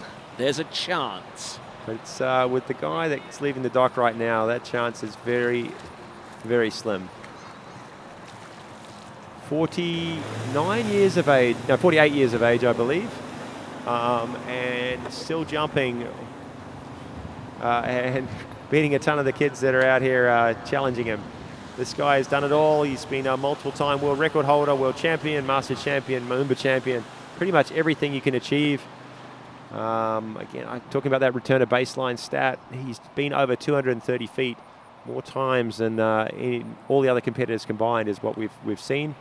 And he's been doing it for decades. I think 4 decades of winning champion tournaments. Ever since he won 1995 it was? Yeah, Shreveport, Louisiana. Yeah, Shreveport, Louisiana. There at the Tournament of Champions as part of the Waterski Pro Tour at that time. And he's been knocking it down ever since, you know. Yeah. And even this season he's jumped over 70 meters at one of the tournaments that took place in April right here at Fluid.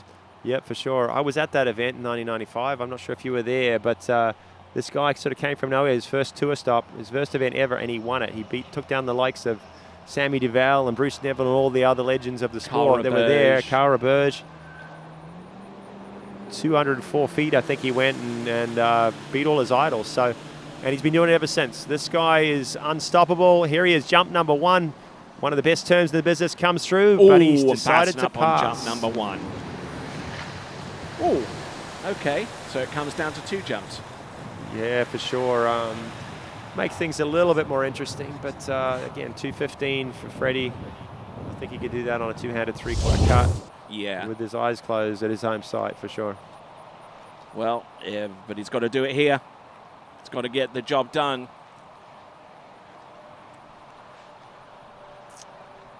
Oh, a pair of Brits on top right now. Pair of 224s as well. Joel Poland is our leader, followed closely by Jack Critchley. Emil Ritter rounding out our top 3. Louis Deplon, he's in 4th, and Luca in 5th, waiting for what Freddie Krueger can do on jumps 2 and 3. All right, 2nd and 3rd attempts are coming right up.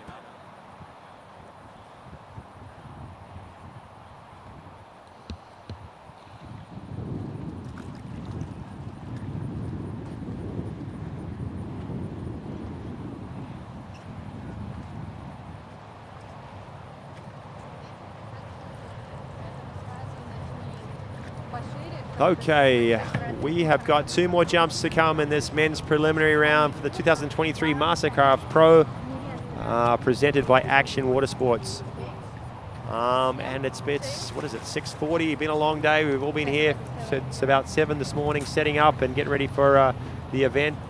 Weather's put a bit of a hold on proceedings for a little while, but we're back on, and right now we've got our final jumper on the water. What a way to finish it off. This is Freddie Krueger. Can he get it done on jump number 2? A lot of speed into the bottom, and he slipped, and that's not going to be it, guys. Well, we're talking about that slim chance. It's getting bigger and bigger. Yeah, indeed. And it's now going to come down to jump number 3. I'm speechless a little bit. Tony would have said for sure 215 is pretty easy in 3 jumps. 215 in 1 jump after passing and sitting back, that's something a little bit more challenging. if anyone can handle it, everyone who's been in positions like this before, it's Freddy Krueger. He's been out with one jump and won it on one jump many times, made it through the finals under the pressure. So I think it's a tough cut, but I think he's going to figure things out here. Well, I mean, he's going to have to, isn't he? I mean, he jumped 48.6 meters on jump number 2, which is 159 feet, and he was jumping 159 feet when he was a junior.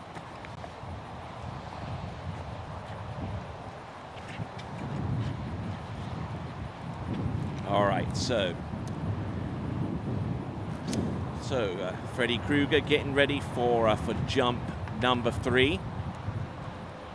And although we had a bit of a stall in the middle of the day, the conditions for this jump around has been pretty phenomenal.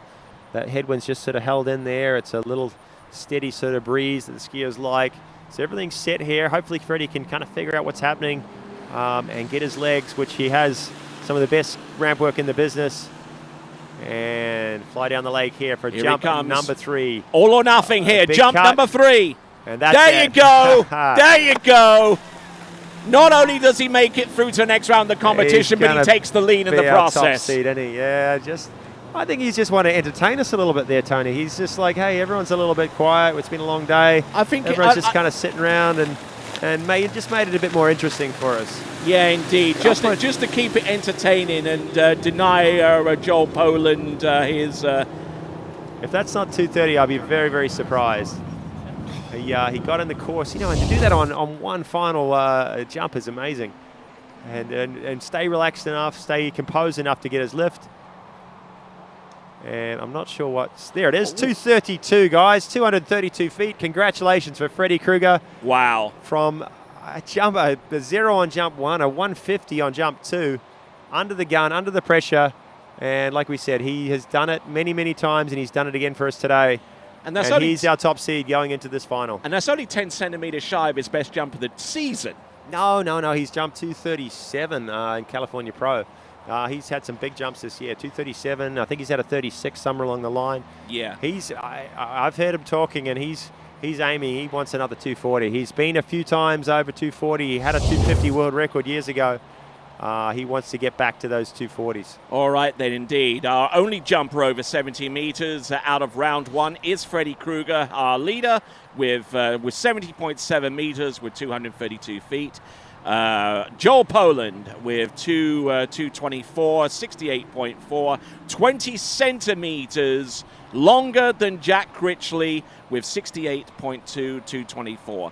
And there we go. We got Emil Ritter in 4th place with a 66.8. Louis Duplan-Freiberg with 65.8. And Luca Rockenwald is our final competitor through to the jump final, which will take place tomorrow. Those 6 competitors, Krueger, Poland, Critchley, Ritter, Duplan-Freiberg, and Rockenwald all through to the next round of the competition, which will take place tomorrow. Finals starting tomorrow around, we're thinking about noon, 1 o'clock? Yep, around about 1 o'clock, I would say, unless the schedule has changed somewhat. We definitely have some more prelims for the women's and men's slalom starting at 9 a.m. tomorrow morning. We've had one round of each of those divisions, but we have a second round to work out who's going to be the top 8 in the men's, top 6 in the women's, and then moving straight into our finals after that. So I'm guessing around midday, 1 o'clock, and we'll be getting right into the finals and wrapping up the event around sort of 4:30, I would say. Mm-hmm. Some phenomenal skiing today, Tony. Definitely want to thank our officials and definitely the guy that's just come in from the jump, our water boy, Bojan Shepner. He went out there and kind of rescued us a little bit when we had some watering issues. Yep. So he certainly looks better than Adam Sandler. All right, then. So big ups there to Bojan Shipner for doing some sterling work on the ramp. Just keeping it lubricated. We had problems getting the water over initially, but he stepped up and kind of made that happen. The only problem is we still have a jumper out there in the water. This is a Sergei Danyaskaya. and jumping out there for a little bit of fun here. And here he comes on jump number 1 with a dry ramp.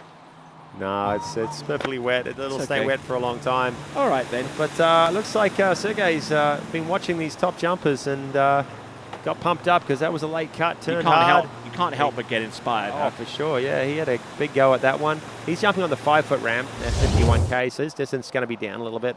But one of the top juniors, local juniors, I should say. Yeah. And he hasn't had too many competitions of late, but he's trying to get some scores on the board and qualify for some future junior tournaments. 156 for jump number 1 there for Sergey. Yep, or what was that, 42.7? That's 156, you said, yeah? 47.7, yeah. You can see on with the flatter 5-foot ramp that some of the juniors use, don't quite get the same upward propulsion and the kind of a bit more of a line drive. Still had got some good speed through the ramp, but didn't get the same height. But I think he was pretty happy with jump number 1, 156. Okay, and for those of you that are wondering about the women's jump, all 6 of our competitors that were scheduled to jump today in the women's competition make it through to the 6-person women's jump final tomorrow. Weren't able to put out the elimination round for the women's jump competition due to timing issues and that kind of stuff that involved the jump from one position to the next, and all the time that took away from our competitive schedule. So being fair to the women's jumpers, we decided to let all of them go through to the final, which will take place tomorrow afternoon for the women's competition. Ooh, and another handy jump there for Sergey. He's going to be right in that same hole, 150 something again, I bet. And looking ahead for tomorrow, Tony. Yeah. Predictions, weather forecast. What do we got? What are we going to store for?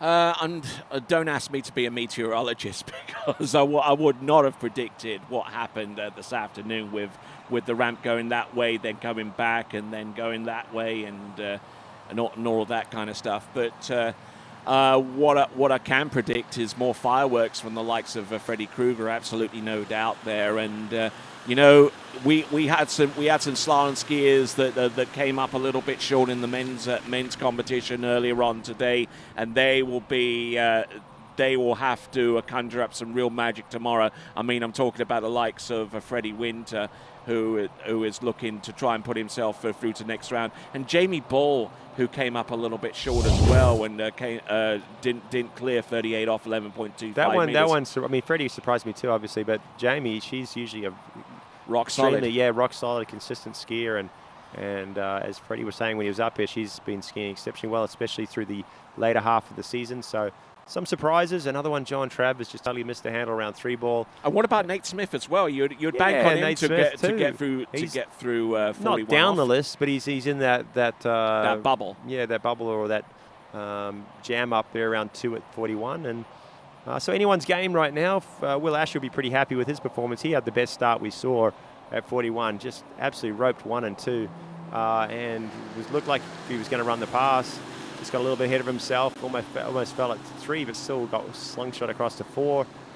So he's sitting pretty, and same with Corey Vaughan, who came up here afterwards, told us how he's been dealing with a back injury sustained yesterday. Could barely kind of move, but limped his way basically through, and then is in second spot. And thankfully he found someone that could help cure his back problems in the short term. That seems to be this mysterious individual that seems to invoke some magic to skiers' backs to get them up and running again, and hopefully, and thankfully, Corey Vaughan was able to list her services to make that happen. A little quick replay here of Sergey's last jump as we're talking. That's going to be his shortest one out of the 2, but pretty consistent jumping up over 150. Yeah, all 3 jumps. I think he's going to be pretty happy with that. He might get around in tomorrow as well. Take advantage of these nice conditions. Everything's set up here. We've got the officials, we've got the boats, got the drivers. Yeah, looking forward to get back here tomorrow. We're doing this all again, Tony. Yes, indeed. And that is a wrap for today's action here at the 2023 MasterCraft Pro. Great to have each and every one of you watching involved in this competition. My thanks here go to Kyle for not only providing us with some great analytical work so far as the announcing is concerned, but also making sure that this site right here at Fluid is one of the most pristine sites in all the world, and stages some great competition, not only in this one, in this competition, but for everyone this season thus far. Yeah, well, we did our best out here today, Tony. We're fighting Mother Nature with the weather, but fingers crossed our forecast and our weather holds up tomorrow when we have some smooth sailing. We've got a lot of great skiing to get through, and we just want sort of fair, similar conditions for everybody, and hopefully the standards get lifted even more going into the finals tomorrow afternoon. And with support from MasterCraft Boats, Active Water Sports, Action Water Sports, I should say, and Ski Fluid. This is the MasterCraft Pro for 2023. I'm Tony Lightfoot. Great to have. Thanks a lot for you viewing, and until tomorrow, it is ciao for now.